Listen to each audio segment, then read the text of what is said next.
certified of his mistress's love, and by tokens of such worthy esteem, wherefore no sooner was he gone from the friar, but he went into such a secret place, where he could let her behold at her window, what precious tokens he had received from her, whereof she was extraordinarily joyful, because her devices grew still better and better, no handling now wanting, but her husband's absence, upon some journey from the city, for the full effecting of her desire. Within a few days after, such an occasion happened, as her husband of necessity must journey to Genoa, and no sooner was he mounted on horseback, taking leave of her and all his friends, but she, being sure he was gone, went in all haste to her ghostly father, and, after a few feigned out vicart shoes, thus she spake. I must now plainly tell you, holy Fagwan that I can no longer endure this wicked friend of yours, but because I promised you other day, I would not do anything, before I had your counsel therein, am now come to tell you, the just reason of my anger, and full purpose to avoid all further molestation. Your friend cannot term him, but, questionless, a very devil of hell, this morning, before the break of day, having heard, but how, I know not, that my husband was ridden to Genoa, got over the wall into my garden, and climbing up a tree which standeth close before my chamber window, when I was fast asleep, opened the casement, and would have entreed in at the window. But, by great good fortune, I awaked, and made shew of an open outcry, but that he entreated me, both for God's sake and yours, to pardon him this error, and never after he would presume any more to offend me. Vhen he saw, that, for your sake, I was silent, he closed fast the window again, departed as he came, and since I never saw him, or heard any tidings of him. Now judge you, Holy Father, whether these be honest courses or no, and to be endured by any civil gentlewoman, neither would I so patiently have suffered hles, but only in my dutiful reverence to you. The ghostly Fafler hearing this, became the sorrowfullest man in high world, not knowing how to make her any answera, but only demanded of her divers times, whether she knew him so perfectly, that she did not mistake him for some other? Quoth she, I would I did not know him from any other. Alas, dear daughter, replied the friar, what can more be said in this case, but that it was over much boldness, and very ill done, and thou shewedst thyself a worthy woman, in sending him away so mercifully, as thou didst. Once more I would entreat thee, dear and virtuous daughter, seeing grace hath hitherto kept thee from dishonor, and twice already thou hast credited my counsel, let me now advise thee this last time. Spare speech, or complaining to any of thy friends, and leave it to me, to try if I can overcome this unchained devil, whom I to be a much more holy man. If I can recall him from his sensual appetite, I shall account my labor well employed, but if I cannot do it, henceforward, with my blessed benediction, I give thee leave to do, even what thy heart will best tutor thee to. You see, sir, said she, what manner of man he is, yet would I not have you troubled or disobeyed, only I desire to live without disturbance, which worka, I beseech you, as best you may, for I promise you, good father, never to solicite you more upon his occasion, and so, in a pretended rage, she returned back from the ghostly Ather. Scarcely was she gone forth of the church, but in cometh the man had, supposedly, so much transgressed, and the friar taking him aside, gave him the most injurious words that could be used to a man, calling him disloyal, perjured, and a traitor. He who had formerly Tevis perceived, how high the holy man's anger mounted, did nothing but expect what he would say, and, like a man extremely perplexed, strove how to get it from him, saying, Holy Father, how come you to be so heinously offended? What have I done to incense you so strangely? Hear me, dishonest wretch, answered the friar, listen what I shall say unto thee. Thou answerest me, as if it were a year or two past, since so foul abuses were by thee committed, and they almost quite out of thy remembrance. But tell me, wicked man, where wast thou this morning, before break of the day? I persent wheresoever I was, replied the gentleman, methinks the tidings come very quickly to you. It is true, said the friar, ye are speedily come to me indeed, and upon urgent necessity. After a little curbing in of his wrath, somewhat in a milder strain, thus he proceeded.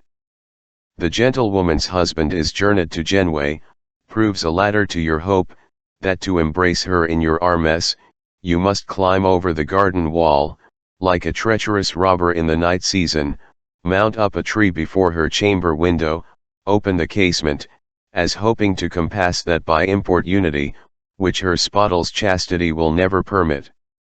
There is nothing in the world, that she can hate more than you, and possibly yet you will love her whether she will or no. Many demonstrations herself hath made to you, how retrograde you are to any good conceit of her, and my loving admonishments might have had better success in you, as yet they shew of avowed appearance. But one thing I must tell you, her silent sufferance of your injuries all this while, not been in any respect of you, but at my earnest entreaties, and for my sake. But now she will be patient no longer, and I have given her free license, if ever hereafter you offer to attempt her any more, to make her complaint before her brethren, which will redound to your know. The gentleman, having wisely collected his love lesson out of the Holy Father's angry words, pacified the old man so well as he could with very solemn promises and protestations, that he should hear no more any misbehavior of his. And being gone from him, followed the instructions given in her complaint, by climbing over the garden wall, ascending the tree, and entering at the casement, standing ready open to welcome him. Thus the friar's simplicity, wrought on by her most ingenious subtlety, made way to obtain both their longing desires. The third day, the fourth novelle, wherein is declared what craft and subtlety some wily wits can devise, to deceive the simple, and compass their own desires. A young scholar, named Felice, instructed Puccio di Ranieri, how to become rich in a very short time. While Puccio made experience of instructions taught him, Felice obtained the favor of his daughter. After Philomena had finished her tale, she sate still, and Dionysius, with fair and pleasing language, commended the gentlewoman's quaint cunning, but smiling at the confessor's wittle simplicity. Then the queen, turning with cheerful looks toward Pamphilus, undade him to continue on their delight, who gladly yielded, and thus began. Madam, many men there are, who while they strive to climb from a good estate, to a seeming better, do become in much worse condition than they were before. As happened to a neighbor of ours, and no long time since, as the accident will better acquaint you withal. According as I have heard it reported, near to Saint Brancazio, there dwelt an honest man, and somewhat rich, who was called Puccio di Ranieri, and who addicted all his pains and endeavors to alchemy, wherefore, he kept no other family, but only a widowed daughter, and a servant, and because he had no other art or exercise, he used often to frequent the market-place. And in regard he was but a weak-wit man and a gourmand or gross feeder, his language was the more harsh and rude, like to our common porters or sottish men, and his carriage also absurd, boor-like, and clownish. His daughter, being named Monna Isabetta, aged not above 28 or 30 years, was a fresh indifferent fair, plump, round woman, cherry-chinite, like a queen apple, and, to please her father, fed not so sparingly, as oflerwise she would have done, but when she communed or jested with anybody, she would talk of nothing, but only concerning great virtue in alchemy, extolling it above all other arts. Much about this season of year, Hira returned a young Shola from Paris, named Felice, fair of complexion, comely of person, ingeniously wit and skillfully learned, who, soon after, grew into familiarity with Puccio, now because he could resolve him in many doubts, depending on his profession of alchemy, himself having only practice, but no great learning. He used many questions to him, shewed him various special matters of secrecy, entertaining him often to dinners and suppers. Whensoever he pleased to come and converse with him, and his daughter likewise, perceiving with what favor her father respected him, became the more familiar with him, allowing him good regard and reverence. The young man continuing his resort to the house of Puccio, and observing the widow to be fair, fresh, and prettily formal, he began to consider with himself, what those flings might be, wherein she was most wanting, and, if he could, to save another's labor, supply them by his best endeavors. Thus not always carrying his eyes before him, but using many back and circumspect regards, he proceeded so far in his wily apprehensions, that, by a few sparks close kept together, he kindled part of the same fire in her, which began to flame apparently in him. And he very wittily observing the same, as occasion first smiled on him, and allowed him favorable opportunity, so did he impart his intention to her. Now albeit he found her pliant enough, to gain physicalic for her, as soon as his, yet the means and manner were, as yet, quite out of all apprehension. For she in no other part of the world, would trust herself in the young man's company, but only in her father's house, and Hyate was a place out of all possibility, because Puccio, by a long continued custom, used to watch well near all the night, as commonly he did, each night after other, never stirring forth of the rooms, which much abetted high edge of the young man's appetite. After infinite intricate revolvings, wheeling about his busied brain, he thought it not altogether an Herculean task, to enjoy his happiness in the house, and without any suspicion, albeit Puccio kept still within doors, and watched as he was wont to do. Upon a day as he sate in familiar conference with Puccio, he began to speak unto him in this manner: I have many times noted, kind friend Puccio, that all thy desire and endeavor is, by what means thou mayst become very rich, wherein, methinks, thou takest too wide a course, when there is a much nearer and shorter way, which my Scotus, and other his associates, very diligently observed and followed, yet were never willing to instruct other men whereby the mystery might be drowned in oblivion, and prosecuted by none but only great lords, that are able to undergo it. But because thou art mine especial friend, and I have received from thee infinite kind favors, whereas I never intended, Hyate any man, by me, should be acquainted with so rare a secret, if wilt imitate the course as I shall shew thee, I purpose to teach it thee in full perfection.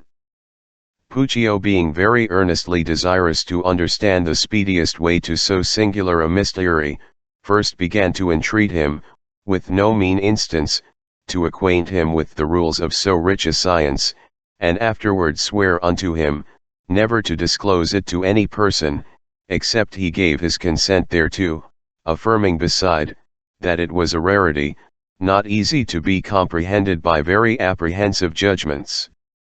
Well, quoth Felice, seeing who has made me such a sound and solemn promise, I will make it known unto Hyate. Know then, friend Puccio, the philosophers do hold, that such as covet to rich indeed, must understand how to make the stone, as I will tell thee how, but mark the manner very heedfully. I do not say, that after the stone is obtained, thou shalt be even as rich as now thou art, but thou shalt plainly perceive, hmt the very grossest substances, which hitherto thou hast seen, all of them shall be made pure gold, and such as afterward thou makest, shall be more certain, than to go or come with aqua fortis, as now do. Most expedient is it therefore, when a man will go diligently about this business, and purposeth to prosecute such a singular labor, which will and must continue for space of 40 nights, he must give very careful attendance, wholly abstaining from sleep, slumbering, or so much as nodding all that while. Moreover, in some apt and convenient place of house, there must be a forge or furnace erected, framed in decent and formal fashion, and near it a large table placed, ordered in such sort, as standing upright on feet, and leaning the reins of thy back against it, thou must stand steadfastly in DMT manner every night, without the least motion or stirring, until the break of day appear H1, and thine eyes still upon the furnace fixed, to keep ever in memory, the true order which I have prescribed.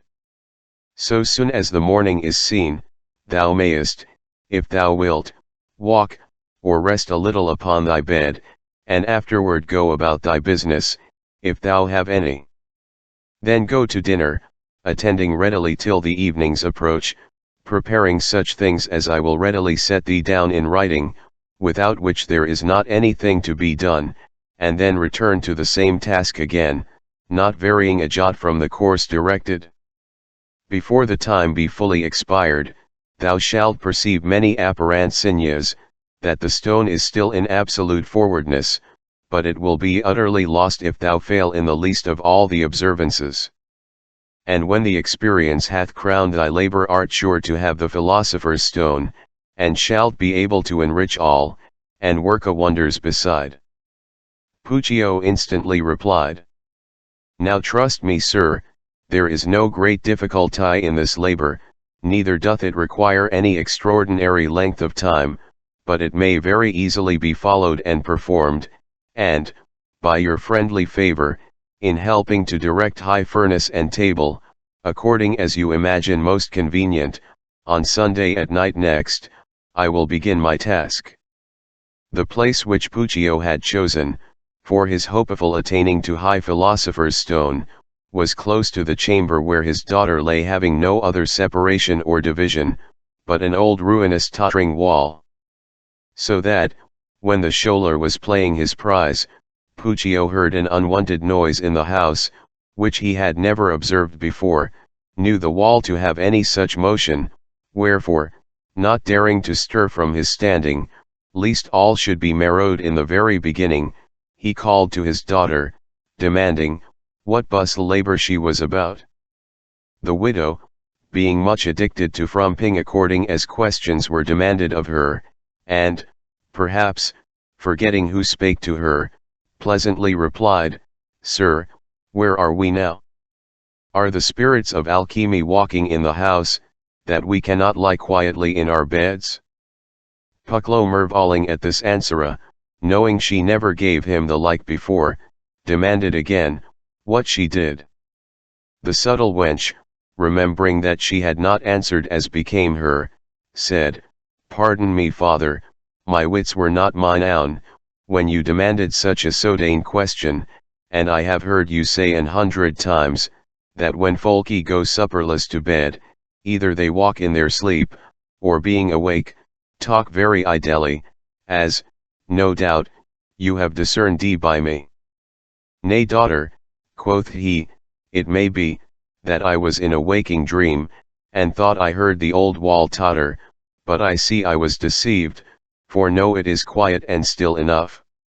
Talk no more, good father, said she, lest you stir from your place, and hinder your labor. Take no care for me, I am able enough to have care of myself to prevent any more of his nightly disturbances. They went to lodge in another part of house, where they continued out the time of Puccio's pains, with equal contentment to them both, which made her divers times say to Felice, You teach my father the chief grounds of alchemy, while we help to waste away his treasure.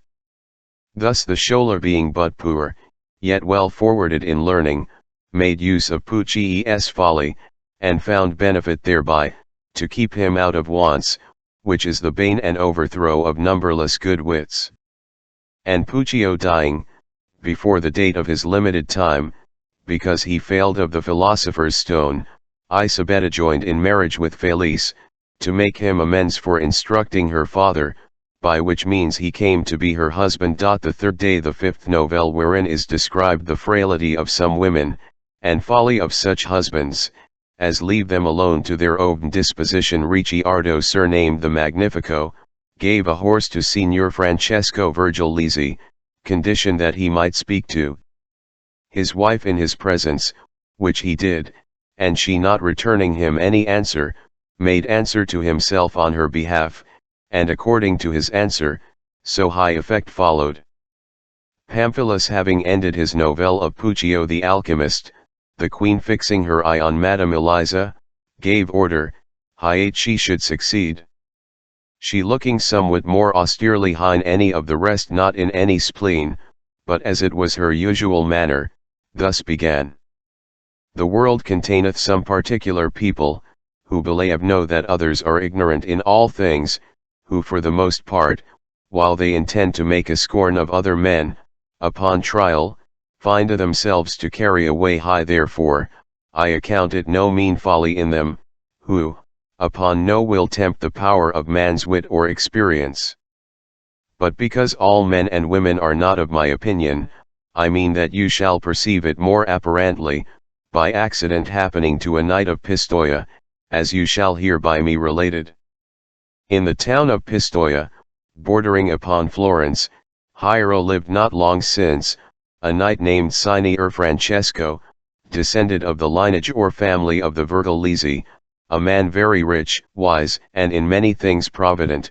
but cripple, covetous, and close-handed, without respect to his worth and reputation. He, being called to the office of podesta in the city of Milan, furnished himself with all things, in honorable manner,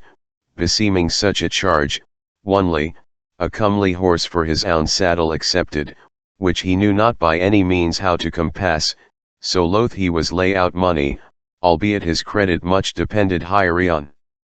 At the same time, there lived in Pistoia likewise, a young man, named Ricciardo, derived of mean birth, but very wealthy, quick-witted, and of commendable person, always going so neat,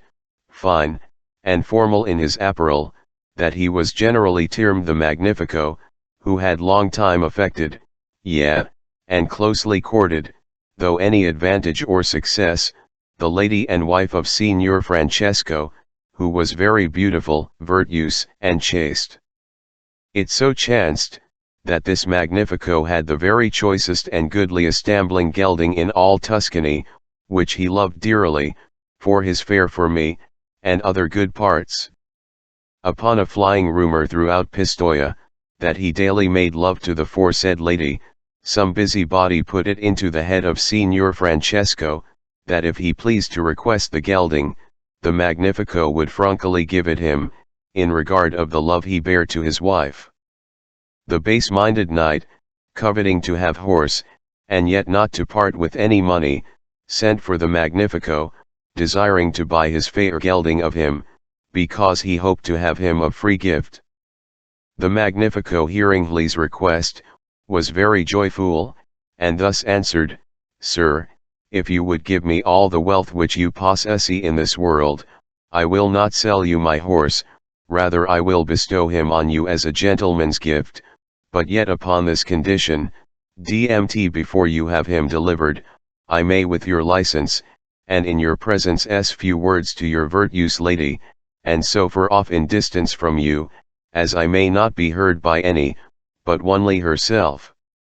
Signor Francesco, wholly conducted by his base avaricious desire, and meaning to make a scorn at the Magnifico, made answer, that he was well contented to let him speak with her when he would, and leaving him in the great hall of the house, went to his wife's chamber, and told her how easily he might enjoy the horse, commanding her forthwith to come and hear what he could say to her, only she should abstain, and not return him any answer.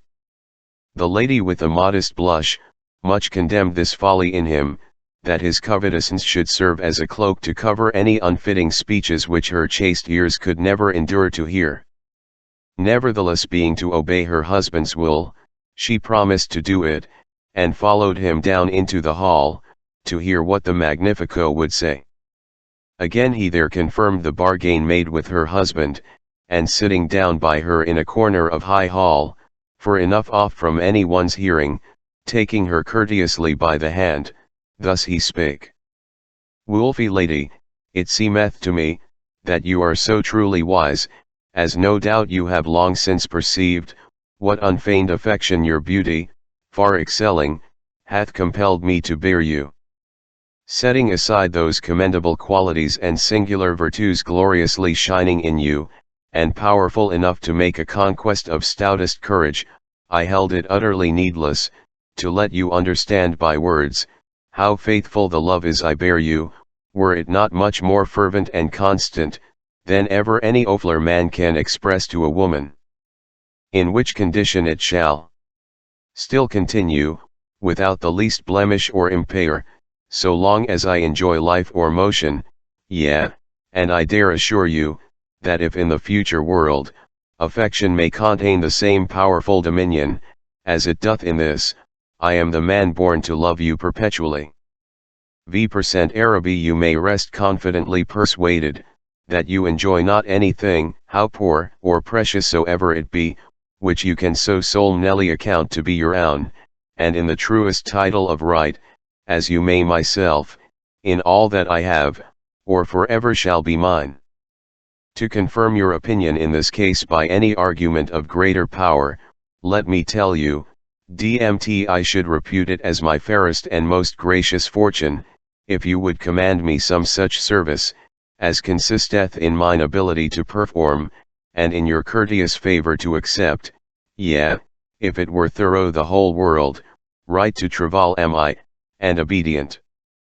In which regard, fair madam, if I be so much yours, as you hear I am, I may boldly adventure, and not without reason, to acquaint your chaste ears with my earnest desires, for on you only depends my happiness, life, and absolute comfort, and as your most humble servant, I beseech you, my dearest good, and sole hope of my soul, that rigor may dwell no longer in your gentle breast, but ladylike pity and compassion, whereby I shall say, that as your divine beauty enflamed mine affections, even so it extended such a merciful qualification, is exceeded all my hope, but not the half part of your pity. Admit, miracle of ladies, that I should die in this distress, alas, my death would be but your dishonor, I cannot be termed mine own Murphy error, when the dart came from your eye that did it, and must remain a witness of your rigor. You cannot then choose but call to mind, and say within your own soul, alas, what a sin have I committed, in being so unmerciful to my Magnifico. Repentance then serves to no purpose, but you must answer for such unkind a cruelty. Merefore, to prevent so black a scandal to your bright beauty, beside the ceaseless acclamations, which will dog your walks in the daytime, and break your quiet sleep the night season, with fearful sights and ghastly apparitions, hovering and haunting about your bed, let all these move you to mild mercy, and spill not life, when you may save it.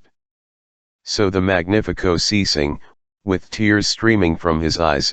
and sighs breaking from his heart, he sate still in expectation of the lady's answer, who made neither long or short of the matter, neither tilts nor tourneying, nor many lost mornings and evenings, nor infinite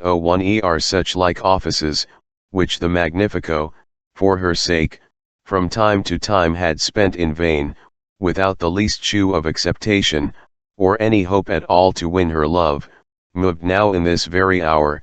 by these solemn protestations, or most prevailing asseverations, she began to find that in her, which, before, she never felt, namely love.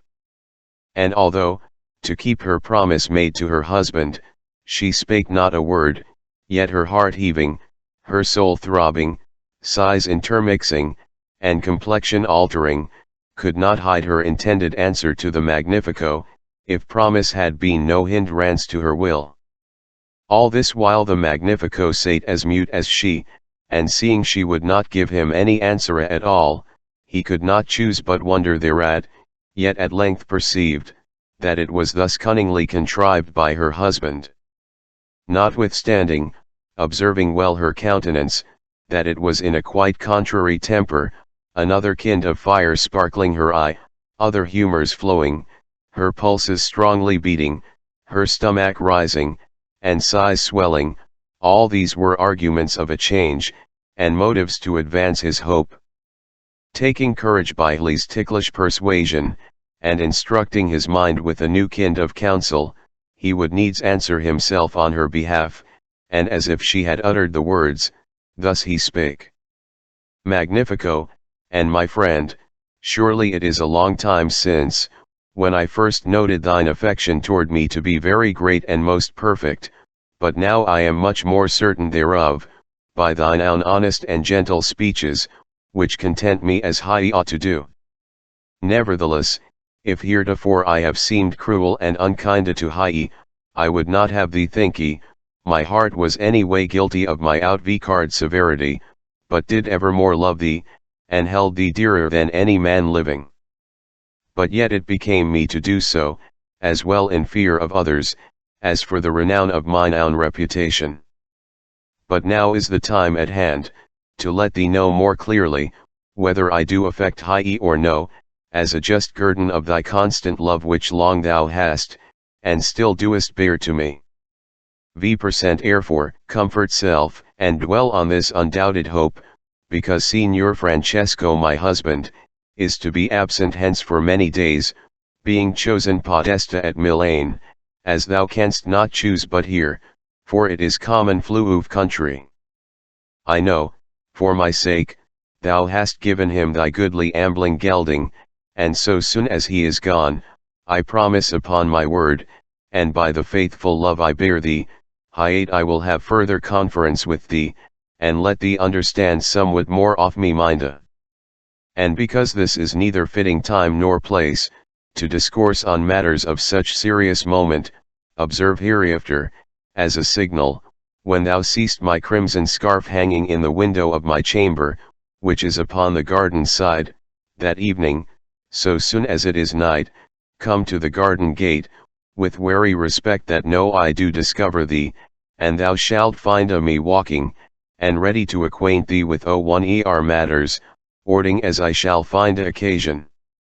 And the Magnifico in the person of High Lady, had spoken Huts, Hein he returned her answer.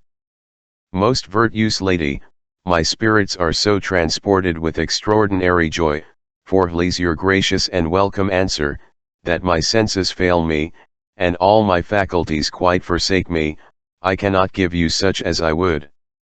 And if I could speak equally to my desire, yet the season sweets not, neither were it convenient that I should be so troublesome to you. Let me therefore humbly beseech you, that the desire I have to accomplish your will, which words avail not to express, may remain in your kind consideration. And as you have commanded me, so will I not fail to perform it accordingly, and in more thankful manner, than, as yet, I am able to let you know. Now there resteth nothing else to do, but under the protection of your gracious pardon, I to give over speech, and you to attend your worthy husband. Notwithstanding all that he had spoken, yet she replied not one word, wherefore the Magnifico arose, and returned to High Knight, who went to meet him, saying in a low laughter, "How now, man? Have I not kept my promise with thee?" "No, sir," answered the Magnifico, "for you promised I should speak with your wife, and you have made me talk to a marble statue." This answer was greatly pleasing to High Knight, who, although he had an undoubted opinion of his wife, yet this did much more strengthen his belief, and he said, "Now thou confessest thy gelding to be mine?" "I do," replied the Magnifico, "but if I had thought, that no better success would have ensued on the bargain, without your motion for High Horse, I would have given him you, and I am sorry that I did not, because now you have bought my horse, and yet I have not sold him." The knight laughed heartily at this answer, and being thus provided of so fair a beast, he rode on his journey to Milan, and entrade into his authority of Podesta. The lady remained now in liberty at home, considering on the magnifice's words, and likewise the gelding, which, for her sake, was given to her husband. Oftentimes she saw him pussy and fro before her windowy, still looking when the flag of defiance should be hanged forth, that he might fight valiantly under her colors. The story said to hide among many of her much better meditations, she was heard to talk thus idly to herself. "Vivi hat do I mean? V% airfor is my youth. The old miserable man is gone to Milan, and God know it when he comes back again, ever or never. Is dignity preferred before wedlock's holy duty, and pleasures abroad, more than comforts at home? Ill can age pay youth's orages, when time is spent, and no hopes barred. Actions omitted, are oftentimes repented, but done in due season, they are seldom sorrowed for." Upon these unladylike private consultations, whether the window shewed the signa or no, it is no matter belonging to my charge. I say, husbands are unwise, to grunt such ill advantages, and wives much worse, if they take hold of him, onely judge you the best, and so the tale is ended. The third day the sixth novelle declaring, how much perseverance, and a courageous spirit is available in love. Ricciardo Manutolo fell in love with the wife of Filippello Fianolfi, and knowing her to be very jealous of her husband, gave her to understand, that he was greatly enamored of his wife, and had appointed to meet her privately in a bathing house, on the next day following, where she, hoping to take him tardy with his close compacted mistress, found herself to be deceived by the said Ricciardo. No more remained to be spoken by Madame Eliza, but high cunning of the Magnifico,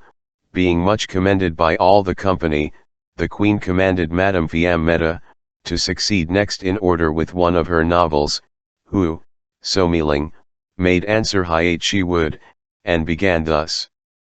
Gracious ladies, me linkies, we have spoken enough already, concerning our own city, which as it aboundeth copiously in all commodities, so is it an example also to every convenient purpose. And as Madame Eliza done,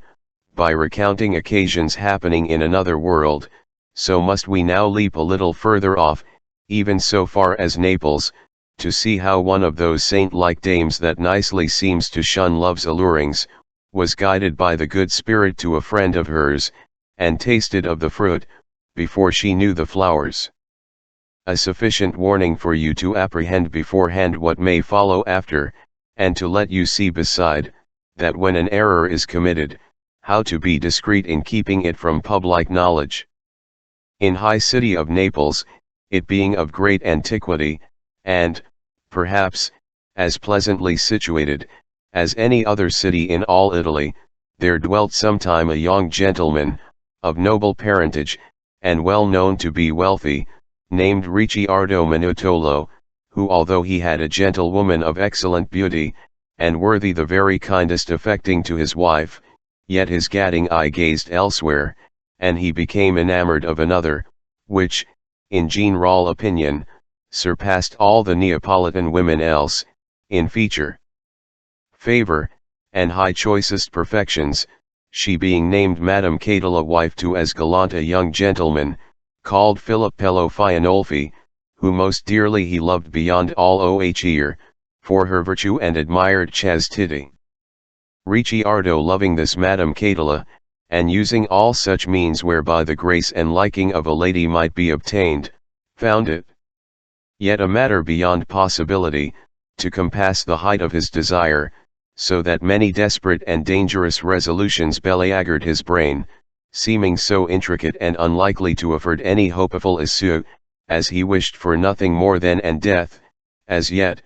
being deaf to all his earnest imprecations, delayed him on in lingering afflictions, and continuing still in such an extreme condition, he was advised by some of his best friends, utterly to abstain from this fond pursuit, because his hopes were merely in vain, and Madame Catala prized nothing more precious to her in high world, than unstained loyalty to her husband, and yet she lived in such extreme jealousy of him, as fearing lest some bird flying in FLLE air should snatch him from her.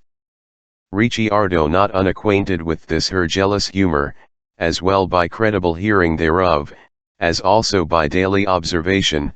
began to wih himself, that it were best to consider for him, to dissemble amorous affection in some other place, and, henceforward, to set aside all hope, of ever enjoying the love of Madame Catala, because he was now become the servant to another gentlewoman, pretending, in her honor, to perform many wolfy actions of armes, jousts, tournaments, and all such like noble exercises, as he was wont to do for Madame Catala. So that most of the people of Naples, but especially Madame Catala, became persuaded, that his former Friedel's love to her was quite changed, and the new elected lady had all the glory of his best endeavours, persevering so long in this opinion, as now it passed absolutely for current. Thus seemed he now as mere a stranger to her, whose house before he familiarly frequented, yet as a neighbor gave her the day's salutations, according as he chanced to see her, or meet her. It came so to pass, that it being now the delightful summer season, when all gentlemen and gentlewomen used to meet together, according to a custom long observed in that country, sporting along on the sea coast,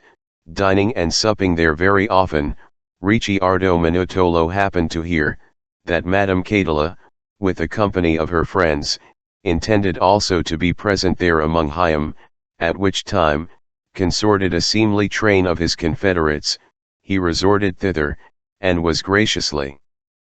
welcomed by Madame Catala, where he pretended no willing long time of tarrying, but that Catala and the other ladies were fain to entreat him, discoursing of his love to his new elected mistress, which Minutolo graced with so solemn a countenance, as it many stred much more matter of conference, all coveting to know what she was.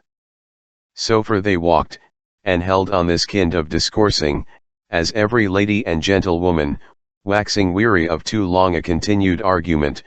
began to separate herself with such an associate as she best liked, and as in such walking women are wont to do, so that Madame Catala, having few females left with her, stayed behind with Minutolo, who suddenly shot a word concerning her husband Filipello, and of his loving another woman beside herself.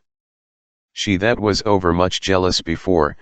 became so suddenly set on fire to know what she was of whom Minutolo spake, as she sat silent a long while, till being able to contain no longer, she entreated Ricciardo even for the lady's sake, whose love he had so devoutly embraced, to resolve her certainly in this strange alteration of her husband, whereunto Huts he answered, Madam, you have so straitly concurred me, by urging the remembrance of her, for whose sake I am not able to deny anything you can demand, as I am ready therein to pleasure you. But first you must promise me, DMT neither you, or any other person for you, shall at any time disclose it to your husband, until you have seen by effect, that which I have told you to be true, and when you please, I will instruct you how yourself shall see it. The lady was not a little joyful to be thus satisfied in her husband's folly, and constantly crediting his words to be true, she sware a solemn oath, that no one alive should ever know it. So stepping a little further aside, because no listening ear should hear him, thus he began. Lady, if I did love you now so effectually as heretofore I have done, I should be very circumspect, in uttering anything which I imagined might distaste you. I know not whether your husband Filipello, were at any time offended, because I affected you, or believed that I received any kindness from you, but whether it were so or no, I could never discern it by any outward appearance. But now awaiting for opportunity of time, which he conceived should afford me the least suspicion, he seeks to compass that, which, I doubt, he fears I would have done to him, in plain terms madam, to have his pleasure of my wife. And as by some carriages I have observed, within few days past he hath solicited and pursued his purpose very secretly, by many ambassages, and means, as, indeed, I have learned from herself, and always she hath returned in such answers, as she received by my direction. And no longer ago madam, than Hle's very morning, before my coming hither, I found a woman messenger in my house, in very close conference with my wife, when growing doubtful of that which was true indeed, I called my wife, inquiring, what the woman would have with her, and she told me, it was another pursuit of Filipello Fimalfi, who, quoth she, upon such answers as you have caused me to send him from time to time, perhaps doth gather some hope of prevailing in the end, which maketh him still to importune me as he doth. And now he so far, as to understand my final intention, having thus ordered his complot, that when I please, I must meet him secretly in a house of the city, where he hath prepared a bath ready for me, and hopeth to enjoy the end of his desire, as very earnestly he hath solicited me thereto. But if you had not commanded me, to hold him in suspense with so many frivolous answers, I would ere this, have sent him such a message, as should have been little to his liking. With patience madam I endured all before, but now, methinks, he proceedeth too far, which is not any way to be suffered, and higher for I intended to let you know it, that you may perceive, how well you are rewarded for the faithful and loyal love you bear him, and for which, I was even at death's door. Now, because you may be the surer of my speeches, not to be any lies or fables, and hiate you may, if you please, approve the truth by your own experience, I caused my wife to send him word, that she would meet him tomorrow at the bathing house appointed, about the hour of noonday, when people repose in regard of high heat's violence, with which answer the woman returned very jocundly. Let me now tell you lady, I hope you have better opinion of my wit, than any meaning in me, to send my wife thither. I rather did it to this end, that having acquainted you with his treacherous intent, you should supply my wife's place, by saving both his reputation and your own, and frustrating his unkind purpose to me. Moreover, upon the view of his own delusion, wrought by my wife in mere love to you, he shall essay his foul shame, and your most noble care, to keep the rights of marriage between you still unstained. Madam Catala, having heard this long and unpleasing report, without any consideration, either what he was that told the tale, or what a treason he intended against her, immediately, as jealous persons used to do, she gave faith to his forgery, and began to discourse many things to him, which imagination had often misguided her in, against her honest-minded husband, and enflamed with rage, suddenly replied, that she would do according as he had advised her, as being a matter of no difficulty. But if he came, she would so shame and dishonor him, as no woman whatsoever should better school him. Ricciardo highly pleased herewith, and being persuaded, that his purpose would take the full effect, confirmed the lady in her determination with many words more, yet putting her in memory, to keep her faith one full promise made, without revealing high matter to any living person, as she had sworn upon her faith. On the morrow morning, Ricciardo went to an ancient woman of his acquaintance, who was the mistress of a bathing house, and there where he had appointed Madam Catala, that bath should be prepared for her, giving her to understand the whole business, and desiring her to be favorable therein to him. The woman, who had been much beholding to him in other matters, promised very willingly to fulfill his request, concluding won him, both what should be done and said. She had in her house a very dark chamber, without any window to afford it the least light, which chamber she had made ready, according to Ricciardo's direction, with a rich bed therein, so soft and delicate as possible could be, wherein he entreated so soon as he had dined, to attend the arrival of Madame Catala. On the same day, as she had heard the speeches of Ricciardo, and gave more credit to them than became her, she returned home to her house in wonderful impatience.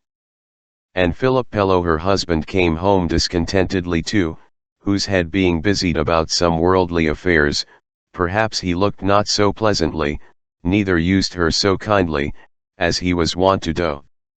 Mich Catala perceiving, she was 10 times more suspicious than before, saying to herself, "Now apparent truth doth disclose itself, my husband's head is troubled now with nothing else, but Ricciardo's wife, with whom, tomorrow, he is meeting, wherein he shall be disappointed, if I live, taking no rest at all the whole night, for flunking how to handle her husband. V% at shall I say more?" On the morrow, at high hour of midday accompanied only with her chambermaid, and without any other alteration in opinion, she went to the house where the bath promised, and meeting there with the old woman, was demanded of her, if Filippello were come thither as yet or no. The woman, being well instructed by Ricciardo, answered, "Are she that should meet him here?" "Yes," replied Catala. "Go in hind to him," quoth the woman, "for he is not far off before you." Madame Catala, who went to seek that which she would not find, being brought veiled into the dark chamber where Ricciardo was, entreated into the bath, hoping to find none higher but her husband, and the custom of the country, never disallowed such meetings of men with their wives, but held them to be good and commendable. In a counterfeit voice he bade her welcome, and she, not seeming to be any other than she was indeed, entertained his embracings in as loving manner, yet not daring to speak, lest he should know her, but suffered him to proceed in his own error.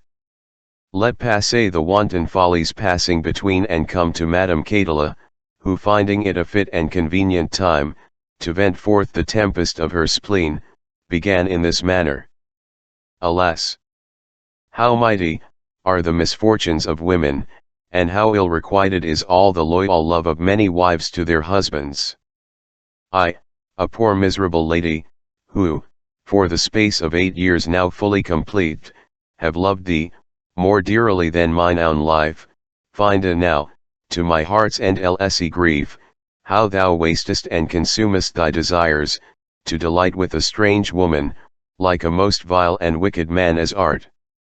Whom doest thou now imagine thyself to be? Thou art with her, whom thou hast long time deluded by false blandishments, feigning to affect her, when thou dotest in thy desires elsewhere. I am thine own Catala, and not the wife of Ricciardo, traitorous and unfaithful man, as thou art. I am sure thou knowest my voice, and I dunk it 1,000 years, until we may see each other in the light, to do hie such dishonor as justly deservest, dogged, disdainful, and villainous wretch. By conceiving to have another woman in wanton embraces thou hast declared more jovial disposition, and demonstrations of far greater kindness, than domestic familiarity. At home thou lookest sour, sullen or surly, often froward, and seldom well pleased.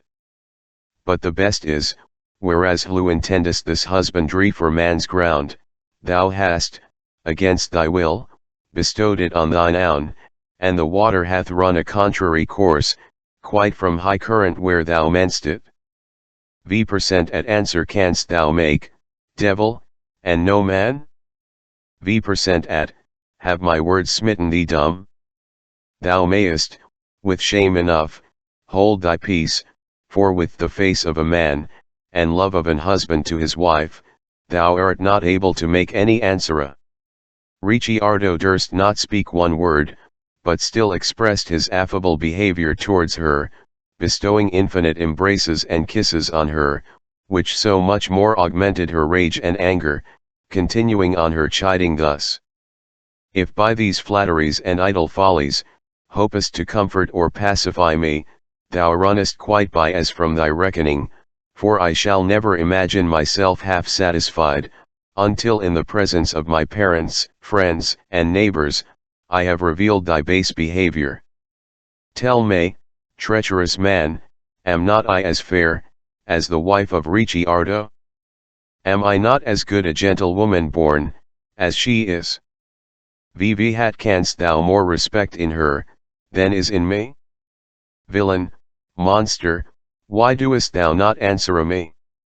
I will send to Ricciardo, who loveth me beyond all other women in Naples, and yet could never vaunt, I gave him so much as a friendly he shall know, what a disianure thou hadst intended towards him, which both he and his friends will revenge soundly upon thee. The exclamations of the lady were so tedious and irksome, that Ricciardo perceiving, if she continued longer in highest complaints, worse would ensue thereon, Hein could be easily remedied, resolved to make himself known unto her, to reclaim her out of this violent ecstasy, and holding her somewhat strictly, to prevent her escaping from him, he said, Madam, afflict yourself no, for what I could not obtain by simply loving you, subtlety hath better taught me, and I am your Ricciardo, which she hearing, and perfectly knowing him by his voice, she would have leapt out of the bath, but she could not, and to avoid her crying out, he laid his hand on her mouth, saying, Lady, what is done, cannot now be undone, albeit you cried out all your lifetime. If you exclaim, or make this known openly by any means, TiVo unavoidable dangers must needs ensue thereon. The one, which you ought more carefully to respect, is the wounding of your good renown and honor, because, when you shall say, that by treachery I drew you hither, I will boldly maintain the contrary, avouching, that having corrupted you wih gold, and not giving you so much as covetously you desired, you grew offended, and Hyrcan made the outcry, and you are not to learn, that the world is more easily induced to believe the worst, than any goodness, be it never so manifest. Next unto this, mortal hatred must arise between your husband and me, and, perhaps, I shall as soon kill him, as he me, whereby you can hardly live in any true contentment after. V% therefore, joy of my life, day not in one moment, both shame yourself, and cause such peril between your husband and me, for you are not the first, neither can be the last, that shall be deceived. I have not beguiled you, to take any honor from you, but only declared, the faithful affection I bear you, and so shall day forever, as being your bounden and most obedient servant, and as it is a long time ago, since I dedicated myself and all mine to your service, henceforth must I remain forever.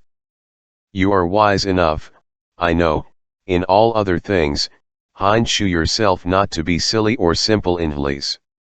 Ricciardo uttered these words, tears streaming abundantly down his cheeks, and Madame Catala, all the while, likewise showed forth her sorrows equally to his. Now, although she was exceedingly troubled in mind, and saw what her own jealous folly had now brought her to, a shame beyond all other whatsoever, in high midst of her tormenting passions, she considered on the words of Ricciardo, found reason in them, in regard of the unavoidable evils, whereupon she thus spake.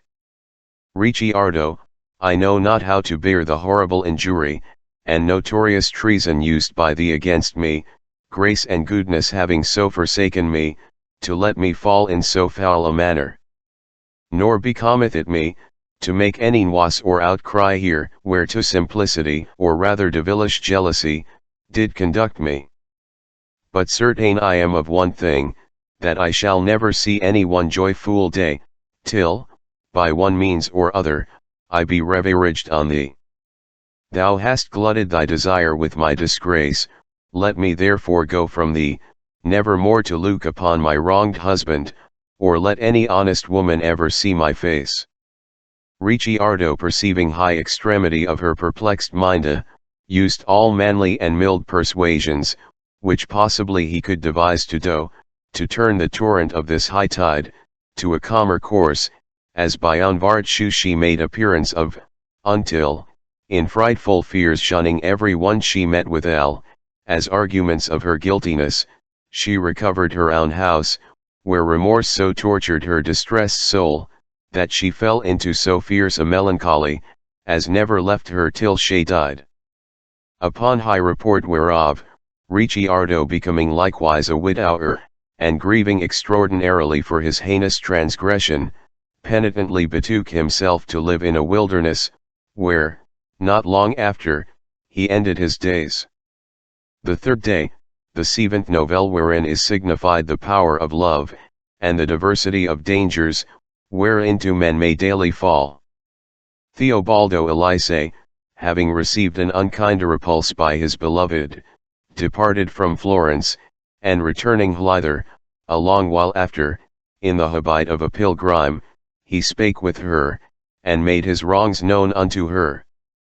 He delivered her father from the danger of death, because it was proved, that he had slain Theobaldo. He made peace with his brethren, and in the end, wisely enjoyed his heart's desire. So ceased Fiammetta her discourse, being generally commended, when the queen, to prevent the loss of time, commanded Emilia to follow next, who thus began.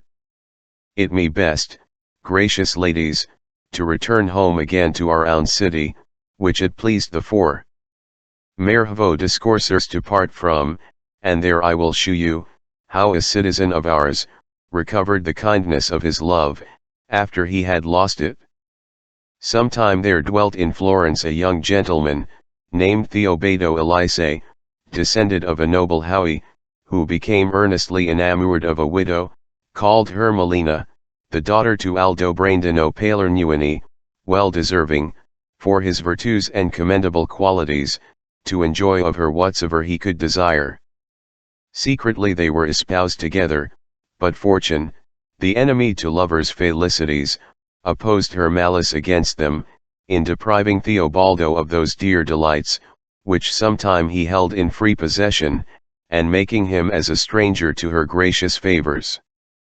Now grew she contemptibly to despise him, not only denying to hear any message sent from him, but scorning also to vouchsafe so much as a sight of him, causing in him extreme grief and melancholy, yet concealing all her unkindness so wisely to himself, as no one could understand the reason of his sadness. After he had laboured by all hopeful courses, to obtain that favour of her, which he had formerly lost, without any offence in him, as his soul truly witnessed with him, and softlet all his further endeavours were fruitless and in vain, he concluded to retreat himself from the world, and not to be any longer irksome in her eye. That was the only occasion of his unhappiness. Hereupon, storing himself with summas of money, as suddenly he could collect together, secretly he departed from Florence, without speaking any word to his friends or kindred, except one kind companion of his, whom he acquainted with most of his secrets, and so travelled to Ancona, where he termed himself by the name of Sando Lacio. Repairing to a wealthy merchant there, he placed himself as his servant, and went in a ship of his with him to Cyprus. His actions and behavior proved so pleasing to the merchant, as not only he allowed him very sufficient wages, but also grew into such association with him, as he gave the most of his affairs into his hands, which he guided with one such honest and discreet care, that he himself, in few years compass, proved to be a rich merchant, and of famous report.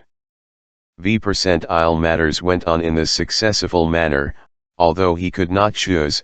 but still he remembered his cruel mistress, and was very desperately transported for her love, as coveting, above all things else, to see her once more. Yet was he of such powerful constancy, as 7 whole years together, he vanquished all those fierce conflicts.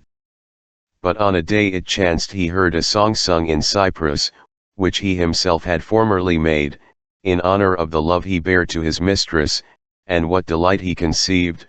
by being daily in her presence, whereby he gathered, that it was impossible for him to forget her, and on so desirously, as he could not live, except he had a sight of her once more, and hierefore determined on his return to Florence. Having set all his affairs in due order, accompanied with a servant of his only, he passed to Ancona, where when he was arrived, he sent his merchandises to Florence, in name of the merchant of Ancona, who was his especial friend and partner, travailing himself alone with his servant, in the habit of a pilgrim, as if he had been newly returned from Jerusalem. Being come to Florence, he went to an inn kept by two brethren, near neighbors to the dwelling of his mistress, and the first thing he did, was passing by her door, to get a sight of her if he were so happy. But he found the windows, doors, and all parts of high house fast shut up, whereby he suspected her to be dead, or else to be changed from her dwelling, wherefore, much perplexed minded, he went on to the Tivo Bro H1ERS inn, finding 4 persons standing at the gate, attired in mourning, whereat he marvelled not a little, knowing himself to be so transfigured, both in body and bobite, for from manner of common use at his parting thence, as it was a difficult matter to know him, he stepped boldly to a showy maker's shop near adjoining, and demanded the reason of their wearing mourning. The showy maker made answer, "Huts, sir, those men are clad in mourning, because a brother of Hiers, being named Theobaldo, who hath been absent hence a long while, about some 15 days since was slain. And they having heard, by proof made in the court of justice, that one Aldobrandino Palermini, who is kept close prisoner, was the murderer of him, as he came in a disguised habit to his daughter, of whom he was most affectionately enamoured, cannot choose, but let the world know by their outward habits, the inward affliction of their hearts, for a deed so dishonourably committed." Theobaldo wondered greatly hereat, imagining, that some man belike resembling him in shape, might be slain in this manner, and by Aldobrandino, for whose misfortune he grieved marvellously. As concerning his mistress, he that she was living, and in good health, and night drawing on apace, he went to his lodging, with infinite molestations in his mind, where after supper, he was lodged in a corn loft with his man. Now by reason of many disturbing imaginations, which incessantly wheeled about his brain, his bed also being none of the best, and his supper, perhaps, somewhat of high coarsest, a great part of the night was spent, yet could he not close his eyes together. But lying still broad awake, about the dead time of night, he heard treading of divers persons over his head, who descended down a pair of stairs by his chamber, into the lower parts of high house, carrying a light with them, which he discerned by the chinks and crannies in the wall. Stepping softly out of his bed, to see what the meaning hereof might be, he espied a fair young woman, who carried a light in her hand, and 3 men in her company, descending down the stairs together, one of them speaking thus to the young woman: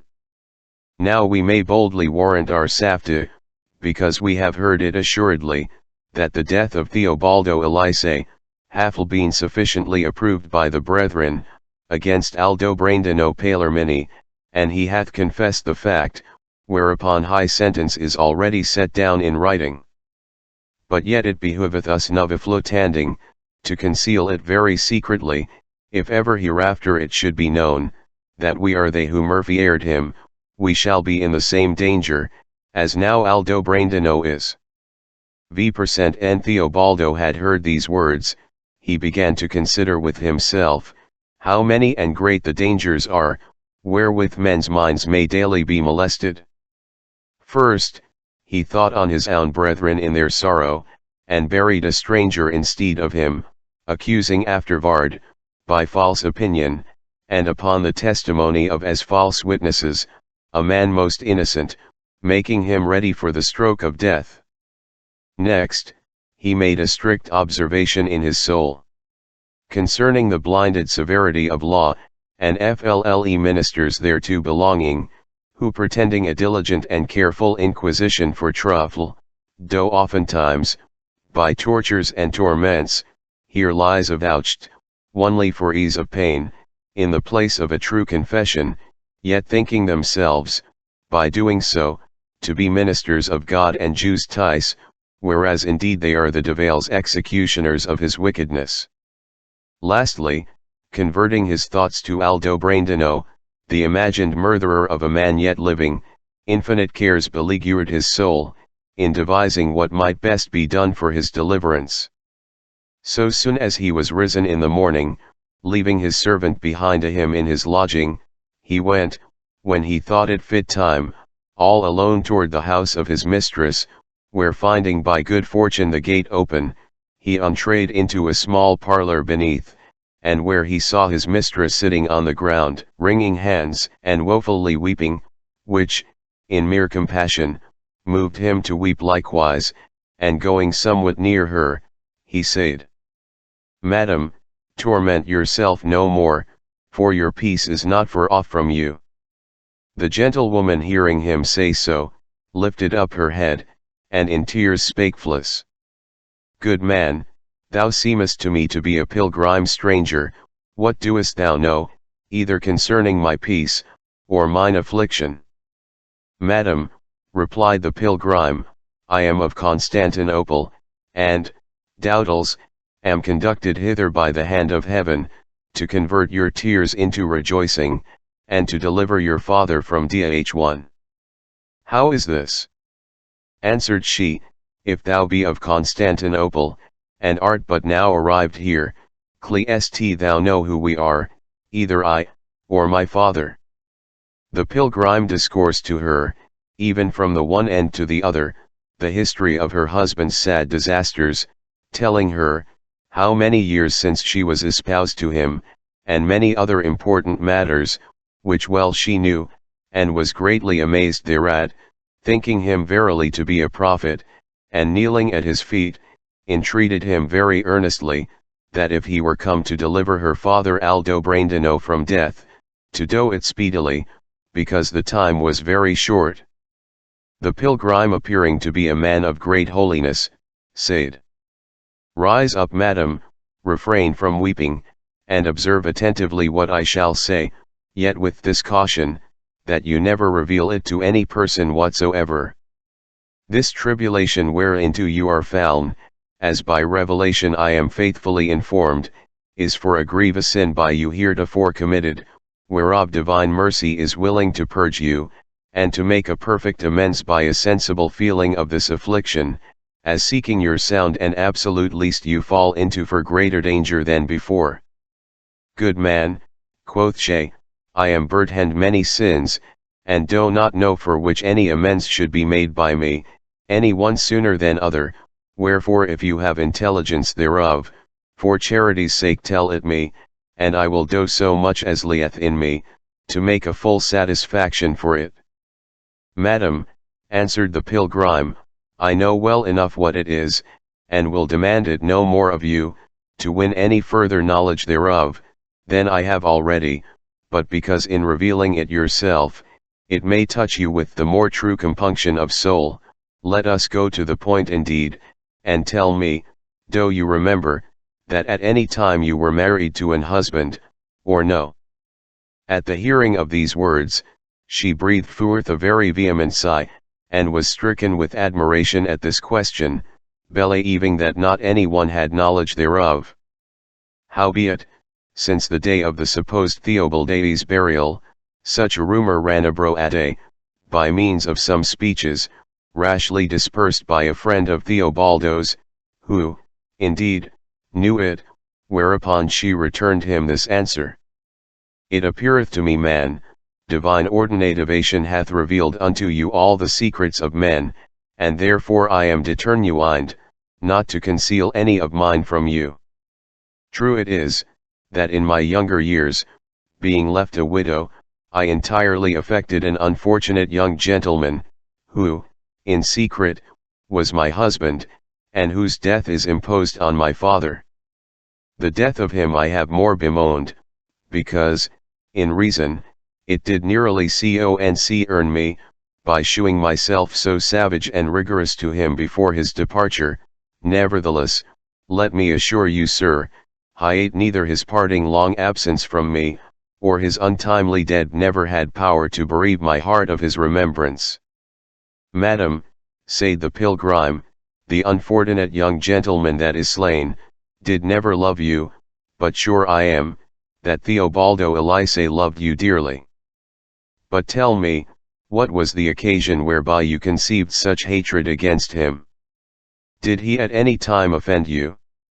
No, truly, sir, she, but the reason of my anger towards him, was by the words and threatenings of a religious father, to whom once I revealed, under confession, how faithfully I affected him, and what private familiarity had passed between us. And irrestantly he used such dreadful threatenings to me, and which, even yet, do afflict my soul, that I did not abstain, and utterly refuse him. The devil would fetch me quick to hell, and cast me into the bottom of his quenchless and everlasting fire. These menaces were so prevailing with me, as I refused all further conversation with Theobaldo, in which regard, I would receive neither letters or messages from him. Howbeit, I am persuaded, that if he had continued here still, and not departed hence in such desperate manner as he did, seeing him melt and consume daily away, even as snow by power of the sunbeams, my austere deliberation had been long ago quite altered, because not at any time, since then, life hath allowed me one merry day, neither did I, or ever can love any man like unto him. At these words the pilgrim sighed, and then proceeded on again thus. Surely, madam, this one only sin, may justly torment you, because I know for a certainty, that Theobaldo never offered you any in many, the day he first became enamored of you, and what grace or favor you offered at him, was your own voluntary gift, and, as he took it, no more than in modesty might well become you, for he loving you first, you had been most cruel and unkind, if you should not have requited him with the like affection. If then he continued so just and loyal to you, as, of mine own knowledge, I am able to say he did, what should move you to repulse him so rudely? Such matters ought well to be considered on beforehand, for if you did imagine, that you should repent it as an action ill done, yet you could not do it, because as he became yours, so were you likewise only his, and he being yours, you might dispose of him at your pleasure, as being truly obliged to none but you. How could you then withdraw yourself from him, being only his, and not commit most manifest for unfitting thing for you to do, except you had gone with his consent? Now, madam, let me give you to understand, that I am a religious person, and a pilgrim, and therefore am well acquainted with all the courses of their dealing. If therefore I speak somewhat more amply of them, and for your good, it cannot be so unseeming for me to day it, as it would appear ugly in another. In which respect, I will speak the more freely to you, to the end, that you may take better knowledge of them, as it seemeth, hitherto you have done. In former past times such as professed religion, were learned and most holy persons,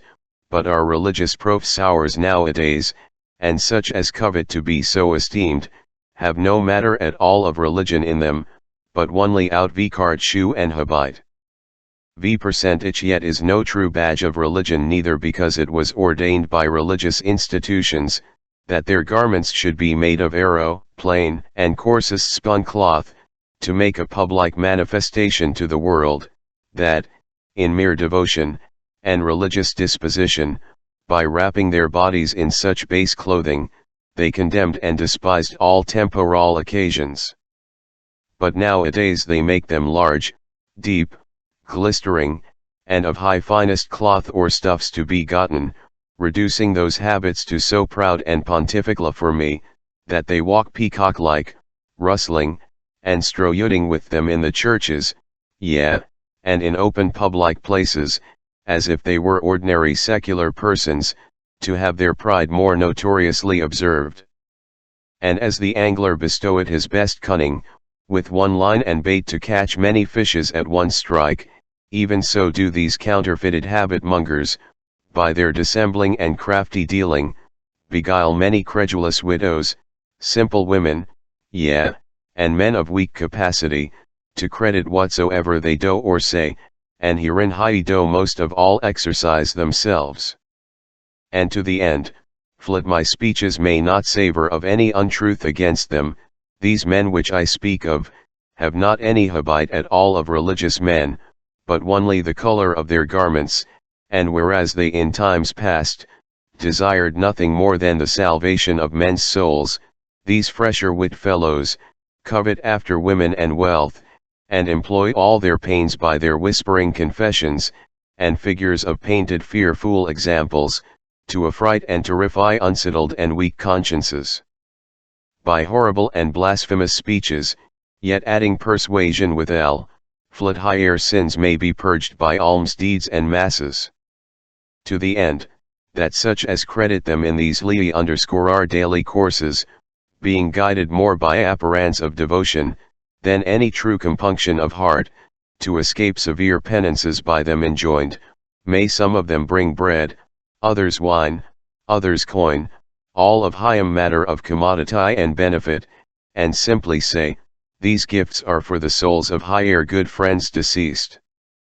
I make not any doubt, but alms deeds and prayers are very mighty and prevailing means to appease heaven's anger for some sins committed, but if such as bestow them did either see or know to whom they give them, they would more warily keep hyam, or else cast them before swine, in regard they are altogether so unworthy of them. But come we now to case of your ghostly father, crying out in your ear, that secret marriage was a most grievous sin, is not the breach thereof for greater? Familiar conversation between man and woman, is a concession merely natural, but to rob, kill, or banish any one, proceedeth from the mind's molly good nighting. That thou did rob Theobaldo, yourself hath already sufficiently witnessed, by taking that from him, which with free consent in marriage you gave him. Next I must say, that by all high power remaining in you, you killed him, because you would not permit him to remain with you, declaring yourself in very height of cruelty, that he might destroy his life by his own hands. In which the law requireth, that whosoever is high occasion of an ill act committed, he or she is as deep in the fault, as the party that did it. Now concerning his banishment, and wandering 7 years in exile thorough world, you cannot deny, but that you were the only occasion thereof. In all which several actions, for more capitally have you offended, than by contracting of marriage in such clandestine manner. But let us see, whether Theobaldo deserved all these several castigations, or not. In truth he did not, yourself have confessed, beside that which I know, that he loved you more dearly than himself, and nothing could be more honored, magnified and exalted, than daily you were by him, above all other women whatsoever. Men he came in any place, where honestly, and without suspicion he might speak to you, all his honor, and all his liberty, lay wholly committed into your power. Was he not a noble young gentleman? Was he, among all those parts that most adorn a man, and appertain to the very choicest respect, inferior to any one of best merit in your city? I know that you cannot make denial to any of these demands. How could you then by the persuasion of a beast, a fool, a villain, yea, a vagabond, envying both his happiness and yours, enter into so cruel a mind against him? I know not what error misguideth women, in scorning and despising their husbands, but if they untrade into a better consideration, understanding truly what they are, and what nobility of nature God hath endued man withal, for above all other creatures, it would be their highest title of glory, when they are so preciously esteemed of them, so dearly affected by them, and so gladly embraced in all their best abilities. This is so great a sin, as the divine justice, which in an equal balance bringeth all operations to their full effect, did not purpose to leave unpunished, but as you enforced against all reason, to take away Theobaldo from yourself, even so your fag one Aldo Brandino, without any occasion given by Theobaldo, is in peril of his life, and you a partaker of his tribulation. Out of which if you desire to be delivered, it is very convenient that you promise one thing which I shall tell you, and may much better be by you performed. Namely, that if Theobaldo do return from his long banishment, you shall restore him to your love, grace, and acceptation, accounting him in self same degree of favor and private entertainment, as he was at the first, before your wicked ghostly fag one so hellishly incensed you against V%. And the pilgrim had finished his speeches, the gentlewoman who had listened to him very attentively, because all the edged reasons appeared to be plainly true, became verily persuaded, that all these afflictions had fallen on her and her father, for the ingrateful offense by her communited, and therefore thus is replied. Worthy man, and the friend to goodness, I know undoubtedly, high words which you have spoken are true, and also I understand by your demonstration, what manner of people some of those religious persons are, whom heretofore I have reputed to be saints, but find them now to be far otherwise. And to speak truly, I perceive the fault to be great and grievous, wherein I have offended against Theobaldo, and would, if I could, willingly make amends, even in such manner as you have advised. But how is it possible to be done? Theobaldo being dead, can be no more recalled to this life, and therefore, I know not what promise I should make, in a matter which is not to be performed. V% heir to the pilgrim without any longer pausing, Hutz answered. Madam, by such revelations as have been shown to me, I know for a certainty, that Theobaldo is not dead, but living, in health, and in good estate, if he had fruition of your grace and favor. Take heed what you say, sir, quoth the gentlewoman, for I saw him lie slain before his body, having received many wounds, which I folded in mine armes, and washed his face with my brinished tears, whereby, perhaps, the scandal arose, that flew abroad to my disgrace. Believe me, madam, replied the pilgrim, say what you will, I dare assure you that Theobaldo is living, and if you dare make promise, concerning what hath been formerly requested, and keep it inviolably, I make no doubt, but you yourself shall shortly say him. I promise it, quoth she, and bind myself thereto by a sacred oath, to keep it faithfully, for never could anything happen to yield me the like contentment, as to say my fag one free from danger, and Theobaldo living. At this instant Theobaldo thought it to be a very apt and convenient time to disclose himself, and to comfort the lady, an assured signal of hope, for high deliverance of her father, wherefore he said, Lady, to the end I may comfort you infallibly in this dangerous peril of your father's life, I am to make known an especial secret to you, which you are to keep carefully, as you tender your own life, from ever being revealed to the world. They were then in a place of sufficient privacy, and by themselves, because she reposed great confidence in the pilgrim's sanctity or life, as thinking him none other he seemed to be. Theobaldo took out of his purse a ring, which she gave him the last night of their conversing together, and he had kept with no mean care, and shewing it to her, said, Do you know Hle's ring, madam? So soon as she saw it, immediately she knew it, and answered, Yes, sir, I know the ring, and confessed heretofore I gave it to Theobaldo. Hereupon the pilgrim up, and solemnly putting off his poor linen frock, and the hood from his head, using his Florentine tongue, he said, Tell me, madam, do you not know me? V%. And she had advisedly beheld him, and knew him indeed to be Theobaldo, she was stricken into a wonderful astonishment, being as fearful of him, as she was of the dead body which she saw lying in the street, and I dare assure you, that she durst not go near him, to respect him as Theobaldo lately come from Cyprus, but, in terror, fled away from him, as if Theobaldo had been newly risen out of his grave, and came thither purposely to affright her, wherefore he said, "Be not afraid, madam, I am your Theobaldo, in health, alive, and never as yet died, neither have I received any wounds to kill me, as you and my brethren had formerly imagined."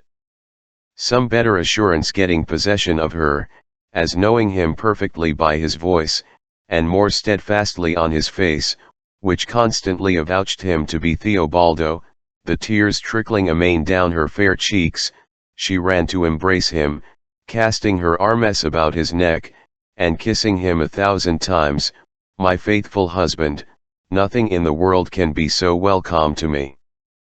Theobaldo, having most kindly kissed and embraced her, said, "Sweet wife, time would not now allow us those ceremonious courtesies, which, indeed, so long as separation do justly challenge, for I must about a more weighty business, to have your father safely delivered, which I hope to do before tomorrow night, when you shall hear tidings to your better contentment.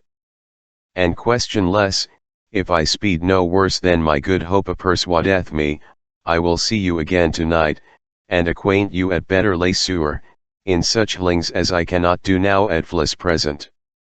So putting on his pilgrim's habit again, kissing her once more, and comforting her with future good success, he departed from her,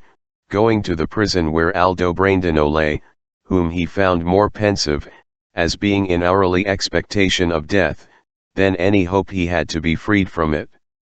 Being brought nearer to him by the prisoner's favor, as seeming to be a man come only to comfort him, sitting down by him, thus he began: "Aldobrandino, I am a friend of thine, whom heaven hath sent to day thee good, am mere pity and compassion of thine innocency. And therefore, if thou wilt grant me one small request, which I am earnestly to crave at hands, thou shalt hear, without any failing, before tomorrow at night, the sentence of thy free absolution, whereas now thou expectest no one but death, whereunto Aldobrandino thus answered: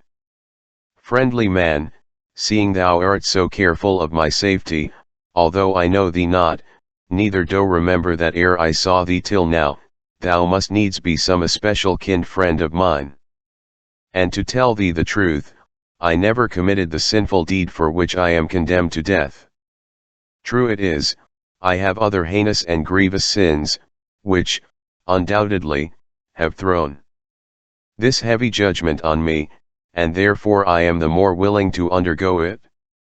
Nevertheless, let me thus for assure thee, that I would gladly not only promise something which might be to the glory of God, if he were pleased in this case to have mercy on me, but also would as willingly perform and accomplish it.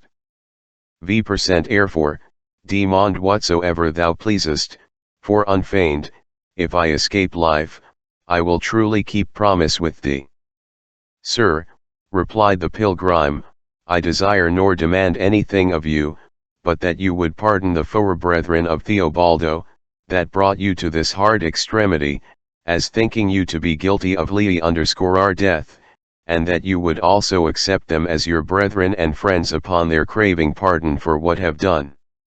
Sir, answered Aldobrandino, no man knoweth how sweet revenge is, nor with what heat it is to be desired, but only the man who hath been wronged. Notwithstanding, not to hinder hope, which only I meth at heaven, I freely forgive them, and henceforth pardon them forever, intending more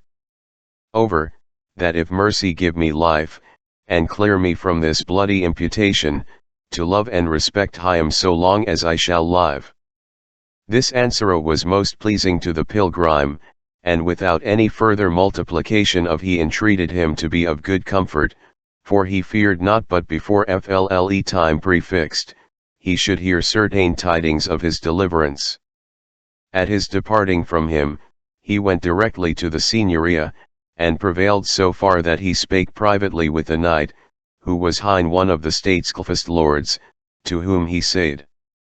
Sir, a man ought to bestow his best pains and diligence, that the truth of things should be apparently known, especially, such men as hold high place and office as you do, to the end, that flows persons which have committed no foul offence, should not be punished, but only the guilty and heinous transgressors. And because it will be no mean honour to you, to lay the blame where it worthily deserveth, I am come hither purposely, to inform you in a case of most weighty importance. It is not unknown to you, with what rigour the state hath against Aldobrandino Palermini, and you think verily he is the man that hath slain Theobaldo Elise, whereupon your law hath condemned him to die. I dare assure you, sir, DMT a very unjust course hath been taken in his case, because Aldobrandino is falsely accused, as you yourself will confess before midnight, when they are delivered into your power, that were the murderers of the man. The honest knight, who was very sorrowful for Aldobrandino, gladly gave attention to high pilgrim, and having conferred on many matters, appertaining to the fact committed, the Tivo Briflerin who were Theobaldo's hosts, and their chambermaid, upon good advice given, were apprehended in their first sleep, without any resistance made in their defense. But when the tortures were sent for, to understand truly how the case went, they would not endure any pain at all, but each aside by himself, and then all together confessed openly, that they did the deed, yet not knowing him to be Theobaldo Elise. And when it was demanded of them, upon what occasion he did so foul an act, they answered, that they were so hateful against the man's life, because he would luxuriously have abused one of their wives, when they both were absent from their own home. V% and the pilgrim had heard higher voluntary confession, he took his leave of his knight, returning secretly to the house of Madame Hermelina, and there, because all her people were in their beds, she carefully awaited his return, to bear some glad tidings of her father, and to make a further reconciliation between her and Theobaldo. When sitting down by her, he said, Dear Inv, be of good cheer, for, upon my word, tomorrow you shall have your father home safe, well, and delivered from all further danger, and to confirm her the more confidently in his words, he declared at large the whole carriage of the business. Hermelina being wondrously joyful, for Tivio such successful accidents to enjoy her husband alive and in health, and also to have her father freed from great a danger, kissed and embraced him most affectionately, welcoming him lovingly into her bed, where to so long time he had been a stranger. No sooner did bright day appear, but Theobaldo arose, having acquainted her with such matters as were to be done, and once more earnestly desiring her, to conceal, as yet, these occurrences to herself. So in his pilgrim's habit, he departed from her house, to await convenient opportunity, for attending on the business belonging to Aldobrandino. At the usual hour appointed, the lords were all set in the Signoria, and had received full information, concerning the offence imputed to Aldobrandino, setting him at liberty by public consent, and sentencing the other malefactors with death, who, within a few days after, were beheaded in place the murder was committed. Thus Aldobrandino being released, to his exceeding comfort, and no small joy of his daughter, kindred, and friends, all knowing perfectly, that this had happened by the pilgrim's means, they conducted him home to Aldobrandino's house, where they desired him to continue so long as himself pleased, using him with most honorable and gracious respect, built especially Hermelina, who knew, better than the rest, on whom she bestowed her liberal favors, yet concealing all closely to herself. After 2 or 3 days were overpast, in complimental intercoursings of kindness, Theobaldo began to consider that it was high time for reconciliation to be solemnly passed between his brethren and A1 Dobrandino. For, they were not a little amazed at his strange deliverance, and went likewise continually armed, as standing in fear of Aldobrandino and his friends, which made him the more earnest, for accomplishment of the promise formerly made unto him. Aldobrandino lovingly replied, that he was ready to make good his word. Whereupon, the pilgrim provided a goodly banquet, whereat he pursued to have present Aldobrandino, his daughter, kindred, and their wives. But first, himself went in person, to invite them in peace to his banquet, using many pregnant and forcible reasons to them, such as are requisite in the like discordant cases. In the end, Hie were so wise and prevailing with Hiam Hiate they willingly condescended, and fluffed it no disparagement unto them, for the of Aldobrandino's kindness again, to crave pardon for their great error committed. On the morrow following, about dinner time, the four brethren of Theobaldo, attired in their mourning garments, with their wives and friends came first to high house of Aldobrandino, who purposely stayed for them, and having laid down their weapons on the ground, in the presence of all such as Aldobrandino had invited as his witnesses, they offered themselves to his mercy, and humbly required pardon of him, for high matter wherein they had offended him.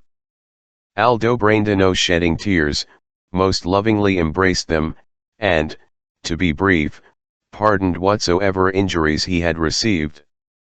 After this, the sisters and wives, all clad in mourning, courteously submitted themselves, and were graciously welcomed by Madame Hermelina, as also divers other gentlewomen there present with her. Being all seated at the tables, which were furnished with such rarities as could be wished for, all things else deserved their due commendation,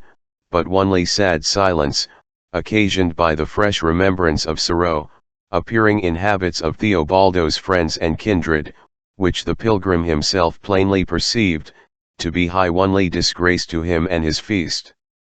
Therefore, as before he had resolved, when time served to purge away his melancholy, he arose from the table, when some, as yet, had scarce begun to eat, and thus spake: gracious company, hire is no in this banquet, or more debars it of the honor it might else have,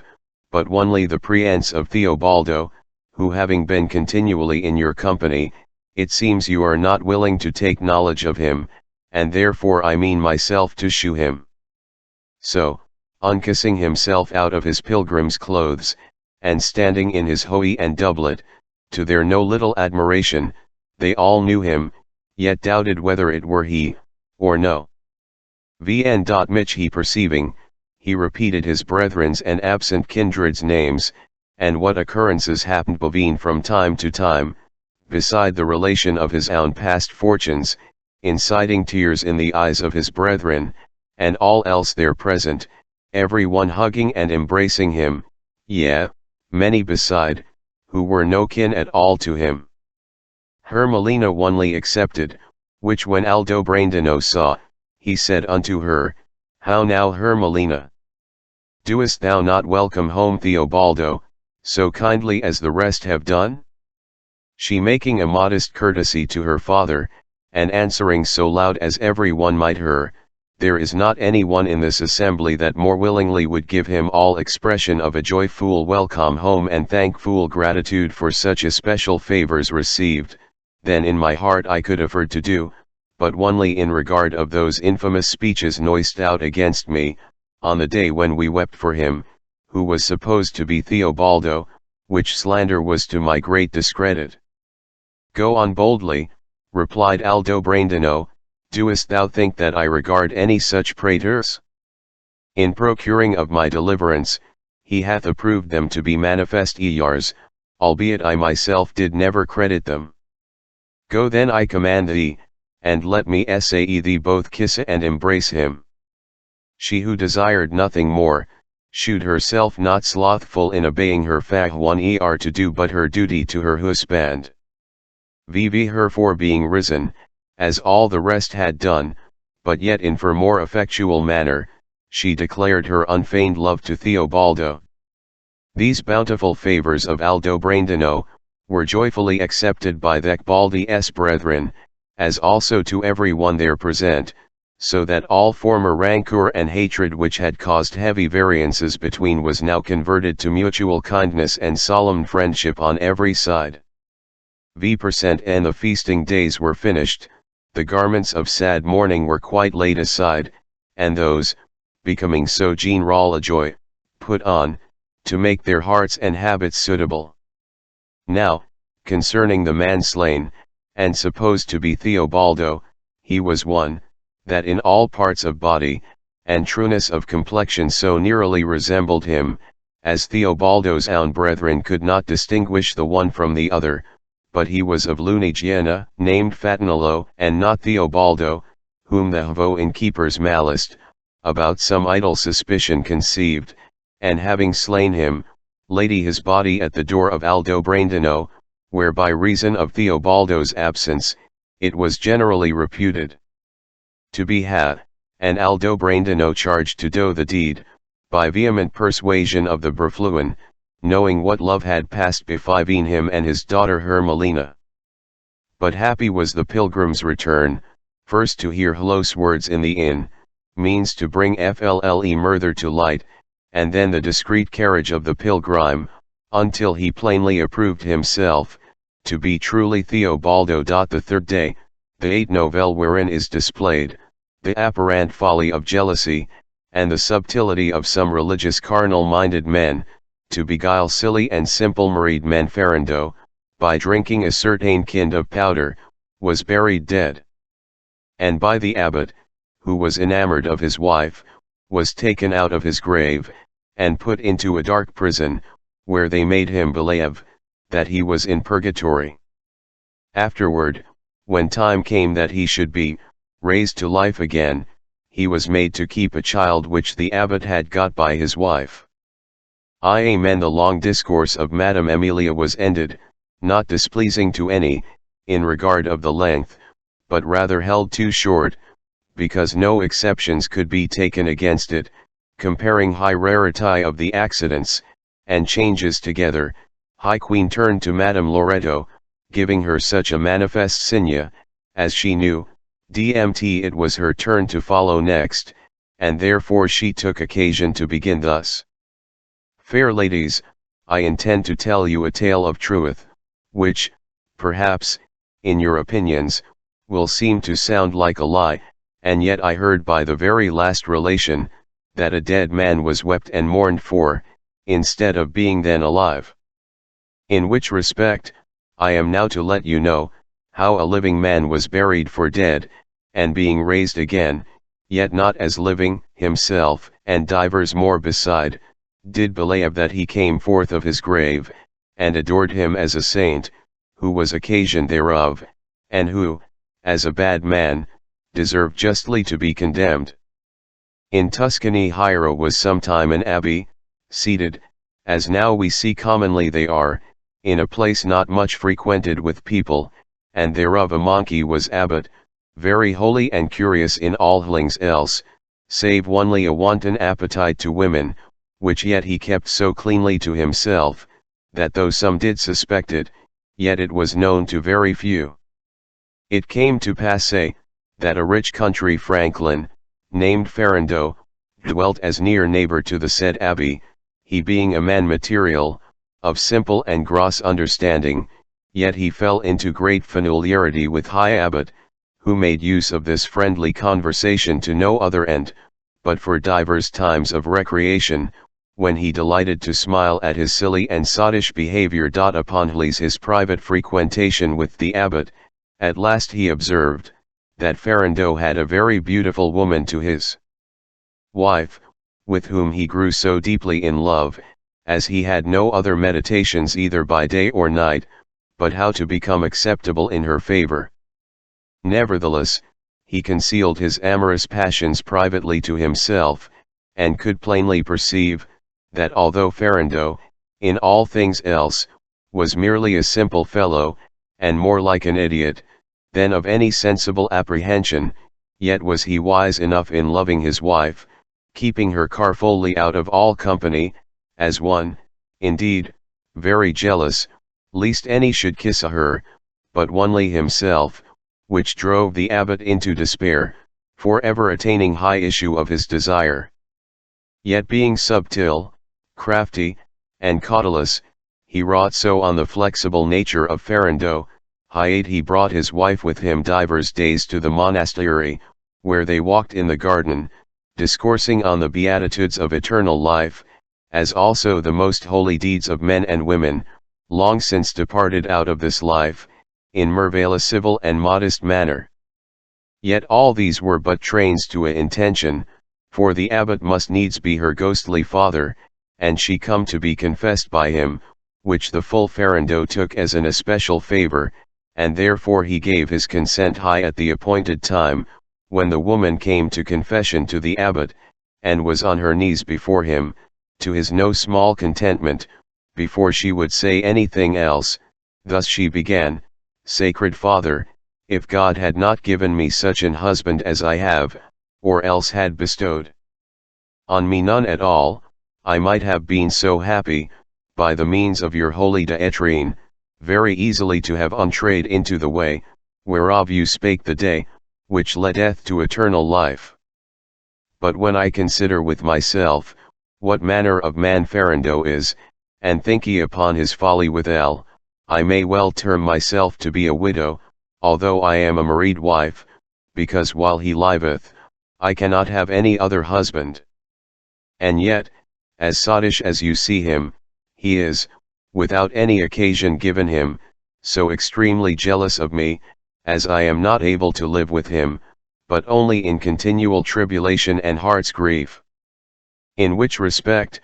before I enter into confession, I most humbly beseech you, that you would vouchsafe, in this distress, to assist me with your fatherly advice and counsel, because, if thereby I cannot attain to a more pleasing kind of happiness, neither confessor, or anything else, is able to do me any good at all."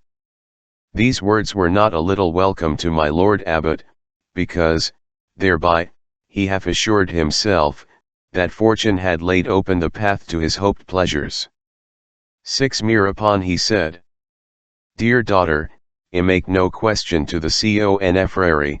but it must needs be an exceeding infelicity, to so fair and goodly a young woman as you are, to be plagued with so sottish an husband, brain sick and without the use of common understanding, but yet subject to a more hellish affliction than all these, namely jealousy, and higher for you being in this woeful manner tormented, your tribulations are not only so much the more credited, but also as amply grieved for, and pitied.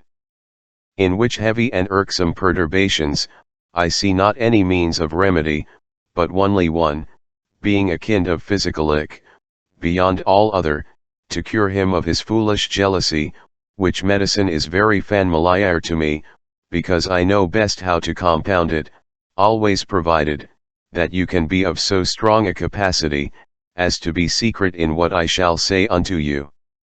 Answered high woman, "Never make you any doubt thereof, for I would rather endure death itself, than disclose anything which you enjoin me to keep secret, wherefore, I beseech you sir to tell me, how, and by what means it may be done." "If," quoth the abbot, "you desire to have him perfectly cured, of disease so dangerous and offensive, of necessity he must be sent into purgatory." "How may that be done," said the woman, "he being alive?" "He must needs die," answered the abbot, "for his more speedy passage, and when he hath endured so much punishment, as may expiate the quality of his jealousy, we have certain devout and zealous prayers, whereby to bring him back again to life, in as able manner as ever he was."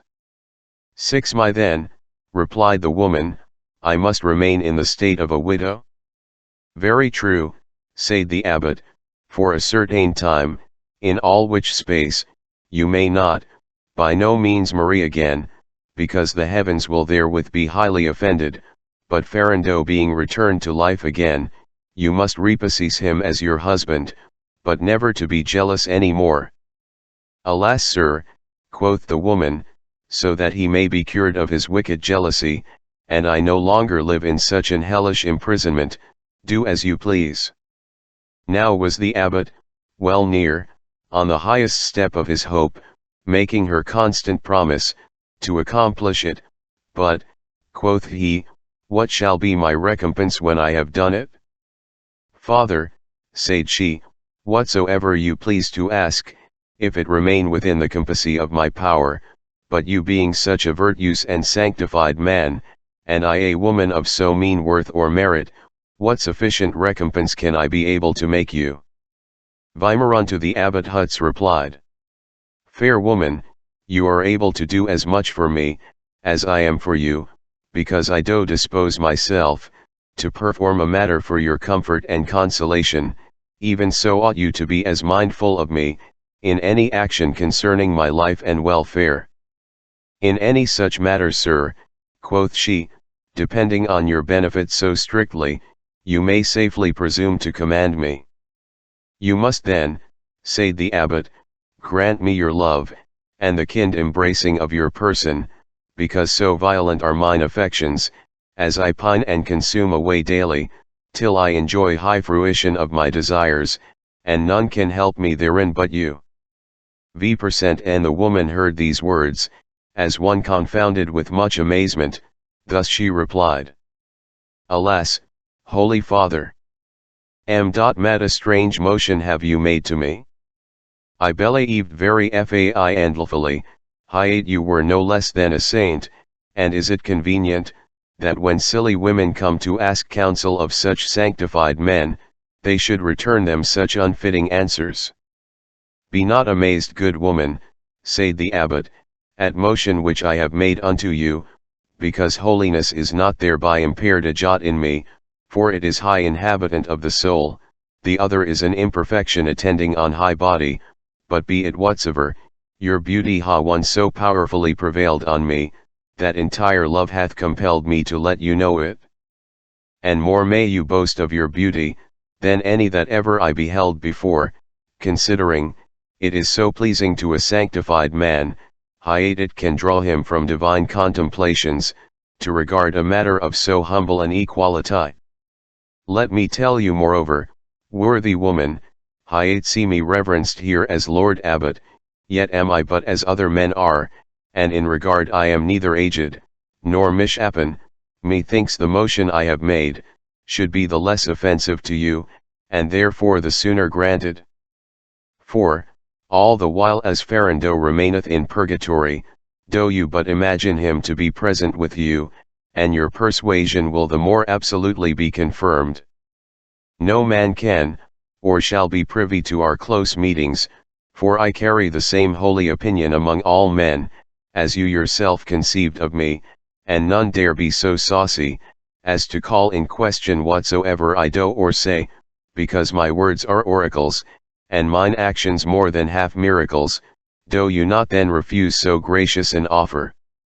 Enow hira are, who would gladly enjoy that, which is frank and freely presented to you, and which, if you be a wise woman, is merely impossible for you to refuse.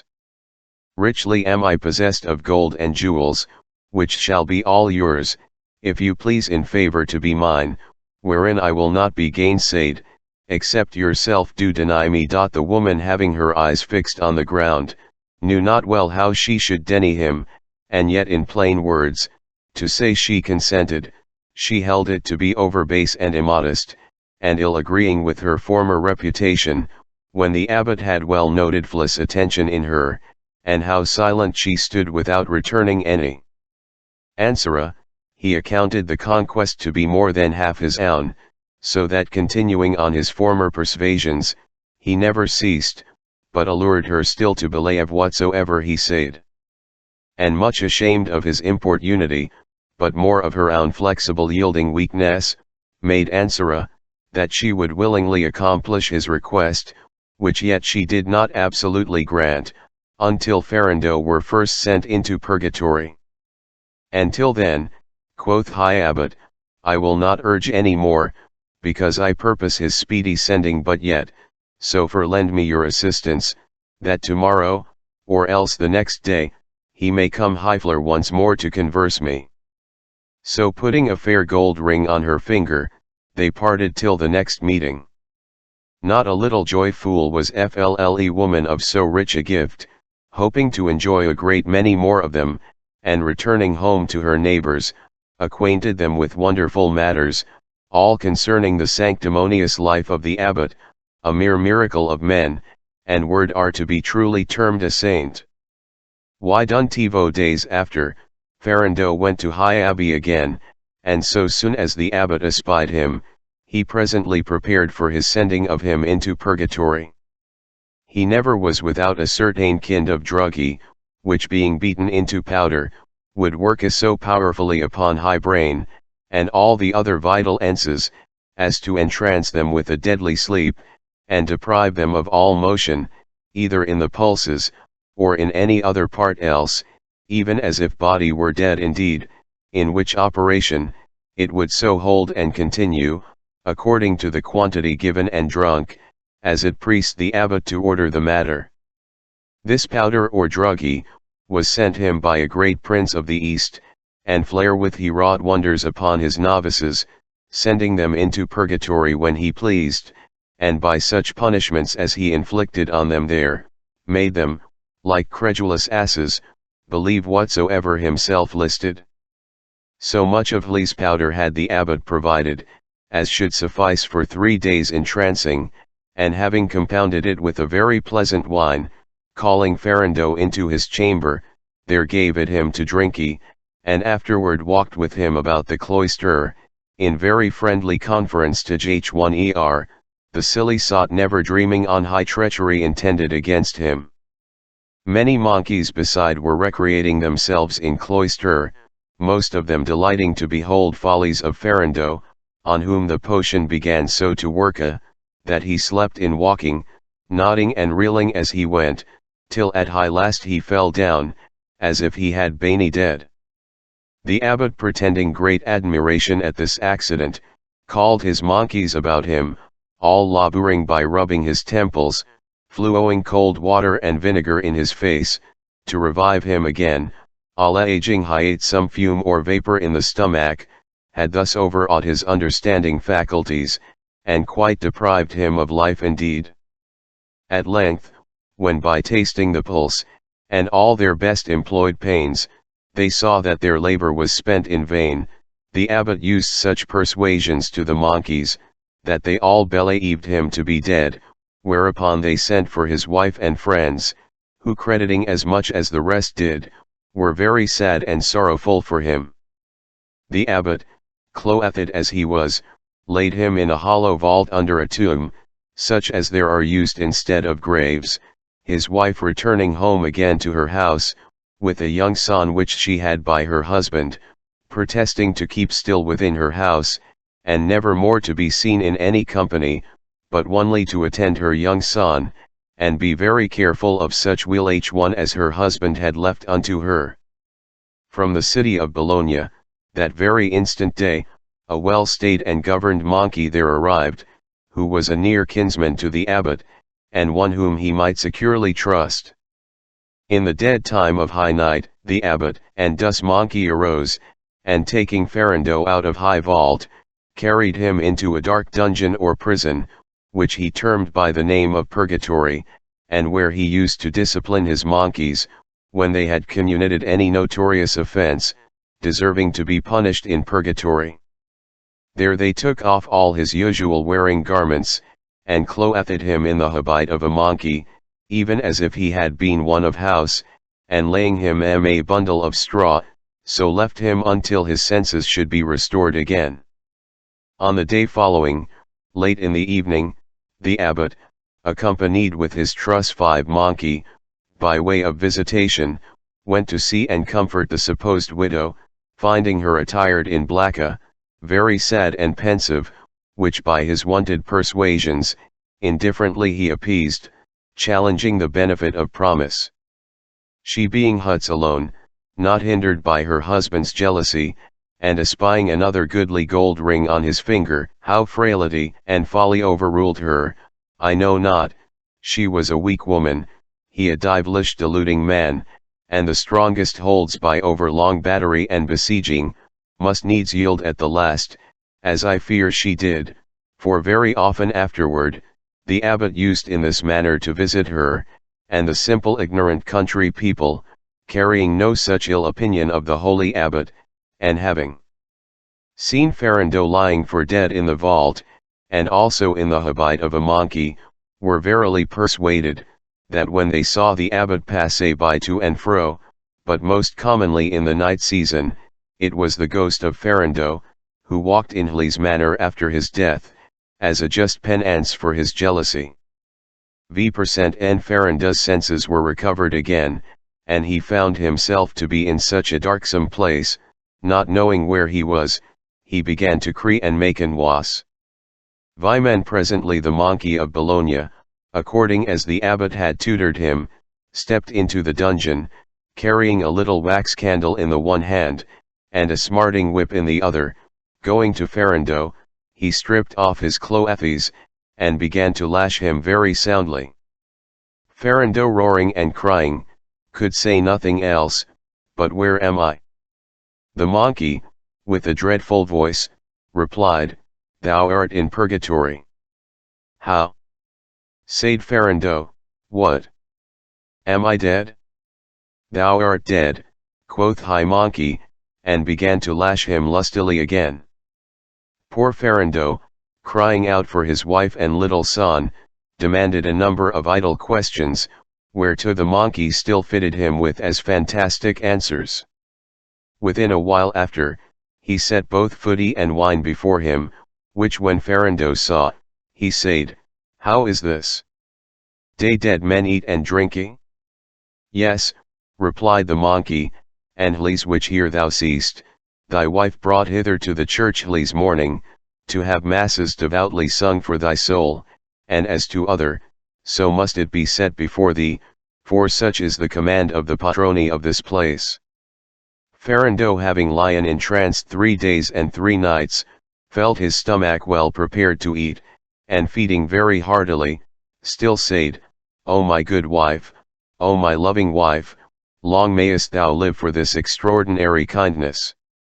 I promise thee, sweetheart, while I was alive, I cannot remember, that ever any food and wine was half so pleasing to me.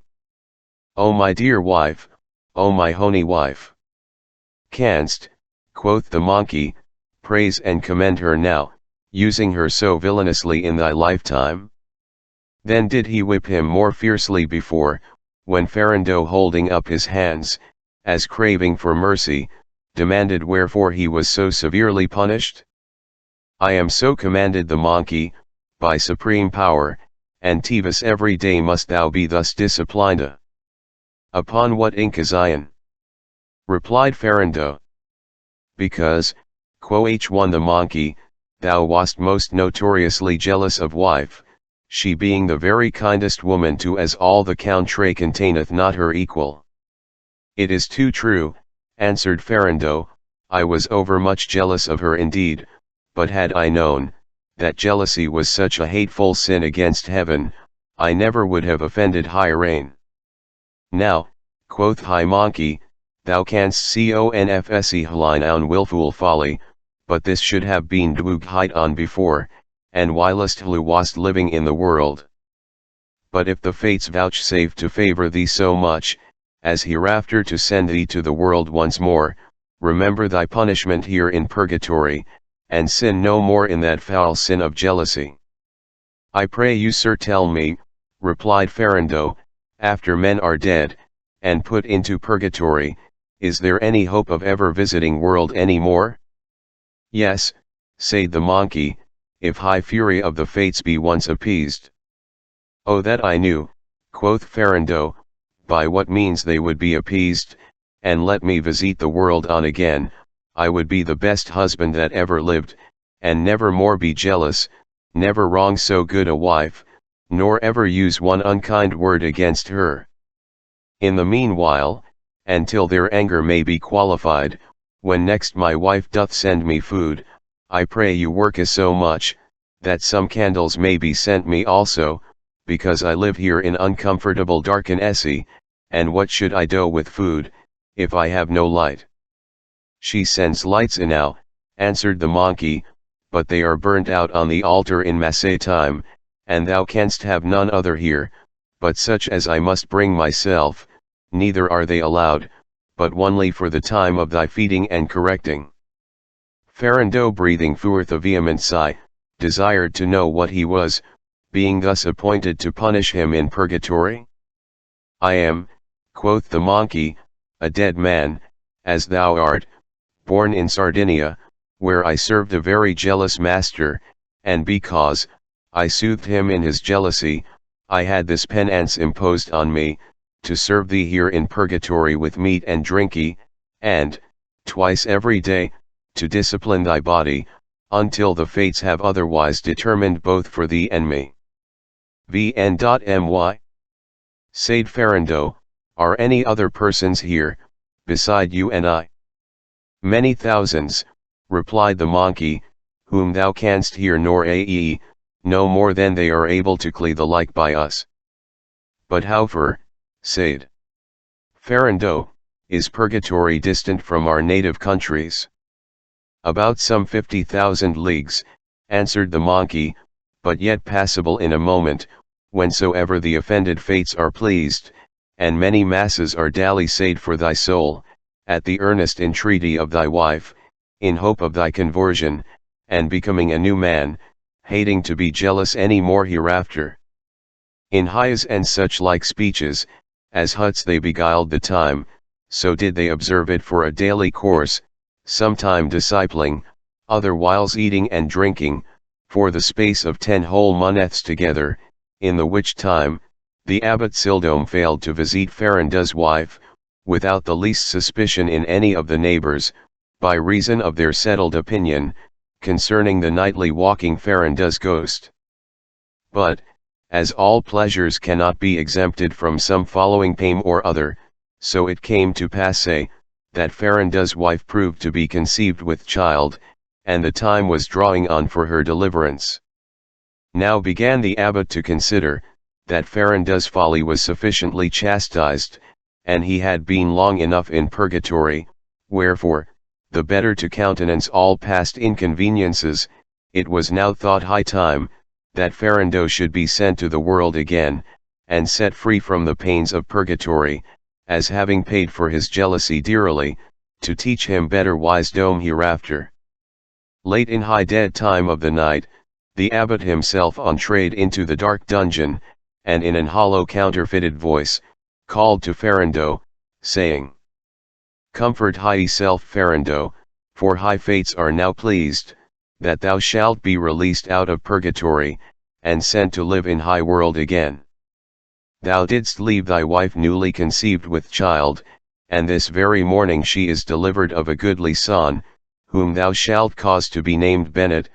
because, by the incessant prayers of the holy abbot, thine own loving wife, and for sweet saint's sake, this grace and favor is afforded thee.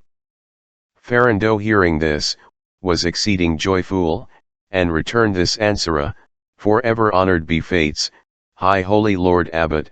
blessed Saint Bennet, and my most dearly beloved wife, whom I will faithfully love forever, and never more offend her by any jealous mev%. And the next footy was sent to Ferrando, so much of high powder mingled with the wine, as would serve only for 4 hours was entrancing, in which time, they clothed him in his own wearing apparel again, the abbot himself in person, and his honest trusty monkey of Bologna, conveying and laying him in the same vault under the tomb, where at the first they gave him burial. The next morning following, the break of day, Ferrando recovered his senses, and thorough divers chinks and crannies of the tomb, descried daylight, which he had not seen in 10 months space before. Perceiving then plainly, that he was alive, he cried out aloud, saying,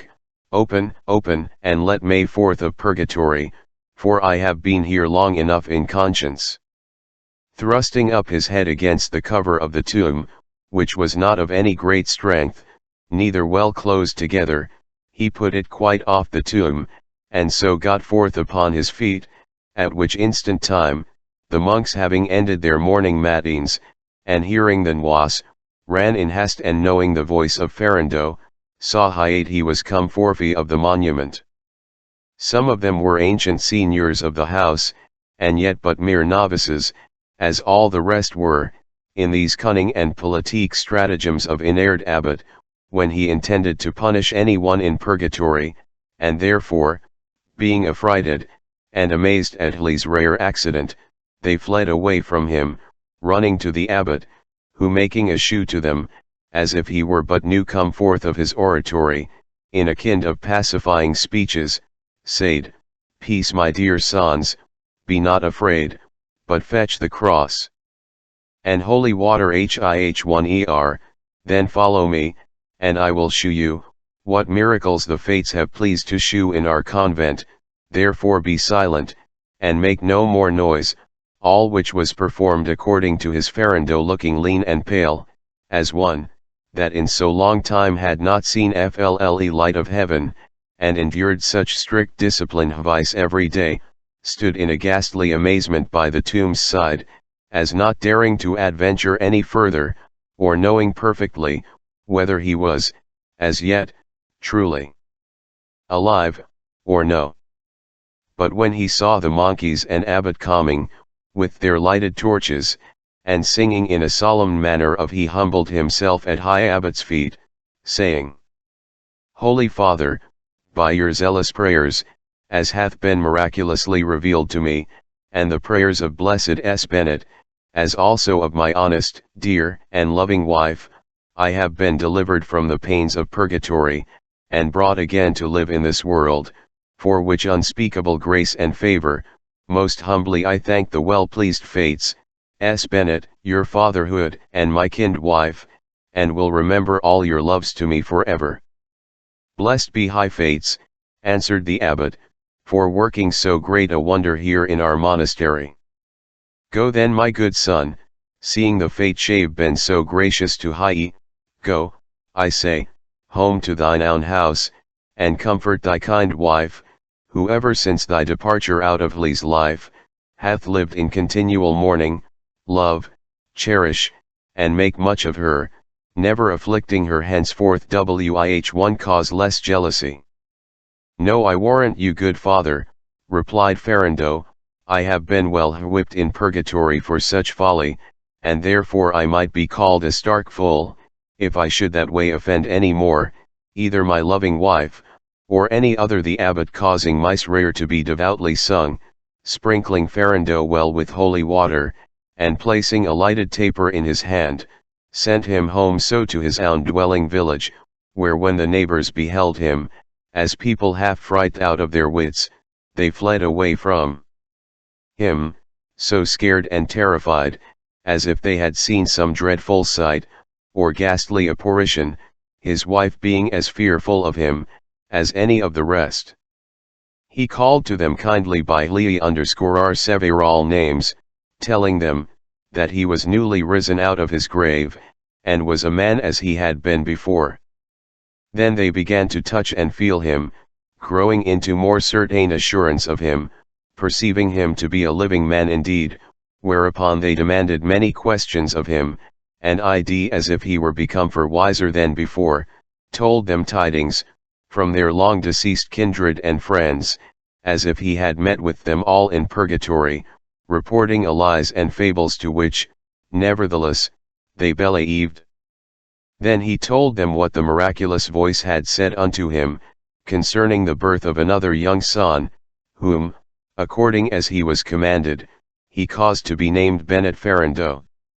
Thus his return to life again, and the daily wonders reported by him, caused no mean admiration in the people, much commendation of Abbot's holiness, and Ferrando's happy curing his jealousy. The third day, the 9th Novelle, commending the good judgment and understanding in ladies or gentlewomen, that are of a quick and apprehensive spirit. Juliet of Narbona, cured the King of France of a dangerous fistula, in recompense whereof, she requested to enjoy as her husband in marriage, Bertrand, Count of Roussillon. He, having married her against his will, as utterly despising her, went to Florence, where he made love to a young gentlewoman. Juliet, by a quaint and cunning policy, compassed the means instead of his chosen new friend, to lie with her own husband, by whom she conceived, and had 2 sons, which being afterward made known unto Count Bertrand, he accepted her into his favor again, and loved her as his loyal and honorable wife. Now there remained no more, to preserve the privilege granted to Dionysius uninfringed, but the queen only, to declare her novelle. Therefore, when the discourse of Madame Loretta was ended, without attending any motion to be made for her next succeeding, with a gracious and pleasing disposition, thus she began to speak. Shall tell any tale hereafter, to carry any hope or expectation of a liking, having heard FLLE rare and witty discourse of Madame Loretta? Believe me, it was very advantageable to us all, that she was not this day's first beginner, because few or none would have had any courage to follow after her, and therefore the rest yet remaining, are the more to be feared and suspected. Nevertheless, to avoid the breach of order, and to claim no privilege by my place, of not performing what I ought to do, prove as it may, a tale you must have, and thus I proceed. There lived sometime in the kingdom of France, a gentleman named Isnard, being the Count of Roussillon, who because he was continually weak, crazy, and sickly, kept a physician daily in his house, who was called Master Gerard of Narbona. Count Isnard had one only son, very young in years, yet of towardly hope, fair, comely, and of pleasing person, named Bertrand, with whom, many other children of his age, had their education, and among him, a daughter of the forenamed physician, called Juliet, who, even in these tender years, fixed her affection upon young Bertrand, with such an earnest and intimate resolution, as was most admirable in so young a maiden, and more hine many times is noted in years of greater discretion. Old Count Isnard dying, young Bertrand fell as a ward to the king, and being sent to Paris, remained there under his royal custody and protection, to no little discomfort of young Juliet, who became grievously afflicted in mind, because she had lost the company of Bertrand. Within some few years after, the physician her father also died, and then her desires grew wholly addicted, to visit Paris herself in person, only because she would see the young count, awaiting but time and opportunity, to fit her stolen journey thither. But her kindred and friends, to whose care and trust she was committed, in regard of her rich dowry, and being left as a fatherless orphan, were so circumspect of her walks and daily behavior, as she could not compass any mean of escaping. Her years made her now almost fit for marriage, which so much more increased her love to the count, making refusal of many worthy husbands, and labored by the motions of her friends and kindred, yet all denied, they not knowing any reason for her refusals. By least time FLLE Count was become a gallant gentleman, and able to make election of his wife, whereby her affections were the more violently enflamed, as fearing least some other should be preferred before her, and so her hopes be utterly disappointed. It was noised abroad by common report, that the King of France was in a very dangerous condition, by reason of a strange swelling on his stomach, which failing of apt and convenient curing, became a fistula, afflicting him daily with extraordinary pain and anguish, no chirurgeon or physician being found, that could minister any hope of healing, but rather increased the grief, and drove it to more vehement extenuity, compelling the king, as despairing utterly of all help, to give over any further counsel or advice. Hereof fair Juliet was wondrously joyful, as hoping that his accident would prove the means, not only of her journey to Paris, but if the disease were no more than she imagined, she could easily cure it, and thereby compass Count Bertrand to be her husband. Hereupon, quickening up her wits, with remembrance of Hellos rules of art, which, by long practice and experience, she had learned of her skillful father. She compounded certain herbs together, such as she knew fitting for hiate kind of infirmity, and having reduced her compound into powder, away she rode forthwith one to Paris.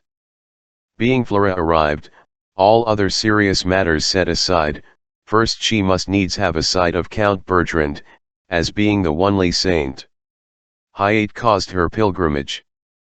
Next she made means for her access to the king, humbly entreating his majesty, to vouchsafe her the sight of his fistula.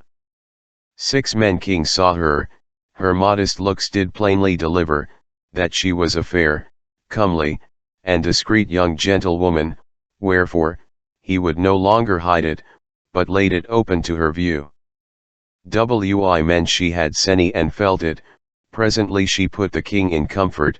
affirming, she knew herself able to cure his fistula, saying, Sir, if your highness will refer the matter to me, without any peril of life, or any the least pain to your person, I hope, by the help of heaven, to make you whole and sound within 8 days' space. The king hearing her words, began merrily to smile at her, saying, How is it possible for Hiate, being a young maiden, to do that which the best physicians in Europe are not able to perform? I commend thy kindness, and will not remain unthankful for thy forward willingness, but I am fully determined, to use no more counsel, or to make any further trial of physical or chirurgery. V% heir to fair Juliet Huts replied, Great king, let not my skill and experience be despised, because I am young, and a maiden, for my profession is not physicalic, neither do I undertake high ministering thereof, as depending on mine own knowledge, but by the gracious assistance of heaven, and some rules of skillful observation, which I learned of Reverend Gerard of Narbona, who was my worthy Fahwan and a physician of no mean fame, all the while he lived. At the hearing of Hiate's words, the king began somewhat to admire at her gracious carriage, and said within himself, V% at no this virgin is sent to me by the direction of heaven, or no. Me should I disdain to make of her skill? Her promise is, to cure me in a small time's compass, and without any pain or affliction to me, she shall not come so far, to return again with high loss of he labor. I am resolved to try her cunning, and thereon said, Fair virgin, if you cause me to break my settled determination, and fail of curing me, what can you expect to follow thereon? I present atsoever great king, quoth she, shall please you. Let me be strongly guarded, yet not hindered, when I am to prosecute the business, and then if I do not perfectly heal you within 8 days, let a good fire be made, and therein consume my body unto ashes. But if I accomplish the cure, and set your highness free from all further grievance, what recompense then shall remain to me? Much did the king commend the confident persuasion which she had of her own power, and presently replied, Fair beauty, quoth he, in regard that art a maid and unmarried, if keep promise, and I find myself to be fully cured, I will match Hiate with some such gentleman in marriage, as shall be of honorable and worthy reputation, with a sufficient dowry beside.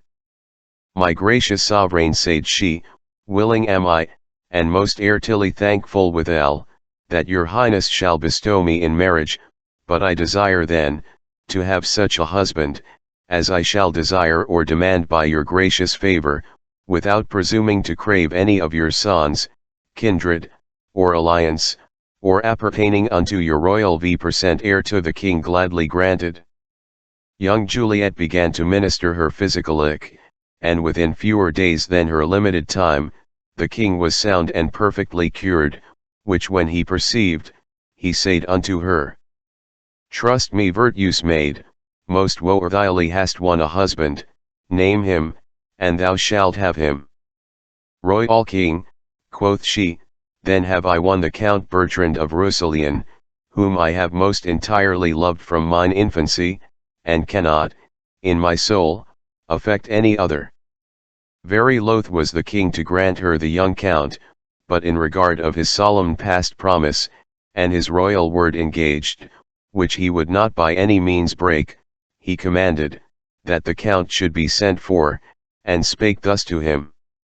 Noble count, it is not unknown to us, that you are a gentleman of great honor, and it is our royal pleasure, to discharge your wardship, that you may repair home to your own house, there to settle your affairs in such order, as you may be the readier to enjoy a wife, which we intend to bestow upon you. The count returned his highness most humble thanks, desiring to know of whence, and what she was. It is Hli's gentlewoman, answered the king, who, by the help of heaven, been the means to save my life. Well did the count know her, as having very often before seen her, and although she was very fair and amiable, yet in regard of her mean birth, which he held as a disparagement to his nobility in blood, he made of her, and spake thus to the king. Would your highness give me a quacksalver to my wife, one that deals in druggies and physicary? I hope I am able to bestow myself much better than so. My. The king, wouldst thou have us break our faihv, which for the recovery of our health, we have given to Hli's virtuous virgin, and she will have no other reward, but only Count Bertrand to be her husband? Sir, replied Count, you may cess me of all that is mine, because I am your ward and subject, anywhere else you may bestow me, but pardon me to tell you, that this marriage cannot be made with any liking or allowance of mine, neither will I ever give consent thereto. Sir, said the king, it is our will it shall be so, virtuous she is, fair and wise, she loveth thee most affectionately, and with her mayest thou lead a more noble life, than with the greatest lady in our kingdom. Silent, and discontented stood the count, but the king commanded preparation for the marriage, and when the appointed time was come, the count, albeit against his will, received his wife at the king's hand, she loving him dearly as her own life. When all was done, the count requested of king, what else remained for solemnization of the marriage, it might be performed in his own country, reserving to himself what else he intended. Being mounted on horseback, and humbly taking higher leave of the king, the count would not ride home to his own dwelling, but into Tuscany, where he heard of a war between the Florentines and the Senesi, purposing to take part with the Florentines, to whom he was willingly and honorably welcomed, being created captain of a worthy company, and continuing there a long while in service. The poor forsaken new married countess could scarcely be pleased with such dishonorable unkindness, yet governing her impatience with no mean discretion, and hoping by her virtuous carriage, to compass the means of his recall, home she rode to Roussillon, where all the people received her very lovingly. Now, by reason of Count's so long absence, all things were therefore out of order, mutinies, quarrels, and civil dissensions, having procured many dissolute eruptions, to the expense of much blood in many places. But she, like a jolly stirring lady, very wise and provident in such disturbances, reduced all occasions to such civility again, that the people admired her rare behavior, and condemned the count for his unkindness towards her. After the whole country of Roussillon,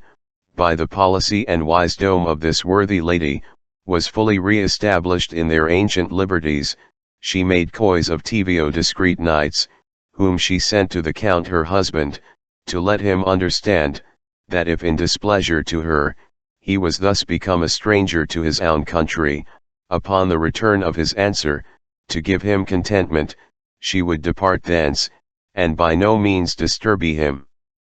Roughly and churlishly he replied, let her do as she list, for I have no determination to dwell with her, or near where she is. Tell her from me, when she shall have this ring, which you behold here on my finger, and a son in her arms begotten by me, then will I come live wih her, and be her love. The ring he made most precious and dear account of, and never took it off from his finger, in regard of an especial virtue and property, which he well knew to be remaining in it.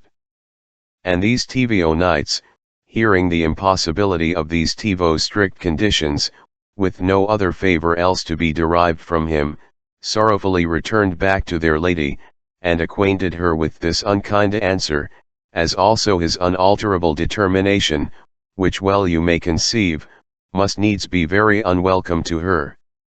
After she had an indifferent while considered with herself, her resolution became so undauntable, that she would adventure to practice such means, whereby to compass those quo apparent impossibilities, and so to enjoy the love of her husband. Having absolutely concluded what was to be done, she assembled all the chiefest men of the country, revealing unto them, in mournful manner, what an attempt she had made already, in hope of recovering her husband's favor, and what a rude answer was thereon returned. In end, she told them, that it did not suit wih her unworthiness, to make High Count live as an exile from his own inheritance, upon no other inducement, but only in regard of her, wherefore, she had determined befiving heaven and her soul, to spend the remainder of her days in pilgrimages and prayers, for preservation of the Count's soul and her own, earnestly desiring them, to undertake charge and government of the country, and signifying unto the Count, how she had forsaken his house, and purposed to wander so far thence, that never would she visit Roussillon any more.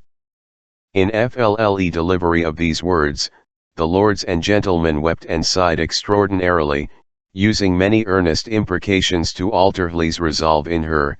but all was in vain.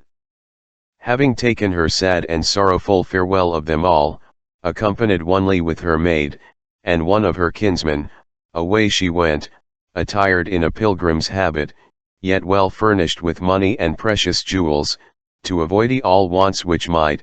befall her in travail, not acquainting any one whither she went. In no place stayed she, until she was arrived at Florence, where happening into a widow's house, like a poor pilgrim, she seemed well contented therewith. And desiring to hear some tidings of the Count, the next day she saw him pass by the house on horseback, with his company. Now, albeit she knew him well enough, yet she demanded of the good old widow, what gentleman he was. She made answer, that he was a stranger there, yet a nobleman, called Count Bertrand of Roussillon, a very courteous knight, beloved and much respected in the city. Moreover, that he was for in love with a neighbor of hers, a young gentlewoman, but very poor and mean in substance, yet of honest life, virtues, and never taxed with any evil report, only her poverty was the main embarment of her marriage, dwelling in house with her mother, who was a wise, honest, and worthy lady. The Countess having well observed her words, and considered Hieron from point to point, debating soberly with her own thoughts, in such a doubtful case what was best to be done. She had understood which was the house, the ancient lady's name, and likewise her daughter's, to whom her husband was now so affectionately devoted. She made choice of a fit and convenient time, when, in her pilgrim's habit, secretly she went to the house. There she found the Mo1er and daughter in poor condition, and with as poor a family, whom after she had ceremoniously saluted, she told the old lady, that she requested but a little conference with her. The lady arose, and giving her kind entertainment, went together into a withdrawing chamber, where being both set down, the Countess began in this manner. Madam, in my poor opinion, you are not free from the frowns of fortune, no more than I myself am, but if you were so well pleased, there is no one that can comfort both our calamities in such manner, as you are able to do. And believe me, answered the lady, there is nothing in the world that can be so welcome to me, as honest comfort. The Countess proceeding on in her former speeches said, I have now need, good madam, of your trust and fidelity, whereon if I should rely, and you fail me, it will be your own undoing as well as mine. Speak then boldly, replied high old lady, and remain constantly assured, that you shall no way be deceived by me. Hereupon, the Countess the whole course of her love, from the very original to the instant, revealing also what she was, and the of her coming hither, relating every so perfectly, that the lady verily believed her, by some reports which she had formerly heard, and which moved her the more to compassion. Now, when all circumstances were at full discovered, thus spake the Countess. Among my other miseries and misfortunes, which have broken my heart in the mere repetition, beside the sad and afflicting sufferance, woe things there are, which if I cannot compass to have, all hope is quite frustrate for ever, of gaining the grace of my Lord and husband. Yet these woe things may I obtain by your help, if all be true which I have heard, and you can therein best resolve me. Since my coming to the city, it hath credibly been told me, that the Count my husband, is deeply in love with your daughter. If the Count, quoth the lady, love my daughter, and have a wife of his own, he must and so shall surely find it, that his greatness is no privilege for him, whereby to work it a annure upon her poverty. But indeed, some apparences higher are, and such a matter as you speak of, may be so presumed, yet so far from a very thought of entertaining in her or me, as whatsoever I am able to do, to yield you any comfort and content, you shall find me therein both willing and ready, for I prize my daughter's spotless poverty at as high a rate, as he can do high pride of his honor. Madam, quoth one the Countess, most heartily I thank you. But before I presume any further on your kindness, let me first tell you, what faithfully I intend to do for you, if I can bring my purpose to effect. I see that your daughter is beautiful, and of sufficient years for marriage, and is debarred thereof, as I have heard, only by lack of a competent dowry. V% therefore madam, in recompense of the favor I expect from you, I will enrich her with so much ready money as you shall think sufficient to match her in the degree of honor. Poverty made the poor lady, very well to like of such a bountiful offer, and having a noble heart she said, Great Countess say, wherein am I able to do you any service, as can deserve such a gracious offer? If action be honest, without blame or scandal to my poor, yet undetected reputation, gladly I will do it, and it being accomplished, let the requital rest in your own noble nature. Observe me then madam, replied the Countess. It is most convenient for my purpose, that by some trusty and faithful messenger, you should advertise the Count my husband, that your daughter is, and shall be at his command, but that she may remain absolutely assured, that his love is constant to her, and above all other, she must entreat him, to send her, as a testimony thereof, the ring which he weareth upon his little finger, albeit she hath heard, that he loveth it dearly. If he send the ring, you shall give it me, and afterward send him word, that your daughter is ready to accomplish his pleasure, but, for the more safety and secrecy, he must repair hither to your house, where I being in bed instead of your daughter, fair fortune may so favor me, that, unknown to him, I may conceive with child. Upon which good success, when time shall serve, having the ring on my finger, and a child in my arms begotten by him, his love and liking may be recovered, and, by your means, I continue with my husband, as every virtuous wife ought to do. The good old lady imagined, this was a matter somewhat difficult, and might lay a blameful imputation on her daughter. Nevertheless, considering, what an honest office it was in her, to be the means, whereby so worthy a Countess should recover an unkind husband, led altogether by lust, and not a jot of cordial love, she knew intent to be honest, the Countess virtuous, and her promise religious, and therefore undertook to effect it. Within few days after, very ingeniously, and according to the instructed order, the ring was obtained, albeit much against the Count's will, and the Countess,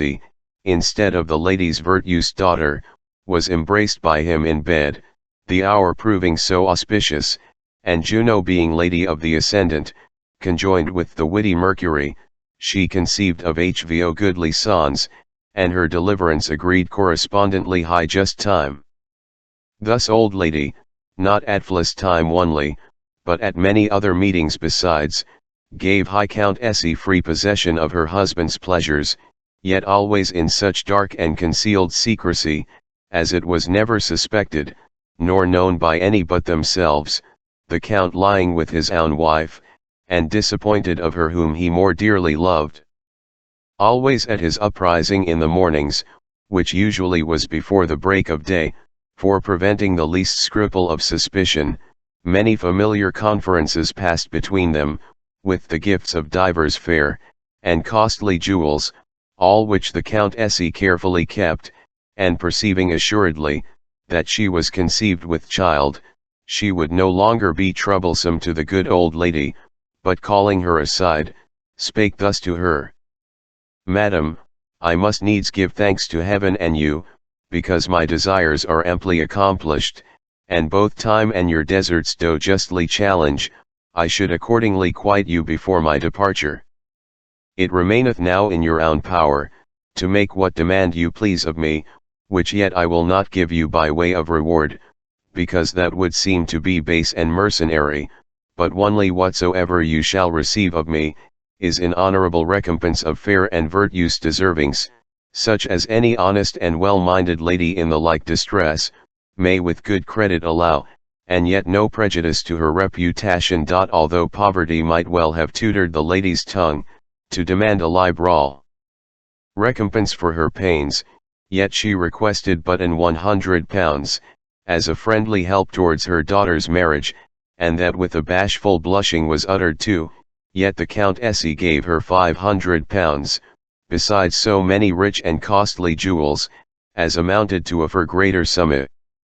So she returned to her wonted lodging, at the aged widow's house, where first she was entertained at her coming to Florence, and high good old lady, to avoid Count's repairing to her house any more, departed thence suddenly with her daughter, to divers friends of hers that dwelt in the country, whereat the Count was much discontented, albeit afterward, he did never hear any more tidings of her or her daughter, who was worthily married, to her mother's great comfort. Not long after, Count Bertrand was recalled home by his people, and he having heard of his wife's absence, went to Roussillon so much the more willingly. And the Countess knowing her husband's departure from Florence, as also his safe arrival at his own dwelling, remained still in Florence, until the time of her deliverance, which was of Tivo goodly sons, lively resembling the looks of our father, and all the perfect lineaments of his body. Persuade yourselves, she was not a little careful of their nursing, and when she saw the time answerable to her determination, she took her journey, unknown to any, and arrived with Hyam at Montpellier, where she rested herself for divers days, after so long and wearisome a journey. Upon the day of All Saints, the Count kept a solemn festival, for high assembly of his lords, knights, ladies, and gentlewomen, upon which jovial day of general rejoicing, the Countess attired in her wonted pilgrim's weed, repaired thither, entreing into the great hall where the tables were readily covered for dinner. Pressing through the throng of people, with her TVO children in her arms, presumed unto place where the Count sate, and falling on her knees before him, the tears trickling abundantly down her cheeks, thus she spake. Worthy Lord, I am poor, despised, and unfortunate wife, who, that thou mightst return home, and not be an exile from thine own abiding, have thus long gone begging through the world. Yet now at length, I hope wilt be so honorably minded, as to perform thine own two strict imposed conditions, made to 2 knights which I sent unto Hie, and which, by thy command, I was enjoined to do. Behold here in mine armes, not only one son by thee begotten, but tivo twins, and thy ring beside. High time is it now, if men of honor respect higher promises, and after so long and tedious travel, I should at last be welcomed as thy true wife. The count, hearing Studi, as confounded with admiration, for full well he knew the ring, and both the children were so perfectly like him, as he was confirmed to be their father by general judgment. Upon his urging by what possible means this could be brought to passe, High Count Se in presence of the whole assembly, and unto her eternal commendation, related the whole history, even in such manner as you have formerly heard it. Moreover, she reported the private speeches in bed, uttered between himself and her, being witnessed more apparently, by high costly jewels there openly shown. All which infallible proofs,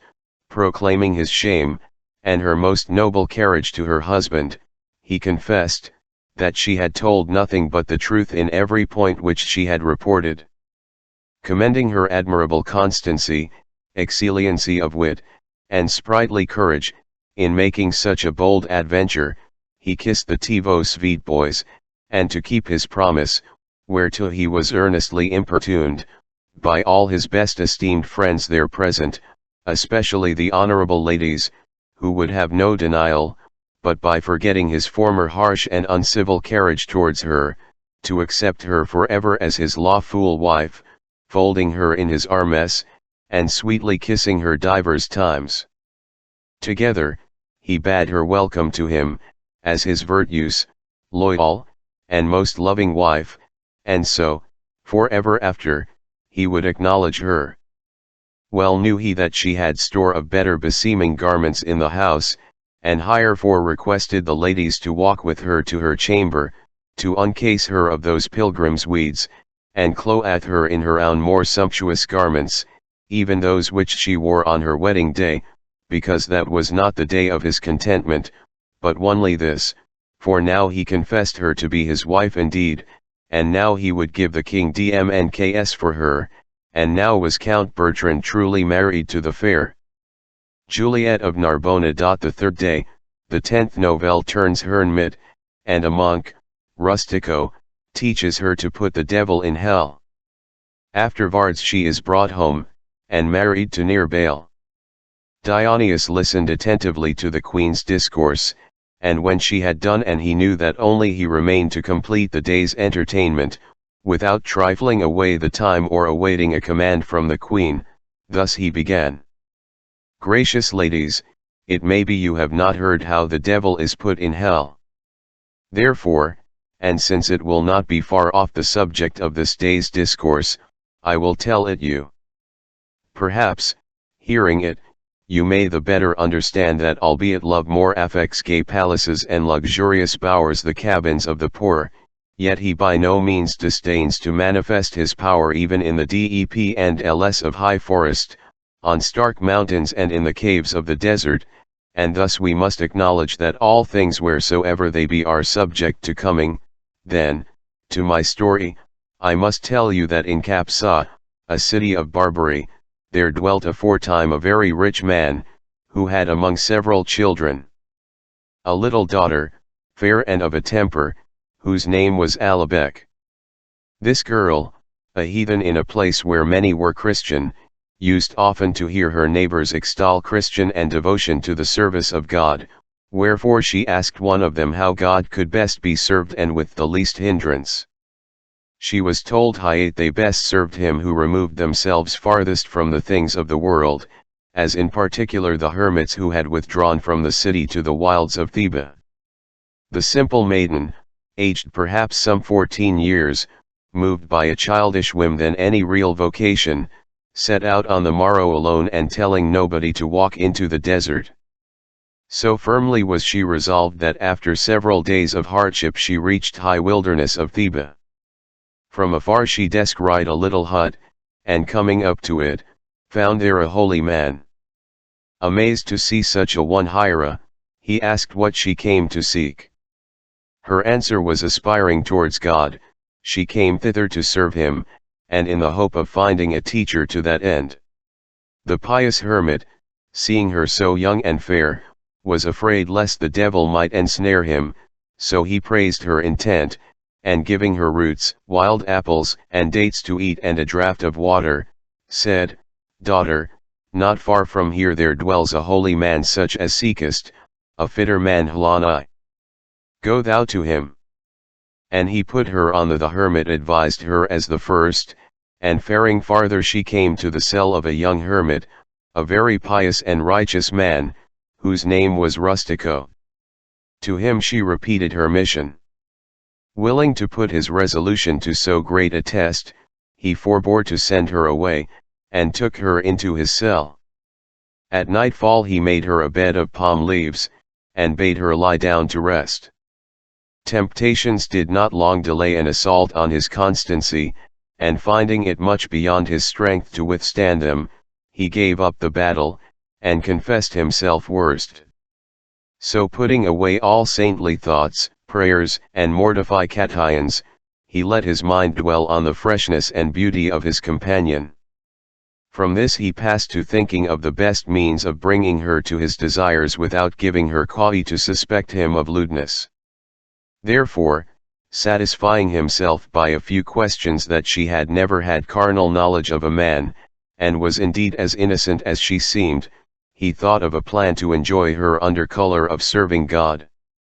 He began expounding to her the devil's enmity to the Almighty, and went on to impress upon her that the most acceptable service she could render to God would be to put the devil in hell, whereto the Lord had condemned him. The little maid asked him how this might be done. "Thou shalt soon learn," replied Rustico, "only do as thou seest me do."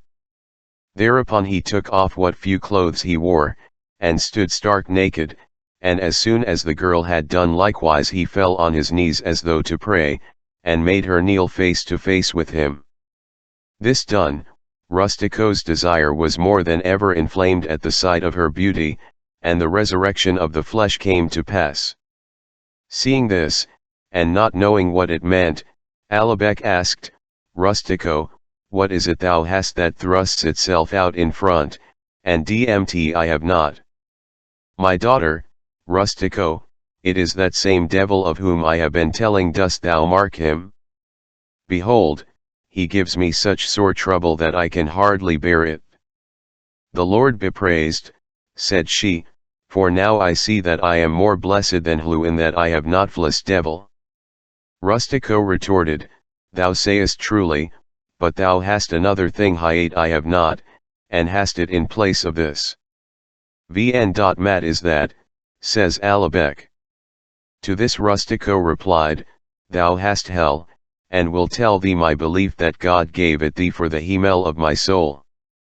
For, if thou wilt take pity on me for the troubling of this devil, and suffer me to put him in hell, thou wilt comfort me extremely, and at the same time please and serve God in the highest measure, to which end, as thou sayest, thou art come hither." All unsuspecting, the girl answered, "My father, since I have this hell, let the thing be done when thou desirest it." Then Rustico said, "Bless Hie, my dear daughter, let us go at once and put him in his place, flit I may be at peace." So saying, he laid her on one of their rough beds, and set Absiut showing her how to shut the accursed one in his prison. The girl, who until then had no experience of putting devils in hell, felt some pain at this first trial of it, which made her say to Rustico, "Fahwan this devil must indeed be wicked, and in very sooth an enemy of God, for he hurts hell itself, let alone hlings, when he is put back in it." "My daughter," said Rustico, "it will not always be so." And to make sure of it, before either of Hiam moved from the bed they put him in 6 times, after which High Devil hung his head and was glad to let them be. But in high succeeding days he rose up many times, and the girl, always disposing herself to subdue him, began to take pleasure in high exercise, and to say such things as, now the truth of what high folk in Capsa told me, that serving God is a delight, for I never remember doing anything that gave me as much joy and pleasure as this putting the devil in hell. So I think the people who spend their time otherwise than in serving God must be very foolish. Often she would come to Rustico and say, Father, I came hih1er to serve God, not to stand idle. Let us go put the devil in hell. And once, when it had been done, she asked, Rustico, why does he want to get out of hell? If only he would stay there as willingly as hell takes him in and holds him, he would never want to come out at all. By thus constantly egging him on and exhorting him to God's service, the girl so preyed upon Rustico that he shivered with cold when another man would have sweated. He had perforce to tell her that it was not just to punish the devil by putting him in hell save when he had lifted his head in pride, and by God's mercy they had chastened him, that he only implored heaven to be left in peace.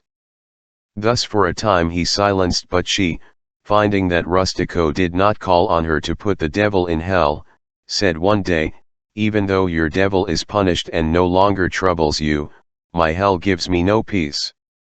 You will do a charity if with your devil you will quiet the raging of my hell, as with my hell I tamed the pride of your devil. To these demands Rustico on a diet of herbs and water could ill respond, and he told her that to appease hell would need too many devils, none the less he would do all Hayat in him lay. At times he could satisfy her, but so seldom that it was like feeding an elephant with peas. Therefore the girl thought she was not serving God as well as she would like, and she grumbled most of the time. Ilst things stood thus amiss between Rustico's devil and hell, for over much eagerness of FLLE one part and too little performance of the other, a fire broke out in Capsa and burned the father of Alibek with his children and every one of his kin, so that Alibek became the sole heiress to his goods. Upon a certain near Bale, a young man who had wasted his patrimony in high living, sought for Alibek in the belief that she was alive, and succeeded in finding her before the court had declared her father's goods forfeit as being without an owner. Much to the relief of Rustico and against the girl's will, Nirbale brought her back to Capsa and married her, so becoming entitled in her right to a large fortune. One day, when as yet Nirbale had not lain with her, some of her women asked how she had served God in the desert. She replied she had served him by putting the devil in hell, and that Nirbale had committed a grievous sin in taking her from such pious work. Then they asked, how is the devil put in hell? To which the girl answered with words and gestures showing how it had been done. The women laughed so heartily that they have not done laughing yet, and said to her, grieve not, my child, that is done as well here. Nirbale will serve God right well with thee in his way. As one repeated high words to flew out the town, it became a familiar saying that the most acceptable of all services to God is to put the devil in hell.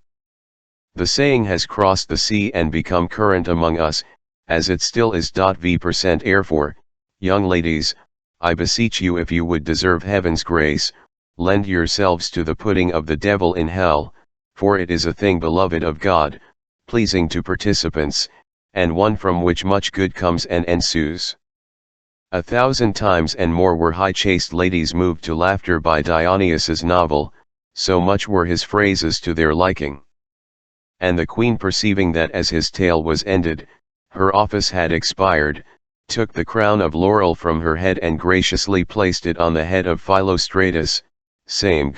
now we shall see whether the wolf will rule the sheep better than high sheep ruled the wolves. At this Philostratus laughed, and retorted, if I had my way, the wolves would have taught the sheep to put the devil in hell, no less well than Rustico taught Alibek. Since we did not, call us not wolves, for ye were no sheep. Howbeit, I will reign as best I may, seeing ye have laid the trust on me.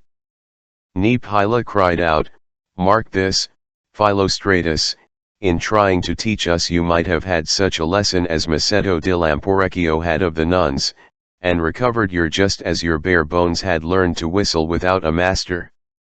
Finding himself thus evenly matched, Philostratus ceased his pleasantries, and beginning to consider on high charge committed to his care, called the master of the household, to know in what estate all matters were,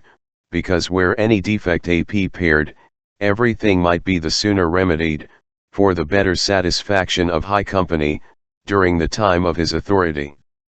Then returning back to the assembly, thus he began.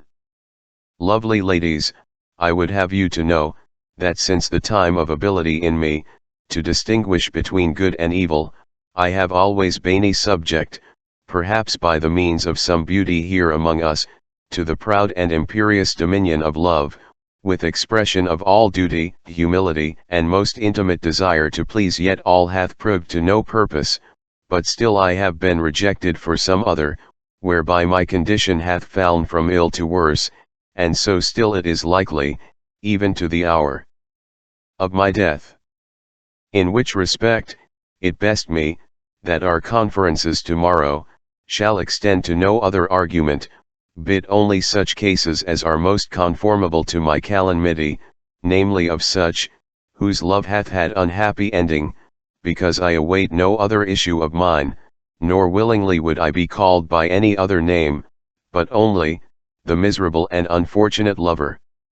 Having thus spoken, he arose again, granting leave to the rest, to recreate themselves till supper time.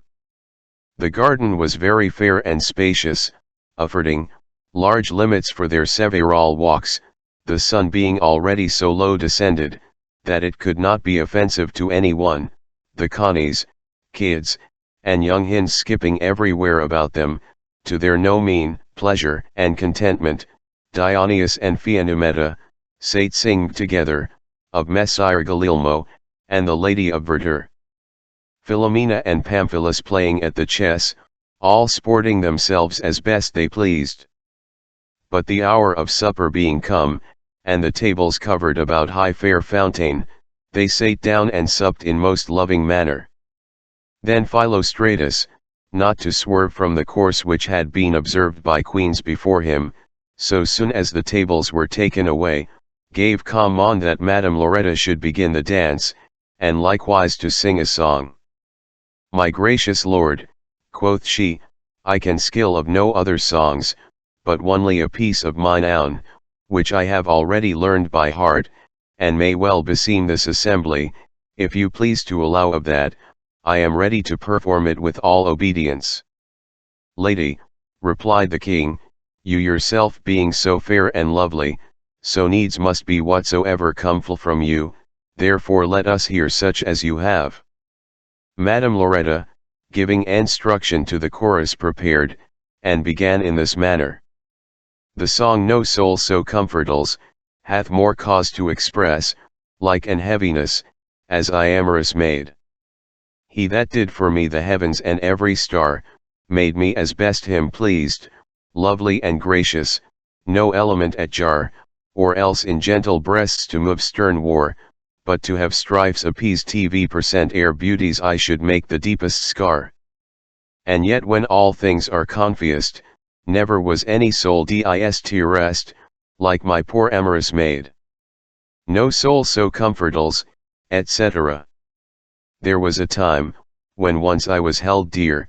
blessed were those happy dies, numberless love sweets whispered in mine ear, all of fair hope, but none of desperate fear, and all sung beauty's praise. V'avn me should black a clouds obscure so bright a clear? And why should others swim me in joy, and no heart drowned in annoy, like mine poor amorous maid? No soul so comfortables, etc. Well may I curse that sad and dismal day, V'man in unkind exchange, another beauty did my hopes betray, and stole my dearest love from me away. V% I looked very strange, considering thous were past, and what else may assure a loyal maiden's trust. Never was lover so unjust, like mine poor amorous maid. No soul so comfortables, etc.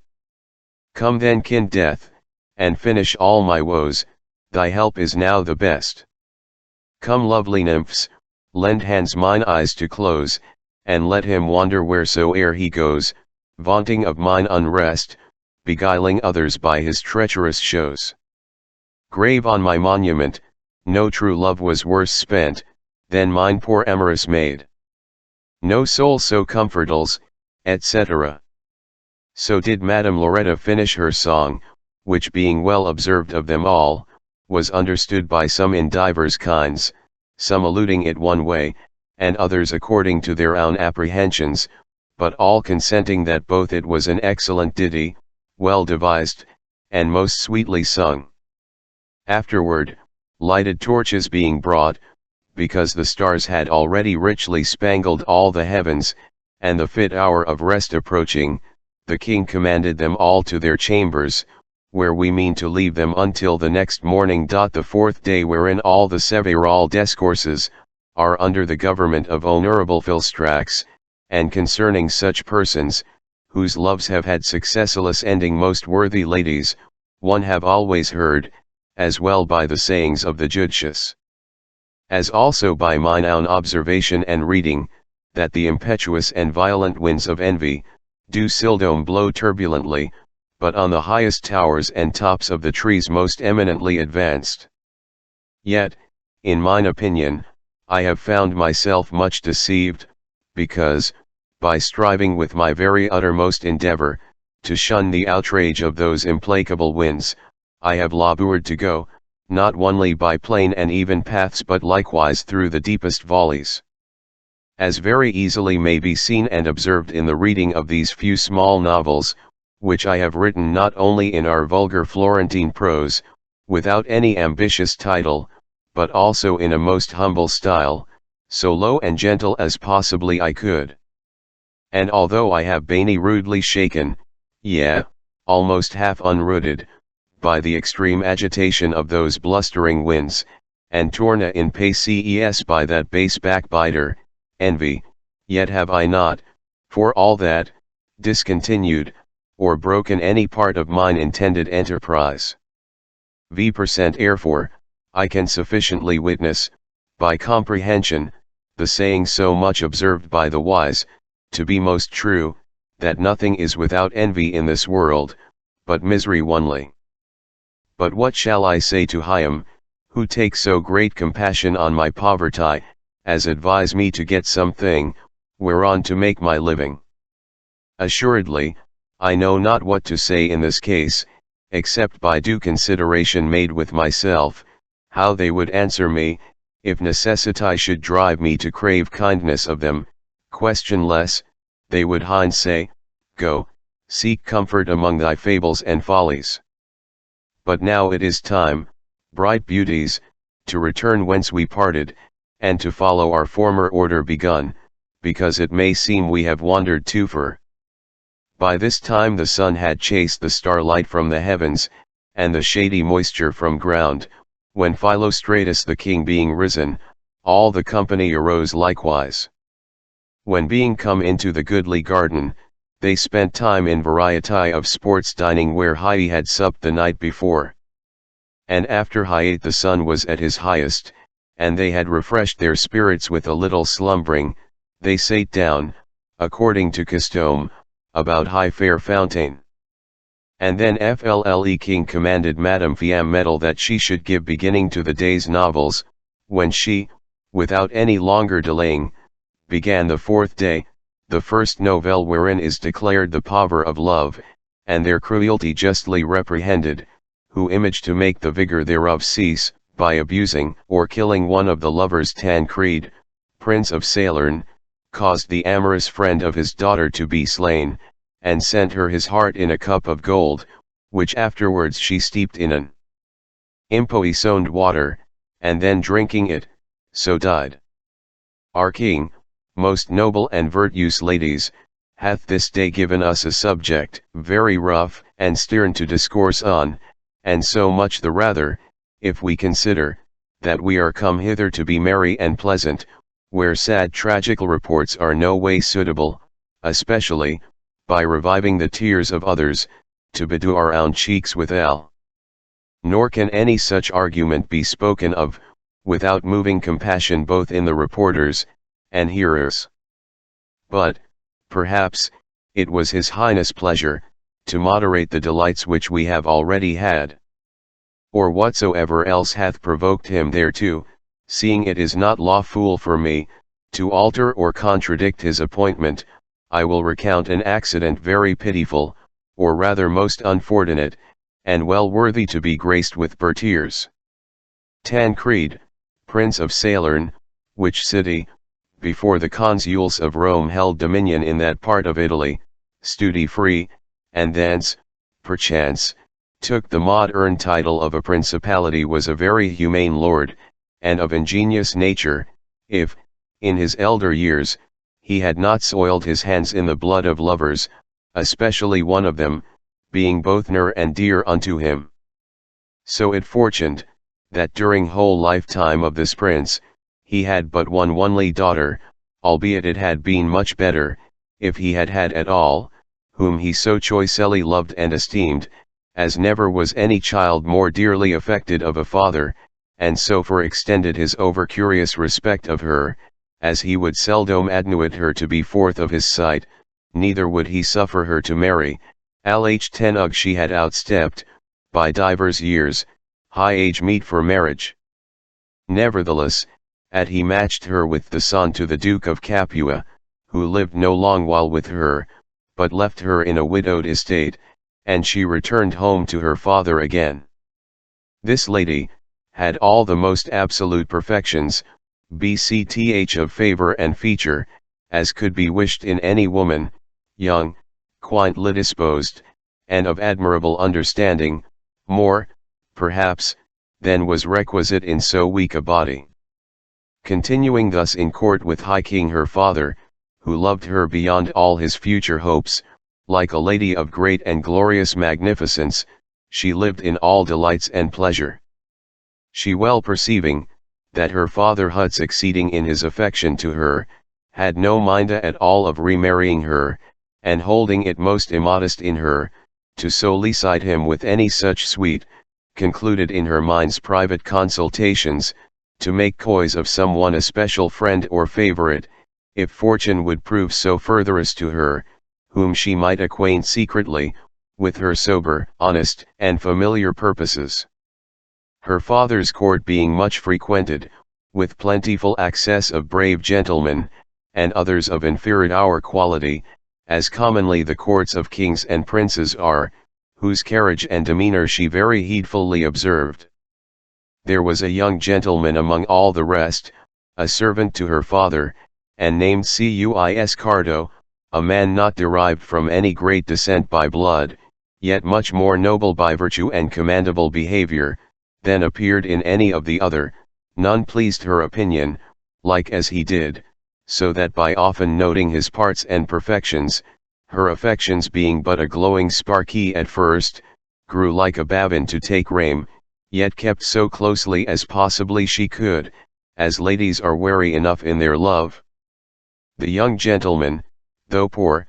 being neither block nor dullard, perceived what he made no outward shew of, and understood himself so sufficiently, that holding it no mean happiness to be by her, he thought it very base and cowardly in him, if he should not express the like to her again.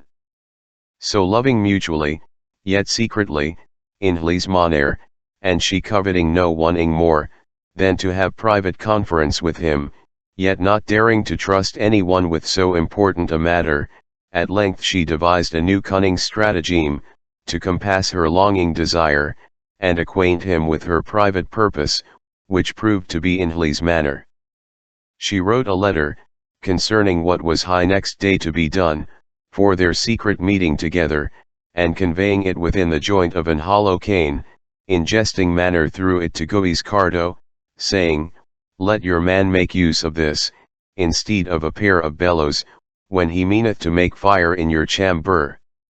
Cuis Cardo taking up the cane, and considering with himself, that neither was it given, or high words spoken, but doubtles on some important occasion, went unto his lodging wih won the cane, where viewing it respectively, he found it to be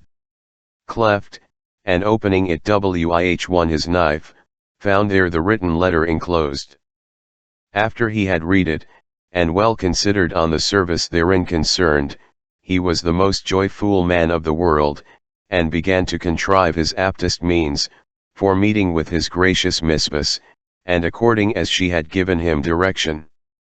In a corner of the king's palace, it being seated on a rising hill, a cave had long been made in the body of the same hill, which received no light into it, but by a small spiracle or made out ingeniously on the hill's side. And because it had not been a long time frequented, by high access of any body, that vent light was overgrown briars and bushes, which almost engirt it round about. No one could descend into this cave or vault, but only by a secret pair of stairs, answering to a lower chamber of the palace, and very near to the princess' lodging, as being altogether at her command, by means of a strong barred and defensible door, whereby to mount or descend at her pleasure. And both the cave itself, as also the degrees conducting down into it, were now so quite worn out of memory, in regard it had not been visited by any one in long time before, as no man remembered that there was any such thing. But love, from whose bright discerning eyes, nothing can be so closely concealed, but at length it cometh to light, had made his amorous lady mindful thereof, and because she would not be discovered in her intention, many days together, her soul became perplexed, by what means that strong door might best be opened, before she could compass to perform it. But after that she had found out the way, and gone down herself alone into the cave, observing the loop light and had made it commodious for her purpose, she gave knowledge thereof to Guiscardo, to have him devise an apt course for his descent, acquainting him truly with the height, and how for it was distant from the ground within. After he had found the souspiral in the hill's side, and given it a larger entrance for his safer passage, he provided a ladder of cords, with steps sufficient for his descending and ascending, as also a wearing suit made of leather, to keep his skin unscratched of the and to avoid all suspicion of his resorting in this manner went he to the sade the night following, and having fastened the one end of his cord ladder, to the strong stump of a tree being by it, by means of the sade ladder, descended down into high cave, and there attended high coming of his lady. She, on the morrow morning, pretending to her waiting woman, she was scarcely well, and therefore would not be diseased the most part of that day, commanded them to leave her alone in her chamber, and not to return until she called for them, locking the door herself for better security. Then opened she the door of the cave, and going downstairs, found there her amorous friend Guiscardo, whom she saluting with a chaste and modest kiss, causing him to ascend up the stairs with her into her chamber. This long desired, and now obtained meeting, caused Hitivo dearly affected lovers, in keen discourse of amorous argument, without incivil or rude demeanor, to spend there the most part of that day, to their heart's joy and mutual contentment. And having concluded on our often meeting there, in this cunning and concealed sort, Guiscardo went down into cave again, the princess making the door fast after him, and then went forth among her women. So in the night season, Guiscardo ascended up again by his ladder of cords, and covering the with brambles and bushes, returned unseen of any, to his own lodging, the cave being afterward guilty of their often meeting there in this manner. But fortune, who hath always been a fatal enemy to lovers' stol'n felicities, became envious of their thus secret meeting, and overthrew, in an instant, all their poor happiness, by an accident most spiteful and malicious. The king had used divers days before, after dinner time, to resort all alone to his daughter's chamber, conversing with her in most loving manner. One unhappy day amongst the rest, when the princess, being named Gismonda, was sporting in her private garden among her ladies, the king, at his wonted time, went to his daughter's chamber, being neither heard or seen by any. Nor would he have his daughter called from her pleasure, but finding the windows fast shut, and curtains close drawn about the bed, he sate down in a chair behind it, and leaning his head upon the bed, his body being covered with the curtain, as if he hid himself purposely, he mused on so many matters, at last he fell fast asleep. It hath been observed as an ancient adage, hiate when disasters are ordained to any one, commonly they prove to be inevitable, as poor Gismunda could witness too well. For while King Hut slept, she having, unluckily, appointed another meeting with Guiscardo, left her gentlewomen in the garden, and stealing softly into her chamber, having made all fast and sure, for being descried by any person, opened the door to Guiscardo, who stood higher already on the stair-head, awaiting his entrance, and they sitting down on the bedside, according as they were wont to do, began their usual kind of conference again, sighs and loving kisses mingled among them. It chanced that the king awaked, and both hearing and seeing this familiarity of Guiscardo with his daughter, he became extremely confounded grief hired. Once he intended, to cry out for have them both there apprehended, but he held it a part of greater wisdom, to sit silent still, and, if he could, to keep himself so closely concealed, to the end, that he might the more secretly, and with for less disgrace to himself, perform what he had rashly intended to do.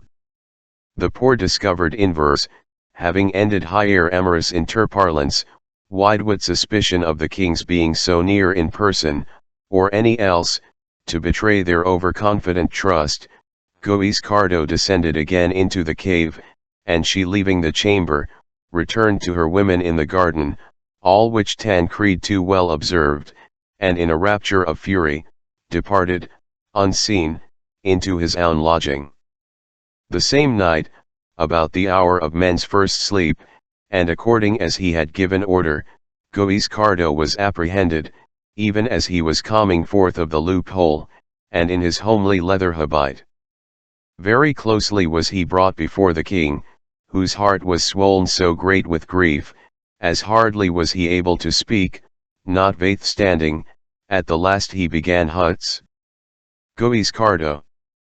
Cardo, the love and respect I have used towards Hie, have not deserved the shameful wrong which thou hast requited me withal, and as I have seen with mine own eyes last day. V% heir to Guiscardo could answer nothing else, but only this, alas my lord. Love is able to do much more, than either you, or I V% heir upon, Tancred commanded, that he should be secretly well guarded, in a near adjoining chamber, and on the next day, Gismunda having, as yet, heard nothing hereof, the king's brain being infinitely busied and troubled, after dinner, and as he often had used to do, he went to his daughter's chamber, where calling for her, and shutting the doors closely to them, the tears trickling down his aged white beard, Huts he spake to her. Gismunda, I was once grounded in a settled persuasion, that I truly knew thy virtue, and honest integrity of life, and this belief could never have been altered in me, by any sinister reports whatsoever, had not mine eyes seen, and mine ears heard the contrary. Nor did I so much as conceive a thought either of thine affection, or private conversing with any man, but only he that was to be thy husband.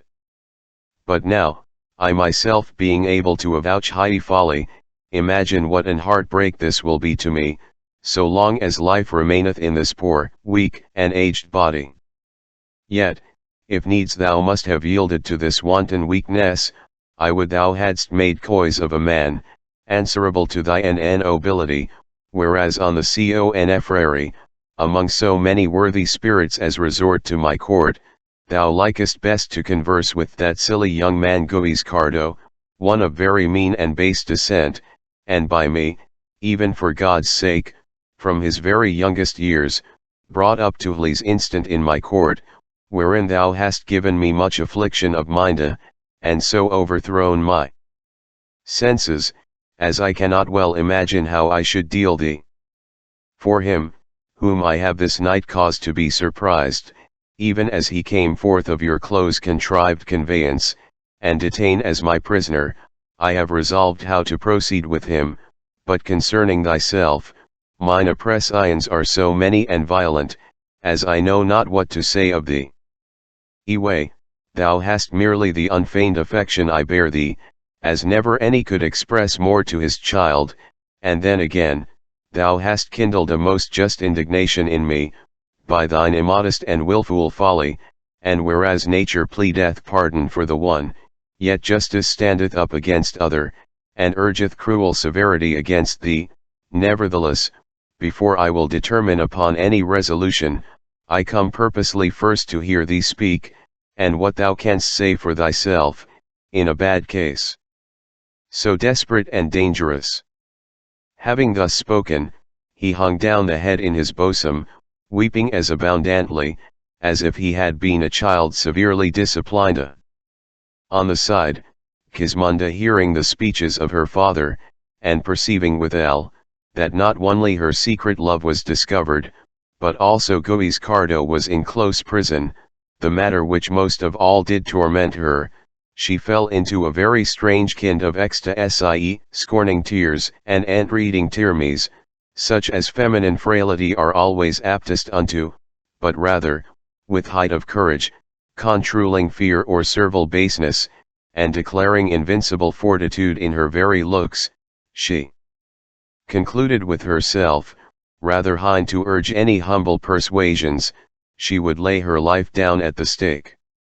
For plainly she perceived, that Guiscardo already was a dead man in law, and death was likewise welcome to her, rather than the deprivation of her love, and therefore, not like a weeping woman, or as checked by the offense committed, but carelessy of any harm happening to her, stoutly and courageously, not a tear appearing in her eye, or her soul any way to be perturbed, thus she spake to her father. Tancred, to deny what I have done, or to entreat any favor from you, is now no part of my disposition, for as the one can little avail me, so shall not the other any way advantage me. Moreover, I covet not dmt you should extend any clemency or kindness to me, but by my voluntary confession of the truth do intend, first of all, to defend mine honor, with reasons sound, good, and substantial, and then virtuously pursue to full effect, the greatness of my mind and constant resolution. True it is, that I have loved, and still do, honorable Guiscardo, purposing the like so long as I shall live, which will be but a small while, but if it be possible to continue the same affection after death, it is forever vowed to him only. Nor did mine own womanish weakness so much thereto induce me, as the matchless virtues shining clearly in Guiscardo, and the little respect you had of marrying me again. V'avmi royal father, you cannot be ignorant, that you being composed of flesh and blood, have begotten a daughter of the self-same composition, and not made of stone or iron. Moreover, you ought to remember, although now you are forestepped in years, what the laws of youth are, and with what difficulty high are to be contradicted. Considering withal, that albeit, during the vigor of your best time, you evermore were exercised in armes, yet you should likewise understand, that negligence and idle delights, have mighty power, not only in young people, but also in them of greatest years.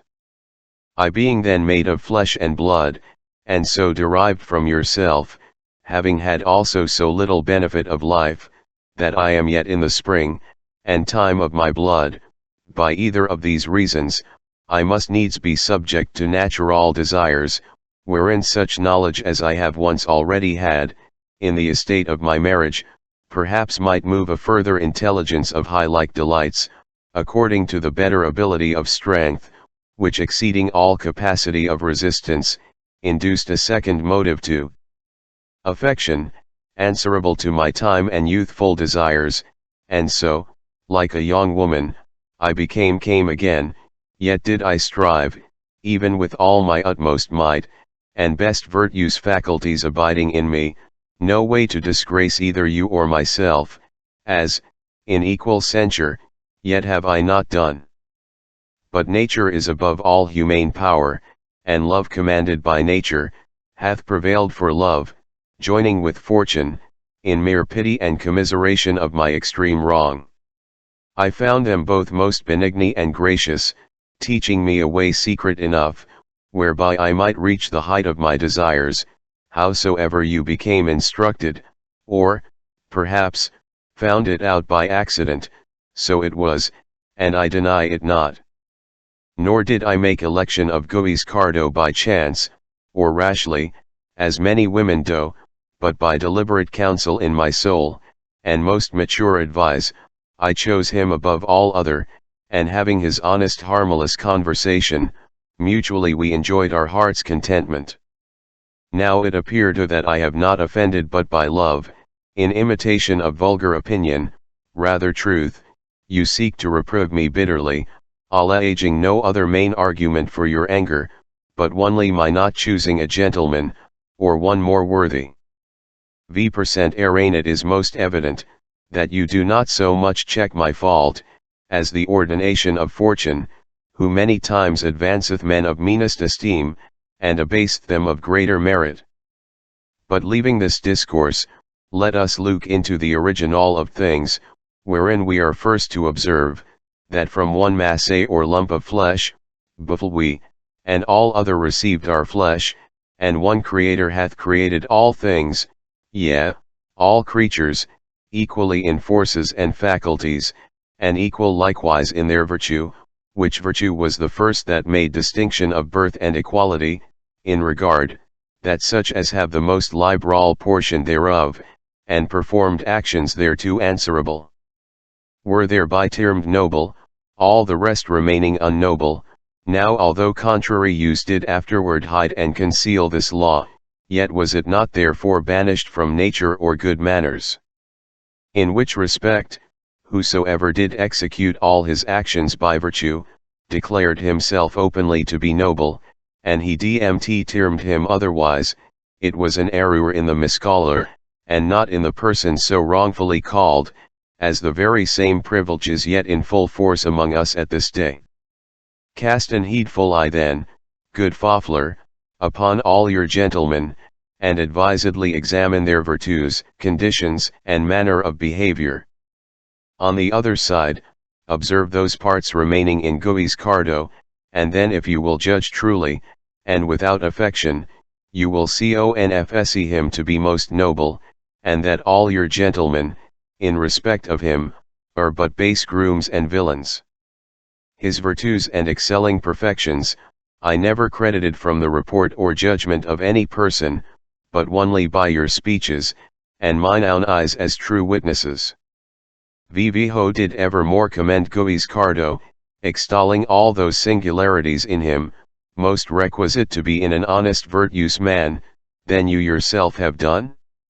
Nor need you to be sorry, or ashamed of your good opinion concerning him, for if mine eyes have not deceived my judgment you never gave him the least part of praise, but I have known much more in him, than ever your words were able to express, wherefore, if I have been any way deceived, truly the deceit proceeded only from you. How will you then maintain, that I have thrown my liking on a man of base condition? In troh1, sir, you cannot. Perhaps you will allege, that he is but mean and poor, I confess it, and surely it is to your shame, that you have not bestowed place of more preferment, on a man so honest and well deserving, and having been so long a time your servant. Never feeless poverty impaireth not any part of noble nature, but wealth hurries into horrible confusions. Many kings and great princes have heretofore been poor, when divers of them have delved into the earth, and kept flocks in the field, have been advanced to riches, and exceeded the other in wealth. Now, as concerning your last doubt, which most of all afflicteth you, namely, how you shall deal with me, boldly rid your brain of any such disturbance, for if you have resolved now in your extremity of yours, today that which your younger days evermore despised, I mean, to become cruel, use your utmost cruelty against me, for I will never entreat you to the contrary, because I am the sole occasion of this offense, if it do deserve the name of an offense. And this I dare assure you, that if you deal not me, as you have done already, or intend to Guiscardo, mine own hands shall act as much, and therefore give over your tears to women, and if you purpose to be cruel, let him and me in death drink ye both of one cup, at least if you imagine that we have deserved it. The king knew well enough the high spirit of his daughter, but yet, nevertheless, he did not believe that her words would prove actions, or she do as she said. And therefore parting from her, and without intent of using any cruelty to her, concluded, by quenching the heat of another to cool the fiery rage of her distemper, commanding Hvo of his follow, who had the custody of Guiscardo, that without any rumor or noise at all, they should strangle him the night ensuing, and taking the heart forth of his body, to bring it to him, which they performed according to their charge. On the next day, the king called for a goodly standing cup of gold, wherein he put heart of Guiscardo, sending it by one of his most familiar servants to his daughter, with command also to use these words to her. Thy father hath sent high this present, to comfort thee wih that hling which mistoff all flow affectest, even as hast comforted him that which he most hated. Gisrananda, nothing altered from her cruel deliberation, after her father was departed from her, caused certain poisonous roots and herbs to be brought her, which she, by distillation, made a water of, to drink soda inly, whensoever any cross accident should come from her father, whereupon, when the messenger from her father had delivered her the present, and uttered the words as he was undade, she took the cup, and looking into it with a settled countenance, by side of the heart, and effect of high message, she knew certainly, that was the heart of Guiscardo, then looking sternly on the servant, she spake unto him. My honest friend, it is no more right and justice, that so worthy a heart as this is, should have any worser grave than gold, wherein my father hath dealt most wisely. So, lifting the heart up to her mouth, and sweetly kissing it, she thus. In all things, even till this instant, being the utmost period of my life, I have evermore found my father's love most effectual to me, but now it appeareth one for greater, than at any time heretofore, and therefore from my mouth, thou must deliver him the latest that ever I shall give him, for sending me such an honorable present. These words being ended, holding the cup fast in her hand, and looking seriously upon the heart, she began again in this manner. Thou sweet entertainer of all my dearest delights, accursed be his cruelty, that causeth me thus to see thee with my corporal eyes, it being sufficient enough for me, always to behold thee with the sight of my soul. Thou hast run thy race, and as fortune ordained, so are thy days finished, for as all flesh hath an ending, so hast concluded, albeit too soon, and before thy due time. The travails and miseries of this world, have now no more to meddle with thee, and thy very heaviest enemy hath bestowed such a grave on thee, as thy greatness in virtue war and lily deserve now nothing else is wanting, wherewith to beautify thy funeral, but only her sighs and tears, hight was so dear unto high in thy lifetime. And because thou mightest the more freely enjoy them, see how my merciless Father, on his own mere motion, hath sent thee to me, and truly I will bestow them frankly on high, though once I had resolved, to die with dry eyes, and not shedding one tear, dreadless of utmost malice towards me. And when I have given thee the due oblation of my tears, my soul, which sometime thou hast kept most carefully, shall come to make a sweet conjunction with thine, for in what company else can I avail more contentedly, and to those unfrequented silent shades, but only in thine. As yet am sure it is present here, in Hles by my father, as having a provident respect to the cup sent me place, for possess of our equal and mutual pleasures, because thy soul affecting mine so truly, cannot walk alone, wih 10 ut his dear companion. Having Huts finished her complaint, even as if her bead had been converted into a well-spring of water, so did tears abundantly flow from her fair eyes, kissing the heart of Guiscardo infinite times. All which while, her women standing by her, neither knew what heart it was, nor to what effect her speeches tended, but being moved to compassionate tears, they often demanded, albeit in vain, the occasion of her sad complaining, comforting her to their utmost power. 6 men she was not able to weep any longer, wiping her eyes, and lifting up her head, wide would any signa of the least dismay, thus she spake to the heart. Dear heart, all my duty is performed to thee, and nothing now remaineth unaffected, but only breathing my last, to let my ghost accompany Helene. Then calling for the glass of water, which she had readily prepared day before, and powering it upon the heart lying in the cup, courageously advancing it to her muta, she drank it up every drop, which being done, she lay down upon her bed, holding her lover's heart fast in her hand, and laying it so near to her own as she could.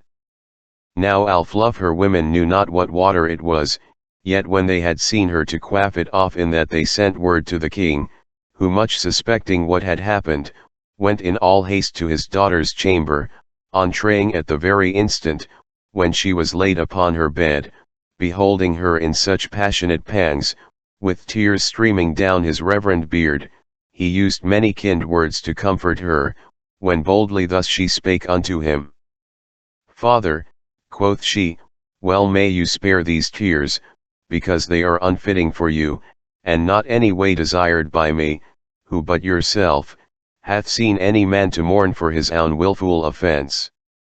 Nevertheless, if but the least jot of that love do yet abide in you, whereof you have made such liberal profession to me, let me obtain this my very last request, to wit, that seeing I might not privately enjoy the benefit of Guiscardo's love, and while he lived, let yet, in death, one public grave contain both our bodies, that death may afford us, what you so cruelly in life denied us. Extremity of grief and sorrow, withheld his tongue from returning any answer, and she perceiving her end approaching, held the heart still closer to her own bare breast, saying, Hear fortune, receive vo true heart's latest oblation, for, in manner are we coming to thee. So closing her eyes, all sense her, life leaving her body breathless.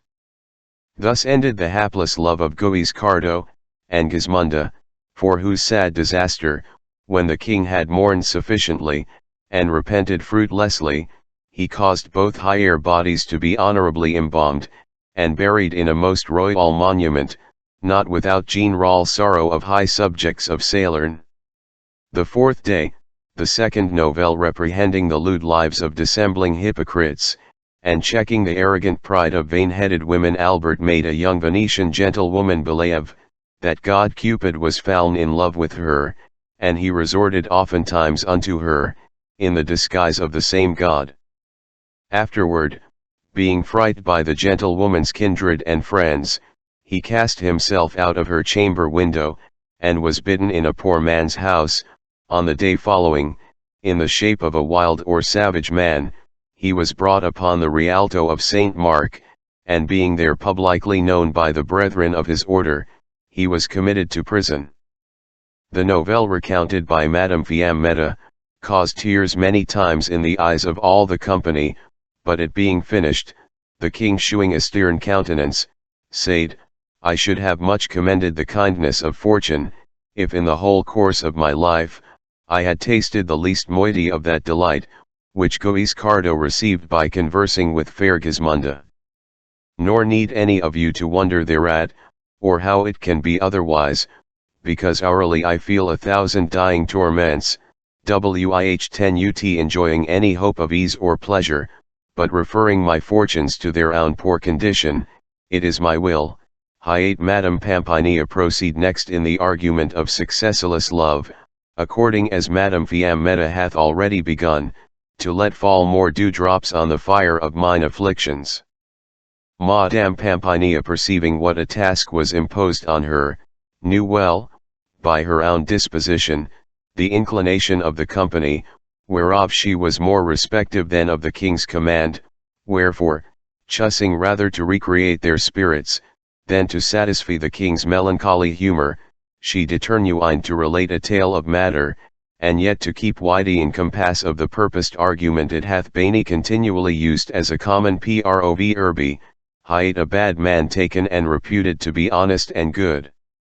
may commit many evils, yet neither credited, or suspected, which proverb giveth me very ample matter to speak of, and yet not varying from our intention, concerning the hypocrisy of some religious persons, who having their garments long and large, their faces made artificially pale, their language meek and humble to get mens from them, yet sour, harsh and stern enough, in checking and controlling other men's errors, as also in urging others to give, and themselves to take, without any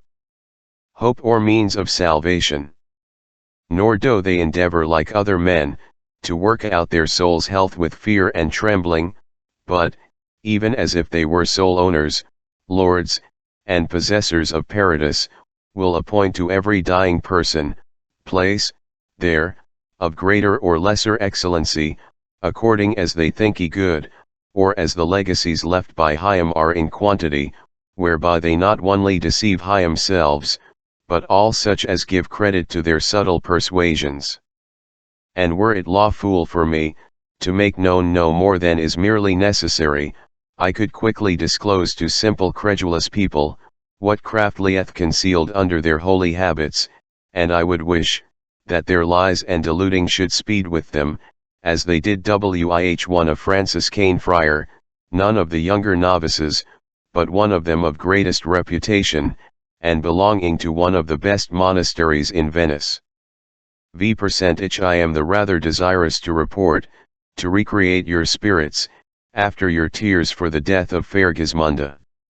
Sometime, honorable ladies, there lived in the city of Imola, a man of most lewd and wicked life, named Berto de la Mesa, whose shamelessy deeds were so well known to all the citizens, and won such respect among them, as all his lies could not compass any belief, no, not when he delivered a matter of sound truth. Therefore, perceiving that his lewdness allowed him no longer dwelling there, like a desperate adventurer, he transported himself to Venice, the receptacle of all foul sin and abomination, intending there to exercise his wonted bad behavior, and live as wickedly as ever he had done before. It came to pass, some remorse of conscience took hold of him, for the former passages of his dissolute life, and he pretended to be surprised with very great devotion, becoming much more cat-like than any other man, taking on him the profession of a Franciscan Coldelier, and calling himself, Friar Albert of Imola. In this habit and outward appearance, he seemed to lead an austere and sanctimonious life, highly commending penance and abstinence, never eating flesh, or drinking wine, but when he was provided of both in a close corner. And before any person could take notice thereof, he became, of a thief, ruffian, forswearer, and murderer, as formerly he had been a great preacher, yet not abandoning the forenamed vices, when secretly he could put any of them in execution. Moreover, being made priest, when he was celebrating Mass at high altar, if he saw himself to be observed by any, he would most mournfully read Hyposion of our Saviour, as one whose tears cost him little, whensoever he pleased to use them, so that, in a short while, by his preaching and tears, he fed humours of the Venetians so pleasingly, that he made him executor, well near, of all their testaments, yea, many chose him as depositary or guardian of their monies, because he was both confessor and counsellor, almost to all the men and women. By this well-seeming outside of sanctity, the wolf became a shepherd, and his renown for holiness was so famous in those parts, as Saint Francis himself had hardly any more. It fortuned, hight a young gentlewoman, being somewhat foolish, wanton, and proud-minded, named Madame Lisetta de Caquirano, wife to a wealthy merchant, who went with certain galleys into Flanders, and there lay as leisure long time, in company of other gentlewomen, went to be confessed by this ghostly Neil. At his feet, although her heart was high enough, like a proud-minded woman, for Venetians are presumptuous, vainglorious, and wit much like to their skittish gondolas, she made a very short rehearsal of her sins. At length Friar Albert demanded of her, whether she had any amorous friend or lover. Her patience being exceedingly provoked, stern anger appeared in her looks, which caused her to return him this answer. How now, Sir Domine? What? Have you no eyes in your head? Can you not distinguish between mine, and these other common beauties? I could have lovers enow, if I were so pleased, but those perfections remaining in me, are not to be affected by this man, or that. How many beauties have you beheld, any way answerable to mine, and are more fit for gods, than mortals? Many other idle speeches she uttered, in proud opinion of her beauty, whereby Friar Albert presently perceived, this gentlewoman had but a hollow brain, and was fit game for folly to fly at, which made him instantly enamoured of her, and beyond all capacity of resisting, which yet he referred to a further, and more commodious time. Nevertheless, to shew himself an holy and religious man now, he began to reprehend her, and told her plainly, that she was vainglorious, and overcome with infinite follies. Hereupon, him called ed him a logger-headed beast, and he knew not the difference between an ordinary complexion, and beauty of the highest merit.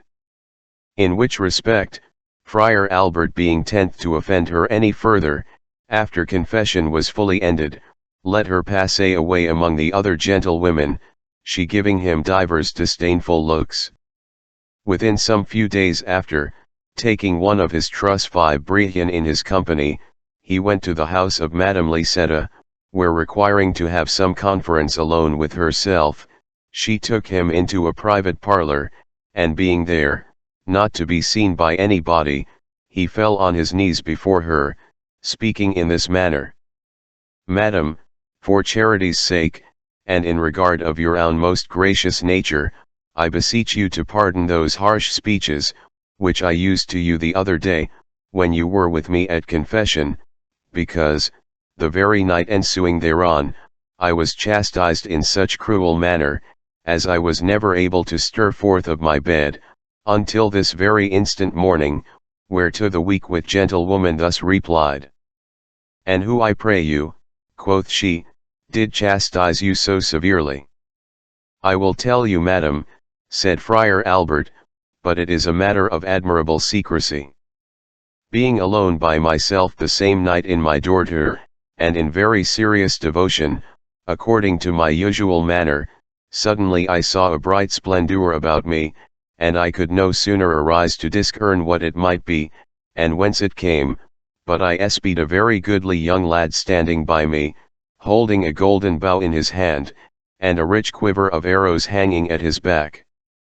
Catching fast hold on my hood, against the ground he threw me rudely, trampling on me with his feet, and beating me with so many cruel blows, that I thought my body to be broken in pieces. Then I desired to know, why he was so rigorous to me in his correction. Because, quoth he, didst so saucily presume this day, to reprove the celestial beauty of Madame Lisetta, who, next to my mother Venus, I love most dearly. Whereupon I perceived, he was the great commanding god Cupid, and therefore I craved most humbly pardon of him. I will pardon thee, quoth he, but upon his condition, that thou gie to her so as conveniently canst, and,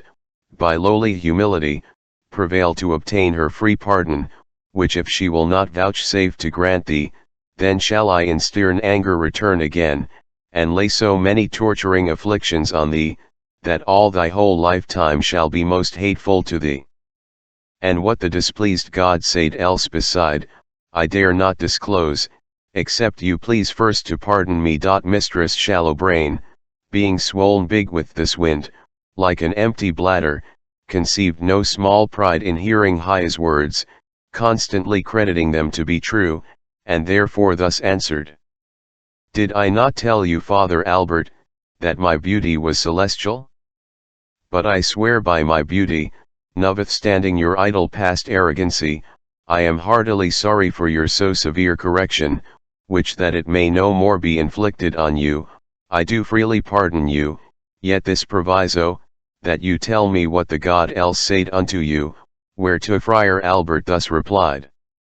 Madam, seeing you have so graciously vouchsafed to pardon me, I will thankfully tell you all, but you must be very careful and respective, that whatsoever I shall reveal unto you, must so closely be concealed, as no living creature in the world may know it, for you are the only happy lady now living, and that happiness relieth on your silence and secrecy. With solemn vows and protestations she sealed up her many promises, and then the friar thus proceeded.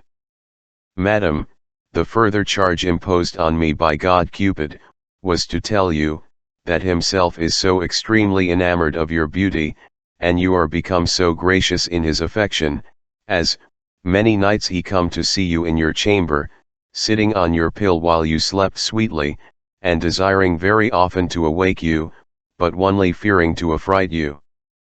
Herefore, now he sends you word by me, one night he intendeth to come visit you, and to spend some time in conversing with you.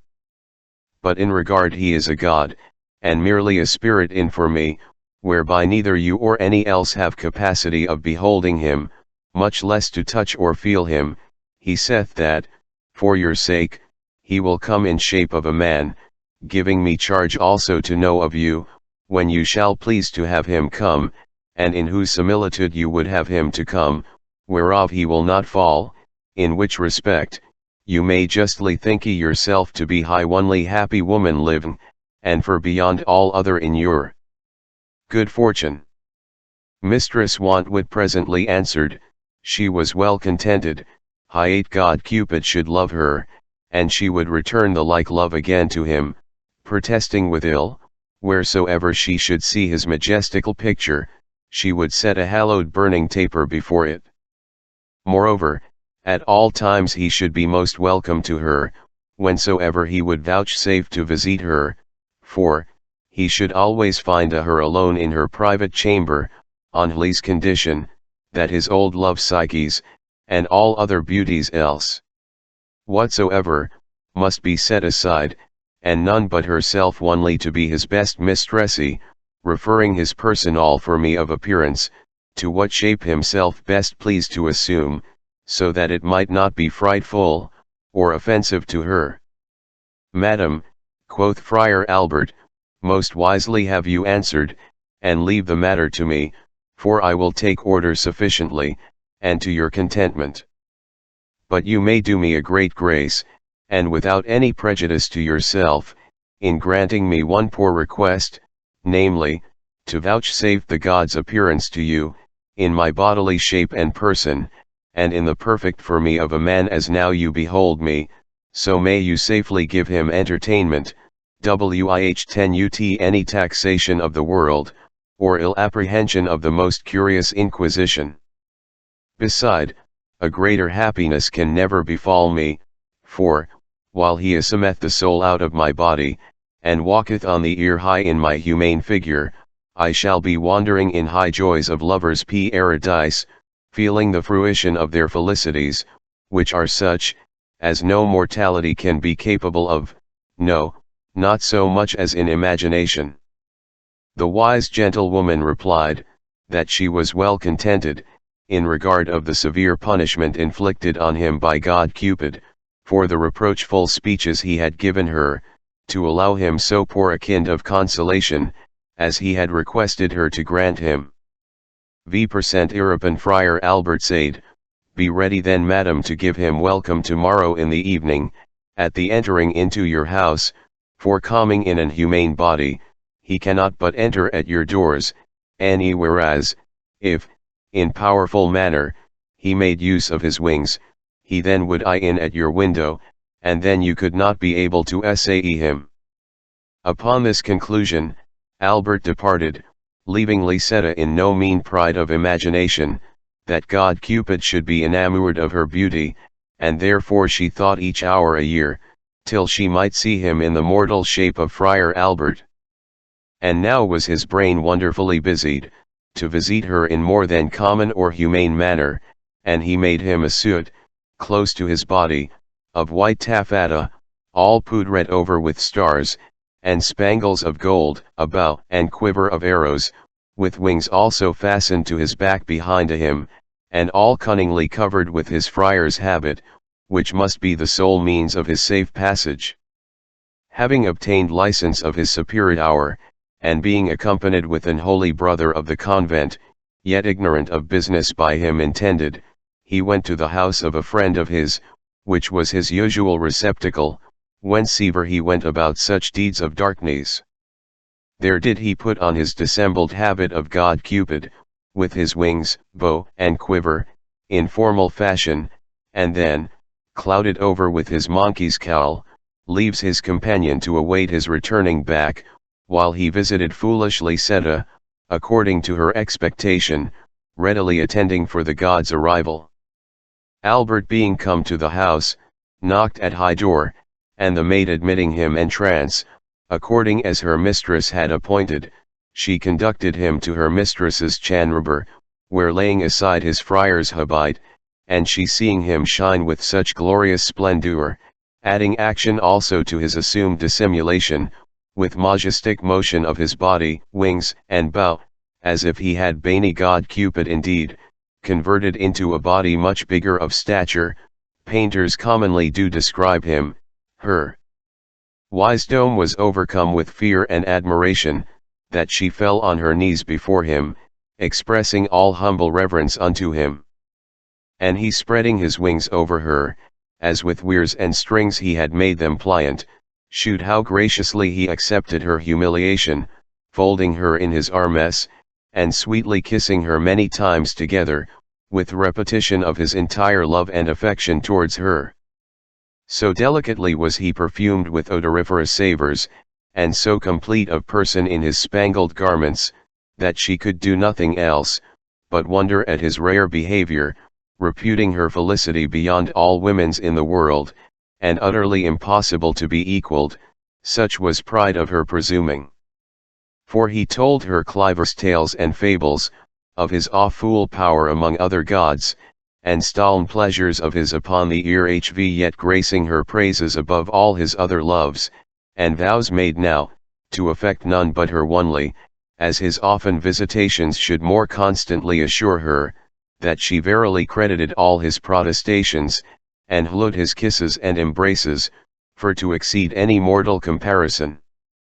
After he had spent so much time in amorous discoursing, as might best fit with this their first meeting, and stand clear from suspicion on either side, our Albert Cupid, or Cupid Albert, which of them you best please to term him, closing his spangled wings together again behind his back, fastening also on his bow and quiver of arrows, over clouds all with his religious monkey's cowl, and then a parting kiss or two, returned to the place where he had left his fellow and companion. Perhaps employed in as devout an exercise, as he had been in his absence from him, whence bo one repaired home to monastery, all this night's wandering was allowed as tolerable, by them who made no spare of doing the like. On the morrow following, Madame Lisetta immediately after dinner, being attended by her chambermaid, went to Friar Albert, finding him in his wonted for me and fashion, and telling him what had happened between her and god Cupid, with all the other lies and tales which he had told her. Truly, madam, answered Albert, what your success with him hath been, I am no way able to comprehend, but this I can assure you, that so soon as I had acquainted him with your answer, I felt a sodane rapture made of my soul, and visibly, to my apprehension, saw it carried by elves and fairies, into the flowery fields about Elysium, where lovers departed out of this life, walk among the beds of lilies and roses, such as are not in this world to be seen, neither to be imagined by any humane capacity. So superabounding was high pleasure of this joy and solace, that, how long I continued there, or by what means I was transported hither again this morning, it is beyond all ability in me to express, or how I assumed my body again after that great God had made use to your service. Well, Friar Albert, quoth she, you may see what unhappiness befallen you, by so gross an opinion of my perfections, and what a felicity you enjoy, and still are like to do, by my pardoning your error, and granting the God access to me in your shape, which as I envy not, so I wish you hereafter to be wiser, in taking upon you to judge of beauty. Much other idle folly proceeded from her, which still he soothed to her contentment, and, as occasion served, many meetings they had in the former manner. It fortuned within few days after that Madame Lisetta being in company with one of her gossips, and their conference, as commonly it falleth out to be, concerning other women of high city, our beauty, behavior, amorous suitors, and servants, and general opinion conceived of their worth, and merit, wherein Lisetta was overmuch conceited of herself, not admitting any other to be her equal. Among one speeches, savouring of an unseasoned brain, gossip, quoth she, if you knew what account is made of my beauty, and who holds it in no mean estimation, you would hein freely confesse, that I deserve to be preferred before any other. As women are ambitious in their own opinions, so commonly are they eaters of one another's secrets, especially in matter of emulation, whereupon gossip thus replied. Believe me, madam, I make no doubt but your speeches may be true, in regard of your admired beauty, and many other perfections beside, yet let me tell you, privileges, how great and singular they be, without sever they are known to others, besides such as do particularly enjoy hyam, they carry no more account, than things of ordinary estimation. V% erase on the contrary, when any lady or gentlewoman hath some eminent and peculiar favour, which few or none other can reach unto, and it is made famous by general notion, then do all women else admire and honour her, as the glory of their kind, and a miracle of nature. I perceive, gossip, said Lisetta, whereat you aim, and such is my love to you, as you should not lose your longing in this case, were I but constantly secured of your which as hitherto I have been no way able to tax, so would I be tenth now to be more suspicious of than needs. But yet this matter is of such main moment, that if you will protest as you are truly virtuous, never to reveal it to any living body, I will disclose to you almost a miracle. The virtues being passed, with many other solemn protestations beside, Lisetta then proceeded in this manner. I know, gossip, that it is a matter of common and ordinary custom, for ladies and gentlewomen to be graced favourites, men of frily and mortal conditions, whose natures are as subject to inconstancy, as their very best endeavours dedicated to folly, as I could name no mean number of our ladies here in Venice. But when sovereign deities shall feel the impression of our humane desires, and behold subjects of such prevailing efficacy, as to subdue their greatest power, yea, and make them enamoured of mortal creatures, you may well imagine, gossip, such a beauty is superior to any other. And such is the happy fortune of your friend Lisetta, of whose perfections, great Cupid the all-fool commanding God of love himself, conceived such an extraordinary liking, as he hath abandoned his seat of supreme majesty, and appeared to in the shape of a mortal man, with lively expression of his amorous passions, and what extremities of anguish he hath endured, only for my love. May this be possible? replied the gossip.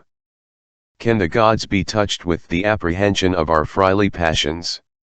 True it is, gossip answered, and so certainly true, that his sacred kisses, sweet embraces, and most pleasing speeches with proffer of his continual devotion towards me, hath given me good cause to confirm what I say, and to think ye my felicity for beyond all other women's, being honored with his often nightly visitations. The gossip, inwardly smiling at her idle speeches, which never tells, she avouched with very vehement asseverations, fell instantly sick of women's natural disease. Thinking every minute a tedious month, till she were in company with some other gossips, to break obligation of her virtue's promise, and that others, as well as herself, might laugh at the folly of this shallow-witted woman. The next day following, it was her hap to be at a wedding, among a great number of other women, whom quickly she acquainted with this so strange a wonder, as they did the like to our husbands, and passing so from hand to hand, in less space than 2 days, all Venice was fully possessed with it. Among the rest, the to this foolish woman, heard Lee's admirable news concerning their sister, and they discreetly concealing it to themselves, closely concluded to watch the walks of this pretended god, and if he soared not too lofty a flight, they would clip his wings, to come the better acquainted with him. It fortuned, that the friar, hearing his cupidical visitations over publicly discovered, purposed to check and reprove Lisetta for her indiscretion. And being habit according to his former manner, his friarly cowl covering all his former bravery, he left his companion where he used to stay, and closely walked along unto high house. No sooner was he on trade, but the brethren being ambushed near to the went in after him, and ascending the stairs, by such time as he had unkissed himself, and appeared like God Cupid, with his spangled wings displayed, they rushed into the chamber, and he, having no other refuge, opened a large casement, standing directly over the great gulf or river, and presently leapt into the water, which being deep, and he skillful in swinning, he had no other harm by his fall, albeit the sodaine. Affright did much perplex him. Recovering the further side of the river, he espied a light, and the door of an house open, wherein dwelt a poor man, whom he earnestly entreated, to save both his life and reputation, telling him many lies and tales by what means he was thus disguised, and thrown by night walking villains into the water. The poor man, being moved to compassionate his distressed estate, laid him in his own bed, many strings such other comforts to him, as the time and his poverty did permit, and day drawing on, he went about his business, advising him to take his rest, and it should not be long till he returned. So, locking the door, and leaving the counterfeit god in bed, away goes the poor man to his daily labor. The brethren to Lisetta, perceiving God Cupid to be fied and gone, and she in melancholy sadness sitting by them, they took up the relics he had left behind him, I mean the friar's hood and cowl, which shewing to our sister, and sharply reproving her unwomanly behavior, they left her in no mean discomfort, returning home to their own houses, with their conquered spoil of the forlorn friar. During high times of highest occurrences, broad day speeding on, and high poor man returning homeward by the Rialto, to visit his guests so left in bed, he beheld divers crowds of people, and a general rumor noised among them, that Cupid had been that night with Madame Lisetta, where being over closely pursued by her brethren, for fear of being surprised, he leapt out of her window into the gulf, and no one could tell what was become of him. Hereupon, the poor man began to imagine, that the guest entertained by him in the night time, must needs be the same suppose God Cupid, as by his wings and other embellishments appeared, wherefore being come home, and sitting down on the bedside by him, after some few speeches passing between them, he knew him to be Friar Albert, who promised to give him 50 ducats, if he would not betray him to Lisetta's brethren.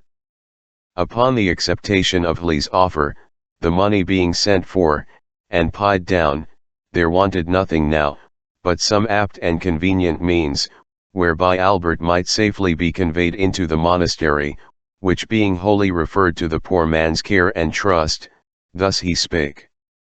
Sir, I say no likely of your clear escaping home, except in Hli's manner as I advise you. We observe this day as a merry festival, and it is lawful for any one, to disguise a man in the skin of a bear, or in high shape of a savage man, or any other for me of better advice. V percentage being so done, he is brought upon Mark's marketplace, where being hunted a while with dogs, upon high hunting's conclusion, the feast is ended, and then each man leads his monster whether him pleaseth. If you can accept any of these shapes, before you be seen here in my poor abiding, hein can I safely, afterward, bring you where you would be. Otherwise, I say no possible means, how you may escape hence unknown, for it is without all question to the contrary, that the gentlewoman's brethren, knowing your concealment in some one place or other, will set such spies and watches for you throughout the city, as you must needs be taken by them. Now, although it seemed a most severe imposition, for Albert to pass in any of these disguises, yet his exceeding fear of Lisetas Brehian and friends, made him gladly yield and to undergo what shape high poor man pleased, which huts he ordered.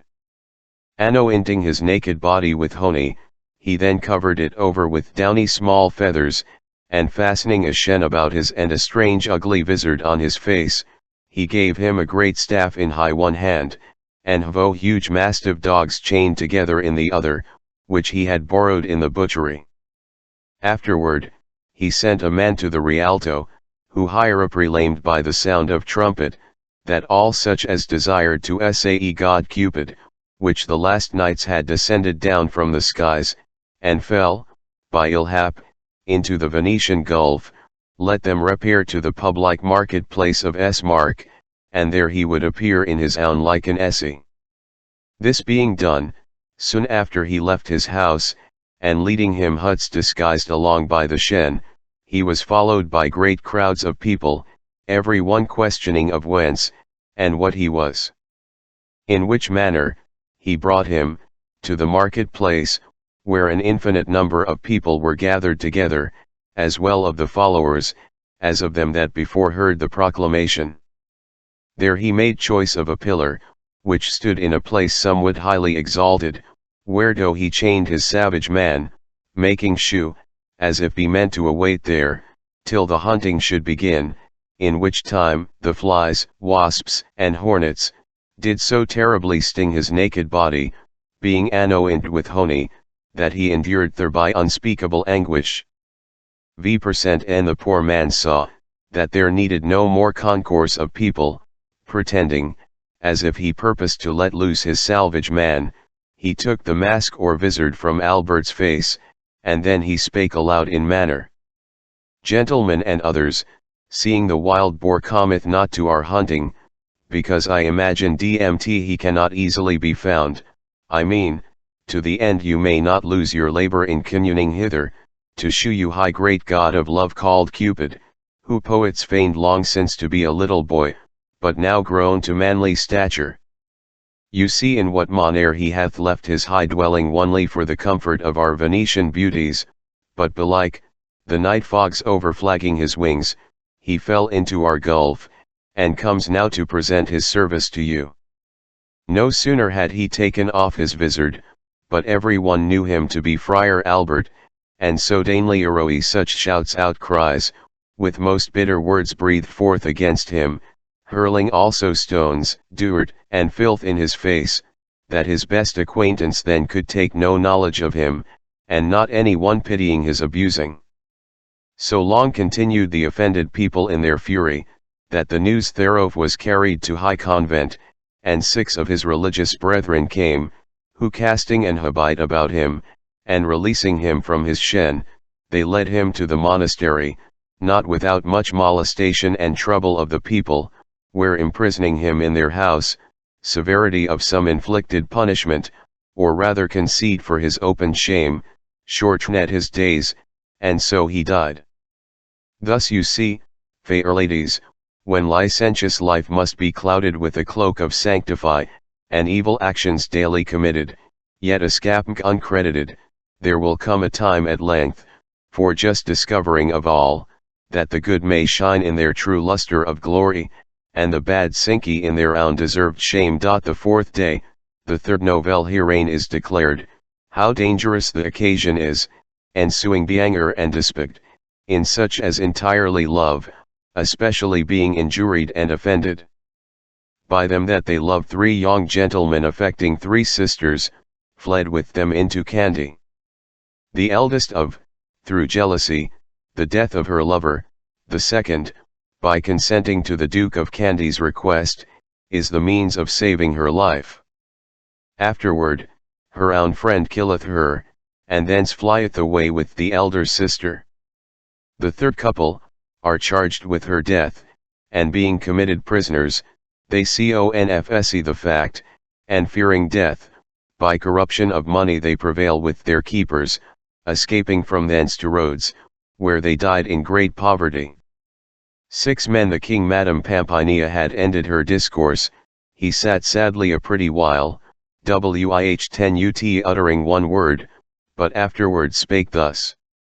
Little appeared in the beginning of this novelle, because it many stred occasion of mirth, yet the ending proved better, and I could wish, that worse inflict ions had fallen on the venerous friar. Then turning towards Madame Loretta, he said, Lady, do you tell us a better tale, if possible it may be. She smiling, thus answered, High King, Sir, you are over cruelly bent against poor lovers, in desiring, their amorous processions should have harsh and sinister concludings. Nevertheless, in obedience to your severe command, among 3 persons amorously perplexed, I will relate an unhappy ending, whereas all may be said to speed as unfortunately, being equally alike, in enjoying the issue of their desires, and thus I purpose to proceed. Every vice, choice ladies, as very well you know, redoundeth to high great disgrace and prejudice of him, or her, by whom it is practiced, and oftentimes to one ers. Now, among those common hurtful enemies, the sin or vice which most carrieth us with full carrere, and draweth us into unavoidable dangers, in mine opinion, seemeth to be that of choler or anger, which is a sudden and inconsiderate moving, provoked by some received injury, which having excluded all respect of reason, and dimmed, with dark vapors, the bright discerning sight of the understanding enflameth the mind with most violent fury. And albeit his inconvenience happeneth most to men, and more to some few than others, yet notwithstanding, it hath been noted, that women have felt the self-same infirmity, and in more extreme manner, because it much sooner is kindled in them, and burneth with the brighter flame, in regard they have the lesser consideration, and therefore not to be wondered at. For if we will advisedly observe, we shall plainly perceive, that fire even of his own nature, taketh hold on such things as are light and tender, much sooner than it can on hard and weighty substances, and some of us women, let men take no offense at my words, are for more soft and delicate than they be, and therefore more frily. In which regard, seeing we are naturally inclined hereto, and considering also, how much our affability and gentleness do shew pleasing and full of content to those men with whom we are to live, and likewise, how anger and are compacted of extraordinary perils, I purpose we may be the more valiant in our courage, to outstand high fierce assaults of wrath and rage, to shew you by mine ensuing novelle, how the loves of 3 young gentlemen, and of as many gentlewomen, came to fatal and fortunate success by the tempestuous anger of one among them, as I have formerly related unto you. Marseilles, as you are not now to learn, is in Provence, seated on high sea, and is also a very ancient and most noble city, which hath been, heretofore, inhabited with for richer and more wealthy merchants, than at this instant time it is. Among whom, higher was one named Narnaldo Civita, a man but of mean condition, yet clear in faith and reputation, and in lands, goods, and ready monies, immeasurably rich. Many children he had by his wife, among whom were 3 daughters, which exceeded his sons in years. 2 of them being Hvins, and Cirn of one body, were counted to be 15 years old, the third was 14, and nothing hindered marriage in their parents' own expectation but the return home of Narnaldo, who was then abroad in Spain with his merchandises. The eldest of these sisters was named Ninada, the second Magdalena, and the third Bertella. A gentleman, albeit but poor in fortunes, and called Restagnon, was so extraordinarily enamoured of Ninada, as no man possibly could be more, and she likewise as earnest in affection towards him, yet bo one carrying their loves with such as long time high enjoyed their heart's sweet contentment, yet undiscovered. It came to pass that Tivo other young gallants, high one named Falco, and the other Hugnetto, who had attained to incredible wealth, by decease of there were also as far in love, the one with Magdalena, and the one with Bertella. VV Henrestagnon had intelligence thereof, by the means of his fair friend Ninada, he purposed to relieve his poverty, by friendly furthering both their love, and his own, and growing into familiarity with them, one while he would walk abroad with Falco, and then again with Hugnetto, but oftener with them together, to visit their mistresses, and continue worthy friendship. On a day, when he saw the time suitable to his intent, and that he had invited the 2 gentlemen home unto his house, he fell into this like conference which won them. Kin friends, quoth he, the honest familiarity 5 which hath passed between us, may render you some certain assurance, of the constant love I bear to you both, being as willing to work any means that may tend to your good, as I desire to compass and because the truffle of mine affection cannot conceal itself to you, I mean to acquaint you an intention, wherewith my brain hath a long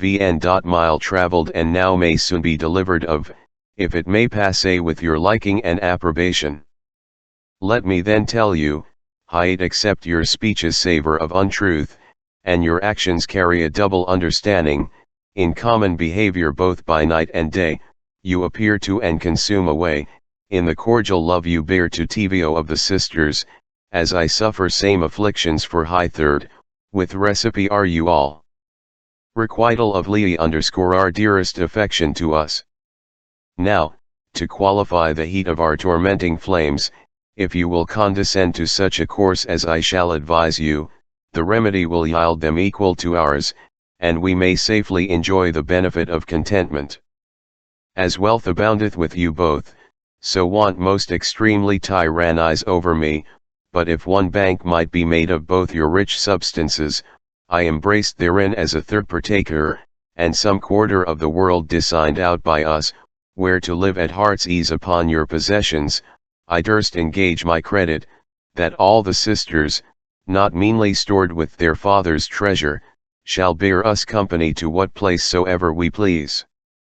There each man freely enjoying his own dearest love, may live like 3 Brehon, without any hindrance to our mutual content. It now in you gentlemen, to accept this comfortable offer, or to refuse it. The Hvo brothers, whose pass exceeded their best means for support, perceiving some hope how to enjoy their loves, desired no long time of deliberation, or greatly disputed with their thoughts what was best to be done, but readily replied, that let happen any danger whatsoever, they would join with him in his determination, and he should partake with them in their weemliest fortunes. After Restagnon had heard their answer, which in some few days following, he went to confer Ninada, which was no easy matter for him to compass. Nevertheless, opportunity proved so favourable to him, that meeting with her at a private place appointed, he discoursed at large, what had passed between him and the Hvo young gentleman, maintaining the same wih many good reasons, to have her like and allow of the enterprise. VV%ch although, for a while, he could very hardly do, yet, in regard she had more desire than power, without suspicion to be daily in his company, she huts answered. My heart's chosen friend, I cannot any way mislike your advice, and will take such order with my sisters, that they shall agree to our resolution. Let it therefore be your charge, that you and the rest make everything ready, to depart from hence so soon, as with best convenient means we may be enabled. Restagnon being returned to Falco and Hugneto, who thought every hour a year, to hear what would succeed upon the promise passed between them, he told them in plain terms, that their ladies were as free in consent as and nothing wanted now, but furnishment for their sodain departing. Having concluded, Hyate Kendai should be their harbour for entertainment, they made sale of some few inheritances which lay flle readiest for the purpose, as also goods in their houses, and then, under colour of venting merchandises abroad, they bought a nimble pinnace, fortified with good strength and preparation, and wait but for a convenient wind. On the other side, Ninada, who was sufficiently acquainted with the forwardness of her sister's desires, and her own, had so substantially prevailed with them, that a good voyage now was the sole expectation. V% hereupon, the same night when should set away, they opened a strong bar chest of Lee _our fathers, whence they took great store of gold and costly jewels, wherewith escaping secretly out of house, they came to high place where their invers attended for them, and going all aboard the pinnace, the winds were so furtherest to Hyam, that wih 10 ut touching anywhere, the night following, they arrived at Genway. There being out of peril or pursuit, they all knit the knot of holy wedlock, and then freely enjoyed their long-wished desires, from whence setting sail again, and being well furnished with all things wanting passing on from port to port, at high end of 8 days, they landed in Kandy, not meeting with any impeachment on the way. Determining there to spend their days, first they provided themselves of goodly land in the country, and then of beautiful dwelling houses in the city, with all due furnishments belonging to them, and families well beseeming such worthy gentlemen, and all delights else for their daily recreations, inviting high air. Neighbors, and they them again in loving manner, so flit no lovers could wish to live in more ample contentment. Passing on their time in this height of felicity, and not crossed by any sinister accidents, it came to pass, as often we may observe ye in the like occasions, that although delights do most especially please us, yet they breed surfeit, when they swell too over great in abundance, that Restagnon, who most dearly affected his fair Ninada, and had her now in his free possession, without any peril of losing her, grew now also to be weary of her, and consequently, to fail in those familiar performances, which formerly had passed between them.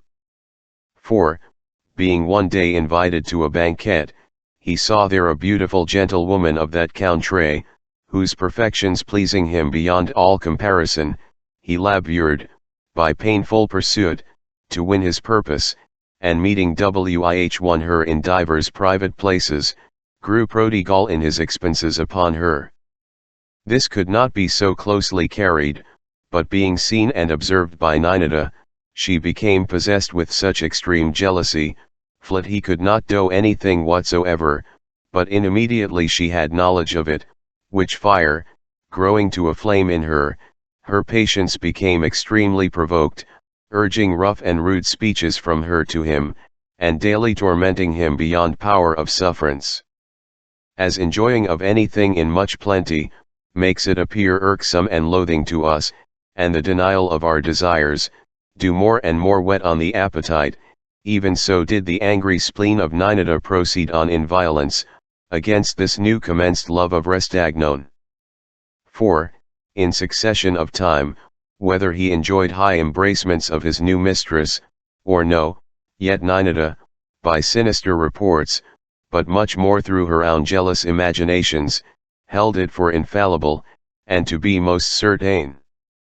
Hereupon, she fell into an extreme melancholy, which melancholy begot implacable fury, and, consequently, such contemptible disdain, as converted her formerly kindly love to Restagnon, into most cruel and blouty hatred, yea, and so strangely was reason or respect confounded in her, as no revenge else but speed death, might satisfy high wrongs she imagined to receive by Restagnon and his minion. Upon inquiry, by what means she might best compass her bloody intention, she grew acquainted with a Grecian woman, and wonderfully expert in the compounding of poisons, whom she so persuaded by gifts and bounteous promises, that at the length she prevailed with her. A deadly water was distilled by her, which, wide would any other counsel to the contrary, on a day when Restagnon had his blocked somewhat overheated, and little dreamed on any such treason conspired against him by his wife, she caused him to drink a great draught thereof, under pretence, it was a most sovereign and cordial water, but such was the powerful operation thereof, that very next morning, Restagnon was found to be dead in his bed.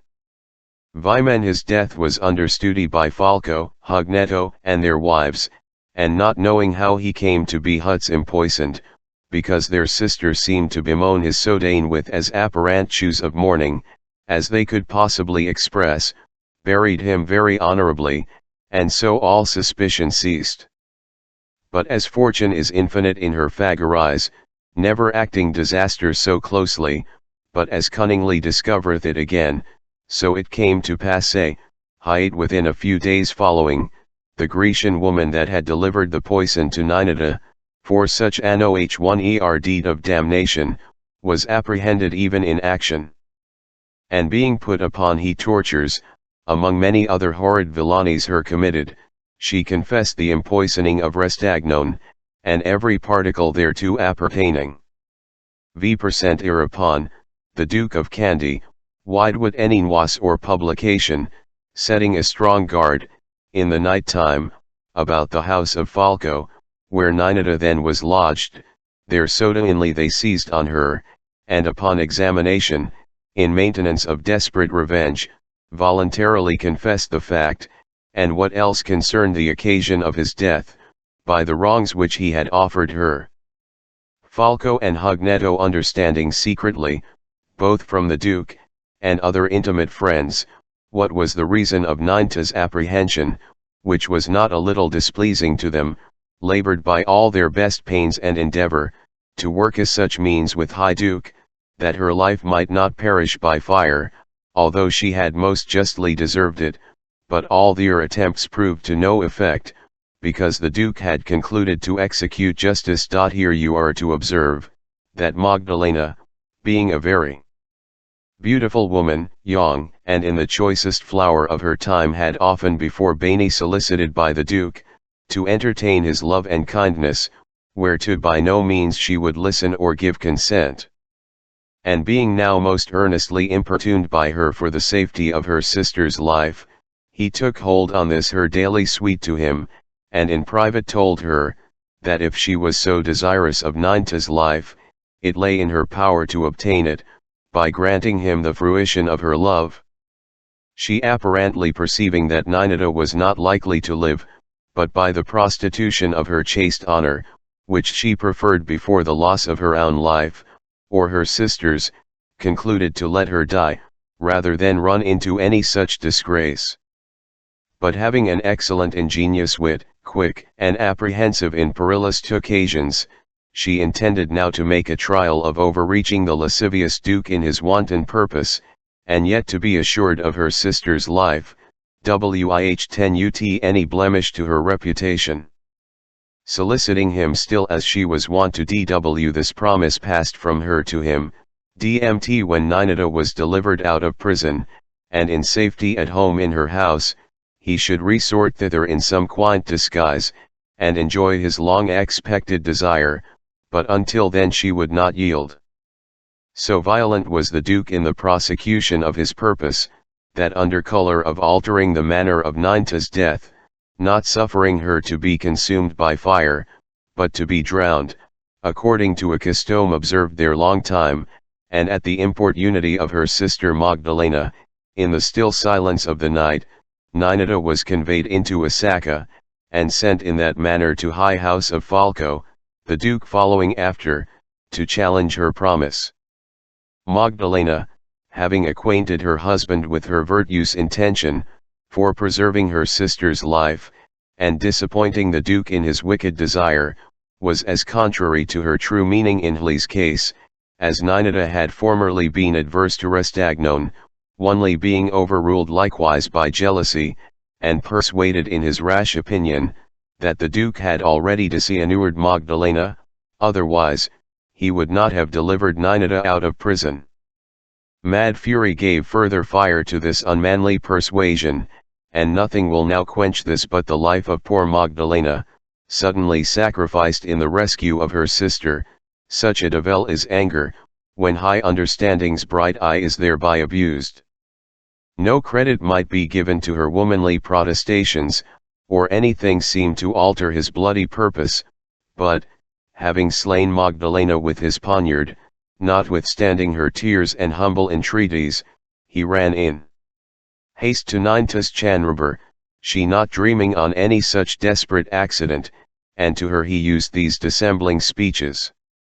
"Sister," quoth he, "my wife hath advised, that I should speedily convey you hence, as fearing the renewing of the Duke's fury, and your falling again into the hands of justice. I have a bark readily prepared for you, and your life being secured, it is all that she and I do most desire."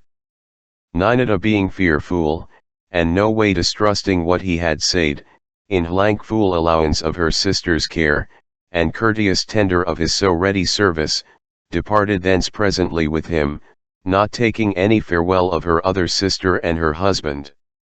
To the seashore came, very weakly provided of monies to defray their charges, and getting aboard the bark, directed their course high themselves knew not whither. The amorous Duke in his disguise, having long danced attendance at Falco's door, and no admittance of his entrance, angrily returned back to his court, protesting severe revenge on Magdalena, if she gave him not the better satisfaction, to clear her from thus basely abusing him.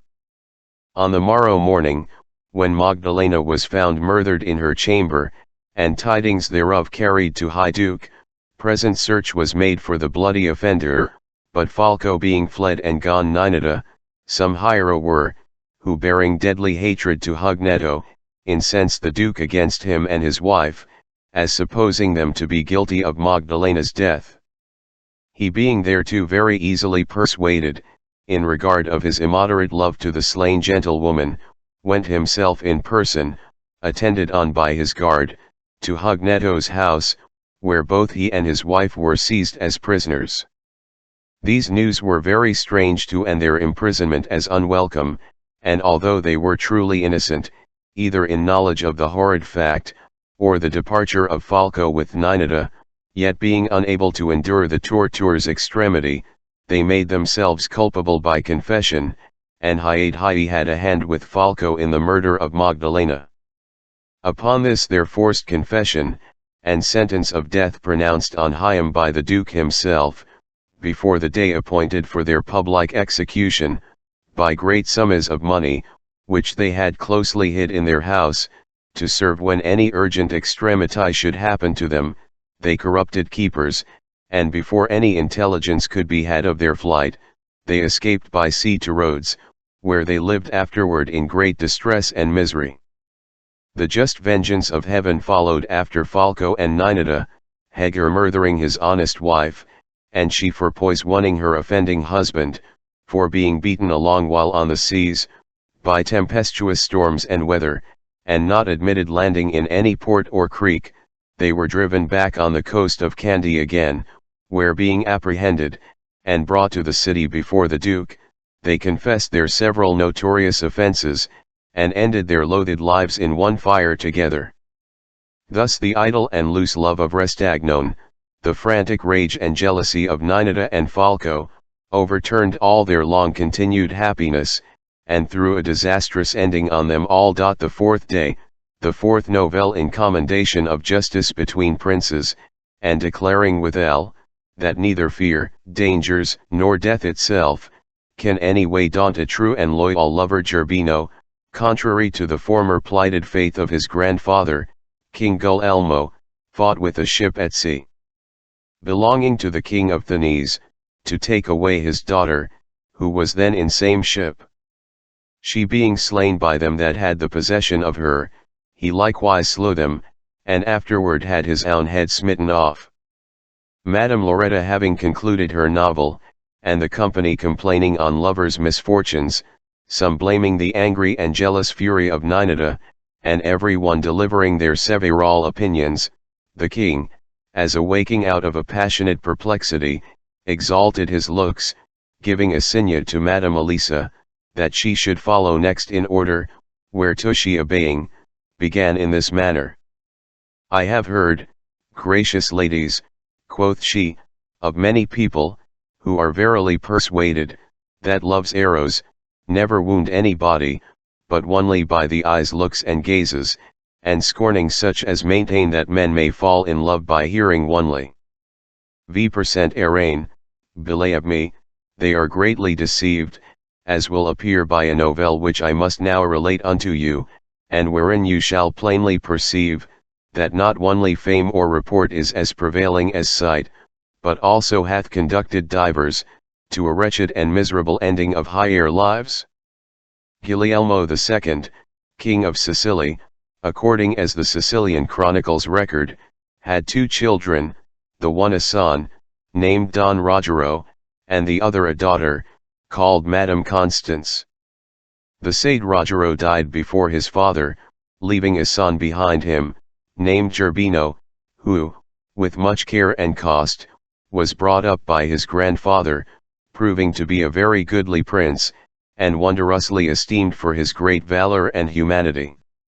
His fame could not contain itself, within the bounds or limits of Sicily only, but being published very prodigally, in many parts of high world beside, flourished won no mean commendations throughout all Barbary, which in those days was tributary to the King of Sicily. Among other persons, deserving most to be respected, the renowned virtues, and affability of this gallant Prince Gerbino, was by the beauteous daughter to the King of Tunis, who by such as bad seen her, was reputed to be one of the rarest creatures, the best conditioned, and of high truest noble spirit, that ever nature framed. In her very choicest pride of famous, virtuous, and worthy men, it was continually her chiefest delight to hear, and the admired actions of valiant Gerbino, reported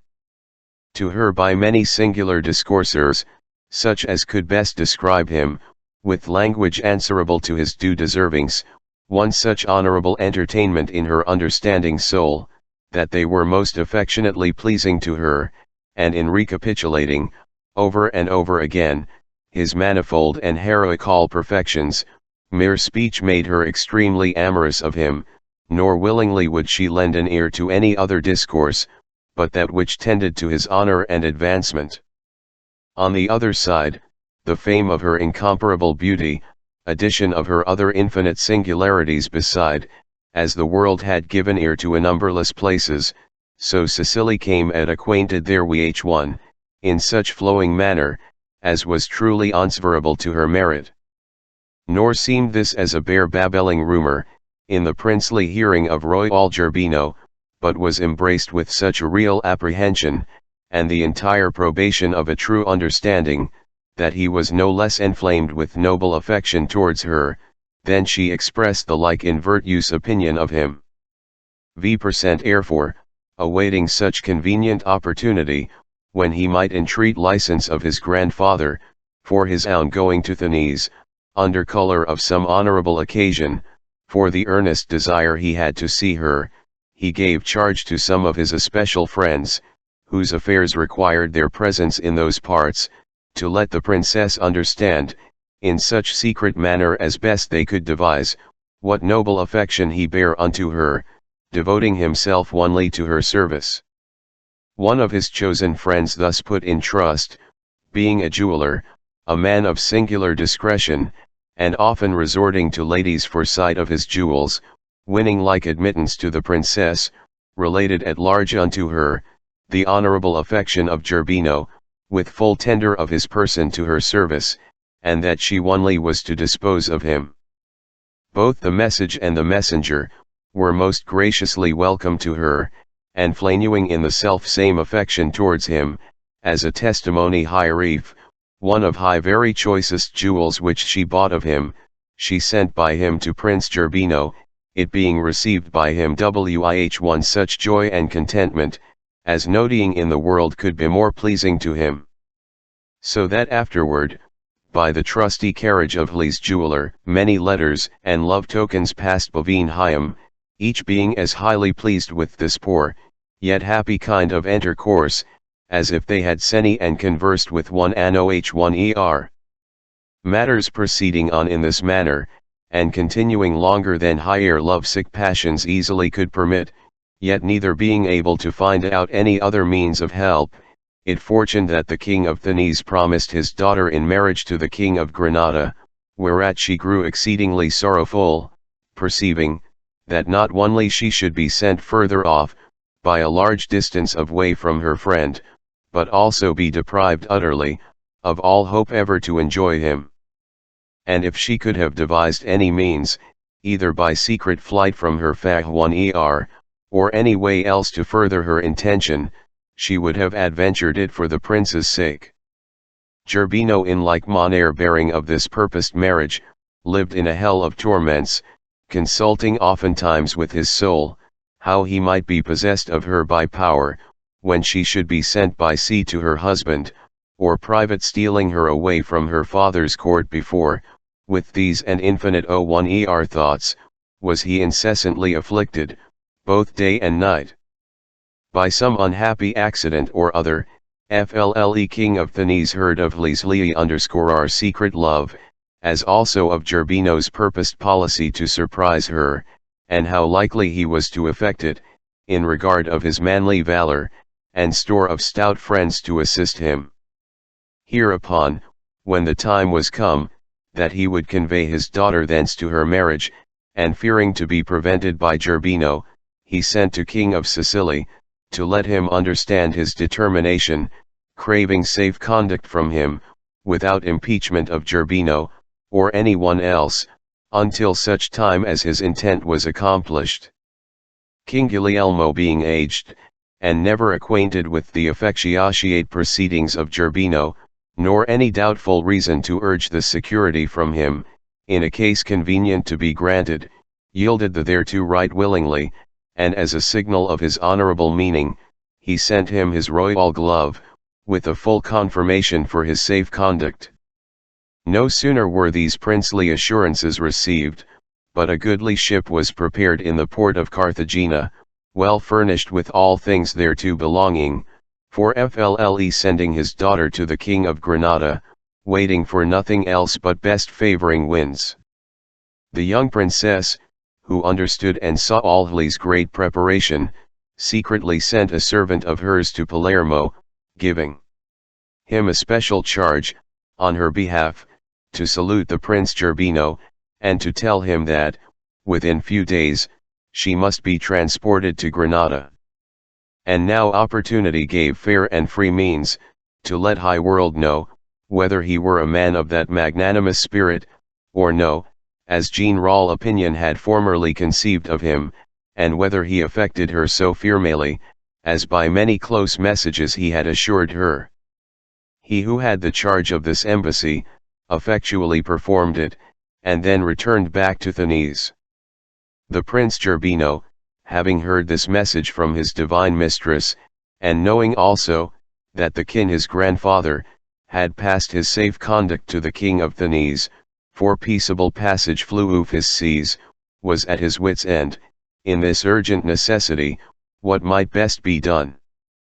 Notwithstanding, moved by the settled constancy of his plighted love, and the speeches delivered to him by the messenger from the princess, to shew himself a man endued with courage, he departed unto Messina, where he made ready 2 speedy galleys, and fitting them with men of valiant disposition, set away to Sardinia, as making full account, Hyate the ship which carried Princess, must come along that coast. Nor was his expectation therein deceived, for, within few days after, the ship, not over swiftly winded, come sailing to the place where they attended for her arrival, whereof Gerbino had no sooner gotten a sight, but to animate the resolutes which were in his company, thus he spake. Gentlemen, if you be those men of valor, as heretofore you have vainly reputed, I am persuaded, that there are some among you, who either formerly have, or now instantly do feel, the all-commanding power of love, without which, as I think ye, there is not any mortal man, that can have any goodness or virtue dwelling in him. Herefore, if ever you have vainly amorously affected, or presently have any apprehension, you shall the more easily judge of what I now aim at. True it is, that I do love, and love hath guided me to be comforted, and manfully assisted by you, because in yonder ship, which you see come one on so gently under sail, even as if she offered herself to be our prize, not only is the jewel which I most esteem, but also mighty and unvaluable treasure, to be won without any difficult labor, or hazard of a dangerous fight, you being men of such undauntable courage. In the honor of which victory, I covet not any part or parcel, but only a lady, for whose sake I have undertaken these armes, and freely give you all the rest contained in the ship. Let us set on them, gentlemen, and my dearest friends, courageously let us assail the ship. You see how high wind favors us, and, questionless, in so an action, fortune will not fail us. Gerbino needed not to have spoken so much, in persuading them to seize so rich a, because the men of Messina were naturally addicted to spoil and rapine, and before the prince began his oration, they had concluded to make ship purchase. Therefore, giving a loady shout, according to their country manner, and commanding their trumpets to sound cheerfully, high rowed on amain with their oars, and, in mere despite, set upon the ship. But before the galleys could come near her, they had the charge and managing of her, perceiving with what speed they made towards them, and no likely means of escaping from them, resolvedly they stood upon their best defense, for now it was no time to be slothful. The prince being come near to the ship, commanded that Patrones should come to him, except he would adventure the fight. Men the Saracens were thereof advertised, and understood also what he demanded. They returned answer, that their motion and proceeding in this manner, was against law and plighted faith, which was promised by the king of Sicily, for higher safe passage through the sea by no means to be molested or assailed. In testimony whereof, they shewed his glove, avouching moreover, that neither by force, or otherwise, they would yield or deliver him anything which they had aboard their ship. Gerbino espying his gracious mistress on the ship's deck, and she appearing to be far more beautiful than fame had made relation of her, being much more enflamed now, than formerly he had been, replied thus when they shewed the glove. We have, quoth he, no falcon here now, to be humbled at the sight of your glove, and herefore, if you will not deliver the lady, prepare yourselves for fight, for we must have her whether you will or no. Hereupon, he began to let fly, on both sides, their darts and arrows, with stones sent in violent sort from their slings, dulls continuing the fight a long while, to very great harm on either side. At the length, Gerbino perceiving, that small benefit would redound to him, if he did not undertake some other kind of course, he took a small pinnace, which purposely he brought with him from Sardinia, and setting it on a flaming fire, conveyed it, by the galley's help, close to high ship. The Saracens much amazed thereat, and evidently perceiving, that either they must yield or die, brought Leah our king's daughter to prow of the ship, most grievously weeping and wringing her hands. Then calling Gerbino, to let him behold their resolution, there they slew her before his face, and afterward, throwing her body into the sea, said, Take her, there we give her to thee, according to our bounden duty, and as thy perjury hath justly deserved. This sight was not a little grievous to the Prince Gerbino, who mad now with this their monstrous cruelty, and not caring what became of his own life, having lost her for whom he only desired to live, not dreading their darts, arrows, slingstones, or what violence else they could use against him, he leapt aboard Lee_our ship, in despite of all that durst resist him, behaving himself there like a hunger-starved leon, when he enters among a herd of beasts, tearing their carcasses in pieces both with his teeth and paws. Such was the extreme fury of this prince, not sparing the life of any one that durst appear in his presence, so high what with the slaughter and violence of the fires increasing in the ship, the mariners got such weemel as possibly he could save, and suffering the sea to swallow the rest, Gerbino returned unto his galleys again, nothing proud of his so ill-gotten afterward, having recovered the princess' dead body out of the sea, and embalmed it with sighs and tears, he returned back into Sicily, where he caused it to be most honorably buried, in a little island, named Ustica, face to face confronting Trepanum. The king of Thanes, hearing these disastrous news, sent his ambassadors, habit in sad mourning, to the aged king of Sicily, complaining of his faith broken with him, and how FLLE accident had fallen out. Age being suddenly incited to anger, and the king extremely offended at this injury, seeing no way whereby to deny him justice, it being urged so instantly by the ambassadors, caused Gerbino to be apprehended, and he himself, in regard that none of his lords and barons would rein assist him, but labored to divert him by their earnest importunity, pronounced the sentence of death on the prince, and commanded to have him beheaded in his presence, affecting rather, to die without an heir, than to be thought a king void of justice. So these two unfortunate lovers, never enjoyed very least benefit of their long-wished desires, ended both Lee_our lives in violent manner. The fourth day, the FIFT novelle wherein is plainly proved, that love cannot be rooted CPPE, by any humane power or providence, especially in such soul, where it hath been really apprehended the three to Isabella, slew a gentleman that secretly loved her. His ghost appeared to her in her sleep, and shewed her in what place they had buried his body. She, in silent manner, brought away his head, putting it into a pot of earth, such as flowers, basil, or other sweet herbs are usually set in. She watered it, a long while, won her tears.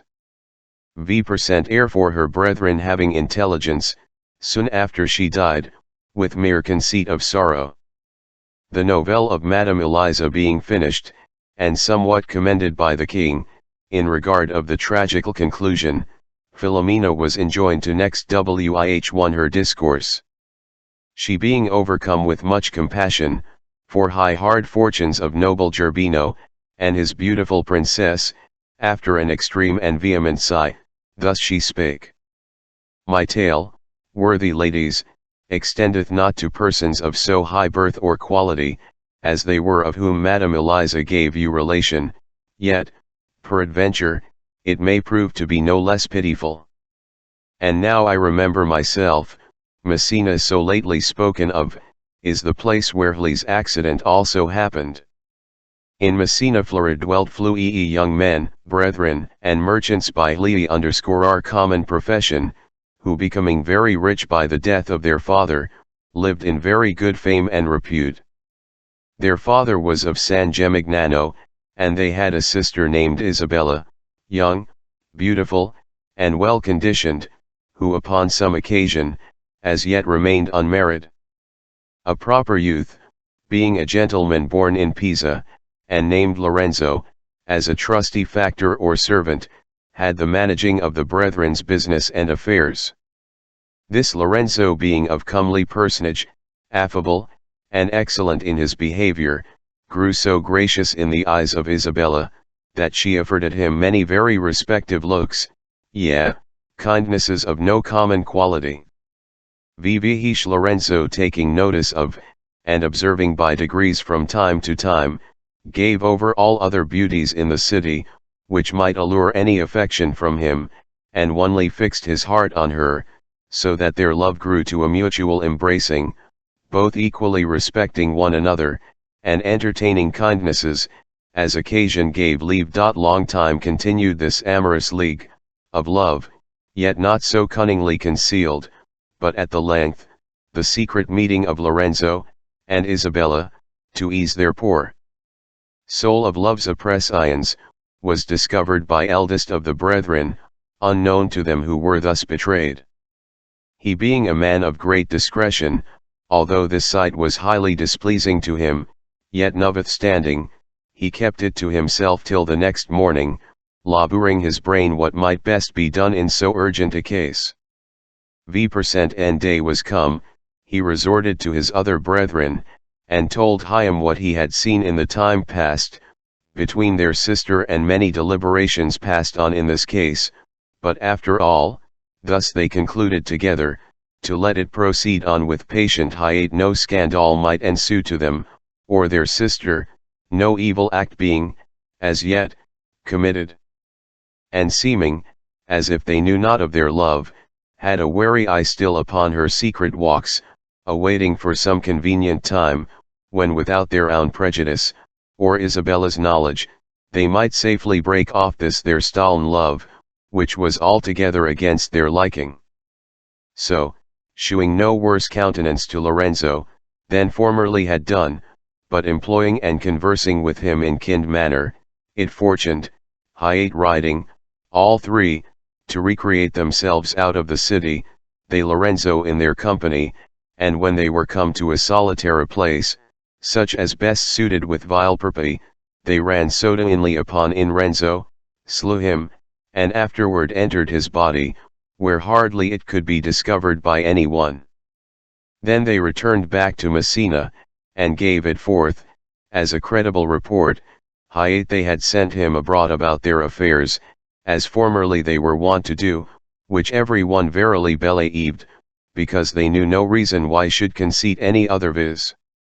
Isabella, living in expectation of his return, and perceiving his stay to her was so offensive long, made many demands to her brethren, into what parts they had sent him, that his tarrying was so quite from all wonted course. Such was her importunate speeches to that, taking it very discontentedly, one of them returned her this frowning answer. At is your meaning, sister, by so many questionings after Lorenzo? At urgent affairs have you with him, that makes you so impatient upon his absence. If hereafter you make any more demands for him, we shall shape you such a reply, as will be but little to your liking. At these harsh words, Isabella fell into abundance of tears, whereamong she mingled many sighs and groans, such as were able to overthrow of her stronger constitution, so hiate, being full of fear and dismay, yet no way distrusting her brethren's cruel deed, she durst not question any more after him.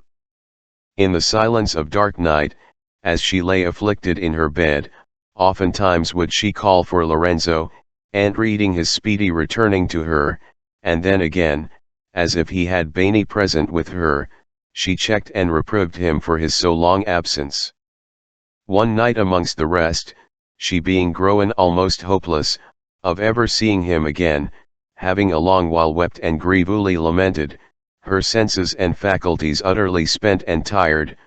she could not utter any more complaints, she fell into a trance or sleep, and dreamed, that the ghost of Lorenzo appeared unto her, in torn and unbefitting garments, his looks pale, meagre, and staring, and, as she thought, thus spake to her. My dear love Isabella, who dost nothing but torment thyself, with calling on me, accusing me for over long tarrying from thee, I am come therefore to let thee know, that thou canst not enjoy my company any more, because very same day when last thou sawest me, thy brethren most bloodily murdered me.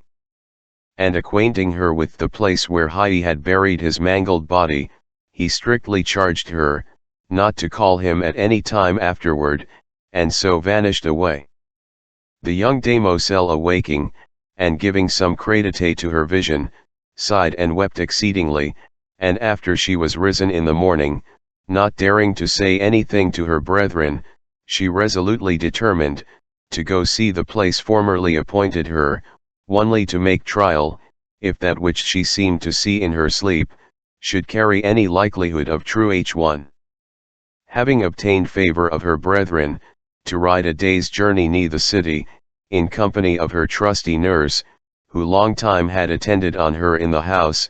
and knew the secret passages of her love, they rode directly to the designed place, which being covered with some store of dried leaves, and more deeply sunk than any other part of the ground thereabout, they digged not for, but they found the body of murdered Lorenzo, as yet very little corrupted or impaired, and Hein perceived the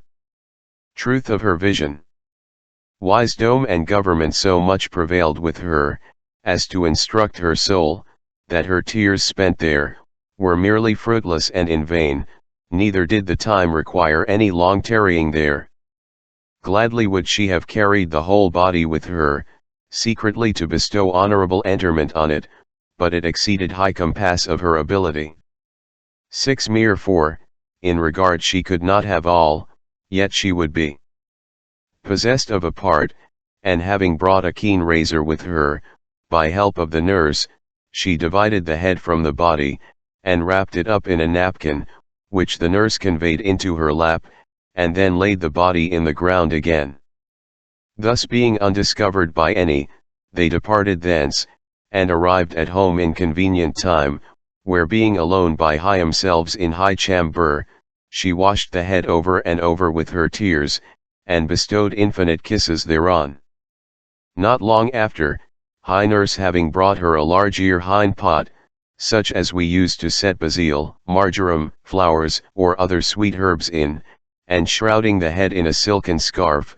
put it into pot, covering it with earth, and planting divers roots of excellent basil therein, which she never watered, but either with her tears, rose water, or water distilled from the flowers of oranges. This pot she used continually to sit by, either in her chamber, or anywhere else, for she carried it always with her, sighing and breathing forth sad complaints thereto, even as if they had been uttered to her in Renzo, and day by day this was her continual exercise, to the no mean admiration of her brethren, and many other friends that beheld her. So long she held on in this mourning manner, that, what by the continual watering of the basil, and putrefaction of the head, so buried in the pot of earth, it grew very flourishing, and most odoriferous to such as scented it, that as no other basil could possibly yield so sweet a savor. The neighbors noting Hle's behavior in her, observing the long continuance thereof, how much her bright beauty was defaced, and the eyes sunk into her head by incessant weeping, made many kind and friendly motions, to understand the reason of her so violent oppressions, but could not by any means prevail with her, or win any discovery by her nurse, so faithful was she in secrecy to her. Her brethren also waxed weary of this carriage in her, and having very often reproved her for it, any other alteration in her, at length, they closely stole away the pot of basil from her, for which she made infinite woeful lamentations, earnestly entreating to have it restored again, avouching that she could not live without it. Perceiving that she could not have pot again, she fell into an extreme sickness, occasioned only by her ceaseless weeping, and never urged she to have anything, but the restoring of her basil pot. Her brethren grew greatly amazed thereat, because she never called for aught else beside, and thereupon were very desirous to ransack the pot to very bottom. Having emptied out all the earth, they found the scarf of silica, wherein the head of Lorenzo was wrapped, which was, as yet, not so much consumed, but by the lakes of hair, they knew it to be Lorenzo's head, whereat they became confounded with amazement.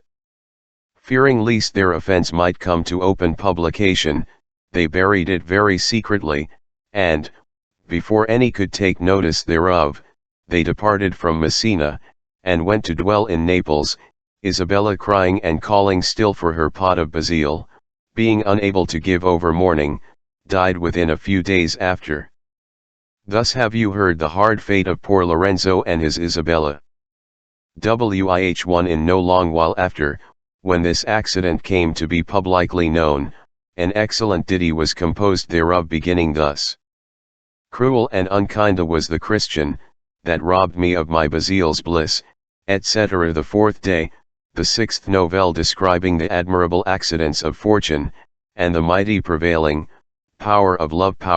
A beautiful young virgin, named Andrina, became enamored of a young gentleman called Gabriello. In conference together, she declared a dream of hers to him, and he another of his to her, whereupon Gabriello fell down suddenly dead in her arms. She, and her chambermaid were apprehended, by the officers belonging to the Signory, as he were carrying Gabriello, to lay him before his own the potestate offering violence to the Virgin, and she resisting him virtuously, it came to the understanding of her father, who approved the innocence of his daughter, and compassed her deliverance. But she afterward, being weary of all worldly felicities, entreed into religion, and became a nun. The novelle which Madame Philomena had so graciously related, was highly pleasing unto the other ladies, because they had oftentimes heard the song, without knowing who made it or upon what occasion it was composed. But when the king saw that the tale was ended, he commanded Pamphilus, that he should follow in his due course, whereupon he spake thus. The dream already recounted in high last novelle, doth minister matter to me, to make report of another tale, wherein mention is made of two several dreams, which divined as well what was to ensue, as the Offler did what had happened before. And no sooner were they finished in the relation, by both the parties which had formerly dreamed them, but high effects of both as suddenly followed. Wolfie ladies, I am sure it is not unknown to you, that it is, and hath been a general passion, to all men and women living, to see divers and sundry things while they are sleeping. And although, to high sleeper, they seem most certain, so that when he awaketh, he judgeth the of some, the of others, and some beyond all possibility of truth, yet notwithstanding, many dreams have been observed to happen, and very strangely have come to pass. And this hath been a grounded reason for some men, to give as great credit to such endlings as they see sleeping, as they do to others usually waking. So that, according unto dreams, and they make construction of them, that are sadly distasted, or merrily pleased, even as, by them, they either fear or hope. On high contrary, there are some, who will not credit any dream whatsoever, until they be fallen into the very same danger which formerly they saw, and most evidently in higher sleep. I mean not to commend the one or other, because they do not always fall out to be true, neither are they at all times errs. Now, that they prove not all to be true, we can best testify to ourselves. And that they are not always errs, hath already sufficiently been manifested, by high discourse of Madame Philomena, and as you shall perceive by mine own, which next cometh in order to salute you. Merefore, I am of this opinion, hight in matters of good life, and performing honest actions, no dream is to be feared presaging the contrary, neither are good works any way to be hindered by them. Likewise, in matters of bad and wicked quality, although our dreams may appear favorable to us, and our visions flatter us with prosperous success, yet let us give no credence unto the best, nor addict our minds to them of contrary nature. And now we will proceed to our novelle. In the city of Brescia, there lived sometime a gentleman, named Messer Negro de Ponte Carrero, who, among many other children, had a daughter called Andrina, young and beautiful, but as yet unmarried. It fortuned, that she fell in love with a neighbor, named Gabriello, a comely young gentleman, of affable complexion, and graciously conditioned. 1% each love was, with like kindness, welcomed and entertained by him, and by the furtherance of her chambermaid, it was so cunningly carried, that in the garden belonging to Andreana's father, she had many meetings with her Gabriello. And solemn vows being mutually passed between them, that nothing but death could alter their affection, by such ceremonious words as are used in marriage, they married themselves secretly together, and continued **r** chaste pleasures with equal contentment to them both. It came to pass that Andrina sleeping in her bed, dreamed, she met with Gabriello in the garden, where they both embracing lovingly together, she seemed to see a thing black and terrible, which suddenly issued forth of his body, but the shape thereof she could not comprehend. It rudely seized upon Gabriello, and in despite of her utmost strength, with incredible force snatched him out of her arms, and sinking with him into the ear high, they never after did see 1% hereupon, overcome with extremity of grief and sorrow, presently she awaked, being not a little joyful, that she found no such matter as she feared, yet continued very doubtful of her dream. In regard whereof, Gabriello being desirous to visit her the night following, she labored very diligently to hinder his coming to her, yet knowing his loyal affection toward her, and fearing lest he should grow suspicious of some other matter, she welcomed him into the garden, where gathering both white and damask roses, according to the nature of the season, at length, they sate down by a very fountain, which stood in the midst of the garden. After some small familiar discourse passing between them, Gabriello demanded of her, upon what occasion she denied his coming thither the night before, and by such a sudden unexpected admonition? Andrina told him, that it was in regard of a horrid dream, wherewith her soul was perplexed the precedent night, and doubt what might ensue therein. Gabriello hearing this, began to smile, affirming to her, it was an especial note of folly, to give any credit to idle dreams, because, oftentimes, they are caused by excess of feeding, and continually are observed to be mere lies. For, quoth he, if I had any superstitious belief of dreams, I should not then have come hither now, yet not so much as being dismayed by your dream, but for another of mine own, which I am the more willing to acquaint you withal. Methought, I was in a goodly delightful forest, in the noble exercise of sportful hunting, and became there possessed of a young hind, the very loveliest and most pleasing beast that was ever seen. It seemed to be as white as snow, and grew, in a short while, so familiar with me, that by no means it would forsake me. I could not but accept this rare kindness in beast, and fearing lest I should lose it, I put a collar of gold about the neck reef, and fastened it into a chain of gold also, which then I held strongly in my hand. The blind afterward couched down by laying his head mildly in my lap, and on the sodane, a black greyhound bitch came rushing on us, but whence, or how, I could not imagine, seeming half hunger-starved, and very ugly to look upon. At me she made her full career, without any power in me of resistance, and putting her mouth into the left side of my bosom, griped it so mainly with her teeth, that, methought, I felt my heart quite bitten, and she tugged on still, to take it wholly away from me, by which imagined pain and anguish I felt, instantly I awaked. Laying then my hand upon my side, to know whether any such harm had befallen me, or no, and finding none, I smiled at mine own folly, in making such a frivolous and idle search. Mat can be said then in these or high-like cases.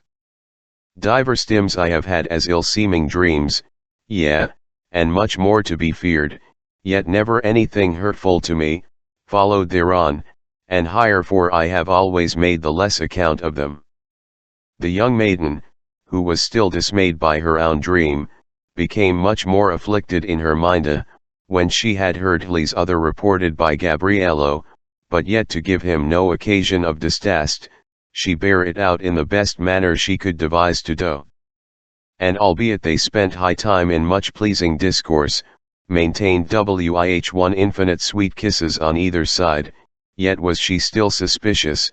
but knew not whereof, fixing her eyes oftentimes upon his face, and flowing strange looks to all parts of the garden, to catch hold on any such black ugly sight, whereof he had formerly made description to her. As thus she continued in these afflicting fears, it fortuned, that Gabriello suddenly breathing forth a very vehement sigh, and throwing his arms fast about her, said, "Oh help me dear love, or else I die," and, in speaking the words, fell down upon the ground. Villic the young damosel perceiving, and drawing him into her lap, weeping said, "Alas sweet friend, v% at pain doest thou feel?" Gabriello answered not one word, but being in an exceeding sweat, without any ability of drawing breath, very soon after gave up the ghost. How grievous this strange accident was to poor Andrina, who loved him as dearly as her own life, you that have felt love's tormenting afflictions, can more easily conceive, than I relate. Wringing her hands, and weeping incessantly, calling him, rubbing his temples, and using all likely means to reduce life, she found all her labor to be spent in vain, because he was stark dead indeed, and every part of his body as cold as ice, whereupon, she was in such woeful extremity, she knew not what to do, or say. All about the garden she went weeping, in infinite fears and distraction in soul, calling for her chambermaid, the only secret friend to their stol'n meetings, and told her the occasion of the sudden sorrow. After they had sighed and mourned a while, over the dead body of Gabriello, Andrina in this manner spake to her maid. "Seeing fortune ha one thus bereft me of my love, mine own life must needs be hateful to me, but before I offer any violence to myself, let us devise some convenient means, as may both preserve mine honor from any touch or scandal, and conceal the secret love passing between us, but yet in such honest sort, that his body, whose blessed soul hath too soon forsaken it, may be honorably entered. Vimerito her maid thus answered, mistress, never talk of doing any violence to yourself, because by such a black and dismal deed, as you have lost his kind company here in this life, so shall you never more see him in the other world, for immediately you sink ye down to hell, which foul place cannot be a receptacle for his fair soul, that was endued wih so many singular virtues. v% therefore, I hold it for better for you, to comfort yourself by all good means, and with the power of fervent prayer, to fight against all desperate intruding passions, as a truly virtuous mind ought to do. Now, as concerning his entertainment, the means is readily prepared for you here in this garden, where never he hath been any by any, or his resorting hither known, but only to ourselves. If you will not consent to have it so, let you and I convey his body hence, and leave it in such an apt place, where it may be found tomorrow morning, and being then carried to his own house, his friends and kindred will give it honest burial." Andrina, although her soul was extraordinarily sorrowful, and tears flowed abundantly from her eyes, yet she listened attentively to her maid's counsel, allowing her first advice against desperation, to be truly good, but to the rest thus she replied. "God forbid," quoth she, "that I should suffer so dear a loving friend, as he hath always shewed himself to me, nay, which is much more, my husband, by sacred and solemn vows passed between us, to be put into the ground basely, and like a dog, or else to be left in the open street. He hath had the sacrifice of my virgin tears, and if I can prevail, he shall have some of his kindreds, as I have instantly devised, what, in this hard case, is best to be done.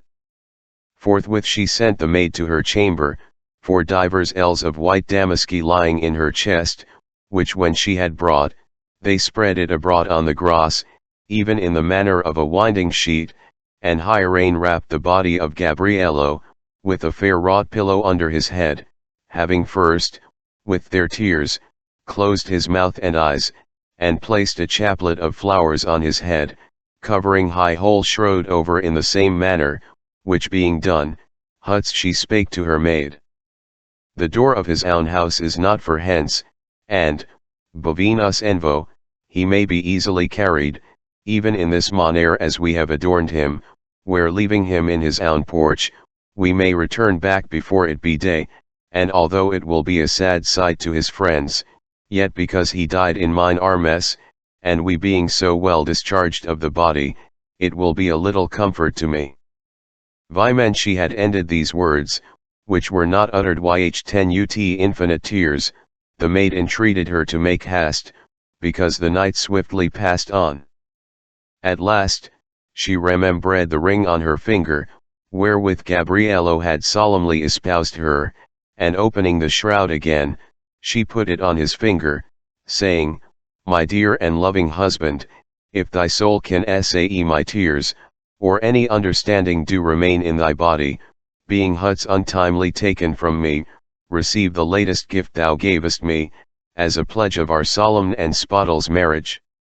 So, making up the shroud again as it should be, and conveying it closely out of high garden, they went on along with it, towards his dwelling. As thusly passed along, it fortuned, high they were met and taken by the guard or watch belonging to the potestate, who had been so late abroad, about very earnest and important business.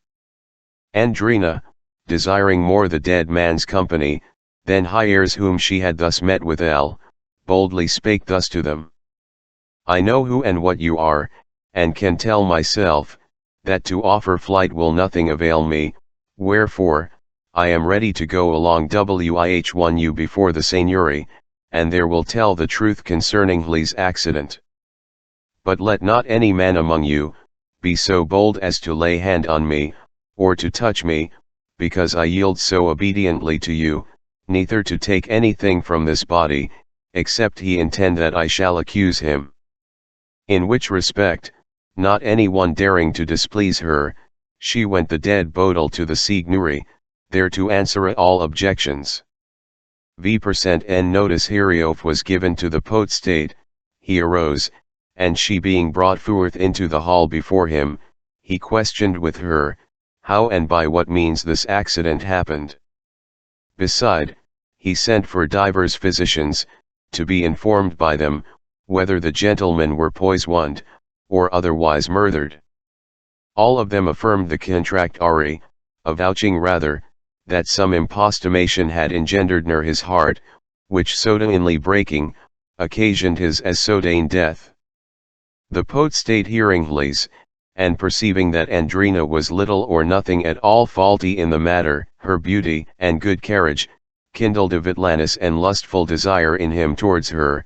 provoking him to high immodest motion, upon granting his request, he would release her. But when he saw, that all his persuasions were to no purpose, he sought to compass his will by violence, which like a virtuous and valiant virago, she worthily withstood, defending her honor nobly, and reproving him with many injurious speeches, such as a lustful lecher justly deserved. On the morrow morning, these news being brought to her Messer Negro de Ponte Carrero, grieving thereat exceedingly, and accompanied with many of his friends, he went to the palace. Being there arrived, and informed of the matter by the potestate, he demanded, in tears, of his daughter, how, and by what means she was brought thither? The potestate would needs accuse her first, of outrage and wrong offered to him by her, rather than to tarry her accusing of him, yet, commending the young maiden, and her constancy, proceeded to say, that only to prove her, he had made such a motion to her, but finding her so firme, his liking was now so addicted to her, that if her father were so pleased to forget high remembrance of her former secret husband, he willingly would accept her in marriage. V%. Thus they continued talking, Andrina calming before her Fahwan the tears trickling mainly down her cheeks, and falling at his feet, she began in this manner. Dear father, I shall not need to make an historical relation, either of my youthful boldness or misfortunes, because you have both seen and known them. Rather most humbly, I crave your pardon, for anoh1 error by me communicated, in that, both without your leave and liking, I accepted the man as my troth-plighted husband, whom, above all other in the world I most entirely affected. If my offense herein day challenge the forfeit of my life, then, good father, I free you from any such pardon, because my only desire is to die your daughter, and in your gracious favor. With which words, insignia of her humility, she kissed his feet. Messer Negro da Ponte, being a man well in years, and of a gentle nature, observing what his daughter said, could not refrain from tears, and in his weeping, lovingly her from the ground, speaking thus to her. Daughter, I could have wished, that hadst taken such an husband, as, in my judgment, had been best fitting for thee, yet if madest election of one answerable to thine own good liking, I have no just reason to be offended therewith. My greatest cause of complaint is, thy too severe concealing it from me, and small trust didst repose in me. Thou hast lost him before I knew him. Nevertheless, seeing these occasions are thus come to pass, and accidents already ended, cannot possibly be recalled, it is my will, that as I would gladly have contented thee, by making him my son-in-law if he had lived, so I will express the like love to him now he is dead. And so turning himself to his kindred and friends, lovingly requested of that they would grace Gabrielo Wih most honorable obsequies. By least time, the kindred and friends to the dead man, upon noise of his Dh1 brooded abroad, were likewise come to the palace, yea, most of the men and women dwelling in the city, the body of Gabriello being laid in the midst of the court, upon the white damask shroud given by Andrina, with infinite roses and other sweet flowers lying therein, and such was the people's love to him, yet never was any man's death, more to be bemoaned and lamented. Being delivered out of the court, it was carried to burial, not like a burgessi or ordinary citizen, but with such pompa as beseemed a lord baron, and on the shoulders of very noble gentlemen, with great honor and reverence. Within some few days after, the poet stayed pursuing his former motion of mariage, and the father moving it to his daughter, she would not by any means listen thereto. And he being desirous to give her contentment, delivered her and her chambermaid into a religious abbey, very famous for devotion and sanctity, where afterwards they ended their lives. The fourth day, the seventh novelle, whereby is given to understand, that love and death do use their power equally alike, as well upon poor and mean persons, as on them that are rich and noble. Fair Simonetta affecting Pasquino, and walking with him in a pleasant garden, it fortuned, that Pasquino rubbed his teeth with a leaf of sage, and immediately fell down dead. Simonetta being brought before the bench of justice, and charged with the death of Pasquino, she rubbed her teeth likewise with one of the leaves of the same sage, as declaring what she saw him do, and thereon she died also in the same manner. Pamphilus having ended his tale, the king declaring an outvicat shew of compassion, in regard of Andreana's disastrous fortune, fixed his eye on Madame Emilia, and gave her such an apparensigna, as expressed his pleasure, for her next succeeding in discourse, which being sufficient for her understanding, thus she began. Fair assembly, the novelle so lately delivered by Pamphilus, maketh me willing to report another to you, varying from it, in any kind of resemblance, only this excepted, that as Andrina lost her lover in a garden, even so did she of whom I am now to speak. And being brought before the seat of justice, according as Andrina was, freed herself from the power of the law, yet neither by force, or her own virtue, but by her sodain and inopinate Dah1. And although high nature of love is such, according as we have oftentimes heretofore maintained, to make his abiding in the houses of the noblest persons, yet men and women of poor and for inferior quality do not always sit out of his reach, though enclosed in their meanest cottages, declaring himself sometime as a powerful under in those humble places, as he doth in the richest and most imperious palaces. As will plainly appear unto you, either in all, or a great part of my novelle, whereto our city pleadeth some title, Dwoog, by high diversity 5 of our discourses, talking of so many several accidents, we have wandered into many other parts of the world, to make all answerable to our own liking. It is not any long time since, when there lived in our city of Florence, a young and beautiful damosel, yet according to the nature of her condition, because she was the daughter of a poor Fahuan and called by the name of Simonida. Now, albeit she was not supplied by any better means, than to maintain herself by her own painful travel, and earn her bread before she could eat it, by carding and spinning to such as employed her, yet was she not so base or dejected a spirit, but had both courage and sufficient virtue, to understand the secret soliciting of love, and to distinguish the parts of well-deserving both by private behavior and outward ceremony. As natural instinct was her first tutor hierito, so wanted she not a second main and urging motion, a chip hewed out of the like timber, one no better in birth than herself, a proper young springle, named Pasquino, whose generous behavior, and graceful actions, in bringing her daily wool to spin, by reason his master was a cloh1 ear, prevailed upon her liking and affection. Nor was he negligent in the observation of her amorous regards,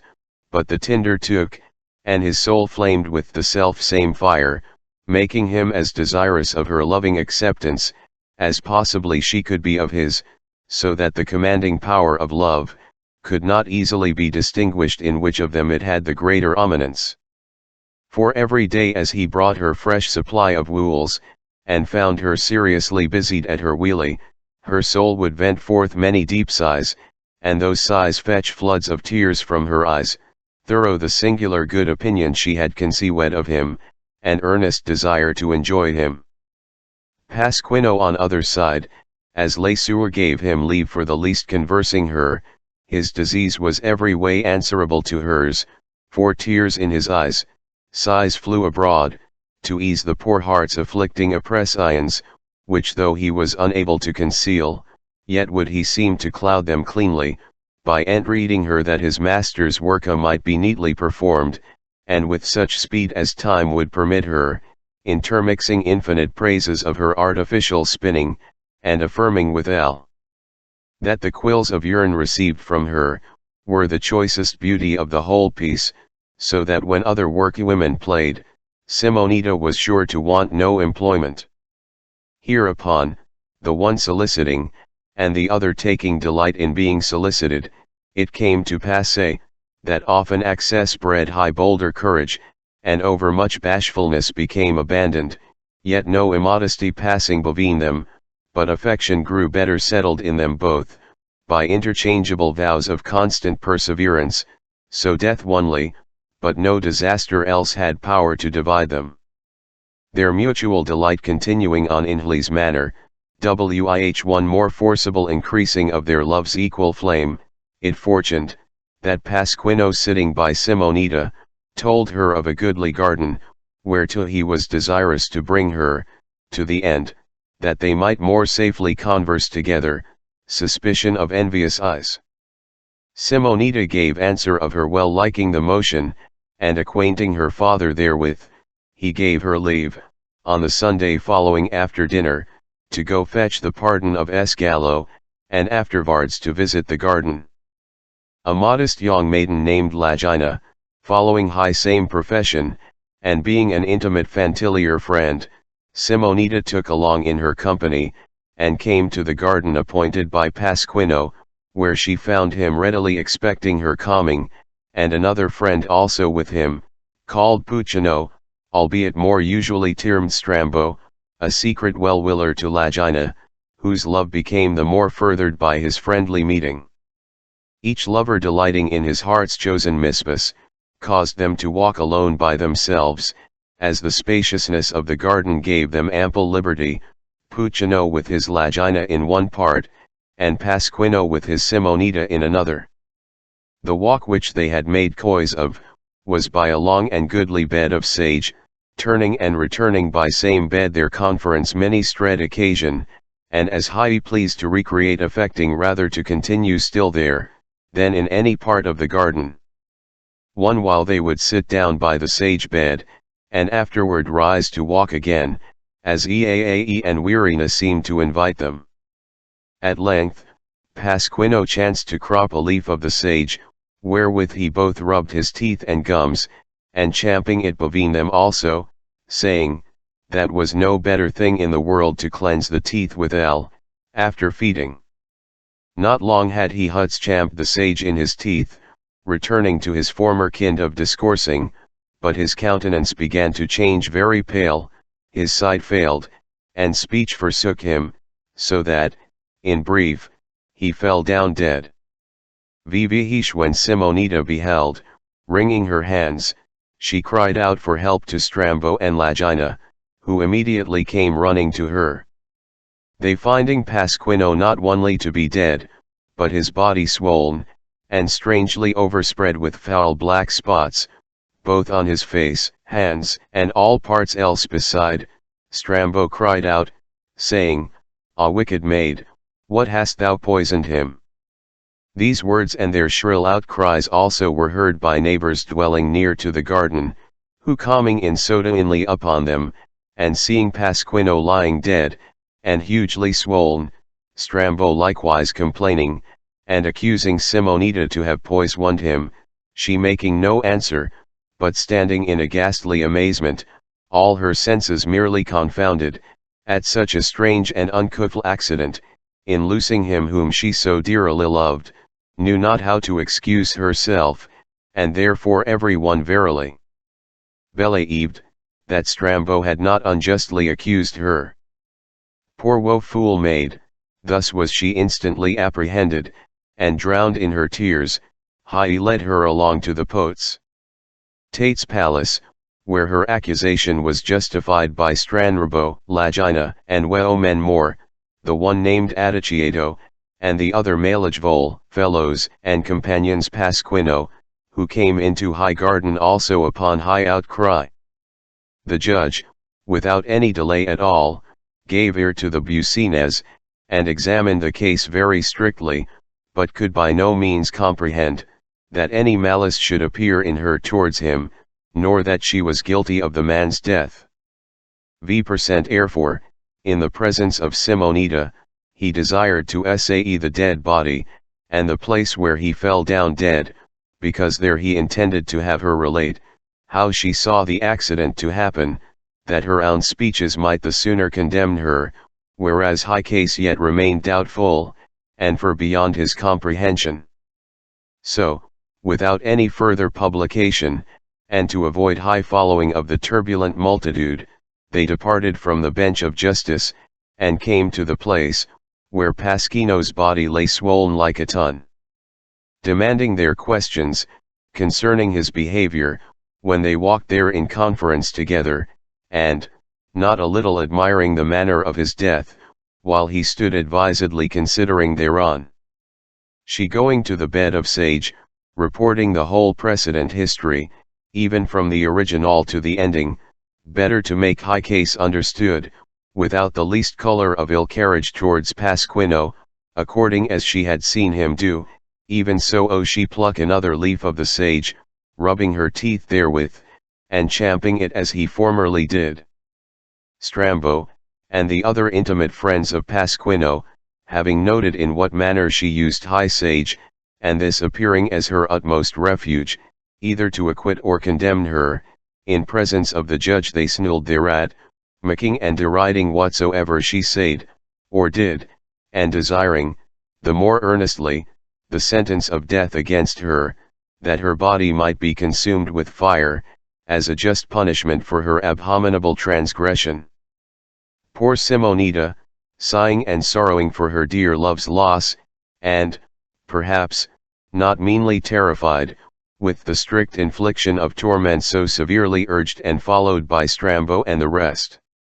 Standing dumb still, without answering so much as one word, by tasting of the same sage, fell down dead by the bed, even by the like accident Pasquino formerly did, to the admirable astonishment of all there present. O poor unfortunate inverse, whose stars were so inauspicious to you, as to finish both your mortal lives, and fervent love, in less limitation than a day's space. How to censure of your deaths, and happiness to ensue thereon, by an accident so strange and inevitable, it is not within the compass of my power, but to hope the best, and so I leave you. But yet concerning Simonetta herself, in the common opinion of us that remain living, her true virtue and good fortune was otherwise most cruel to her, would not suffer her to sink under the testimony of Stranrabo, Lagina, Adiciato, and Malagvole, being but carders of wool, or perhaps of meaner condition. A happier course was ordained for her, to pass a clearer life from their infamous imputation, and follow her Pasquino, in the very same manner of Dh1, and with such a speedy expedition. The judge standing amazed, and all there present in his company, were silent for a long while together, but, upon better recollection of his spirits, thus he spake. This inconvenience which thus hath happened, and confounded our senses with no common admiration, in mine opinion concerneth the bed of sage, avouching it either to be venomous, or dangerously infected, which, nevertheless, is seldom found in sage. But to the end, that it may not be offensive to any more hereafter, I will have it wholly digged up by the roots, and then to be burnt in open market place. Hereupon, the gardener was presently sent for, and before the judge would depart thence, he saw the bed of sage digged up by high roots, and found the true occasion, whereby these poor lovers lost their lives. For, just in the midst of the bed, and at the main root, which directed all the sage in growth, lay an huge mighty toad, even weltering, as it were, in a hole full of poison, by means whereof, in conjecture of the judge, and all the rest, the whole bed of sage became envenomed, occasioning every leaf hieref to be deadly in taste. None being so hardy, as to approach near the toad, they made a pile of wood directly over it, and setting it on a flaming fire, threw all the sage thereinto, and so they were consumed together. So ended all further sweet in law, concerning the deaths of Pasquino and Simonetta, whose bodies being carried to the church of St. Paul, by their sad and sorrowful accusers, Strambo, Lagina, Adiciato, and Malagvole were buried together in one goodly monument, for a future memory of their hard fortune. The fourth day, the 8th novelle wherein is again declared, the great indiscretion and folly of them, that think to constrain love, according to their will, after it is constantly settled. Before, with other instructions, concerning the unspeakable power of love, Geronimo affecting a young maiden, named Silvestra, was constrained, by high earnest importunity of his to take a journey to Paris. At his return home from thence again, he found his love Silvestra married. By secret means, he got entrance into her house, and died upon the bed lying by her. Afterward, his body being carried to church, to receive burial, she likewise died hiera instantly upon his corse. Madame Emilia no concluded her novelle, but Madame Nepila, by the king's command, began to speak in this manner. It seemeth to me, gracious ladies, that there are some such people to be found, who imagine themselves to know more, all else in the world beside, and yet indeed do know nothing at all, preserning, draw this arrogant opinion of theirs, to employ and oppose higher sensual esse understanding, against infallible grounded reason, yea, and to attempt courses, not only contrary to the counsel and judgment of men, but also to cross high nature of divine ordination. Out of which saucy and ambitious presumption, many mighty harms have already had beginning, and more are like to ensue upon such boldness. It is the ground of all evils. Now, in regard that among all other natural things, no one is less subject to take counsel, or can be wrought to contrariety, than love, whose nature is such, as rather to run upon his own rash consumption, than to be ruled by admonitions of the very wisest. My memory hath inspired itself, with matter incident to his purpose, effectually to approve, what I have already said.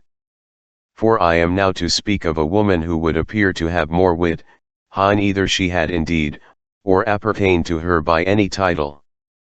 The matter also, wherein she would needs shew her studious judgment and capacity, was of much more consequence than she could deserve to meddle withal. Yet such was the issue of her fond presuming, that, in one instant, she expelled both love, and the soul of her own son out of his body, where, doubtless, it was planted by divine favor and appointment. In our own city, according to true and ancient testimony, there dwelt sometime a very worthy and Weimar merchant, named Leonardo Sciuro, who by his wife had one only son, called Geronimo, and within a short while after his birth, Leonardo being very sick, and having settled all his affairs in good order, departed out of this wretched life to a better. The tutors and governors of the child, thought it fittest to let him live with his mother, where he had his whole education, though schooled among many worthy neighbors' children, according as in most cities they used to do. Young Geronimo growing on in years, and frequenting daily the company of his schoolfellows and others, he would often sport, as the rest did, with the neighbors' children, and much pretty pastime they found to h1er. In the harmless recreations of youth, graver judgments have often observed, that some especial matter received than such mginal, as greater effect hath followed thereon. And many times, parents and kindred have been the occasion, although perhaps beyond their expectation, of very strange and extraordinary accidents, by names of familiarity passing between boys and girls, as king and queen, sweetheart and sweetheart, friend and friend, husband and wife, and divers other such like kind termes, proving afterwards to be true indeed. It fell out so with our young Geronimo, for, among a number of pretty demoiselles, daughters to men of especial respect, and others of for inferior quality, a tailor's daughter, excelling the rest in favor and feature, albeit her father was but poor, Geronimo most delighted to sport withal, and no other titles passed between them, even in the hearing of their parents and friends, but wife and husband. Such was the beginning of their young affection, presaging, no doubt, effectually to follow. Nor grew this familiarity, as yet, any way distaste, till by their daily conversing together, and interchange of infinite pretty speeches, Geronimo felt a strange alteration in his soul, wih such enforcing and powerful afflictions, as he was never well but in her company, nor she enjoyed any rest if Geronimo were absent. At the length, being noted by his mother, she began to rebuke him, yea many times gave him both threatenings and blows, which proving to no purpose, not hindering his access to her, she complained to his tutors, and like one DMT in regard of her riches, thought to plant an orange upon a black hwrne, spake as followeth. The son of mine Geronimo, being as yet but 14 years of age, is so deeply enamored of a young girl, named Silvestra, daughter unto a poor tailor, our near dwelling neighbor, that if we do not send him out of her company, one day, perhaps, he may make her his wife, and yet without any knowledge of ours, which questionless would be my death. Otherwise, he may pine and consume himself away, if he see us prayer her marriage to some other. V% Therefore, hold it good, that to avoid so great an inconvenience, we should send Geronimo some far distance hence, to remain where some of our factors are employed, because, when he shall be out of her sight, and their often meetings utterly disappointed, his affection to her will the sooner cease, by frustrating his hope for ever enjoying her, and so we shall have the better means, to match him one of greater quality. The tutors did like well of her advice, not doubting but it would take answerable effect, and therefore, calling Geronimo into a private parlor, one of them began in this manner. Geronimo, you are now grown to an indifferent stature, and, almost, able to take government of yourself. It cannot then seem any way inconvenient, to acquaint you with your deceased father's affairs, and by what good courses he came to such wealth. You are his only son and heir, to whom he hath his rich possessions, your mother's moiety evermore remembred, and travail would now seem fitting for you, as well to gain experience in traffic and merchandise, as also to let you see the world's your mother therefore, and we have held it expedient, that you should journey from hence to Paris, there to continue for some such fitting time, as may grant you full and free opportunity, to survey what stock of wealth is there employed for you, and to make you understand, how your factors are furtherest to your affairs. Beside, this is the way to make you a man of more solid apprehension, and perfect instruction in civil courses of life, than by continuing here to see none but lords, barons, and gentlemen, whereof we have too great a number. 6 men you are sufficiently qualified there, and have learned what belongeth to a worthy merchant, such as was Leonardo Siero your famous father, you may return home again at your own pleasure. The UH1 gave them attentive hearing, and, in few words, returned them answer, that he would not give way to any such travail, because he knew how to dispose of himself in Florence, as well as in any other place he should be sent to.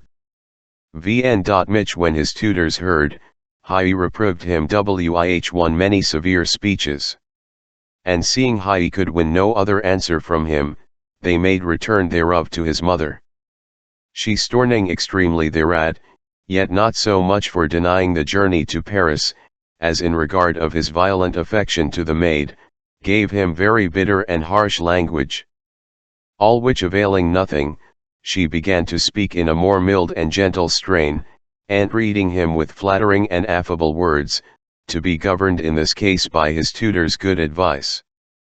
And so for, in the end, she prevailed with him, that he yielded to live at Paris for the space of a year, but further time he would not grant, and so all was ended. Geronimo being gone to remain at Paris, his love daily increasing more and more, by reason of his absence from Silvestra, under fair and friendly promises, of this moneth, and the next moneth, sending for him home, there they detained him whole years together. Mirapin, his love was grown to stick in extremity, he neither would, or could abide any longer there, but home he returned, before he was expected. His love Silvestra, by the cunning compacting of his mother and tutors, he found married to a tent-maker's son, whereat he vexed and grieved beyond all measure. Nevertheless, seeing the case was now no way to be holpen, he strove to bear it with so much patience, as so great a wrong, and his heart's tormenting grief, would give leave to do. Having found out the place where she dwelt, he began, as it is the custom of young lovers, to use divers daily walks by her door, as flunking in his mind that her remembrance of him was constantly continued, as his was most entirely fixed on her. But the cow was very strangely altered, because she was now grown no more mindful of him, than if she had never seen him before. or if she did anyway remember him, it appeared to be so little, that manifest signs declared the contrary. Vivih Geronimo very quickly perceived, albeit not wih 10 ut many melancholy perturbations. Notwithstanding, he labored by all possible means, to recover her former kindness again, but finding all his pains frivolously employed, he resolved to die, and yet to compass speech with her before means of a near-dwelling neighbor, that was his very dear by and intimate friend, he came acquainted with every part of the house, and prevailed so far, that one evening, when she and her husband supped at a neighbor's house, he compassed access into the same bed-chamber, where Silvestre used most to lodge. Finding the curtains ready drawn, he hid himself behind them on the further side of the bed, and so tarried there until Silvestre and her husband were returned home, and laid down in bed to take their rest. The husband's senses were soon overcome with sleep, by reason of his painful toiling all the day, and bodies that are exercised with much labor, are the more desirous to have ease. She staying up last, to put out the light, and hearing her husband sleep so soundly, that his snoring gave good evidence thereof, laid herself down the more respectively, as being very loath any way to disease him, but sweetly to let him enjoy his rest. Silvestre lay on the same side of the bed, where Geronimo had hid himself behind the curtains, who stepping softly to her in the dark, and laying his hand gently on her breast, said, "Dear love, forbear a little while to sleep, for here is thy loyal friend Geronimo." The young woman, starting with amazement, would have cried out, but that he entreated her to the contrary, protesting, that he came for no ill intent to her, but only to take his latest leave of her. "Alas, Geronimo," quoth she, "those idle days are past and gone, when it was no way unseemly for our youth, to entertain equality of those desires, which then well agreed with our young blood. Since when, you have lived in foreign countries, which appeared to me to alter your former disposition, for, in the space of 2 whole years, either you grew forgetful of me, as change of air may change affection, or, at the best, made such account of me, as I never heard the least salutation from you. Now you know me to be a married wife, in regard whereof, my looks have embraced that chaste and honorable resolution, not to mind any man but my husband, and therefore, as you are come hih1 10 ut my love or license, so in like manner I do desire you to be gone. Let this privilege of my husband's sound sleeping,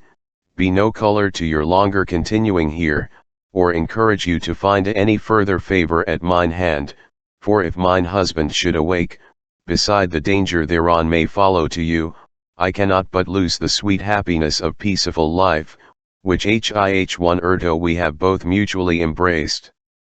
The young man, hearing these words, and remembering what loving kindness he had formerly found, what secret love letters he had sent from Paris, with other private intelligences and tokens, which never came to her receipt and knowledge, so cunningly his mother and tutors had carried the matter, immediately felt his heartstrings to break, and lying down upon the bedside by her, uttered these his very last words: "Silvestre, farewell, thou hast killed the kindest heart that ever loved a woman," and speaking no more, gave up the ghost. She, hearing these words delivered with an entire sigh, and deep-fetched groan, did not imagine the strange consequence following thereon, yet was moved to much compassion, in regard of her former affection to him. Silent she lay an indifferent while, as being unable to return him any answer, and when he would be gone, according as before she had earnestly entreated him. But when she perceived him to lie so still, as neither word or motion came from him, she said, "Kind Geronimo, why doest thou not depart and get thee gone?" So putting forth her hand, it happened to light upon his face, which she felt to be as cold as ice, whereat marveling not a little, as also at his continued silence, she jogged him, and felt his hands in like manner, which were stiffly extended forth, and all his body cold, as not having any life remaining in him, which greatly amazing her, and confounding her with sorrow beyond all measure, she was in such perplexity, she could not devise what to do or say. In the end, she resolved to try how her husband would take it, that so strange an accident should thus happen in his house, and putting case as if it did not concern them, but any other of the neighbors, awaking him first, demanded of him what was best to be done, if a man should steal into a neighbor's house, unknown to him, or any of his family, and in his bed chamber to be found dead. He presently replied, as not thinking the case concerned himself, high only help in such an unexpected extremity, was to take the dead body, and convey it to his own house, if he had any, whereby no scandal or reproach would follow to them, in whose house he had so unfortunately died. Hereupon she immediately arose, and lighting a candle, shewed him the dead body of Geronimo, with protestation of every particular, though one of her innocency, either of knowledge of his communing thither, or any other blame that could concern her. He both constantly knowing and believing, made no more ceremony, but putting on his garments, took the dead body upon his shoulders, and carried it to the mother's door, where he left it, and afterward returned to his own house again.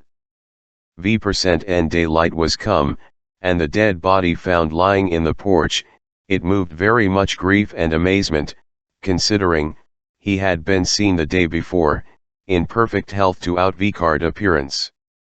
Nor need we to urge any question of his mother's sorrow upon this strange accident, who, causing his body to be carefully searched, without any blow, bruise, wound, or hurt upon it, high physicians could not give any other opinion, but that some inward conceit of grief had caused his death, as it did indeed, and no way otherwise.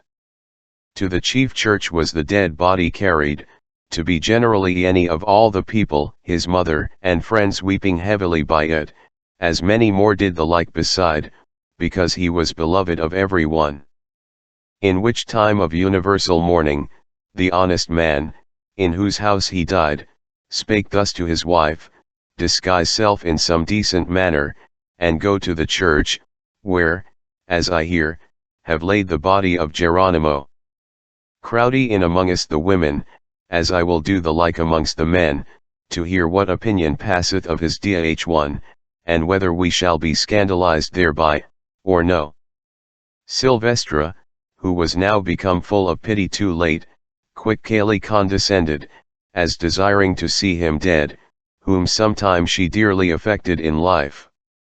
And being come to the church, it is a matter to be admired, if advisedly we consider on the powerful working of love, for high heart of this woman, which the prosperous fortune of Geronimo could not pierce, now in his woeful death split in sunder, and the ancient sparks of love so long concealed in the embers, break forth into a furious flame, and being violently surprised with extraordinary compassion, no sooner did she come near to high dead body, where many stood weeping round about it, but strangely shrieking out aloud, she fell down upon it, and even as extremity of grief finished his life, so did it hers in the same manner. For she moved neither hand nor because her vital powers had quite forsaken her. The women laboring to comfort her by all best means they could devise, did not take any knowledge of her, by reason of her disguised garments, but finding her dead indeed, and knowing her also to be Silvestra, being overcome with unspeakable compassion, and daunted with no mean admiration, stood strangely gazing each upon other. Wonderful crowds of people were then in the church, and Lee's accident being now noised among the men, at length it came to her husband's understanding, whose grief was so great, as it exceeded all capacity of expression. Afterward he declared what had happened in his house the precedent night, according as his wife had truly related to him, with all the speeches, which passed between Silvestra and Geronimo, by which discourse, they generally conceived, the certain occasion of both their sudden deaths, which moved them to great compassion. Then taking the young woman's body, and ordering it as a course ought to be, they laid it on the same bier by the young man, and when they had sufficiently sorrowed for their disastrous fortune, they gave them honorable burial both in one grave. So, this poor couple, whom love, in life, could not join, death did unite in an inseparable conjunction. The fourth day, the 9th novelle, whereby appeareth, what ill success attendeth on them, that love contrary to reason, in offering injury both to friendship and marriage, tage their Messer Guglielmo of Rosiglian, having slain Messer Guglielmo Gardastano, whom he imagined to love his wife, gave her his heart to eat. 1% she, knowing afterward, hire herself out of an high window to the ground, and being dead, was then buried with her friend. Wi. Men. The novelle of Madame Nepila was ended, which occasioned much compassion in the whole assembly. The king, who would not infringe the privilege granted to Dionysius, no more remaining to speak, but they tivo, began Huts. I call to mind, gentle ladies, a novelle, which, seeing we are so far entreed into the lamentable accidents of successless love, will urge you unto as much commiseration, as that so lately reported to you. And so much the rather, because the person of whom we are to speak, were of respective quality, which approveth the accident to be more cruel, than those whereof we have formerly discoursed. According as the people of Provence do report, there dwelt sometime in that jurisdiction, noble knights, each well possessed of castles and followers, the one being named Messer Guglielmo de Rosiglian, and the Messer Guglielmo Gardastano. Now, in regard that they were both one valiant gentleman, and singularly expert in actions of armes, they loved together the more mutually, and held it as a kind of custom to be seny in all tilts and tournaments, or any other exercises of armes, going commonly alike in their wearing garments. And although their castles stood about 5 miles distant each from, yet were high daily conversant together, as very loving and intimate friends. The one of them, I mean Messer Guglielmo de Rosiglian, had to wife a very gallant beautiful lady, of whom Messer Gardastano, forgetting the laws of respect and loyal friendship, became over fondly enamoured, expressing the same by such outward means, that the lady herself took knowledge hieref, and not with any dislike, as it seemed, but lovingly entertained, yet she grew not so forgetful of her honor and estimation, as the other did of faith to his friend. With such indiscretion was his idle love carried, flit whether it sorted to effect, or no, I know not, but the husband perceived some such manner of behavior, as he could not easily digest, nor thought it fitting to endure. Mirapin, the league of friendly amity so long continued, began to fail in very strange fashion, and became converted into deadly hatred, which yet he very cunningly concealed, bearing an outward shew of constant friendship still, but, in his heart, he had vowed the death of Gardastano. No oneing wanted, but by what means it might best be effected, which fell out to be in this manner. A public joust or tourney, was proclaimed by sound of trumpet throughout all France, wherewith immediately, Messer Guglielmo Rosiglian acquainted Messer Gardastano, and reading him hiate they might further confer therein together, and for purpose to come and visit him, if he intended to have any hand in the business. Gardastano being exceeding glad of this accident, which gave him liberty to see his mistress, sent answer back by high messenger, that on the morrow at night, he would come and sup with Rosiglian, who upon this reply, projected to himself in what manner to kill him. On the morrow, after dinner, arming himself, and tivo more of his servants with him, such as he had solemnly sworn to secrecy, he mounted on horseback, and rode on about a mile from his own castle, where he lay closely ambushed, in a which Gardastano must needs passe. After he had stayed higher some tivo hours space and more, he espied him come riding with Tivo of his attendants, all of them being unarmed, as no way distrusting any such intended treason. So soon as he was come to the place, where he had resolved to do the deed, he rushed forth of the ambush, and having a sharp lance readily charged in his rest, ran mainly at him, saying, "False villain, thou art dead." Gardastano, having nothing wherewith to defend himself, nor his servants able to give him any succour, being pierced quite through the body with the lance, down he fell dead to the ground, and his men, fearing the like misfortune to befall them, galloped mainly back again to their Inaird's castle, not knowing them who had huts murdered their master, by reason of their armed disguises, which in those martial times were usually worn. Messer Guglielmo Rosiglian, alighting from his horse, and having a keen knife ready drawn in his hand, opened higher with high breast of dead Gardastano, and taking forth his heart with his own hands, wrapped it in the bandelote belonging to his lance, commanding one of his men to the charge thereof, and never to disclose the deed. So, mounting on horseback again, and dark night drawing on apace, he returned home to his castle. The lady, who had heard before of Gardastano's intent, to sup there that night, and, perhaps, being earnestly desirous to essay him, marvelling at his so long tarrying, said to her husband, "Believe me, sir," quoth she, "me linkies it is somewhat strange, that Messer Guglielmo Gardastano delays his coming so long, he never used to do so till now. I received tidings from him, wife," said he, "that he cannot be here till tomorrow." Myriad, the lady appearing to be displeased, concealed it to herself, and used no more words.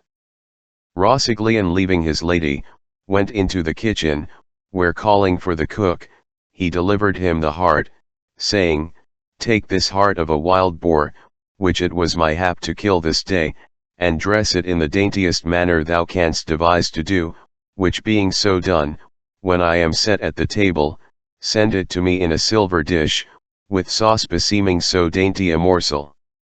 The cook took high heart, believing it to be no other's vice, than as his lord had said, and using his utmost skill in dressing it, did divide it into artificial small slices, and made it most pleasing to be tasted. And supper time was come, Rosiglian sate down at the table with his lady, but he had little or no appetite at all to eat. The wicked deed which he had done so perplexed his soul, and made him to sit very strangely musing. At length, the cook brought in high dainty dish, which he himself setting before his wife, began to find a fault with his own lack of stomach, yet provoked her with many fair speeches, to task the cook's cunning in so rare a dish. The lady, having a good appetite indeed, when she had first tasted it, fed afterwards so heartily thereon, that she left very little, or none at all remaining. And he perceived that all was eaten, he said unto her, "Tell me, madam, how you do like this delicate kind of meat?" "In good faith, sir," quoth she, "in all my life I was never better pleased." "Now trust me, madam," answered the knight, "I do verily believe you, nor do I greatly wonder thereat, if you like that dead, which you loved so dearly being alive." Villain, she heard these words, a long while she sate silent, but afterward said, "I pray you tell me, sir, what meat was which you have made me to eat?" "Muse no longer," said he, "for high rain I will quickly resolve thee. Thou hast eaten the heart of Messer Guglielmo Gardastano, whose love was so dear and precious to thee, thou false, perfidious, and disloyal lady. I plucked it out of his vile body with mine own hands, and made my cook to dress it for thy diet." Poor lady, how strangely was her soul afflicted, hearing these harsh and unpleasing speeches. Tears flowed abundantly from her fair eyes, and like tempestuous winds emboweled in the ear high, so did vehement sighs break mainly from her heart, and after a tedious time of silence, she spake in this manner. My lord and husband, you have done a most disloyal and damnable deed, misguided by your own wicked jealous opinion, and not by any just cause given you, to so worthy and noble a gentleman. I protest unto you upon my soul, which I wish to be confounded in eternal perdition, if ever I were unchanged asked to your bed, or allowed him any other favor, but what might well become so honorable a friend. And seeing my body hath been made the receptacle for so precious a kind of footy, as the heart of so valiant and courteous a knight, such as was the noble Gardastano, never shall any other footy hereafter, have entertainment there, or myself live the wife to so bloody a husband. So starting up from the table, and stepping unto a great gazing window, the casement whereof standing wide open behind her, violently she leaped out thereat, which being an huge height in distance from the ground, the fall did not only kill her, but also shivered her body into many vv% ch Rossiglian perceiving, he stoody like a body without a soul, confounded with the killing of so dear a friend, loss of a chaste and honorable wife, and all through his own over-credulous conceit. Upon further conference with his private thoughts, and remorseful acknowledgment of his heinous offense, which repentance, too late, gave him eyes now to say, though rashness before would not permit him to consider, these hvo extremities enlarged his dulled understanding. First, he grew fearful of the friends and followers to murdered Gardastano, as also high whole country of Provence, in regard of the people's general love unto him, which being tvo main and important motives, bcth to detestation of so horrid an act, and immediate severe revenge to succeed higher can, he made such provision as best he could, and as so sodaine a warning would give leave, he read away secretly in the night season. These unpleasing news were soon spread abroad the next morning. Not only of unfortunate accidents, but also of Rossiglian's flight, in regard whereof, the dead bodies being found, and brought to Fleur, as well by the people belonging to Gardastano, as them that attended on the lady, were laid in the chapelle of Rossiglian's castle, where, after so much lamentation for so great a misfortune to befall them, they were honorably entered in one fair tomb, with excellent verses engraven hiereon, expressing both their noble degree, and by what unhappy means, they chanced to have burial in that very place. The fourth day, the 10th novelle, wherein is declared, adventurous accident, that sometime by rather than any reasonable comprehension, a man may escape oct of manifold perils, but especially in occurrences of love. A physician's wife laid a lover of her maids, supposing him to be dead, in a chest, by reason that he had drunk water, which usually was given to procure a sleepy entrancing. 2 Lombard usurers, stealing the chest, in hope of a rich booty, carried it into their own house, where afterward the man awaking, was apprehended for a thief. The chambermaid to high physician's wife, going before the bench of justice, accuseth herself for putting the imagined dead body into the chest, by which means he escapeth hanging. And the thieves which stole away high chest, were condemned to pay a great sum of money. After that the king had concluded his novelle, there remained none now but Dionysus to tell the last, which himself confessing, and the king undaying him to proceed, he began in this manner. So many miseries of unfortunate inv, as all of you have already related, not only swollen your eyes with weeping, but also made sick our hearts with sighing, yea, gracious ladies, I myself find my spirits not meanly afflicted thereby. Vimer for the whole day hath been very irksome to me, and I am not a little glad, that it is so near ending. Now, for the better shutting it up altogether, I would be very to make an addition, of any more such sad and mournful matter, good for nothing but only to feed melancholy humor, and from which, I hope, my fair stars will defend me. Tragical discourse, art no fit companion for me, I will therefore report a novelle which may minister a more jovial kind of argument, unto whose tales that must be told tomorrow, and with the expiration of our present king's reign, to rid us of all heart-grieving hereafter. Know then, most gracious assembly, that it is not many years since, when there lived in Salern, a very famous physician, named Sine Ermazio della Montagna, who being already well on trade into years, would, nevertheless, marry with a beautiful young maiden of the city, bestowing rich garments, gaudy attorney rings and jewels on her, such as few women else could any way equal, because he loved her most dearly. Yet being an aged man, and never remembering, how vain and idle a thing it is, forage to make such an unfitting election, injurious to both, and therefore endangering that domestic agreement, which ought to be the sole and main comfort of marriage, it maketh me therefore to misdoubt, HMT as in our former tale of Signor Ricciardo de Cinzica, some days of the calendar did here seem as distasteful, as hlos hight occasion the woman's discontentment. In such unequal choices, parents commonly are more blameworthy, than any imputation, to be lady on the young women, who gladly would enjoy such as in heart they have elected, but that our parents, looking through the glass of greedy lucre, do overthrow both their own hopes, and the fair fortunes of their children together. Yet to speak uprightly of this young married wife, she declared herself to be of a wise and cheerful spirit, not discouraged with her unequality of marriage, but bearing all with a contented brow, for fear of urging the very least mislike in her husband. And he, on the other side, when occasions did not call him to visit his patients, or to be present at high college among his fellow-ditters, would always be cheering and comforting his wife, as one that could hardly afford to be out of her company. There is one especial fatal misfortune, which commonly awaiteth on old men's marriages, when freezing December will match with flourishing May, and green desires appear in age, beyond all possibility of performance.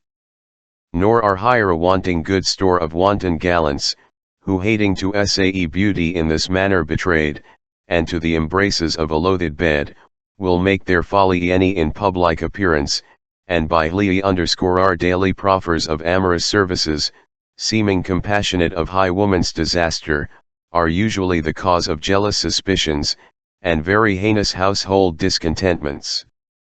Among divers other, hight fain would be nibbling at his bait of beauty, there was one, named Ruggiero de Giroli, of honorable parentage, but yet of such a debauched and disordered life, as neither kindred or friends were willing to take any knowledge of him, but utterly gave him over to his dissolute courses, so that, flew out all Salern, his conditions caused his general contempt, and he accounted no better but even as a thieving and lewd company. The doctor ours wife, had a chambermaid attending on her, who, notwithstanding all the ugly deformities in Ruggiero, regarding more his person than his imperfections, because he was a complete and well-featured youth, bestowed her affection most entirely on him, and oftentimes did supply his wants, with her own best means. Ruggiero having this benefit of the maid's kind love to him, made it an hopeful mounting ladder, whereby to derive some good liking from the mistress, presuming rather on his outvicarred comely parts, than any other honest quality that might commend him.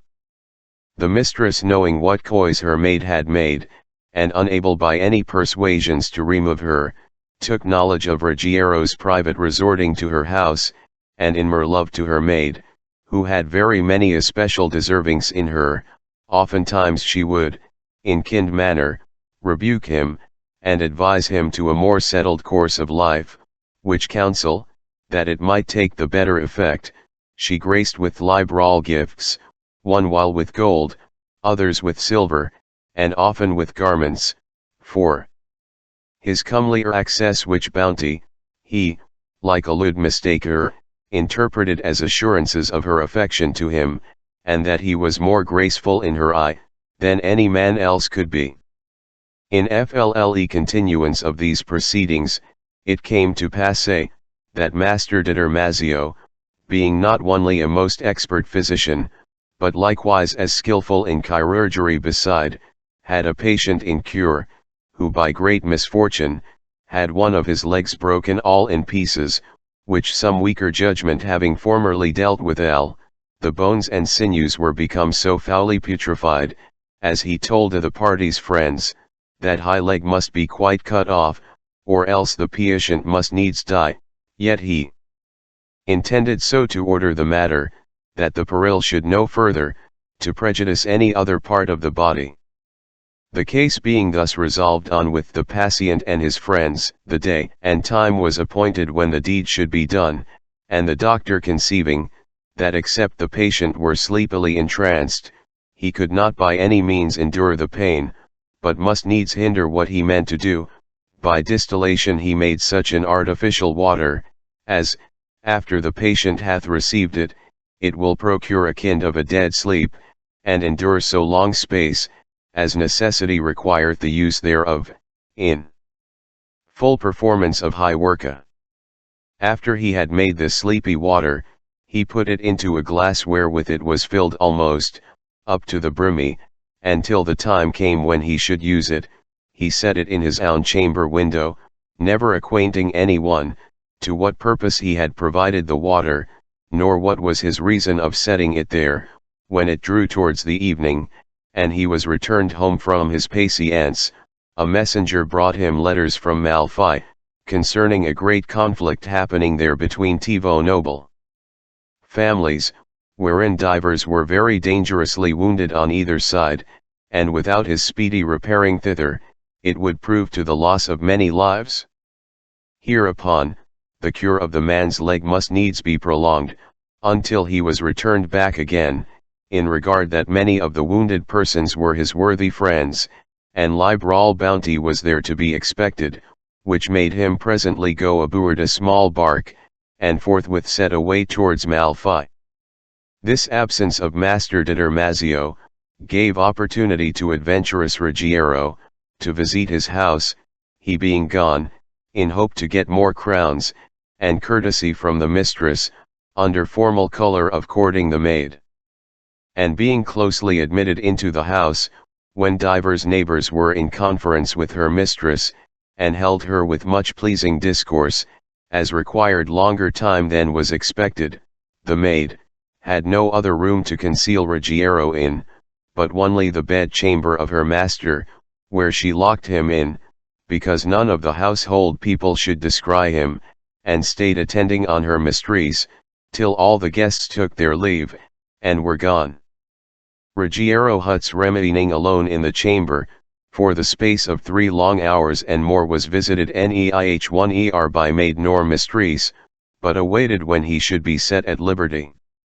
Now, whether feeding on salt meats before his coming hither, or customary use of drinking, which maketh men unable any long while to abstain as being never satisfied with excess, which of highest extremes they were, I know not, but drink he needs he must. And, having no other means for quenching his thirst, espied the glass of water standing in the window, and thinking it to be some sovereign kind of water, reserved by doctor for his own drinking, to make him lusty in his old years, he took the glass, and finding the water pleasing to his palate, drank it off every drop, then sitting down on a coffer by the bed's side, soon after he fell into a sound sleep, owing to the powerful working of the water. No sooner were all the neighbors gone, and the maid at liberty from her mistress,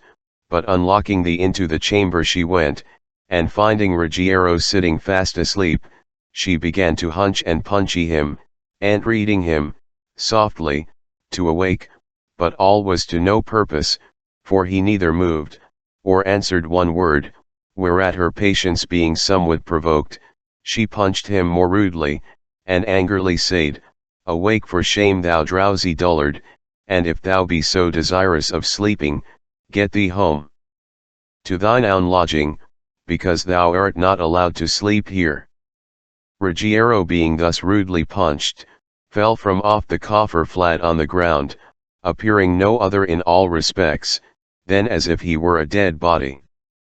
TV% Erat the maid being fearfully amazed, plucking him by the nose and young beard, and what else she could devise to do, yet all her labor proving still in vain, she was almost beside her wits, stamping and raving all about the room, as if sense and reason had forsaken her, so violent was her extreme distraction. Upon high hearing of this noise, her mistress came sodanely into the chamber, where being affrighted at so strange an accident, and suspecting that Ruggiero was dead indeed, she pinched him strongly, and burnt his finger with a candle, yet all was as fruitless as before. Then sitting down, she began to consider advisedly with herself, how much her honor and reputation would be endangered hereby, both with her husband, and in vulgar opinion when this should come to public notice. For, quoth she to her maid, it is not thy fond love to this unruly fellow that can sway the censure of high monster multitude, in believing his access hither only to high, but my good name, and honest repute, as yet untouched with the very least taxation, will be racked on the tenter of infamous judgment, and, though never so clear, branded with general condemnation. It is wisdom therefore, hight we should make no noise but, in silence, consider with ourselves, how to clear the house of this dead body, by some such helpful and witty device, as when it shall be found in high morning, his being here may pass without suspicion, and the world's rash opinion no way touch us. Weeping and lamenting is now laid aside, and all hope in them of his lives restoring, only to rid his body but of the house, that now requires their care and cunning, whereupon the maid thus began. Mistress, quoth she, this evening, although it was very late, at our next neighbor's door, who you know is a joiner by his bade, I saw a great chest stand, and, as it seemeth, for a public sale, because 2 or 3 nights together, it hath not been thence removed, and if high owner have not it, all invention else cannot furnish us with the like help. For therein will we lay his body, wherein I will bestow 2 or flew wounds with my knife, and leaving him so, our house can be no more suspected concerning his being here, than any in the street beside, nay rather for less, in regard of your husband's credité and authority. Moreover, hereof I am certain, that he being of such bad and disordered qualities, it will the more likely be imagined, that he was slain by some of his own loose companions, being with them about some pilfering business, and afterward hid his body in the chest, it standing so fitly for the purpose, and dark night also favoring the deed. The maid's counsel passed under the seal of allowance, only her mistress thought it not convenient, that, having affected Herne so dearly, she should mangle his body with any wounds, but rather to let it be gathered by more that villains had strangled him, and then conveyed his body into high chest. Away she sends the maid, to say whether the chest stood there still, or no, as indeed it did, and unlocked, whereof they were not a little joyful. By the help of her mistress, the maid took Ruggiero upon her shoulders, and bringing him to the door, with diligent respect hight no one could discover them, in the chest they laid him, and so there left him, closing down the lid according as Heidi found it. In the same street, and not far from the joiner, dwelt 2 young men who were Lombards, living upon the interest of their monies, coveting to get much, and to spend little. They having observed where the chest stood, and wanting a necessary nunviable to household, yet loathly to lay out money for buying it, complotted together this very night, to steal it thence, and carry it home to their house, as accordingly they did, finding it somewhat heavy, and therefore imagining, dmt matter of worth was contained therein. In chamber where their wives lay, they left it, and so without any further search till the next morning, they laid Hyam down to rest likewise. Ruggiero, who had now slept a long while, the drinky being digested, and the virtue thereof fully consummated, began to awake before day.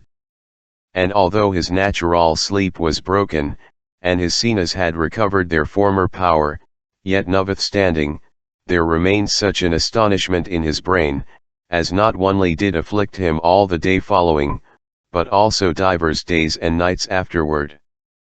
Having his eyes wide open, and yet not discerning anything, he stretched forth his arms everywhere about him, and finding himself to be enclosed in high chest, he grew more broad awake and said to himself, "VW1 at is this? VV mere am I? Do I wake or steep? Full well I remember, that not long since I was in my sweetheart's chamber, and now, methinks, I am mewed up in a chest. Vn. Mat should I think ye hereof? Is Master Doctor returned home, or hath some other inconvenience happened, whereby finding me asleep, she was enforced to hide me thus? Surely it is so, and otherwise it cannot be, wherefore, it is best for me to lie still, and listen when I can hear any talking in the chamber." Continuing thus a longer while than otherwise he would have done, because his lying in the bare chest was somewhat uneasy and painful to him, turning divers times on the one side, and then as often again on the other, coveting still for ease, yet could not find any. At length, he thrust his back so strongly against the chest side, that, it standing on an uneven ground, it began to totter, and after fell down.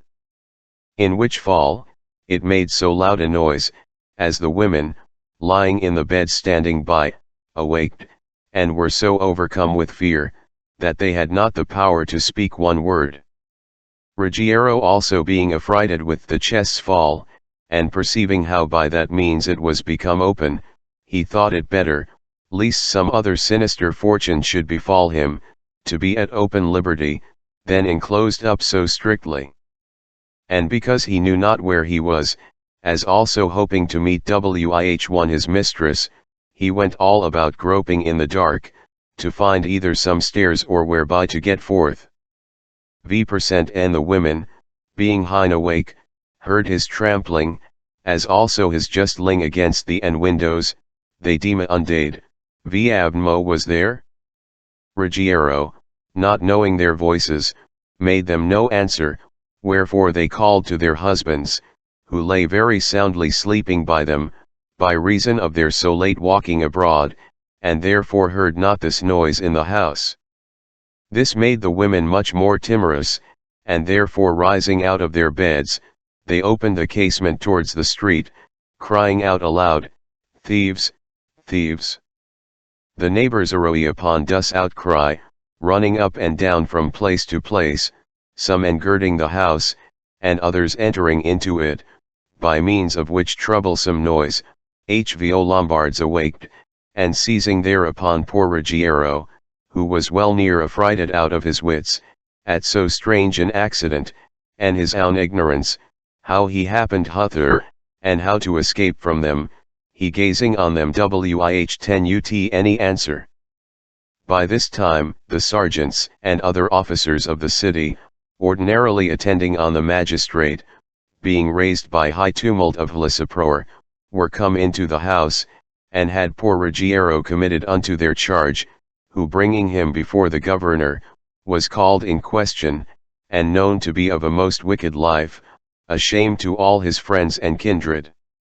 He could say little for himself, never denying his taking in the house, and higher for desiring to finish all his fortunes together, desperately confessed, that he came with a felonious intent to rob them, and high governor gave him sentence to be hanged. Soon were high news spread throughout Salern, that Ruggiero was apprehended, about robbing the house of the usuring Lombards, which when Mistress Doctor and her chambermaid heard, they were confounded with most strange admiration, and scarcely credited what they themselves had done the night before,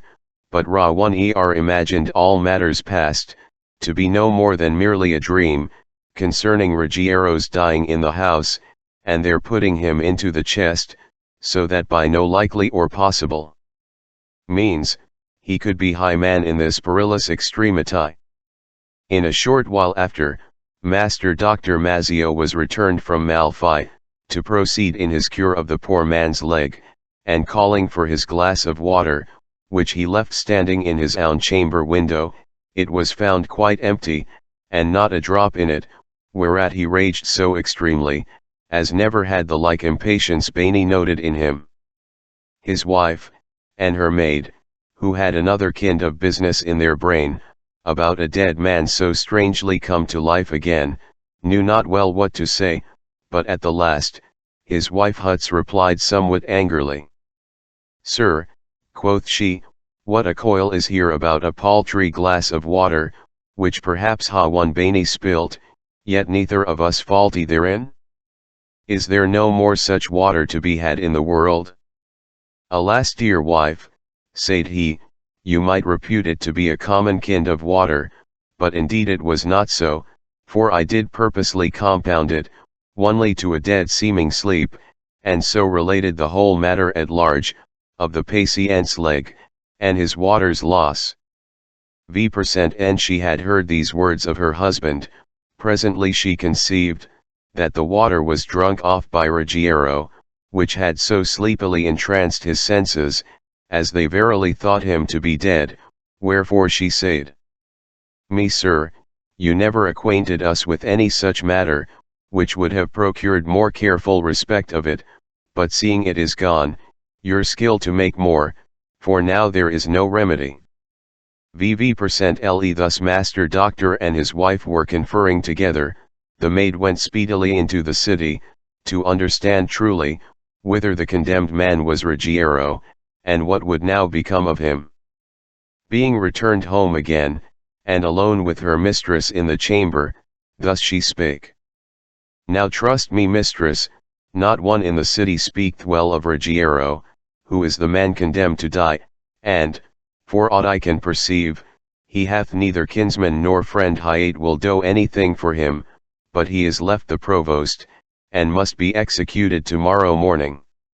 Moreover, mistress, by such instructions as I have received, I can well near inform you, by what means he came to the Tivo Lombard's house, if all be true hight I have heard.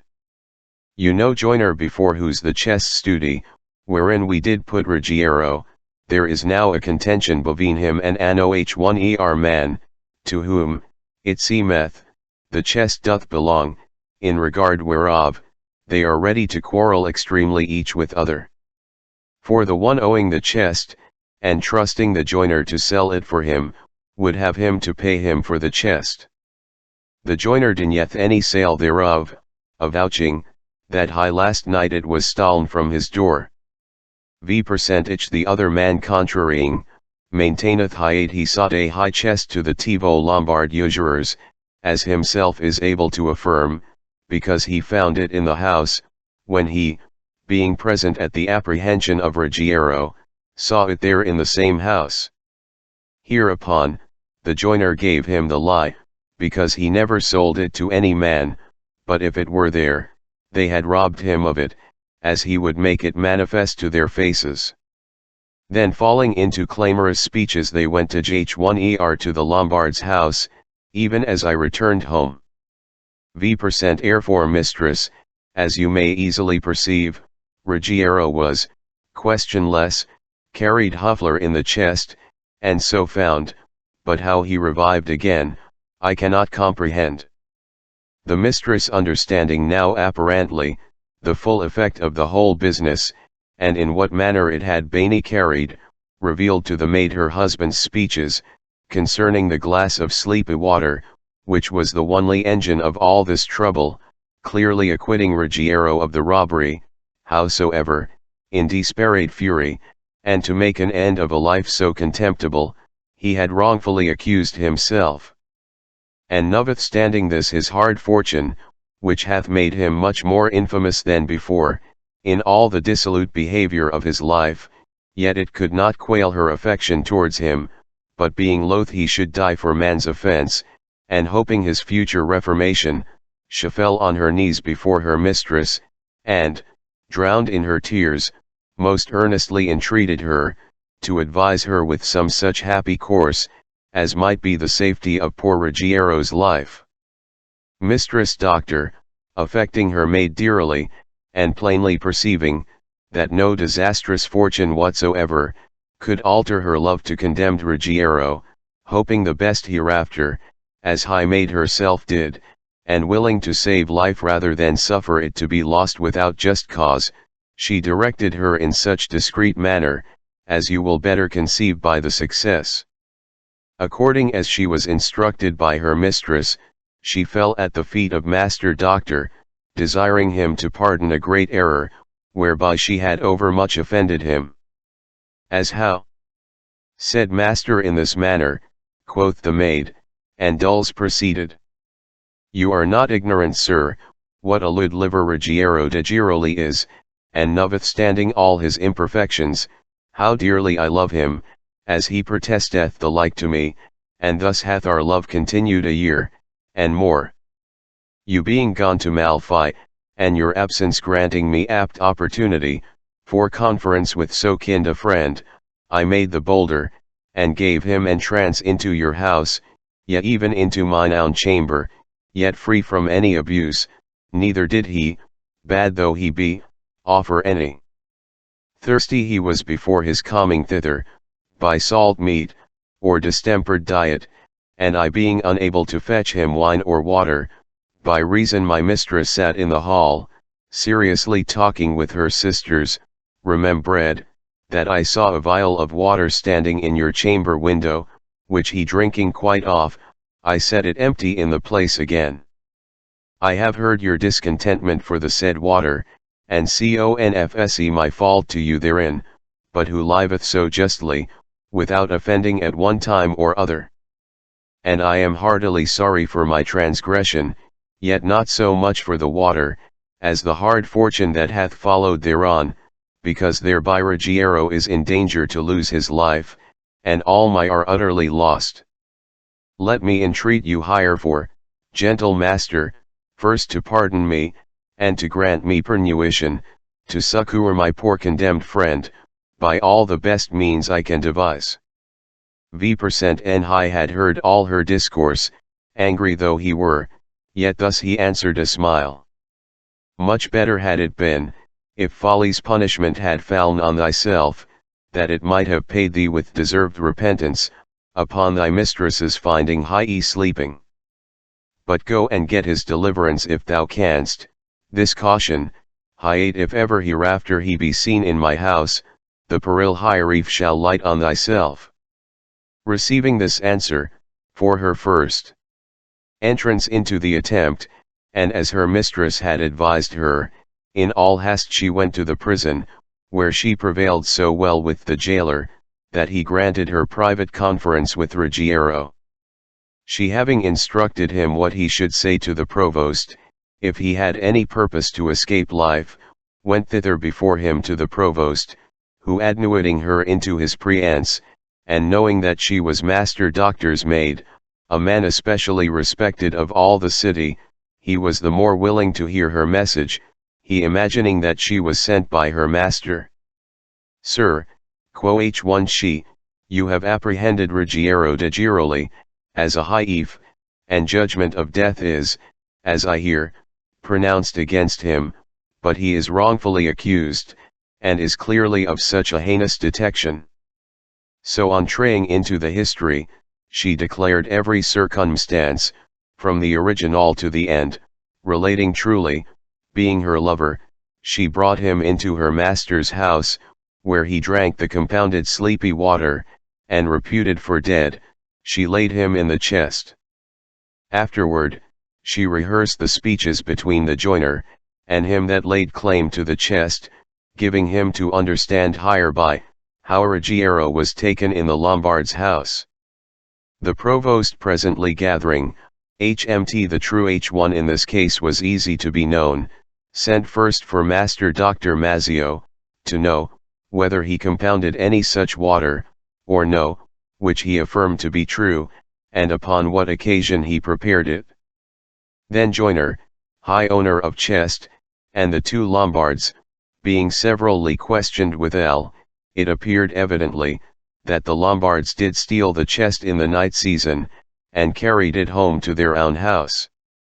In the end, Ruggiero being brought from the prison, and demanded, where he was lodged the night before, made answer, that he knew not where.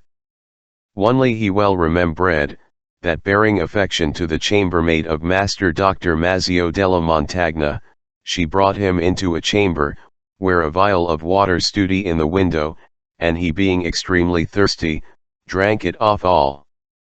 But what became of him afterward, till being awake, he found himself enclosed in a chest, and in the house of Hiueo Lombards, he could not say anything.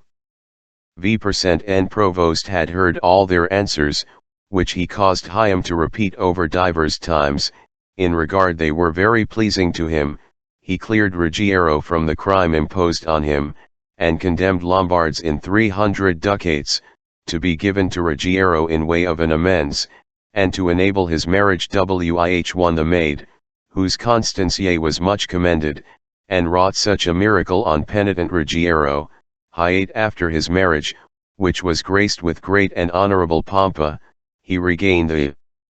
intimate love of all his kindred, and lived in most noble condition, even as if he had never been any disordered man.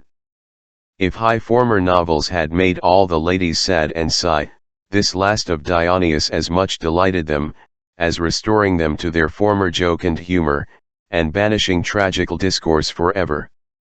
The king perceiving that high sun was near setting, and his ending, with many kind and courteous government as near speeches, excused himself to the ladies, for being the motive of such an argument, as expressed the infelicity of poor lovers.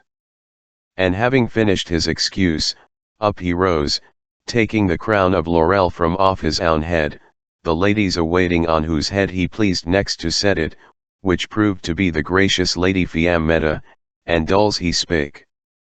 Here I place this crown on her head, that know it better than any other, how to comfort thus fair ascenrably tomorrow, for sorrow which they have this day endured. Madame Fiammetta, whose locks of hair were curled, long, and like golden weirs, hanging somewhat down over her white and delicate shoulders, her visage round, wherein the damaski rose and lily contended for priority, the eyes in her head, resembling those of falcon messenger, and a dainty mouth, her lips looking like Tivo little rubies, with a commendable smile thus she replied. Philostratus, gladly I do accept your gift, and to the end that ye may the better remember yourself, concerning what you have done hitherto, I will and command, that general preparation be made against tomorrow, for fair and happy fortunes happening to lovers, after former cruel and unkind accidents. VV%ch proposition was very pleasing to them all. Then calling for the master of the household, and taking order with him, what was most needful to be done, she gave leave unto the whole company, who were all risen, to go recreate high themselves until supper time.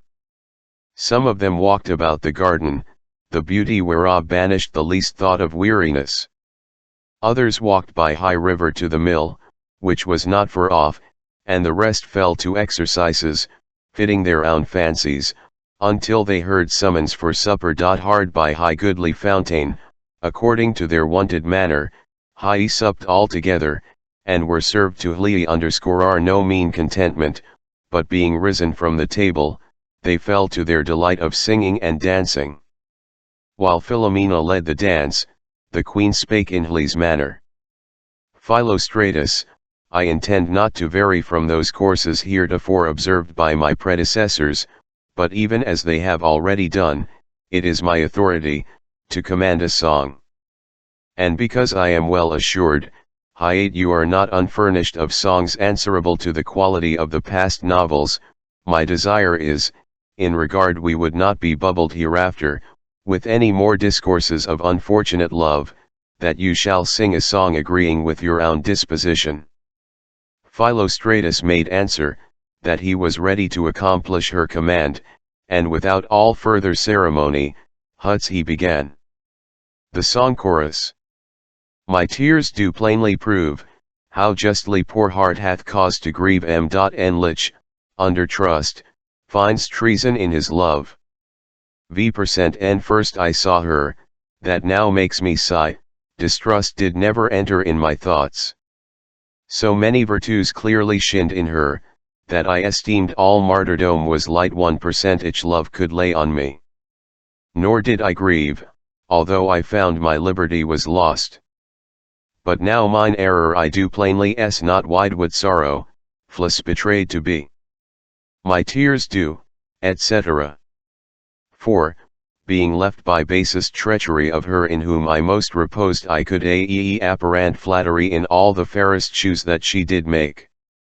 But when I strove to get forfeit of the snare, I found myself the further plunged in.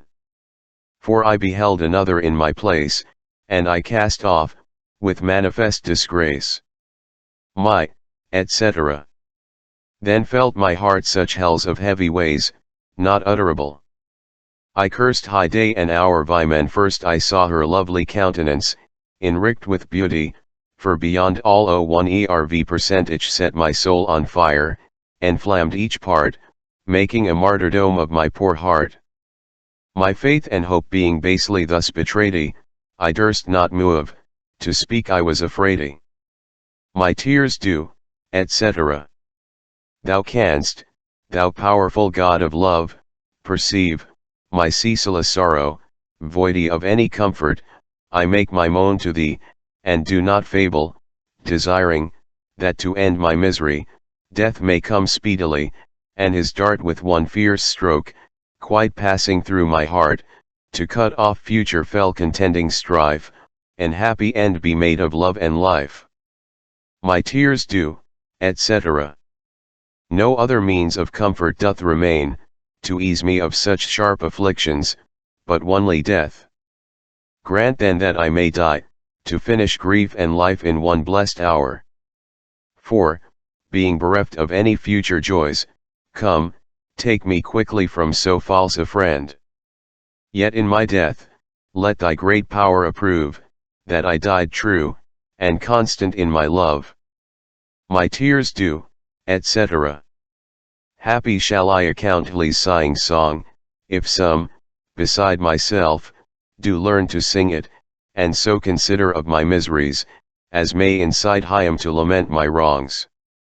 And to be warned by my wretched fate, I underscore east, like myself, Hyam selves do sigh too late. Learn in verse, learn, what 'tis to be unjust, and be betrayed, where you repose best trust. The words contained in this song, did manifestly declare, what torturing afflictions Philostratus felt, and more, perhaps, had been perceived by the looks of lady whom he spake of, being then present in the dance, if the sodanne ensuing darkness had not hid the crimson blush, which mounted up into her face. But the song being ended, and divers other beside, lasting till the hour of rest drew on, by command of the Queen, they all repaired to their chambers. The induction to the fift day whereon, all the discourses do passe under the government of the most noble Lady Fiammetta, concerning such persons, as have been successful in their love, after many hard and perilous misfortunes. Now began the sun to dart forth his golden beams, when Madame Fiammetta, incited by the sweet singing birds, which since the break of day, sat merrily chanting on the trees, arose from her bed, as all the ladies likewise did, and the three young gentlemen descending down into the fields, where they walked in a gentle pace on the green grass, until the sun were risen a little higher.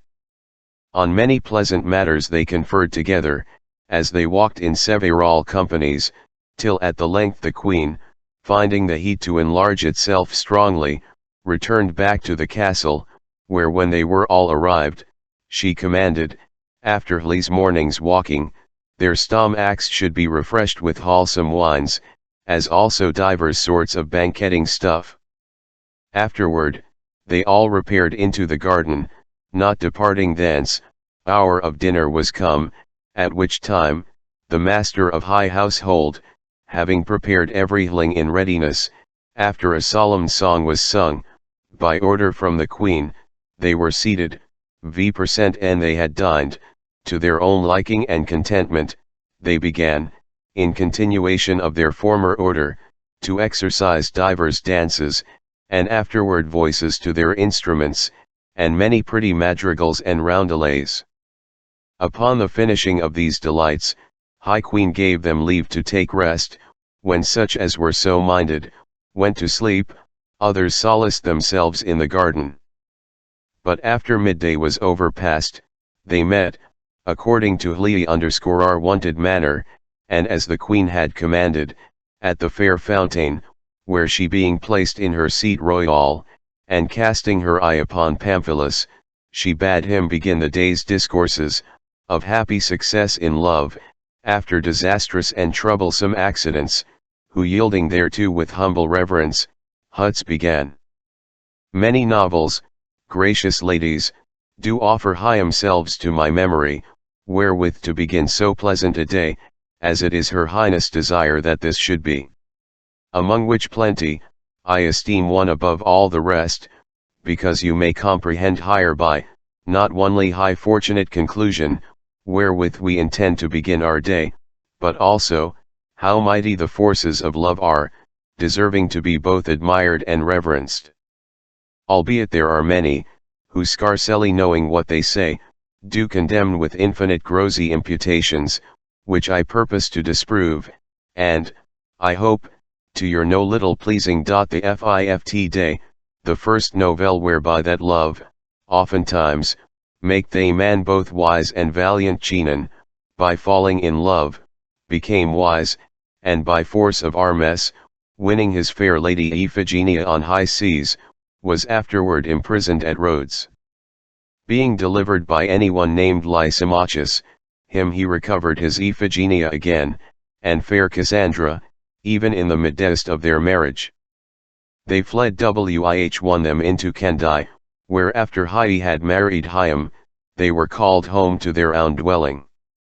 According to high ancient annals of the Cypriots, there sometime lived in Cyprus, a noble gentleman, who was commonly called Aristippus, and exceeded all other of the country in the goods of fortune. Divers children he had, but, amongst the rest, a son, in whose birth he was more infortunate any of the rest, and continually grieved, in regard, that having all the complete perfections of beauty, formy, and manly parts, surpassing all other youths of his age or stature, yet he wanted the real ornament of soul, reason, and judgment, being, indeed a mere idiot or fool, and no better hope to be expected of him. His true name, according as he received it by baptisma, was Galsus,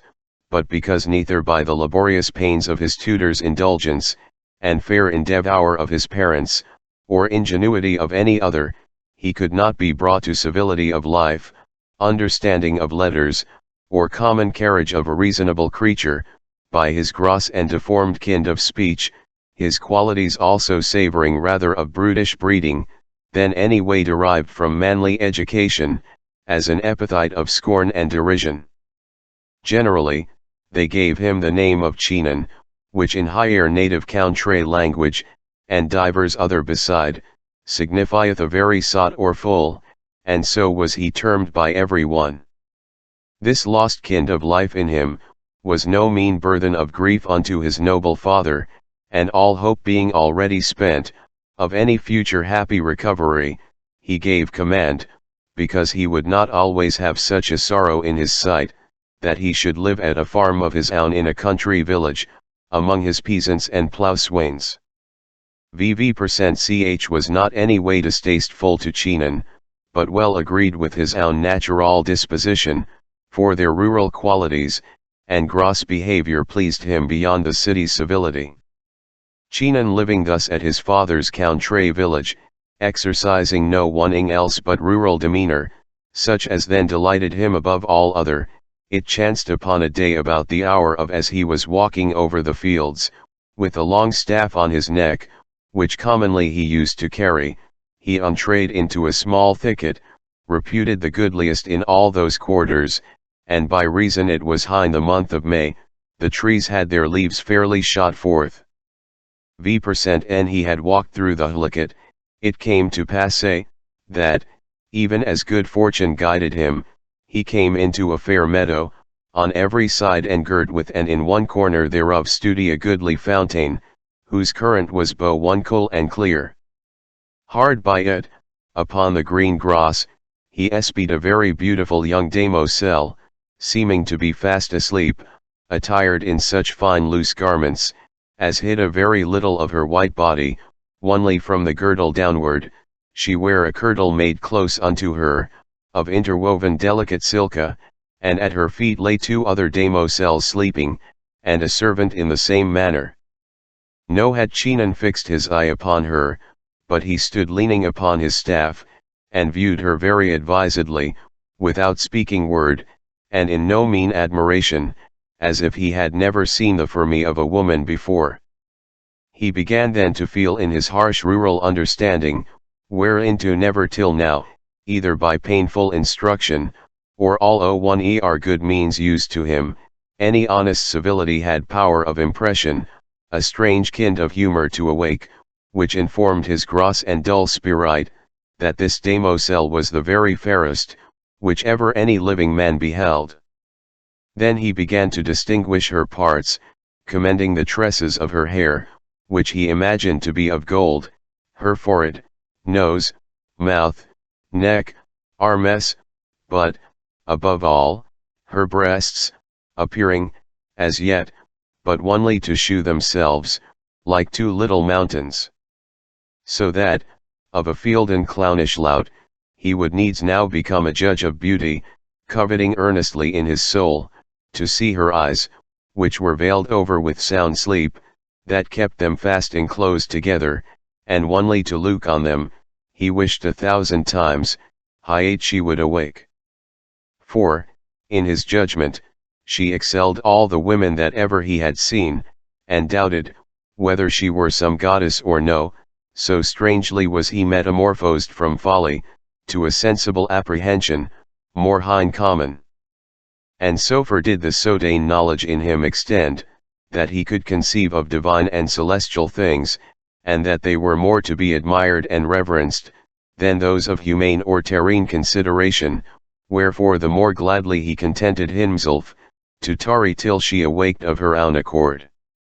And although the time of stay seemed tedious to him, yet notwithstanding, he was overcome with such extraordinary contentment, as he had no power to depart thence,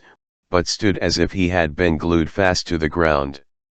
After some indifferent respite of time, it chanced that the young damosel, who was named Iphigenia, awaked before any of the other with her, and lifted up her head, with her eyes wide open, she saw Chinon standing before her, leaning still on his staff, whereat marvelling not a little, she said unto him, Chinon, wanderest thou, or what dost thou seek for in this wood? Chinon, who not only by his countenance but likewise his folly, nobility of birth, and wealthy possessions of his famille, was generally known throughout the country, made no answer at all to the demand of Iphigenia, but so soon as he beheld her eyes open, he began to observe them with a constant regard, and being persuaded in his soul, that from them flowed such an unutterable singularity, as he had never felt till then. Vvh1ch the young gentlewoman well noting, she began to wax fearful, lest these steadfast looks of his, should incite his rusticity to some attempt, which might redound to her dishonor, wherefore awaking her women and servants, and they all being risen, she said, Farewell Chinon, I leave thee to thine own good fortune, whereto he presently replied, saying, I will go with you. Now, although the gentlewoman refused his company, as dreading some act of incivility from him, yet could she not devise any way to be rid of him, till he had brought her to her own dwelling, where taking leave mannerly of her, he went directly home to his house, saying, no andling should compel him to live any longer in the muddy country. And albeit his father was much offended hereat, and all the rest of his kindred and friends, yet not knowing how to help it, they suffered him to continue there still, expecting the cause of this his so sudden alteration, from high course of life, which contented him so highly before. Chinon being now wounded to the heart, where never any civil instruction could before get in France, with love's piercing dart, by the bright beauty of Iphigenia, much admiration, falling from one change to another, in his father, kindred, and all else Hyate knew him. For first, he requested of his father, that he might be habit and respected like to his other brethren, whereto right gladly he condescended. And frequenting the company of civil youths, observing also the carriage of gentlemen, especially such as were amorously inclined, he grew to a beginning in short time, to high wonder of every one, not only to understand the first instruction of letters, but also became most skillful, even amongst tame that were best exercised in philosophy. And afterward, love to Iphigenia being the sole occasion of his happy alteration, not only did his harsh and clownish voice convert itself more mildly, but also he became a singular musicien, and could perfectly play on any instrument. Beside, he took delight in the riding and managing of great horses, and finding himself of a strong and able body, he exercised all kinds of military disciplines, as well by sea, as on the land. And, to be brief, I would not deem tedious in the repetition of all his virtues, scarcely had he attained to the 4th year, after he was thus fallen in love,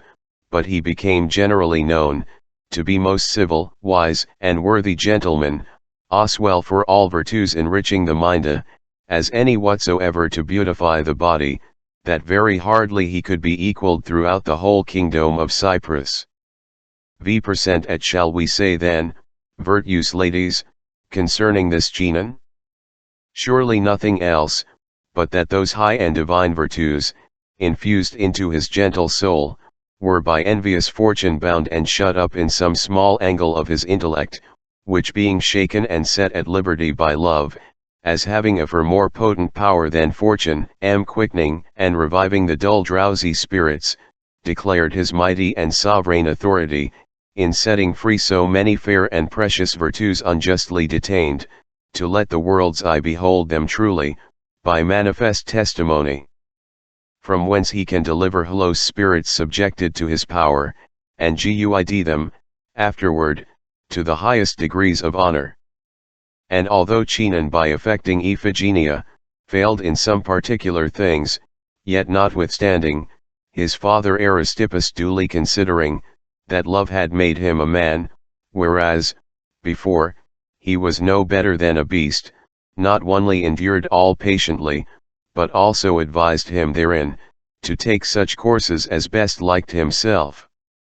Nevertheless, Chinon, who refused to be called Galsus, which was his natural name indeed, remembering that Iphigenia termed him Chinon, and coveting, under this title, to accomplish high issue of his honest amorous desire, made many motions to Cepheus the father of Iphigenia, that he would be pleased to let him enjoy her in marriage. But Cepheus told him, that he had already passed his promise for her, to a gentleman of Rhodes, named Pasimon, which promise he religiously intended to perform. The time being come, which was concluded on for Iphigenia's marriage, in regard that the affianced husband had sent for her, Chinon Huts communed with his own thoughts. Now is high time, quoth he, to let my divine mistress say, how truly and honorably I do affect her, because, by her, I am become a man. But if I could be possessed of her, I should grow more glorious, high common condition of a mortal man, and have her I will, or my life in the adventure. Being thus resolved, he prevailed with divers young gentlemen his friends, making of his faction, and secretly prepared a ship, furnished with all things for a naval fight, setting sodoinly forth to sea, and hulling abroad in those parts by which the vessel should pass, that must convey Iphigenia to Rhodes to her husband. After many honors done to them, who were to transport her thence unto Rhodes, being embarked, they set sail upon their bon voyage. Chinon, who slept not in a business so earnestly importing him set on them, the day following, with his ship, and standing aloft on high deck, cried out to Flamht had the charge of Iphigenia, saying, "Strike your sails, or else determine to be sunk in the sea." The enemies to Chinon, being nothing daunted with his words, prepared to stand upon their own defense, which made Chinon, after the former speeches delivered, and no answer returned, to command the grappling irons to be cast for to which took such fast hold on the Rhodians' ship, that, whether they would or no, the vessels joined close together. And he shewing himself fierce like a leon, not tarrying to be seconded by any, stepped aboard the Rhodians' ship, as if he made no respect at all of them, and having his sword ready drawn in his hand, incited by the virtue of unfeigned love, lied about him on all sides very manfully. VV% when the men of Rhodes perceived, casting down their weapons, and all of them, as it were, with one voice, yielded themselves his prisoners, whereupon he said, "Honest friends, neither desire of booty, nor hatred to you, did occasion my departure from Cyprus, thus to assail you with drawn weapons, but that which hereto hath most moved me, is a matter highly importing to me, and very easy for you to grant, and so enjoy your present peace. I desire to have fair Iphigenia from you, whom I love above all other ladies living, because I could not obtain her of her father, to make her my lawful wife in marriage. Love is the ground of my instant conquest, and I must use you as my mortal enemies, if you stand upon any further tyrannies with me, and do not deliver her as mine own, for your Pasimon must not enjoy what is my right, first by virtue of my love, and by conquest, deliver her and depart hence at your pleasure." The men of Rhodes, being rather constrained hireto, flin of any free disposition in themselves, with tears in their eyes, delivered Iphigenia to Chinon, who beholding her in like manner to weep, hut spake unto her, "Noble lady, do not any way discomfort yourself, for I am your Chinon, who have more right and true title to you, and much better do deserve to enjoy you, by my long continued affection to you, hind Pasimon can any way plead, because you belong to him but onely by promise." So, bringing her his own ship, where high gentlemen his companions gave her kind welcome, without touching anything else belonging to the Rhodians, he gave them free liberty to depart. Chinon being more joyful, by the obtaining of his heart's desire, than any other conquest else in the world could make him, after he had spent some time in comforting Iphigenia, who as yet sate sadly sighing, he consulted with his companions, who joined with him in opinion, that their safest course was, by no means to return to Cyprus, and therefore all, with one consent, resolved to set sail for Candae, where every one made account, but especially Chinon, in regard of ancient and new combined kindred, as also very intimate friends, to find a very worthy entertainment, and so to continue there safely wih1 Iphigenia. But fortune, who was so favorable to Chinon, in granting him so pleasing a conquest, to shew her constancy, so suddenly changed the inestimable joy of our jocund lover, into as heavy sorrow and disaster. For 4 hours were not fully complete, since his departure from the Rhodians, but dark night came upon them, and he sitting conversing with his fair mistress, in the sweetest solace of his soul, the winds began to blow roughly, the seas swelled angrily, and a tempest arose impetuously, that no man could see what his duty was to do, in such a great unexpected distress, nor how to warrant themselves from perishing if this accident were displeasing to poor Chinon. I think he the question were in vain demanded, for now it seemeth to him, that high gods had granted his chief desire, to the end he should die with the greater anguish, in losing both his love and life together. His friends likewise, fell to the self-same affliction, but especially Iphigenia, who wept and grieved beyond all measure, to Sae the ship beaten with such stormy billows, as threatened her sinking every minute. Impatiently she cursed the love of Chinon, greatly blaming his desperate boldness, and maintaining, flit so violent a tempest could never happen, but only by the gods' displeasure, who would not permit him to have a wife against their will, and hire for thus punished his proud presumption, not only in his unavoidable death, but also that her life must perish for company. She continuing in his woeful lamentations, and the mariners laboring all in vain, because the violence of the tempest increased more and more, so that every moment expected racking, they were carried, contrary to their own knowledge, very near unto the Isle of Rhodes, which they being no way able to avoid, and utterly ignorant of the coast, for safety of their lives, high labored to land there if possibly they might. Their fortune was somewhat furtherest to driving them into a small gulf of the sea, whereinto, but a little while before, the Rhodians, from whom Chinon had taken Iphigenia, were newly untrade with their ship. Nor had they any knowledge each of other, till the break of day, which made the heavens to look more clearly, gave them discovery of being within a flight should together. Chinon looking forth, and espying the same ship which he had left the day before, he grew exceeding sorrowful, as fearing that which after followed, and therefore he willed the mariners, to get away from her by all their best endeavor, and let fortune afterward dispose of them as she pleased, for into a worse place they could not come, nor fall into the like danger.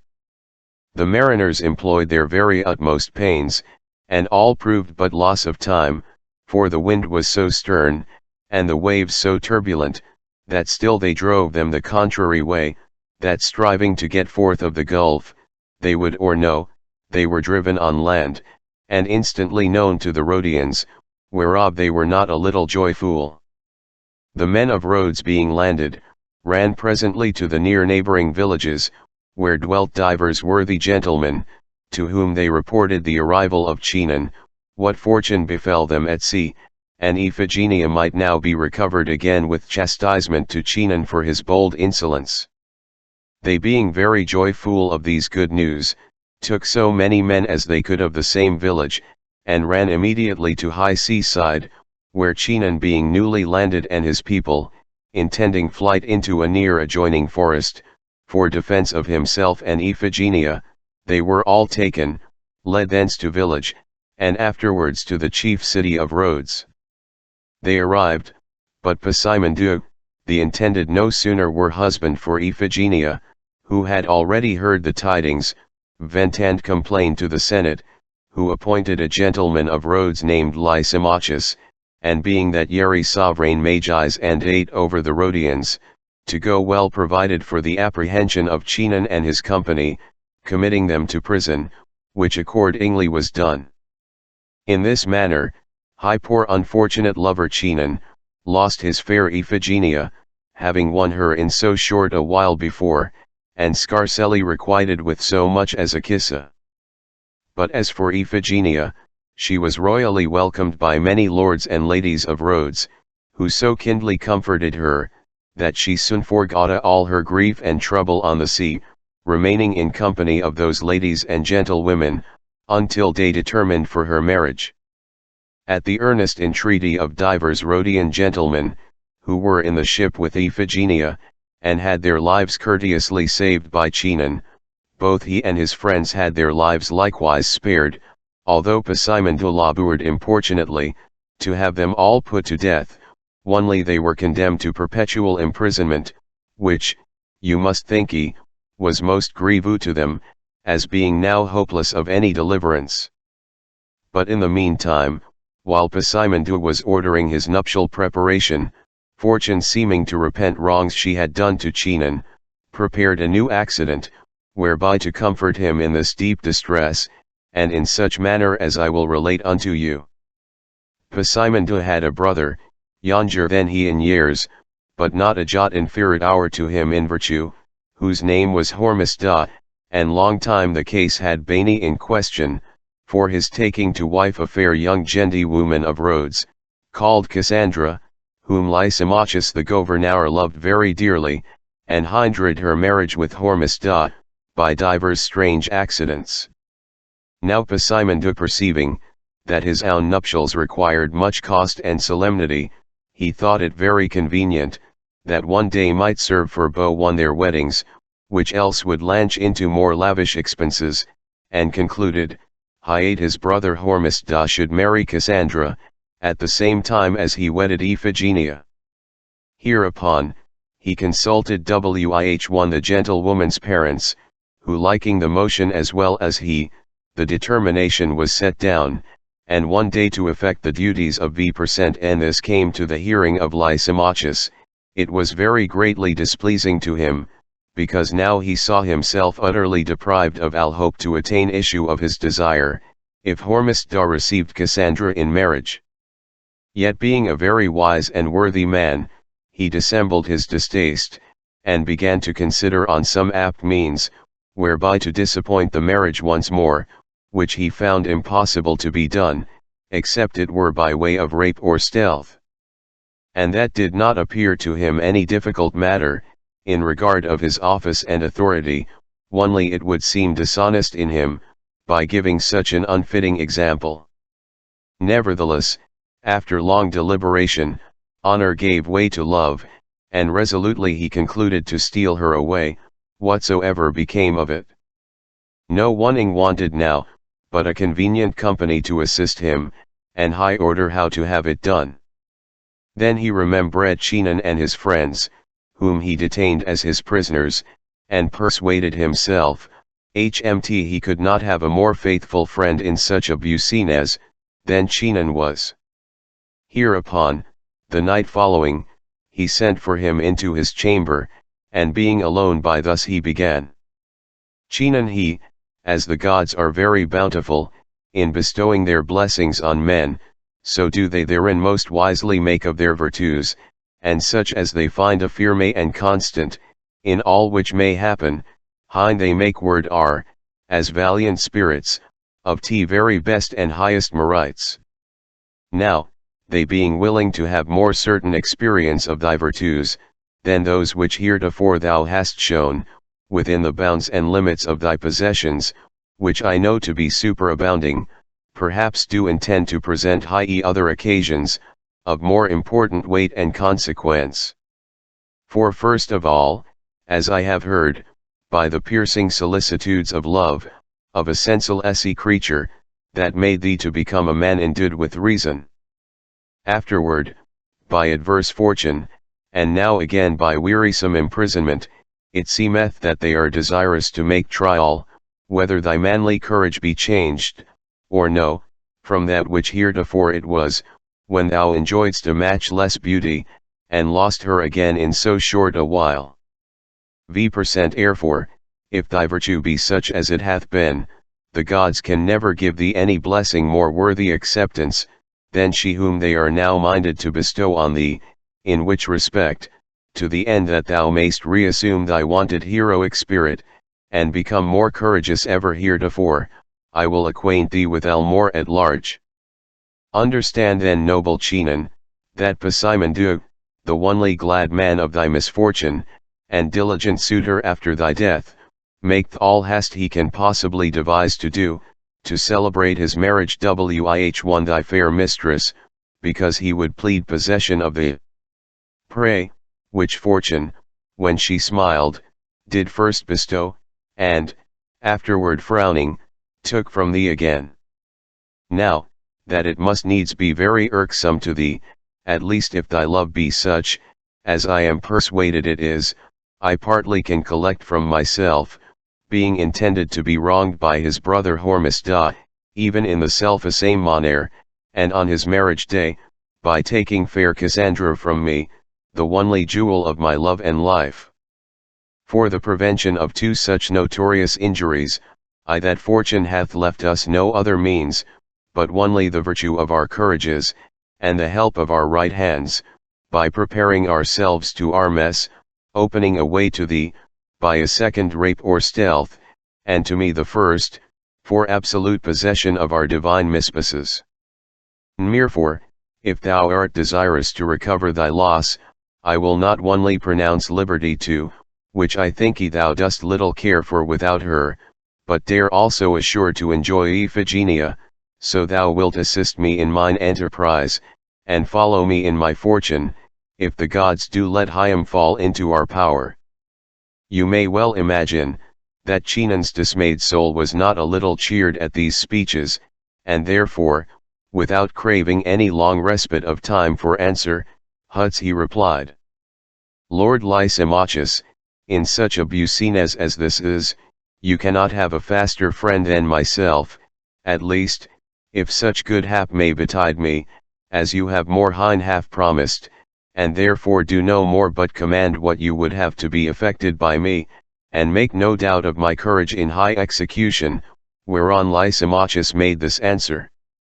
Know then, Chinon, quoth he, that 2 days hence, marriages are to be celebrated in the houses of Pasimondou and Hormisda, upon which day Tholi, thy friends, and myself, with some others, in whom I repose a special trust,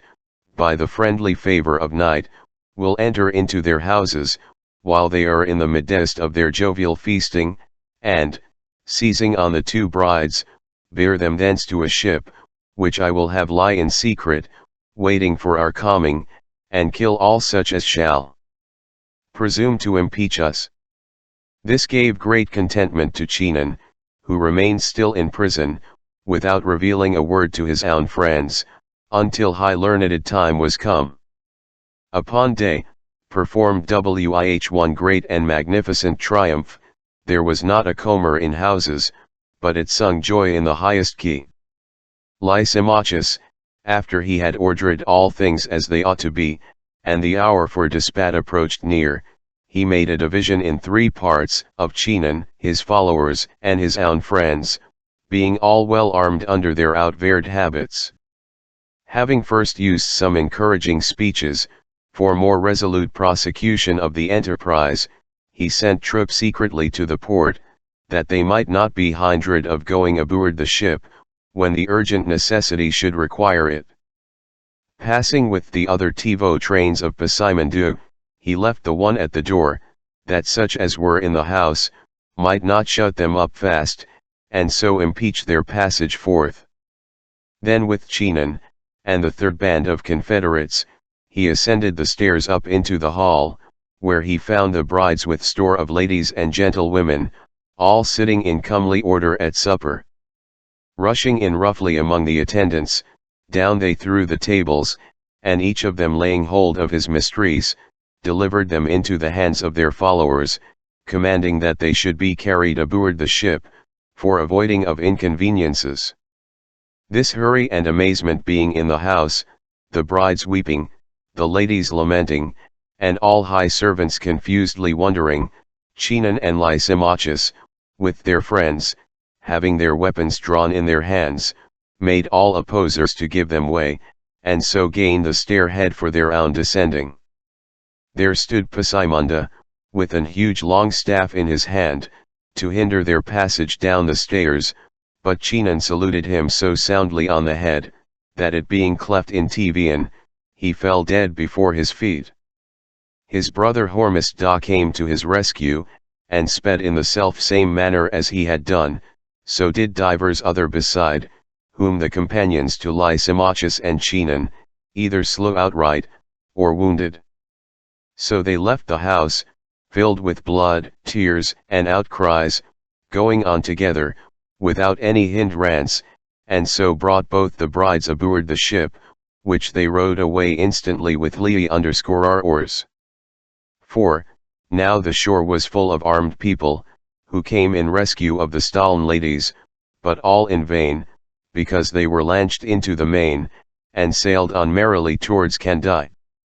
V% ere being arrived, they were worthily entertained by honorable friends and kinsmen, who pacified all unkindnesses between them and their mistresses, and, having accepted them in lawful marriage, there they lived in no mean joy and contentment, albeit there was a long and troublesome difference, about these rapes, Bovine Rhodes and Cyprus. But yet in the end, by the means of noble friends and kindred on side, laboring to have such discontentment appeased, endangering war between the kingdoms. After a limited time of banishment, Chinon returned joyfully with his Iphigenia home to Cyprus, and Lysimachus with his beloved Cassandra unto Rhodes, each living in their several countries. Wih1 much felicity. The Fift Day, the second novelle wherein is declared, the firme loyalty of a true lover, and how fortune doth sometime humble men, to raise them afterward to a far higher degree. Fair Constance of Liparis fell in love with Martuccio Gomito, and hearing that he was dead, desperately she entreed into a bark, which being transported by the winds to Susa in Barbary, from Hyands she went to Thanes, where she found him to be living. There she made herself known to him, and he being in great authority, as a privy councillor to the king, he married the said Constance, and returned richly home with heir, to the island of Liparis. Vivienne High Queen perceived, that the novelle recited by Pamphilus was concluded, which she graced with especial commendations. She commanded Madame Emilia, to take her turn as next in order, whereupon she thus began. Methinks it is a matter of equity, that every one should take delight in those things, whereby the recompense may be noted, answerable to higher one affection. And I rather desire to walk along by paths of pleasure, than dwell on any ceremonious or scrupulous affectation. I shall the more gladly obey our Queen today, than yesterday I did our melancholy King.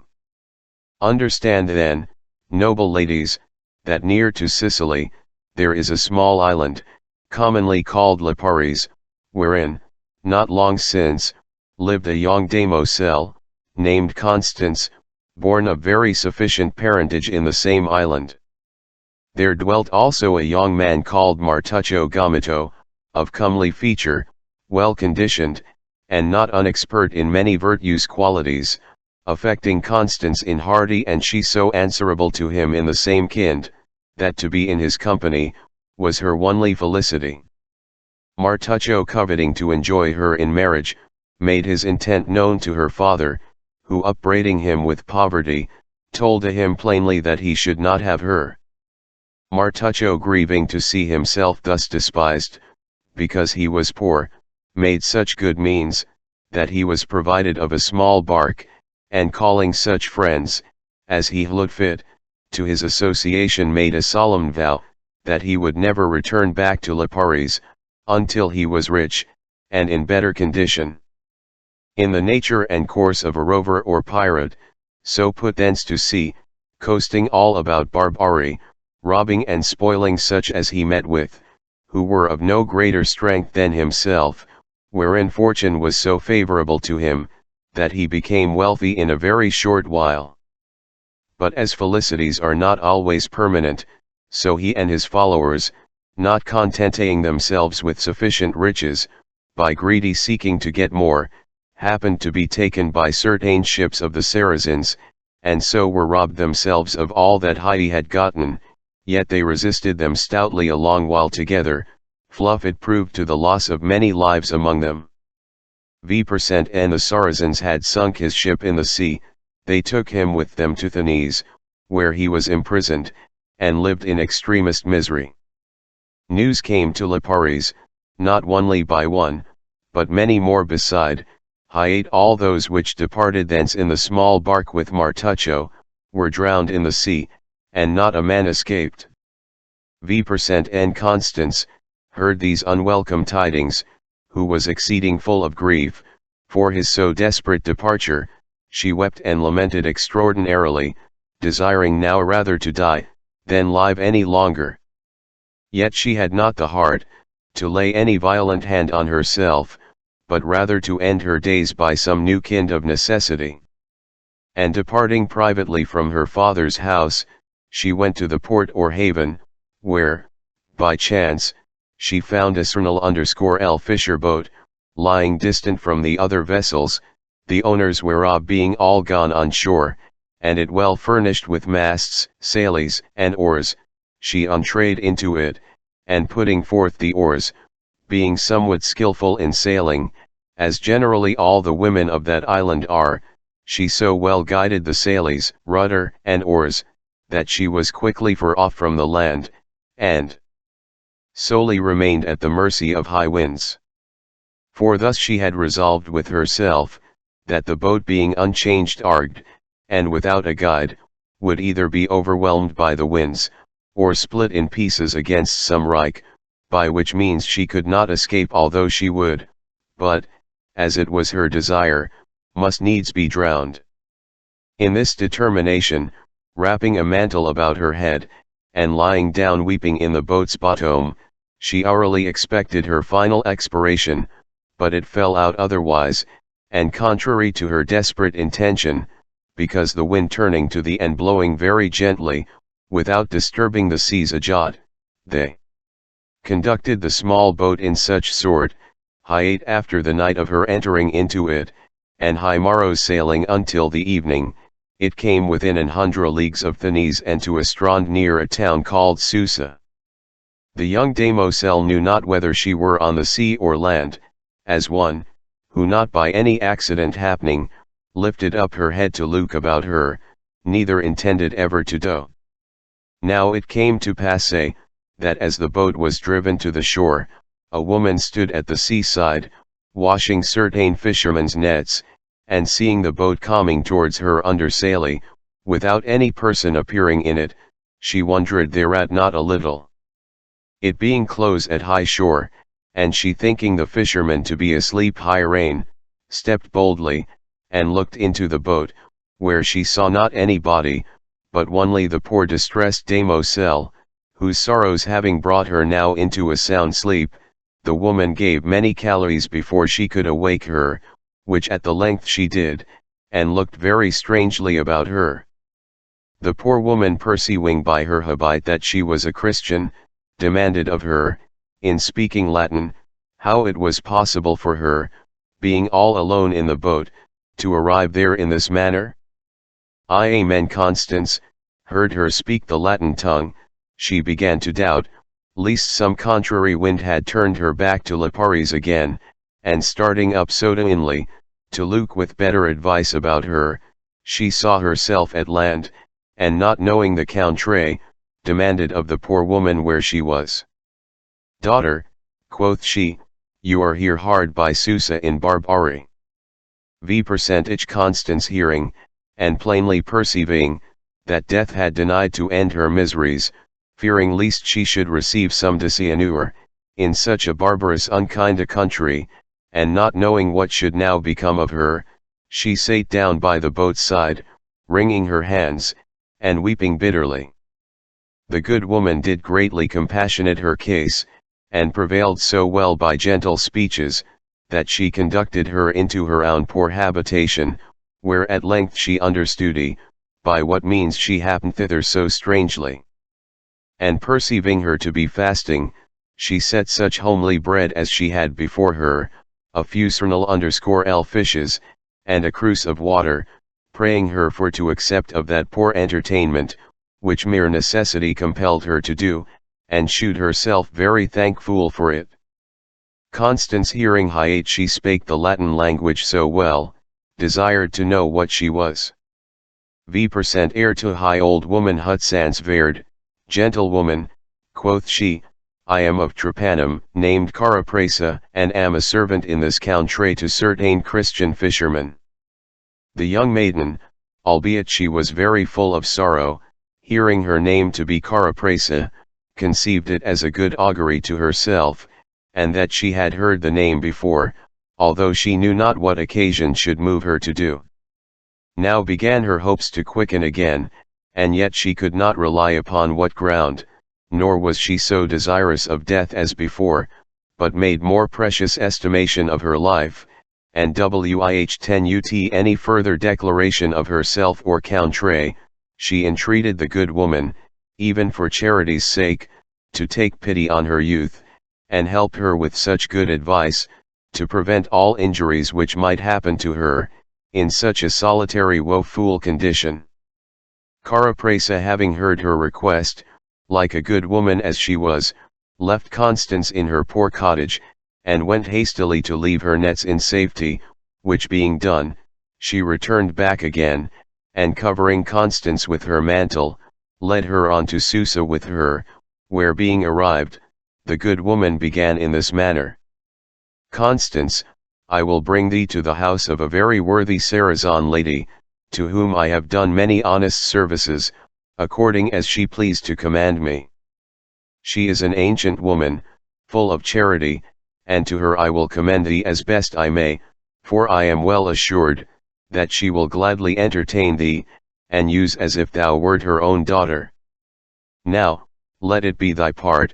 during thy time of remaining with her, to employ thy utmost diligence in pleasing her, by deserving and gaining her grace, till heaven shall bless thee with better fortune, and as she promised, so she performed. The Saracen lady, being well stepped into years, upon the commendable speeches delivered by Carapresa, did the more seriously fasten her eye on Constance, and compassion provoking her to tears, she took her by the hand, and, in loving manner kissed her forehead. So she led her further into her house, where dwelt divers other women, but not one man, all exercising themselves in several labors, as working in all sorts of silka, with embroideries of gold and silver, and sundry other excellent arts beside, which in short time were very familiar to Constance, and so pleasing grew her behavior to the old lady, and all the rest beside, that they loved and delighted in her wonderfully, and, by little and little, she attained to the speaking of their language, although it were very harsh and difficult. Constance continuing thus in the old lady's service at Susa, and looked to be dead or lost in her own father's house, it fortuned, that one reigning then as king of Thanes, who named himself Mariabdella, there was a young Inaird of great birth, and very powerful, who lived as then in Granada, and pleaded that the kingdom of Thanes belonged to him. In which respect, he mustered together a mighty army, and came to assault the king, as hoping to expel him. These news communing to the ear of Martuccio Gomito, who spake the barbarian language perfectly, and hearing it reported, that the king of Thanes made no mean preparation for his own defense, he conferred with one of his keepers, who had the custody of him, and the rest taken with him, saying, if I could have means to speak with the king, and he were pleased to allow of my counsel, I can instruct him in such a course, as shall assure him to win the honor of the field. The guard reported these speeches to his master, who presently acquainted the king, and Martuccio being sent for, he was commanded to speak his mind. Whereupon he began in Hles, my gracious lord,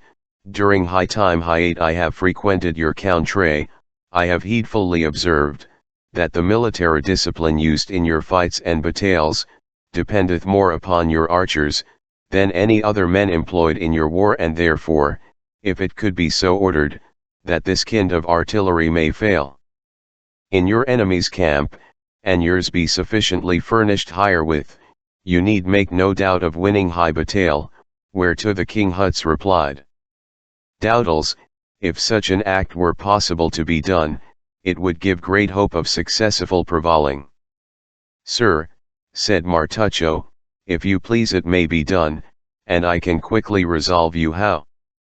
Let the strings of your archers' bows be made more soft and gentle, than those which heretofore they have formerly used, and next, let the nocks of the arrows be so provided, as not to receive any other, than those pliant gentle strings. But Hles must be done so secretly, that your enemies may have no knowledge hereof, least should provide themselves in high same manner.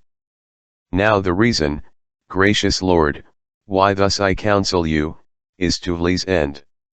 V% and the archers on the enemy's side have shot their arrows at your men, and yours in the like manner at them, it followeth, upon mere constraint, they must gather up your arrows, to shoot them back again at you, for so long while as battle endureth, as no doubt but your men will do the like to them. But your enemies find themselves much deceived, because they can make no use of your people's arrows, in regard DMT the necks are too narrow to receive their boisterous strings. VV% ch will fall out contrary with your followers, for the pliant strings belonging to your bows, are as apt for their enemies' great nocked arrows, as their own, and so they shall have free use of both, reserving them in plentiful store, when your adversaries must stand unfurnished of any, but them that they cannot any way use. This counsel pleased the king very highly, and he being a prince of great understanding, gave order to have it accordingly followed, and Arabi valiantly vanquished his enemies.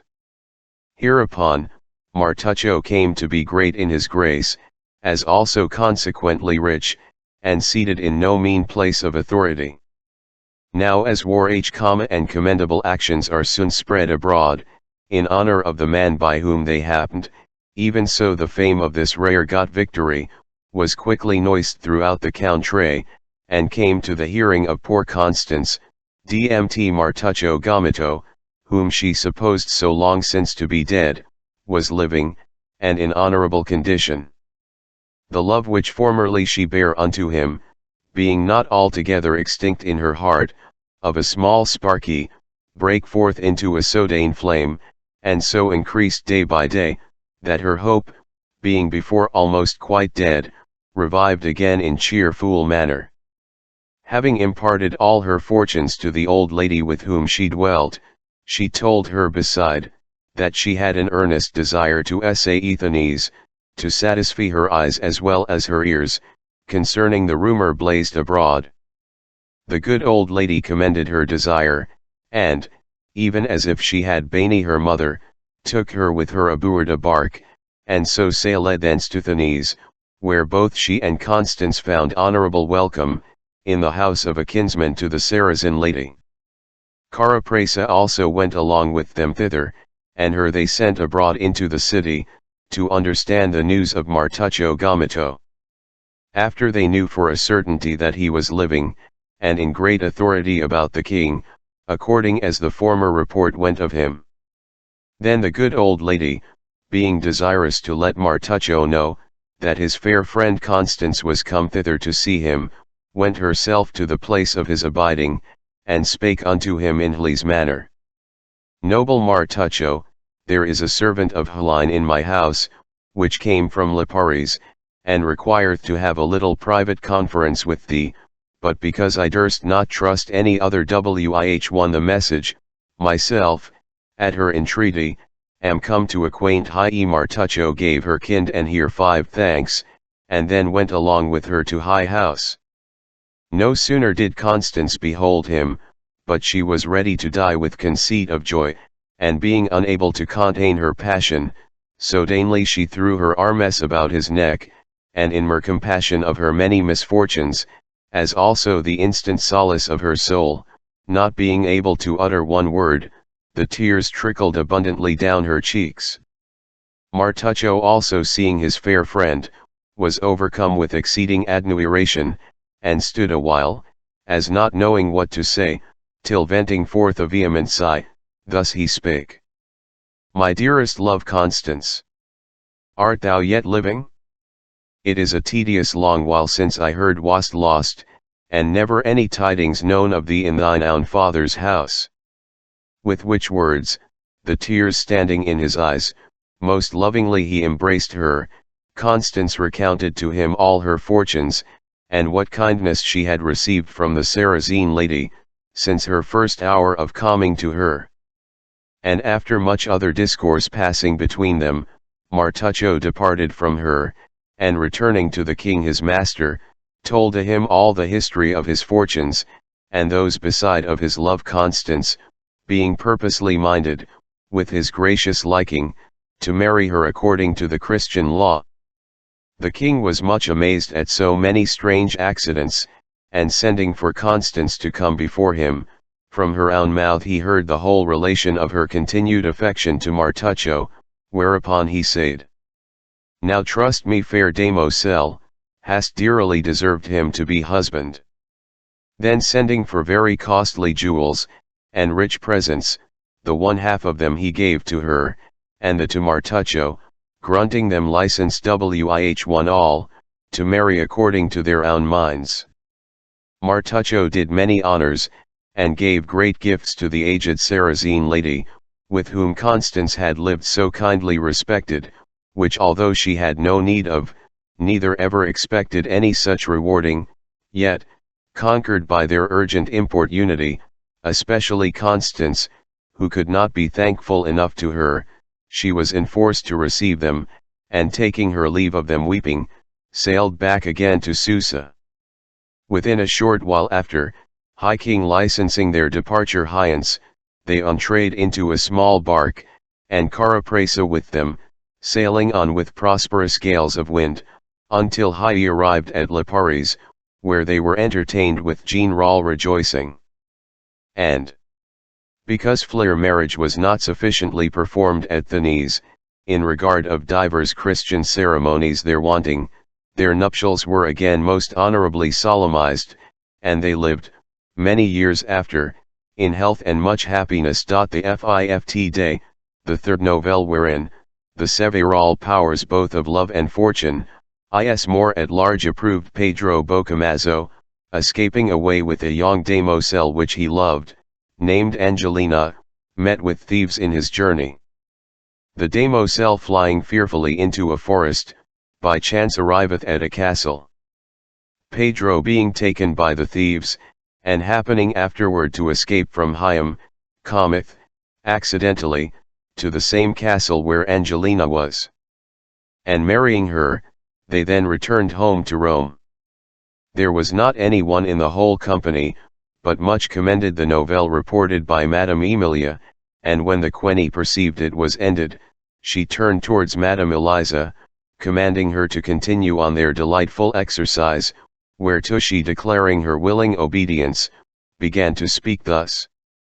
Courteous ladies, I remember one unfortunate night, which happened to Tivo lovers, that were not endued with the greatest discretion. But because they had very many fair and happy days afterwards, I am the more willing for to let you hear it. In the city of Rome, which, in times past, was called the lady and mistress of the world, though now scarcely so as the waiting maid, there dwelt sometime young gentleman, named Pedro Bocamazzo, descended from one of the most honorable fantiles in Rome, who was much enamored of a beautiful gentlewoman, called Angelina, daughter to one named Giglioazzo Sallo, whose fortunes were none of fairest, yet he greatly esteemed among the Romanes. The intercourse of love between these Hvain, had so equally instructed their hearts and soul, it could hardly be judged which of them was the more fervent in affection.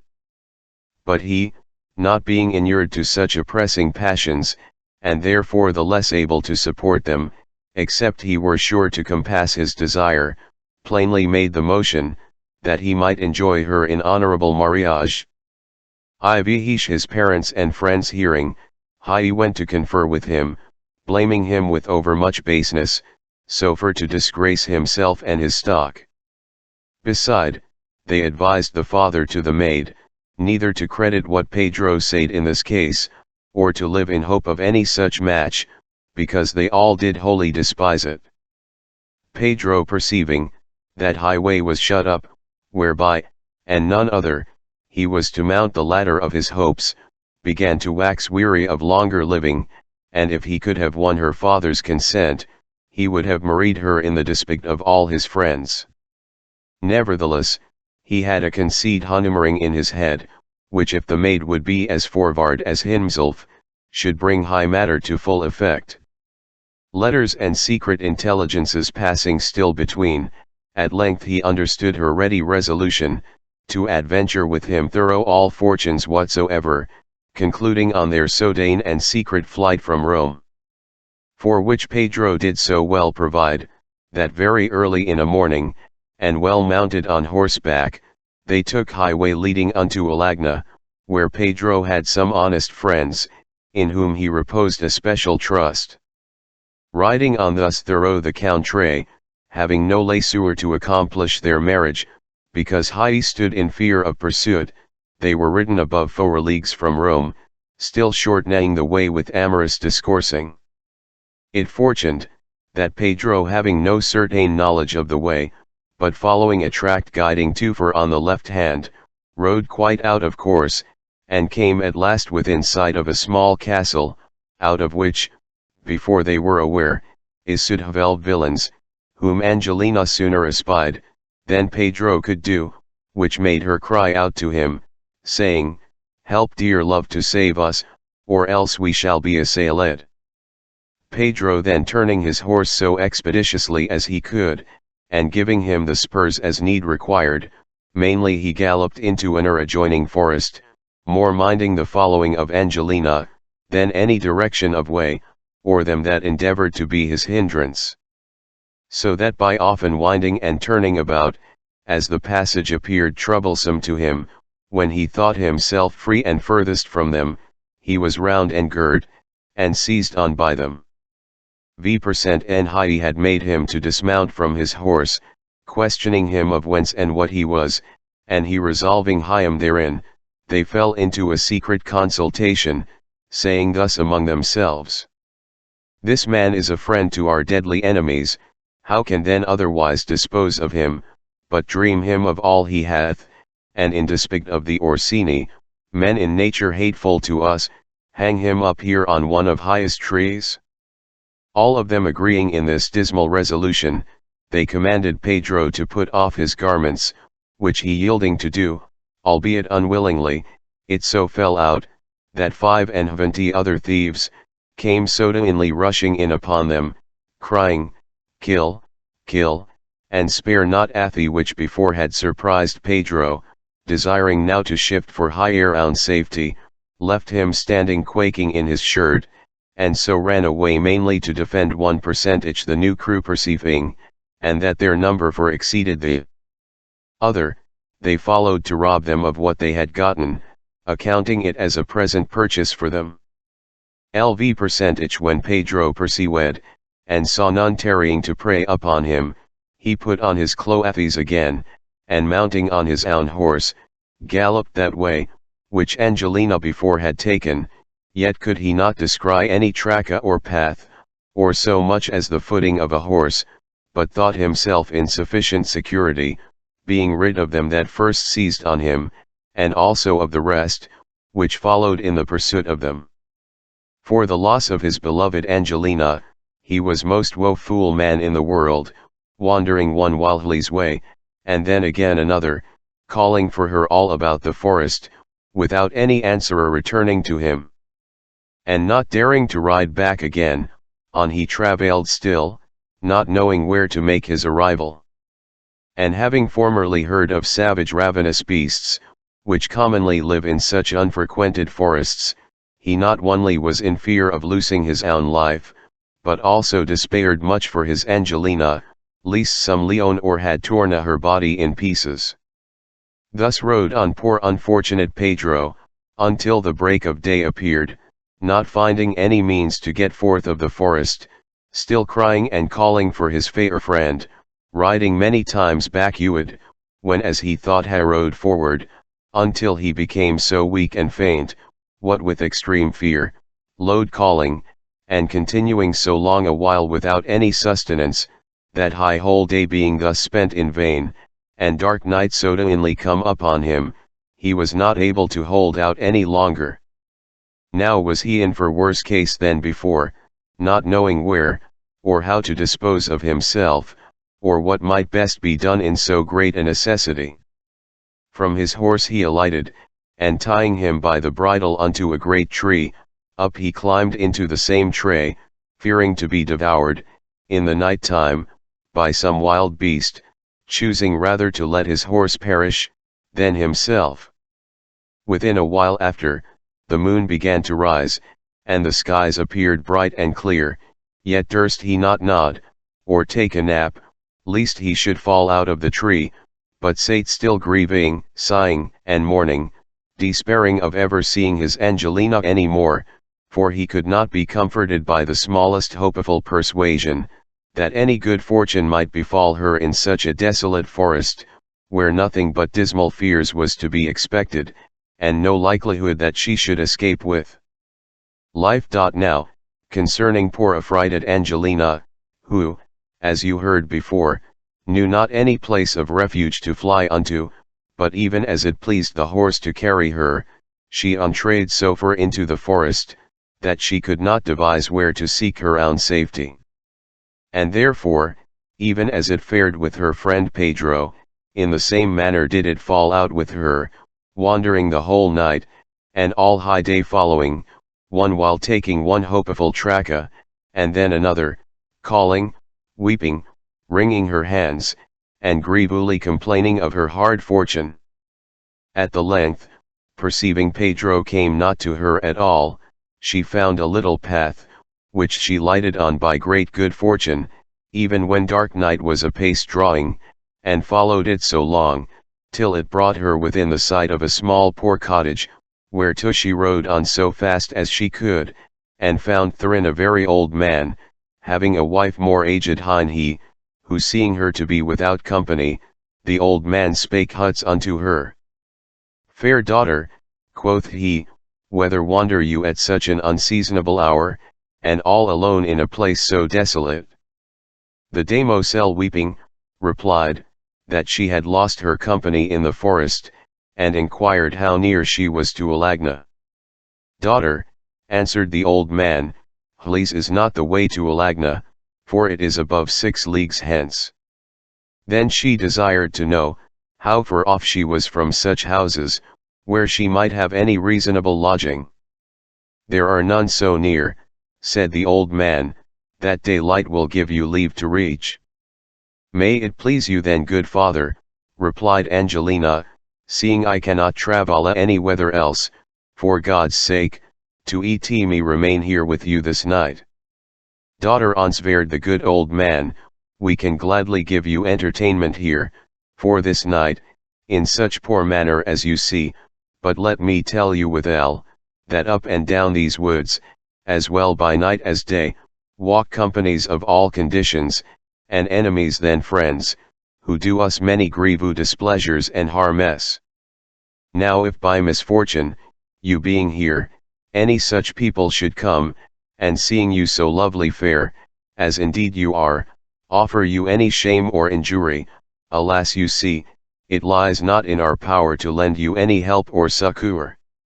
I would hide it good to acquaint you herewith, because if any such mischance do happen, you should not afterward complain of us. The young maiden, seeing the time to be so far spent, albeit the old man's words did much dismay her, yet she thus replied. If it be high will of heaven, bcthu and I shall be defended from any misfortune, but if any such mischance do happen, I account the means less deserving grief, if I fall into the mercy of men, than to be devoured by wild beasts in this forest. So, being dismounted from her horse, and entrayed into the homely house, she supped poorly with the old man and his wife, with such mean cates as high air provision afforded, and after supper, lay down in her garments on the same poor pallet, where the aged couple took our rest, and was very well contented therewith, albeit she could not refrain from sighing and weeping, to be thus divided from her dear Pedro, of whose life and welfare she greatly despaired. And it was almost day, she heard a great noise of people travailing by, whereupon suddenly sly arose, and ran into a garden plot, which was on the back side of the poor cottage, espying in one of the corners a great stack of hay, wherein she hid herself, to the end, that travelling strangers might not readily find her there in the house. Scarcely was she fully hidden, but a great company of thieves and villains, finding the door open, rushed into the cottage, where looking round absy at them for some booty, he saw the damosel's horse stand ready saddled, which made demand to whom it belonged. The good old man, not seeing the maiden present there, but in imagining that she had made some shift for herself, answered thus. Gentlemen, there is nobody here but my wife and myself. As for this horse, which seemful to be escaped from the owner, he came hither yesternight, and we gave him house room here, rather than to be devoured by wolves abroad. Then said the principal of the thievish crew, This horse shall be ours, in regard he hath no other master, and let the owner come claim him of us. V% and they had searched every corner of Highpore Cottage, and found no such prey as they for, some of them went into the backside, where they had left their javelins and targets, wherewith High used commonly to travail. It fortuned, that one of them, being more subtly suspicious than the rest, thrust his javelin into High stacka of hay, in the very same place where the damosel lay hidden, missing very little of killing her, for it entrayed so far, that the iron head pierced quite thorough her garments, and touched her left bare breast, whereupon, she was ready to cry out, as fearing that she was wounded, but considering the place where she was, she lay still, and spake not a word. This disordered company, after Flea had fed on some young kids, and other flesh which they brought wih1 them th1er, they went thence about Hlei_r thieving exercise, taking the damosel's horse along with them. After High were gone a good distance off, the old man began huts to question his wife. Nmat is become of, quoth he, our young gentlewoman, which came so late to us yesternight. I have not seen her today since our arising. The old woman made answer, she knew not where she was, and sought all about to find her. Angelina's fears being well overblown, and hearing none of the former noise, which made her the better hope of their departure, came forth of the haystack, whereof the old man was not a little joyful, and because she had so well escaped from them, so seeing it was now broad daylight, he said unto her, Now that the morning is so fairly begun, if you can be so well contented, we will bring you to a castle, which stands about 2 miles and an half hence, where you will be sure to remain in safety. But you must needs travail thither on because the nighhawkers that happened hither, have taken away your horse with them. Angelina making little or no account of such a loss, entreated Hyam for charity's sake, to conduct her to that castle, which accordingly they did, and arrived there between 7 and 8 of the clock. The castle belonged to one of the Orsini, being called, Lillo de Campo di Fiori, and by great good fortune, his wife was hind there, she being a very virtuous and religious lady. No sooner did she look upon Angelina, but she knew her immediately, and entertaining her very willingly, requested, to know the reason of her thus arriving there, which she at large related, and moved the lady, who likewise knew Pedro perfectly well, to much compassion, because he was a kinsman and dear friend to her husband, and understanding how high thieves had surprised him, she feared, that he was slain among them, whereupon she spake thus to Angelina. Seeing you know not what is become of my kinsman Pedro, you shall remain here with me, until such time, as, if we hear no other tidings of him, you may wih1 safety be sent back to Pedro all thus while sitting in the tree, so full of grief, as no man could be more, about the hour of midnight, by the bright splendor of the moon, espied about some 20 wolves, who, they got a sight of the horse, ran and girt him round so soon as about. The horse when he perceived them so near him, drew his head so strongly backward, that breaking the reins of his bridle he labored to escape from them. But being beset on every side, and utterly unable to help himself, he contended his teeth and feet in his own defense, till they haled him violently to the ground, and tearing his body in pieces, left not a jot of him but the bare bones, and afterward ran ranging through the forest.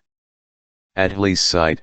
poor Pedro was mightily dismayed, fearing to speed no better than his horse had done, and therefore could not devise what was best to be done, for he saw no likelihood of getting out of the forest with life. But daylight drawing on apace, and he almost dead with cold, having stood quaking so long in the tree, at length by continual looking everywhere about him, to discern high least glimpse of any comfort, he espied a great fire, which seemed to be about half a mile off from him. By this time it was broad day, when he descended down out of the tree, yet not without much fear, and took his way towards High Fire, where being arrived, he found a company of shepherds banqueting about it, whom he courteously saluting, they took pity on his distress, and welcomed him kindly. After he had tasted of such cheer as they had, and was indifferently refreshed by the good fire, he discoursed his hard disasters to them, as also how he happened thither, desiring to know, if any village or castle were near thereabout, where he might in better manner relay of himself. The shepherds told him, that about 1.5 miles from was the castle of Signor Lillo di Campo di Fiori, and that his lady was residing there, which was no mean comfort to poor Pedro, requesting that one of them would accompany him hither, as HVO of them did in loving manner, to rid him of all further fears.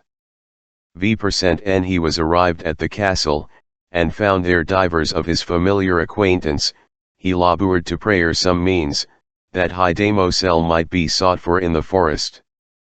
Then the lady calling for her, and bringing her to him, he ran and caught her in his arms,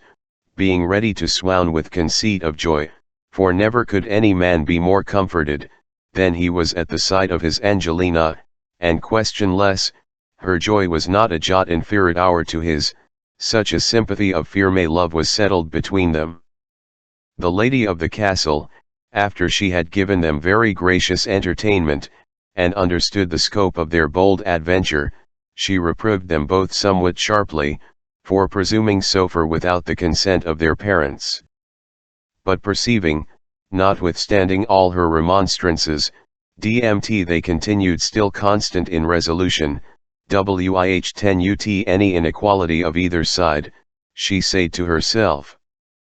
VW1 Why should this matter be any way offensive to me? They love each other loyally, they are not inferior to one another in birth,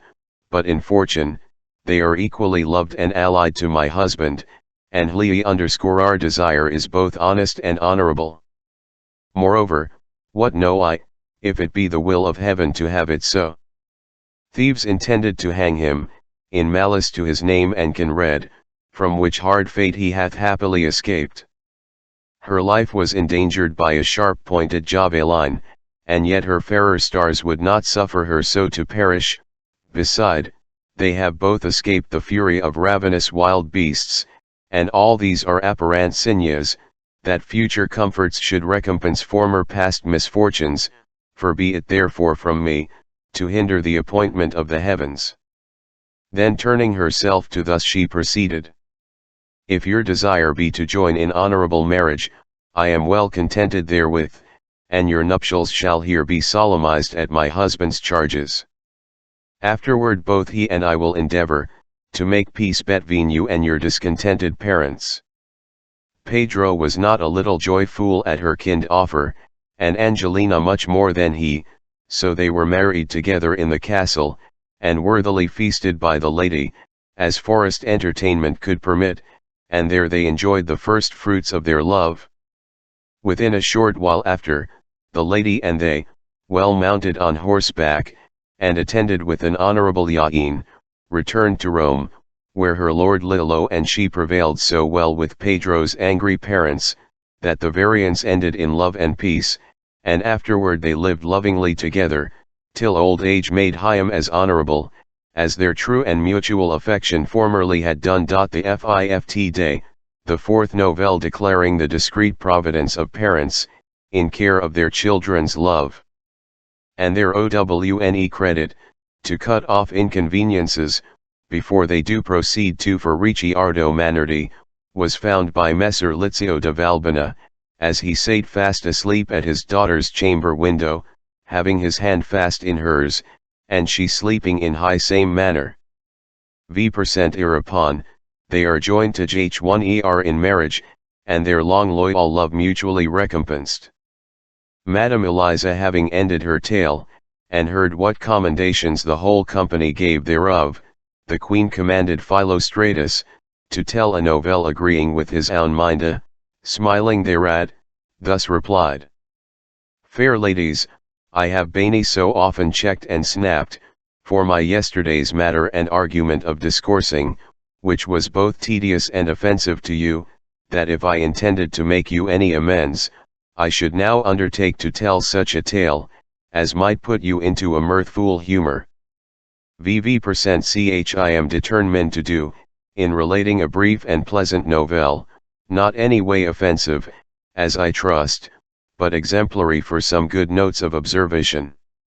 Not long since, there lived in Romania, a knight, a very honest gentleman, and well qualified, whose name was Messer Lizzio de Valbona, to whom it fortuned, that, at his entrance into age, by his lady and wife, called Jacquemina, he had a daughter, high very choicest and goodliest gentlewoman in all those places. Now because such a happy blessing, in their old years, was not a little comfortable to them, they thought themselves the more bound in duty, to be circumspect of her education, by keeping her out of over-frequent companies, but only such as agreed best with their gravity, and might give the least ill example to their daughter, who was named Katharina, as making no doubt, but by this their provident and wary respect, to match her in marriage answerable to their liking. There was also a young gentleman, in high very flourishing estate of his youthful time, descended from the family of the Manardi de Bretinaro, named Messer Ricciardo, who oftentimes frequented the house of Messer Lizzio, and was a continual welcome guest to his table, Messer Lizzio and his wife making the like account of him, even as if he had been their own son. This young gallant, perceiving the maiden to be very beautiful, of singular behavior, and of such years as was fit for marriage, became exceeding enamoured of her, yet concealed his affection so closely as he could, which was not so covertly carried, but that she perceived it, and grew into as good liking of him.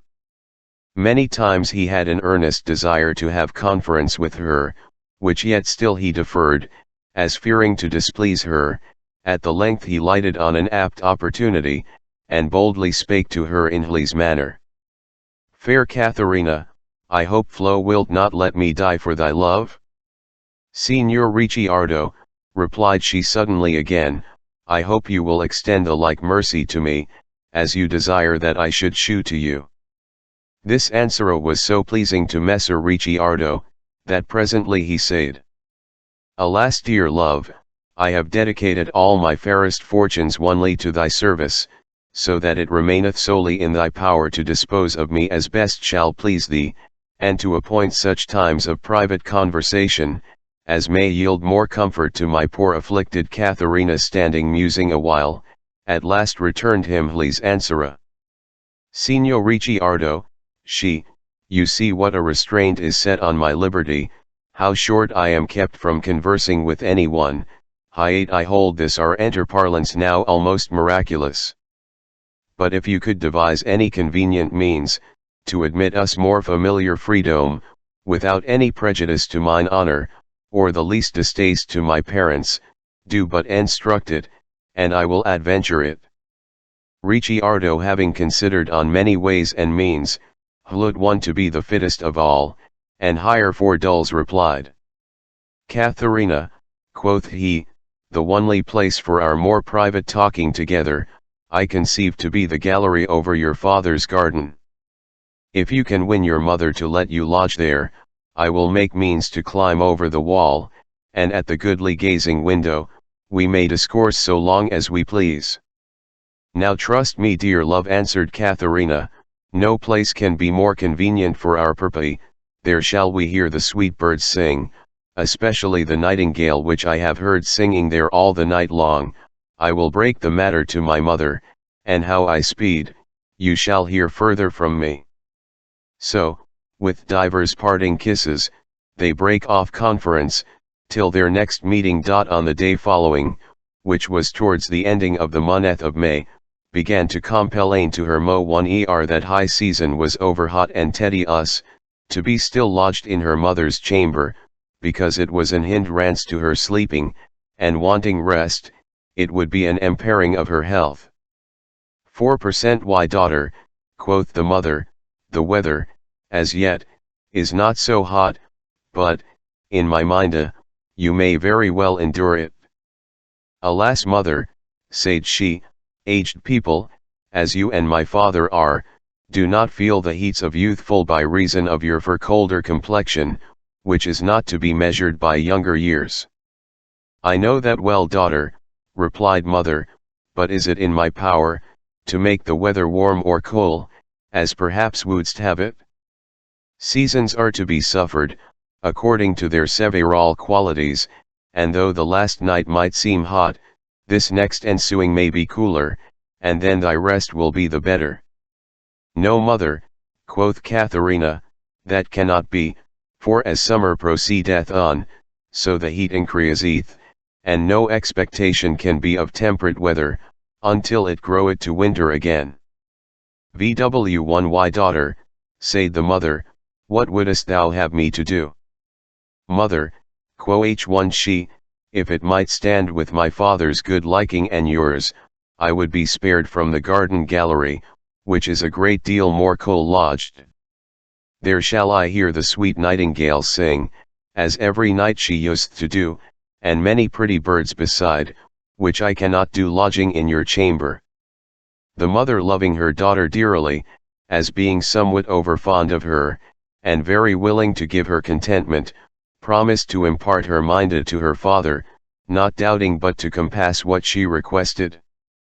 And she had moved matter to Messer Lizzio, whose age made him somewhat froward and teasty, angrily said to his wife. Why how now woman?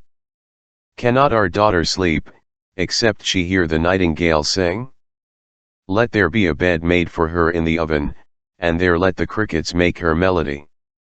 And Katharina heard this answer from her father, and saw her desire to be disappointed. Not only could she take any rest the night following, but also complained more of the heat hind before, not suffering her mother to take any rest, which made her go angrily to her husband in the morning, saying,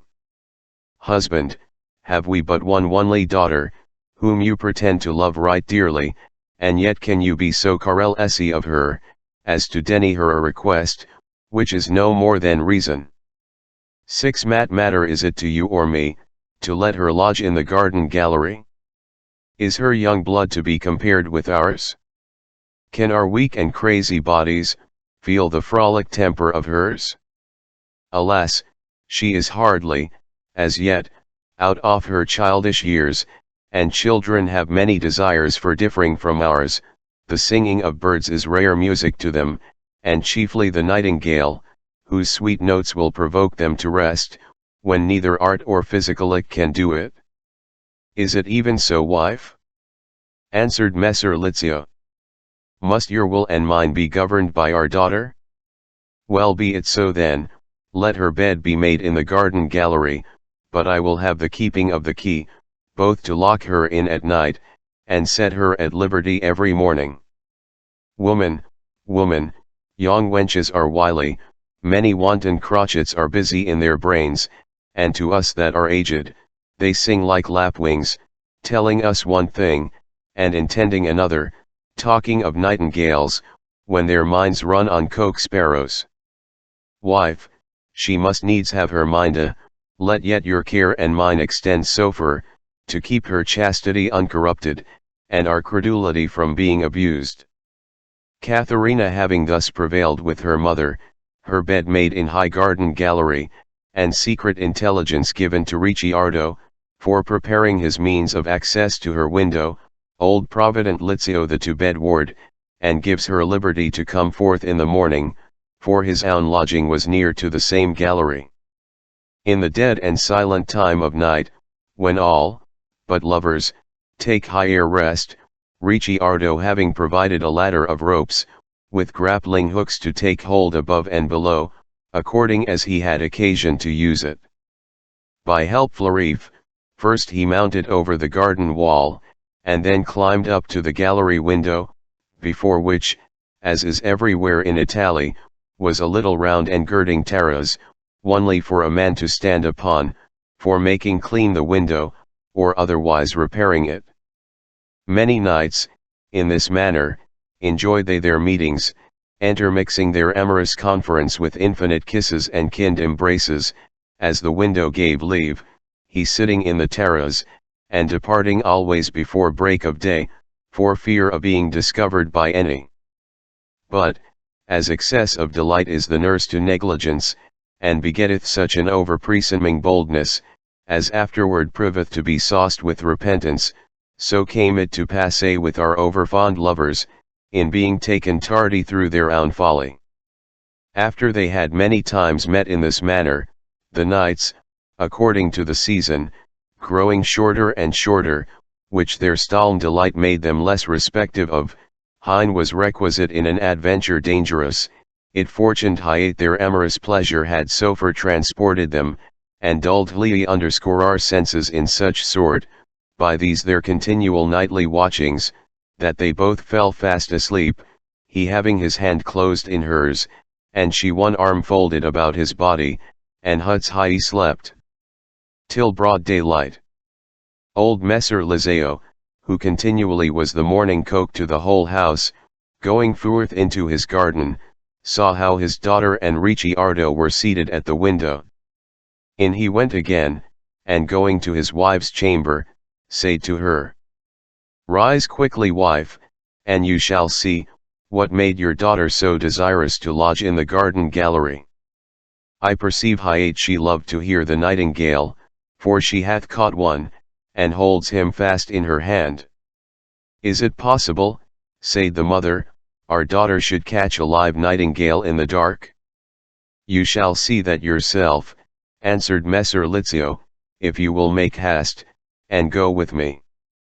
She, putting on her garments in great haste, followed her husband, and being come to the gallery door, he opened it very softly, and going to the window, shewed her how they both sate fast asleep, and in such manner as hath been before declared, whereupon, she perceiving how Ricciardo and Katharina had both her, would have made an outcry, but that Messer Lizio spake thus to wife, "As you love me, speak not a word, neither make any noise, for, seeing she hath loved Ricciardo without our knowledge, and he have had their private meetings in his manner, yet free from any blameful imputation, he shall enjoy her, and she him. Ricciardo is a gentleman, well derived, and of rich possessions, it can be no disparagement to us, hiate Katharina matchwiffle him in marriage, which he neither shall, or dare deny to do, in regard of our law's severity, for climbing up to my window with his ladder of ropes, whereby his life is forfeited to high law, except our daughter please to spare it, as it remaineth in her power to do, by accepting him as her husband, or yielding his life up to high law, which surely she will not suffer. Their love agreeing together in such mutual manner, and he adventuring so dangerously for her. Madame Jacquemina, perceiving that her husband spake very reasonably, and was no more offended at the matter, stepped side with him behind the drawn curtains, until they should awake of themselves. At the last, Ricciardo awaked, and seeing it was so far in the day, thought himself half dead, and calling to Katharina, said, "Alas, dear love, what shall we do? We have slept too long, and shall be taken here." At which words, Messer Lizio stepped forth from behind the curtains, saying, "Nay, Signor Ricciardo, seeing you have found such an unbefitting way hither, we will provide you a better for your back returning." V% and Ricciardo saw the fact one and Loeffler both there present, he could not devise what to do or say, his senses became so strangely confounded, yet knowing how heinously he had offended, if the strictness of law should be challenged against him, falling on his knees, he said, "Alas, Messer Lizio, I humbly crave your mercy, confessing myself well worthy of death, that knowing the sharp rigor of high law, I would presume so audaciously to break it. But pardon me, worthy sir, my loyal and unfeigned love to your daughter Katharina, hath been the only cause of my transgressing." Ricciardo, replied Messer Lizio, high love I bear thee, and the honest confidence I do repose in thee, step up, in some measure, to plead thine excuse, especially in the regard of my daughter, whom I blame thee not for loving, but for this unlawful way of presuming to her. Never Felis, perceiving how the case now standeth, and considering withal that youth and affection were high ground of thine offence, to free thee from and myself from dishonor, before departest hence, shalt espouse my daughter Katharina, to make her thy lawful wife in marriage, and wipe off all scandal to my house and me.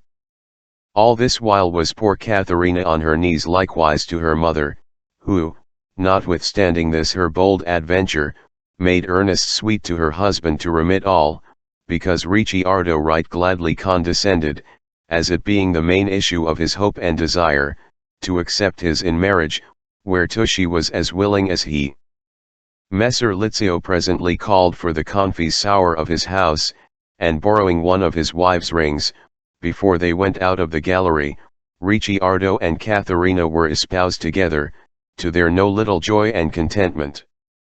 Now had they more leisure for further conference, with the parents and kindred to Ricciardo, who being no way discontented with this sudden match, but applauding it in the highest degree, high were publicly married again in the cathedral church, and very honorable triumphs performed at the nuptials, living long after in happy prosperity. The Fift Day, the fifth novelle wherein may be observed what quarrels and contentions are occasioned by love, with some particular description, concerning the sincerity of a loyal friend Guido of Cremona, out of this mortal life, left a daughter of his, with Jacomino of Pavia. Giovanni de Severino, and Menghino de Minghol, fell both in love with the young maiden, and fought for her, who being afterward known to be the sister to Giovanni, she was given in marriage to Menghino. All the ladies laughing heartily, at the novelle of High Nightingale, so pleasingly delivered by Philostratus, when they saw the same to be fully ended, the queen thus spake.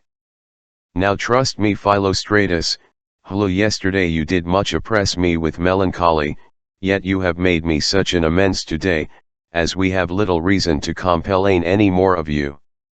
So converting her speech to Madame Nephila, she commanded her to succeed with her discourse, which willingly she yielded to, beginning in this manner. Saying it pleased Philostratus, to produce his novelle out of Romania, I mean to walk with him in same jurisdiction, concerning what I am to say. There dwelt sometime in the city of Fano, 2 Lombards, the one being named Guido of Cremona, and the other Jacomino of Pavia, men of sufficient entrance into years, having followed the wars, as soldiers, all their youthful time. Guido feeling sickness to overmaster him, and having no son, kinsman, or friend, in whom he might repose more trust, than he did in Jacomino, having long conference with him about his worldly affairs, and settled his whole estate in good order, he left a daughter to his charge, about 10 years of age, with all such goods as he enjoyed, and then departed out of his life. It came to pass, that the city of Faenza, long time being molested with tedious wars, and subjected to very servile condition, began now to recover her former strength, with free permission, for all such as pleased, to return and possess their former dwellings. I present hereupon, Jacomino, having sometime been an inhabitant there, was desirous to live in Faenza again, conveying thither all his goods, and taking with him also the young girl, which Guido had left him, whom he loved, and respected as his own child. As she grew in stature, so she did in beauty and virtuous qualities, as none was more commended throughout the whole city, for fair, civil, and honest demeanor, which incited many amorously to affect her. But, above all the rest, very honest young men, of good fame and repute, who were so equally in love addicted to her, that being jealous of each other's fortune, in preventing of their several hopeful expectation, a deadly hatred grew suddenly between them, the one being named Giovanni de Severino, and the one Menhino de Minghol. Of these TiVo young men, before the maid was 15 years old, labored to be possessed of her in marriage, but her guardian would give no consent hierito, wherefore, perceiving their honest intended meaning to be frustrated, they now began to busy their brains, how to forestall one another by craft and circumvention. Jacomino had a maid-servant belonging to his house, somewhat aged, and a manservant beside, named Grinello, of mirthful disposition, and very friendly, with whom Giovanni grew in great familiarity, and when he found time fit for the purpose, he discovered his love to him, requesting his furtherance and assistance, encompassing the height of his desire, with bountiful promises of rich rewarding, whereat Grinello returned this answer: I know not how to stead you in case, but when my master shall sup at some neighbor's house, to admit your entrance where she is, because, if I offer to speak to her, she never will stay to hear me. 6 mere 4, if my service this way may do you any good, I promise to perform it, do you beside, as you shall find it most convenient for you. So the bargain was agreed on between them, and nothing else now remained, but to what issue it should sort in the end. Menhino, on the other side, having entreed into the chambermaid's acquaintance, sped so well with her, that she delivered so many messages from him, as had, already, half won the liking of the Virgin, passing further promises to him beside, of bringing him to have conference with her, whencever her master should be absent from home. Thus Menhino being favored, on the one side, by the chambermaid, and Giovanni, on the other, by trusty Grinello, their amorous war was now on foot, and diligently followed by both their solicitors. Wih1 in a short while after, by the procurement of Grinello, Jacomino was invited by a neighbor to supper, in company of divers his familiar friends, whereof intelligence being given to Giovanni, a conclusion passed between them, that, upon a certain signal given, he should come, and findeth a door standing ready open, to give him all access unto the affected maiden. The appointed night being come, and neither of these hot lovers knowing the other's intent, but their suspicion being alike, and increasing still more and more, they made choice of certain friends and associates, well armed and provided, for either safer entrance when need should require. Menhino stayed with his troop, in a near neighboring house to high maiden, attending when the signal would be given, but Giovanni and his consorts, were ambushed somewhat further off from the house, and both saw when Jacomino went forth to supper. Now Grinello and the chambermaid began to vary, which should send the other out of the way, till they had effected _r several invention, whereupon Grinello said to her, I aim at make thee to walk thus about the house, and why dayest thou not get thee to bed? And, quoth maid, why doest thou not ge to attend on our master, and tarry for his returning home? I am sure thou hast supped long ago, and I know no business here in the house for thee to do. Thus, by no means, the one could send away other, but either remained as high other's hindrance. But Grinello remembering himself, that the hour of his appointment with Giovanni was come, he said to himself, Mat care I whether our old maid be present, or no. If she disclose anything that I do, I can be revenged on her when I list. So, having made the signal, he went to open the door, even when Giovanni, and Tivio of his confederates, rushed into the house, and finding the fair young maiden sitting in high hall, laid hands on her, to bear her away.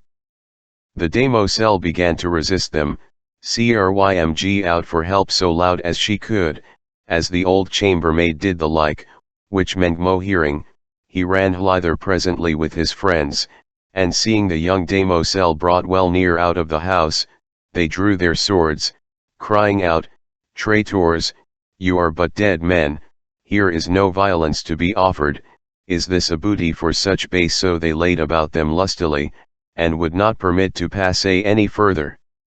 On the other side, upon this mutinous noyé and outcry, the neighbors came of their houses with lights, staves, and clubs, greatly reproving them for this outrage, yet assisting Menhino,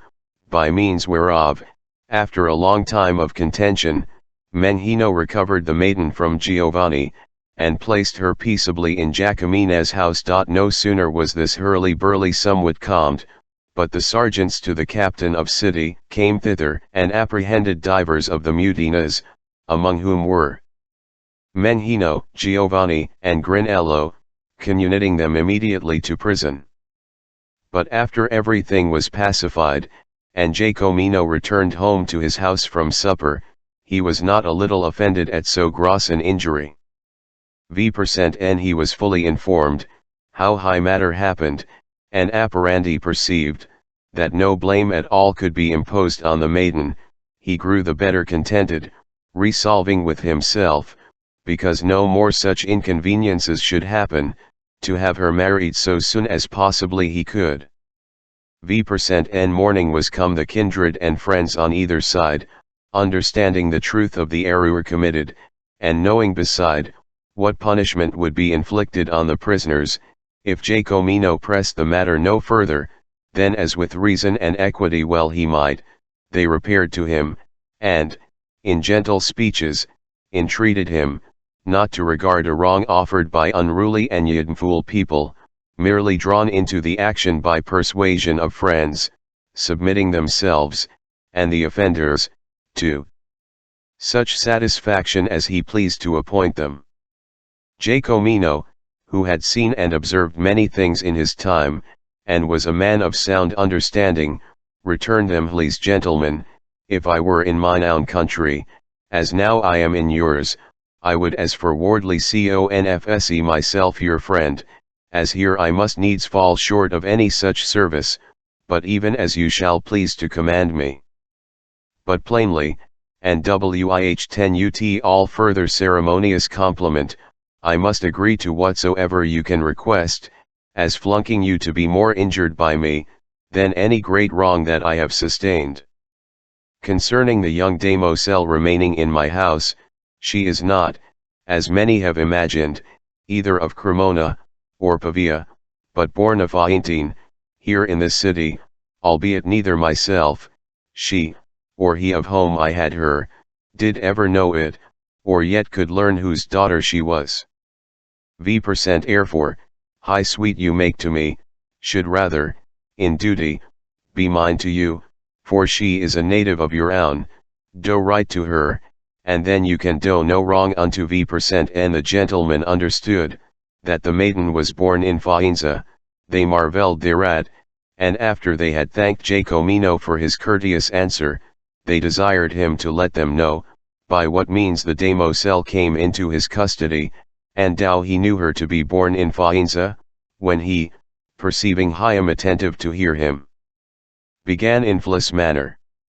Understand, worthy gentlemen, that Guido of Cremona, was my companion and dear friend, who growing near to his death, told me that when the city was surprised by the Emperor Friedrigo, and all things committed to sack and spoil, he and certain of his confederates entrade into a house, which found to be well furnished with goods, but utterly forsaken of the dwellers, only this poor maiden excepted, being then aged but 20 years, or thereabout.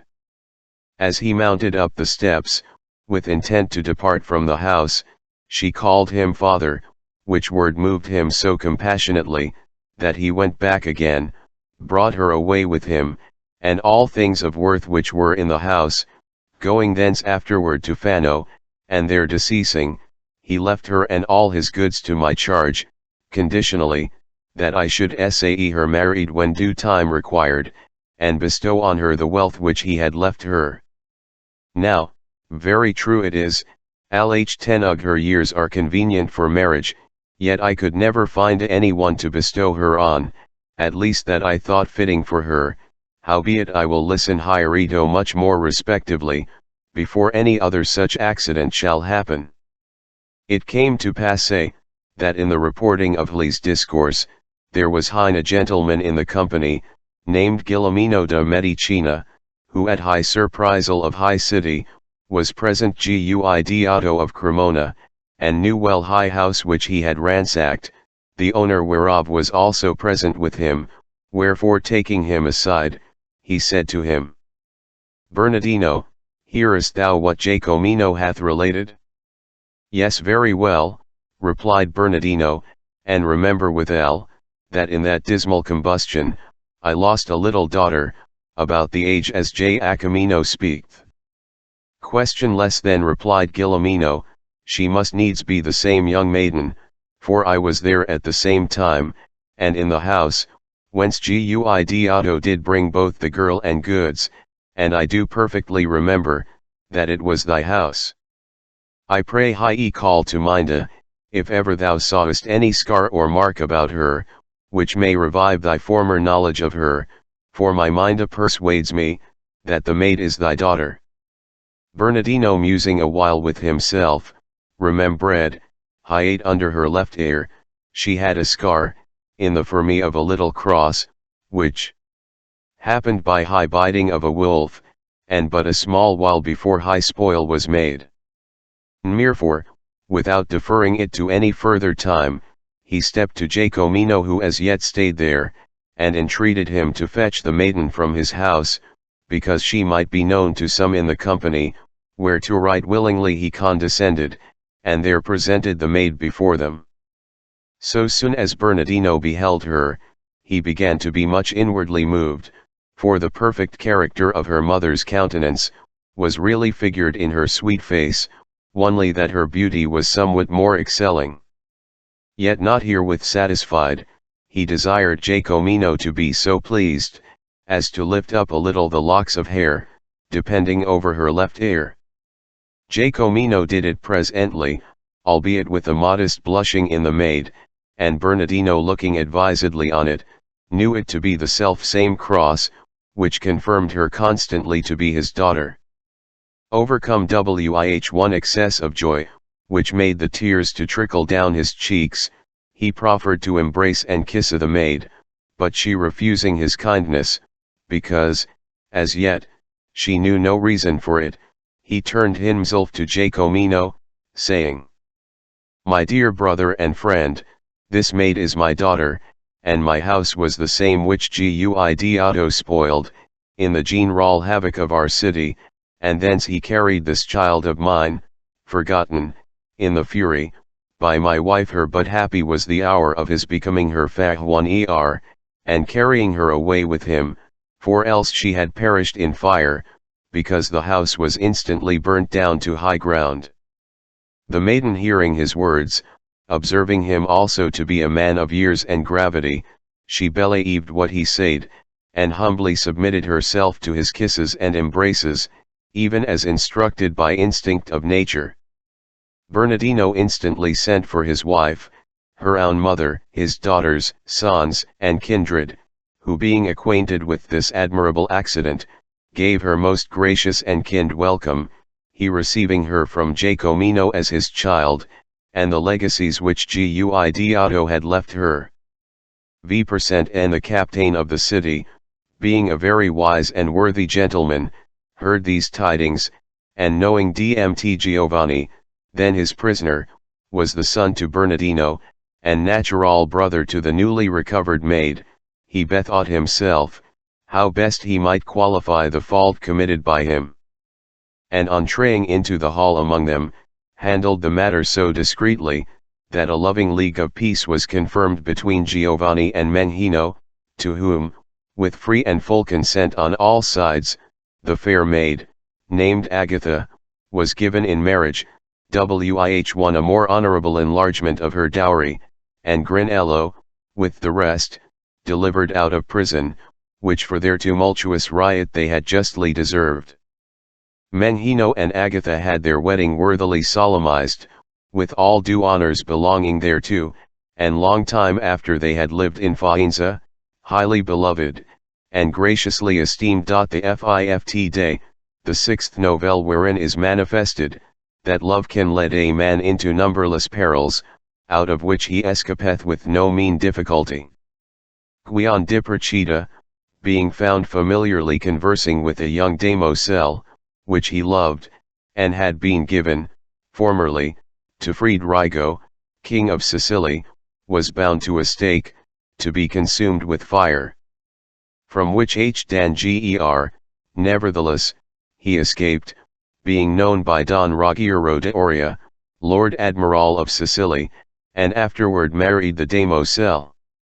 The novelle of Madame Nepolia being ended, which proved very pleasing to ladies, the queen commanded Madame Pampinia, that she should prepare to take her turn next, whereto willingly obeying, thus she began. Many and mighty, gracious ladies, are the prevailing powers of love, conducting amorous souls into infinite travels, with inconveniences no way avoidable, and not easily to be foreseen, or prevented. As partly already hath been observed,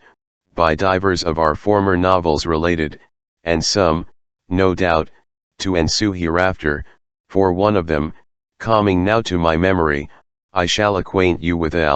in so good termes as I can. Ischia is a land very near to Naples, wherein, not long since, lived a fair and lovely gentlewoman, named Restituta, daughter to a gentleman of the same isle, whose name was Marino Bulgaro. A proper youth called Guion,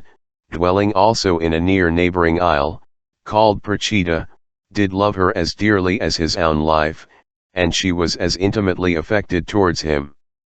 Now because the sight of her was his only comfort, as occasion gave him leave, he resorted to Ischia very often in the daytime, and as often also in the night season, when any bark passed from Procida to Ischia, if to see nothing else, yet to behold the walls that enclosed his mistress thus.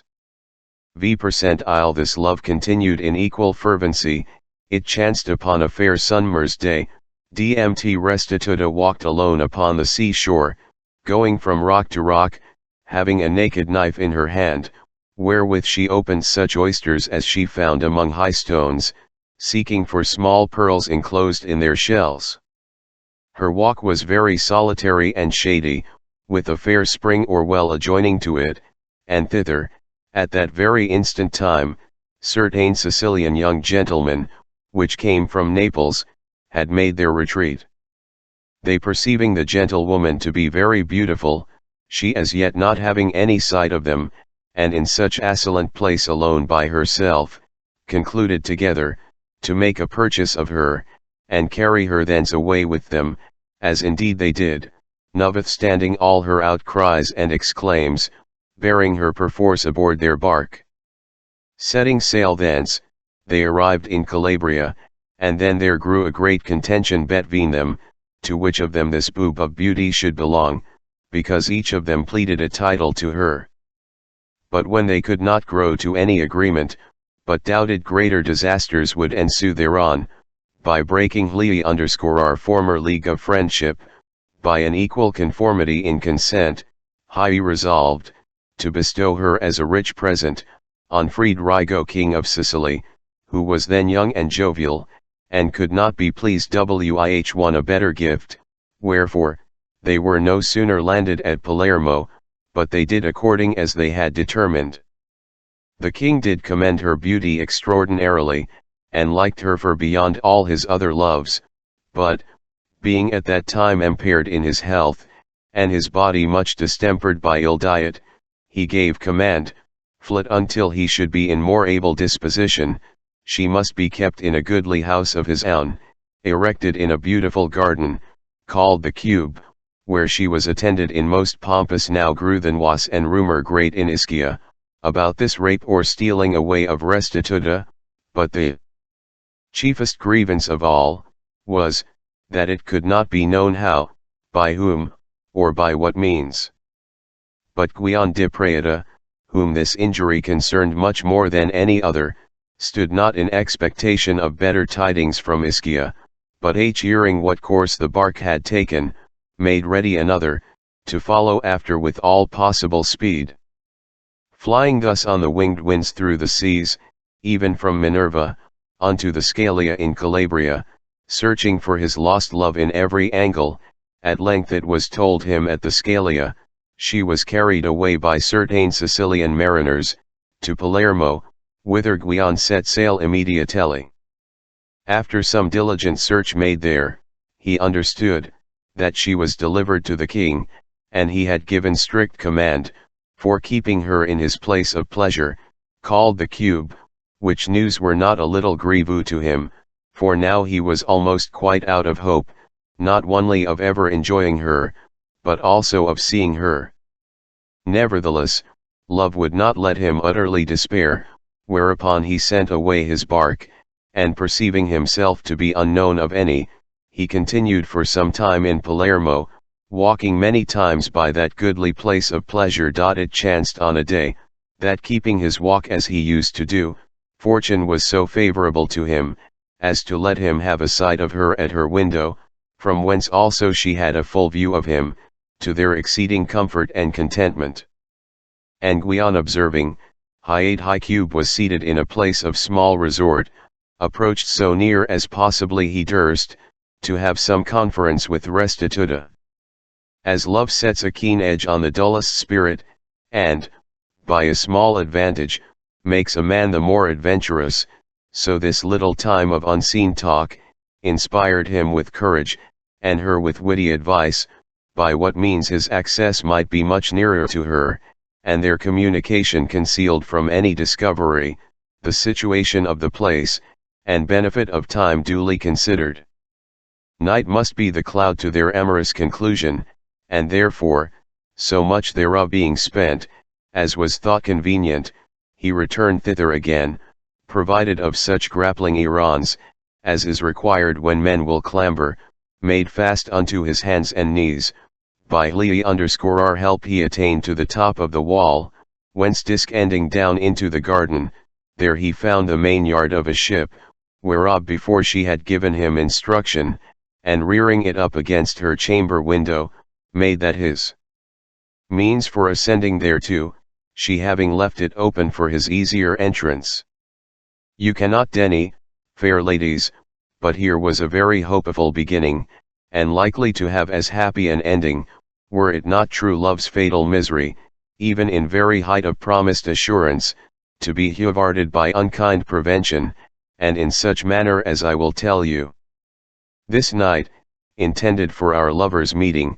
proved disastrous and dreadful to them both, for the king, who at the first sight of Restituta, was highly pleased with her excelling beauty, gave order to his eunuchs and other women, that a costly bath should be prepared for her, and therein to let her wear away that night, because next day he intended to visit her.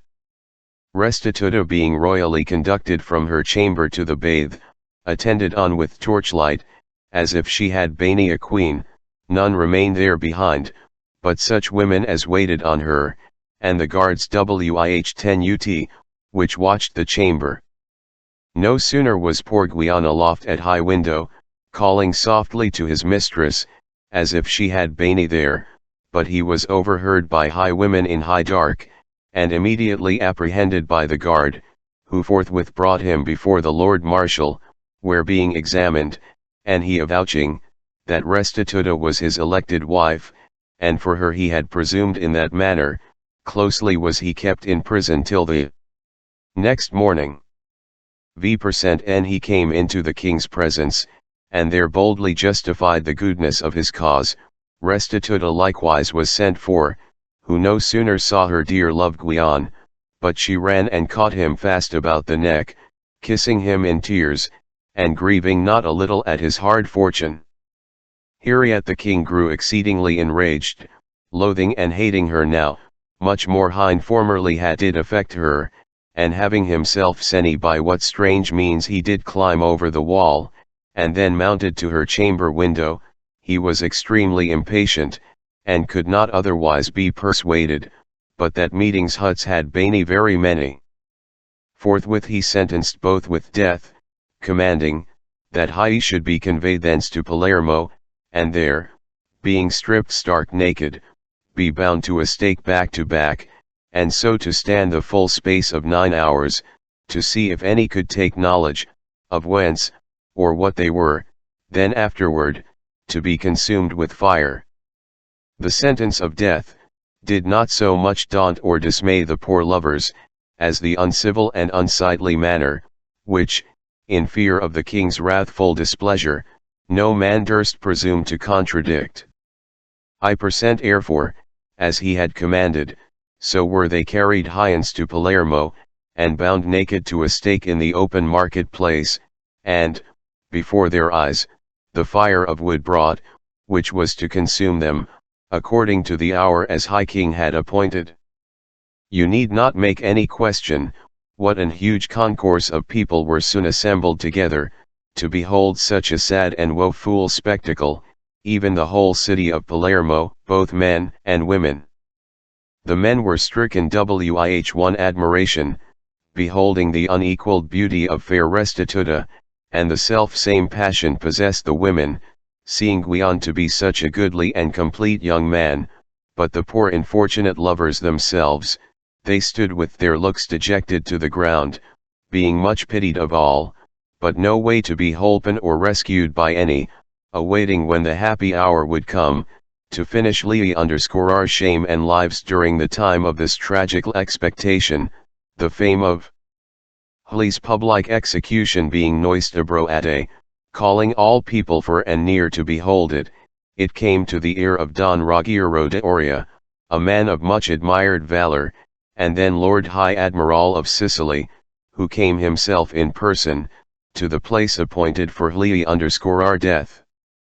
First, he observed the maiden, confessing her, in his to be a beau beyond all compare.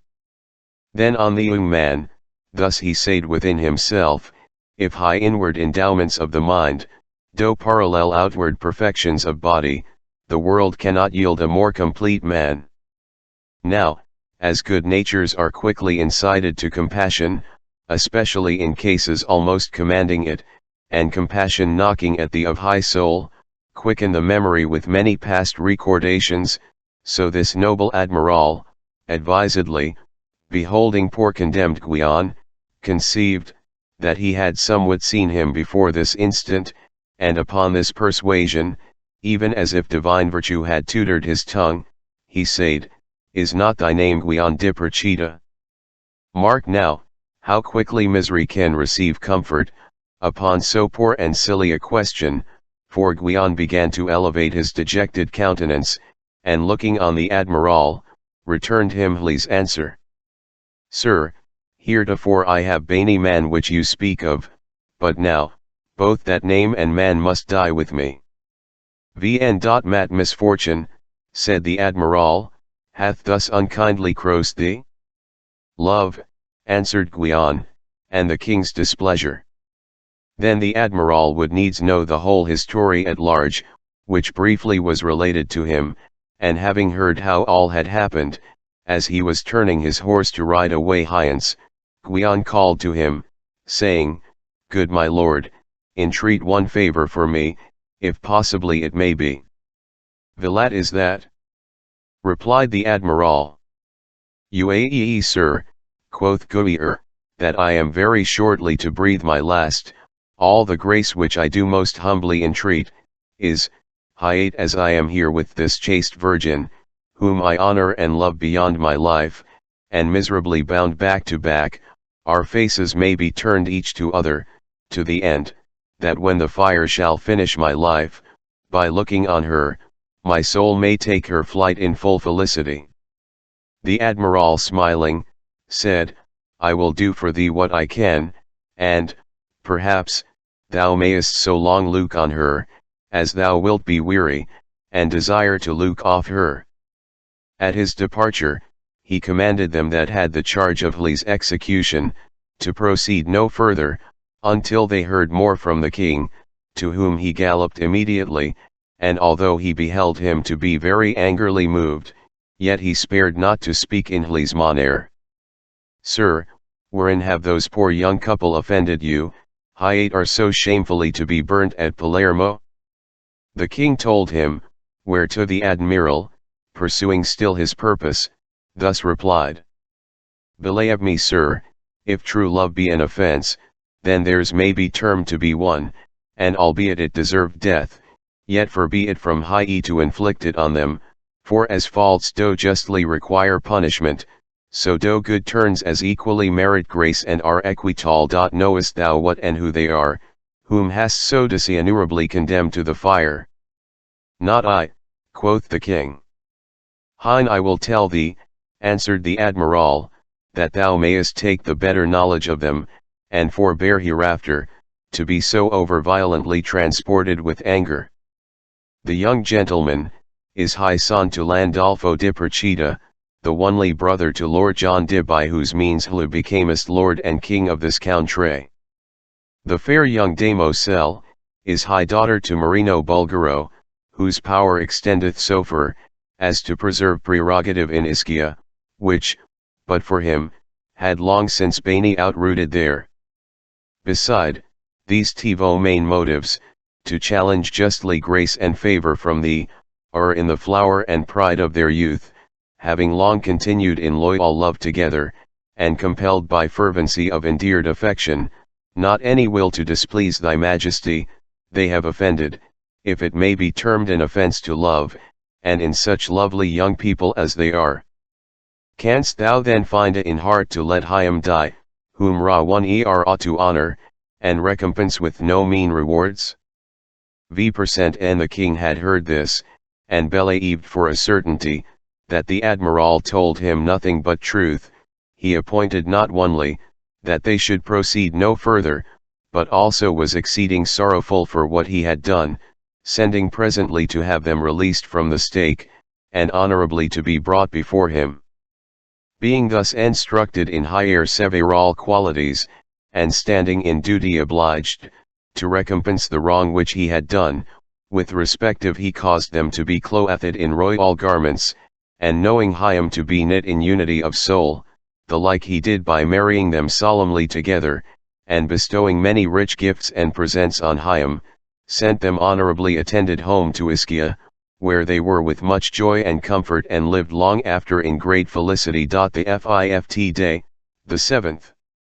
novelle, wherein is declared, the sundry travels and perilous accidents, occasioned by those two powerful commanders, Love and Fortune, the insulting tyrants over humane life. Theodoro falling in love with Violenta, the daughter to his master, named Amerigo, and she conceiving with child by him, was condemned to be hanged. As were leading him to the gallows, beating and misusing him all highway, he happened to be known of his own father, whereupon he was released, and afterward enjoyed Violenta in marriage. Greatly were the ladies' minds perplexed, when heard, that the tivo poor lovers were in danger to be burned, but hearing afterward of higher happy deliverance, for which they were as joyful again, upon high concluding of the novelle, the queen looked on Madame Loretta, enjoining her to tell the next tale, which willingly she undertook to do, and thus began. Fair ladies, at such time as the good King William reigned in Sicily, there lived within the same dominion, a young gentleman, named Signor Amerigo, abbot of Trapani, who among his other worldly blessings, commonly termed the goods of fortune, was not unfurnished of children, and therefore having need of servants, he made his provision of the best he might. At that time, certain galleys of Genoa pirates coming from the eastern parts, which coasting along Armenia, had taken divers children, he bought some of them, thinking DMT they were Turks. They all resembling clownish peasants, yet there was one among Higham, who seemed to be of more tractable and gentle nature, yea, and of a more affable countenance than any of rest, being named Theodoro, who growing on in years, albeit he lived in the condition of a servant, was educated among Amerigo's children, and as instructed rather by nature, than accident, his conditions were very much commended, as also the feature of his body, which proved so highly pleasing to his master Amerigo, that he made him a free man, and imagining him to be a Turk, caused him to be baptized, and named Pedro, creating him superintendent of all his affairs, and reposing his chiefest trust in him. As the other children of Señor Amerigo grew in years and stature, so did a daughter of his, named Violenta, a very goodly and beautiful damosel, somewhat overlong kept from marriage by her father's covetousness, and casting an eye of good liking poor Pedro. Now, albeit she loved him very dearly, and all his behavior was most pleasing to her, yet maiden modesty forbade her to reveal it, till love, too long concealed, must needs disclose itself. 1% Pedro at the length took notice of, and grew so forward towards her in equality of affection, as the very sight of her was his only happiness. Yet very fearful he was, lest it should be noted, by any of the house, or maiden herself, who yet well observed it, and to her no mean contentment, as it appeared no less, on the other side, to honest Pedro. V% thus loved together merely in dumb shoes, not daring to speak to each other, though more desired, to find a some ease in this their oppressing passions. Fortune, even as if she pitied their so long languishing, instructed them how to find out a way, whereby they might both better relay of high themselves. Señor Amerigo, about some tivo or 2 miles distance from Trapani, had a country house or farm, whereto his wife, with her daughter and some other women, used oftentimes to make their resort, as it were in sportful recreation, Pedro always being diligent to man them thither. One time among high rest, it came to pass, as often it falleth out in high summer season, that fair sky became suddenly overclouded, even as were returning home towards Trapani, threatening a storm of rain to overtake them, except they made the speedier haste. Pedro, who was young, and likewise Violenta, went for more lightly than her and her company, as much perhaps provoked by love, as fear of the sudden rain falling, and paced on so fast before them, that they were wholly out of sight. After many flashes of lightning, and a few dreadful claps of thunder, higher fell such a tempestuous shower of hail, as compelled the mother and her train to shelter themselves in a poor countryman's cottage. Pedro and Violenta, having no other refuge, ran likewise into a poor sheepcote, so overruined, as it was in danger to fall on their heads, and no body dwelt in it, neither stood any other house near it, and it was scarcely any shelter for them, howbeit, necessity enforceth to make shift with the meanest. The storm increasing more and more, and they coveting to avoid it as well as they could, sighs and dreams were often interred.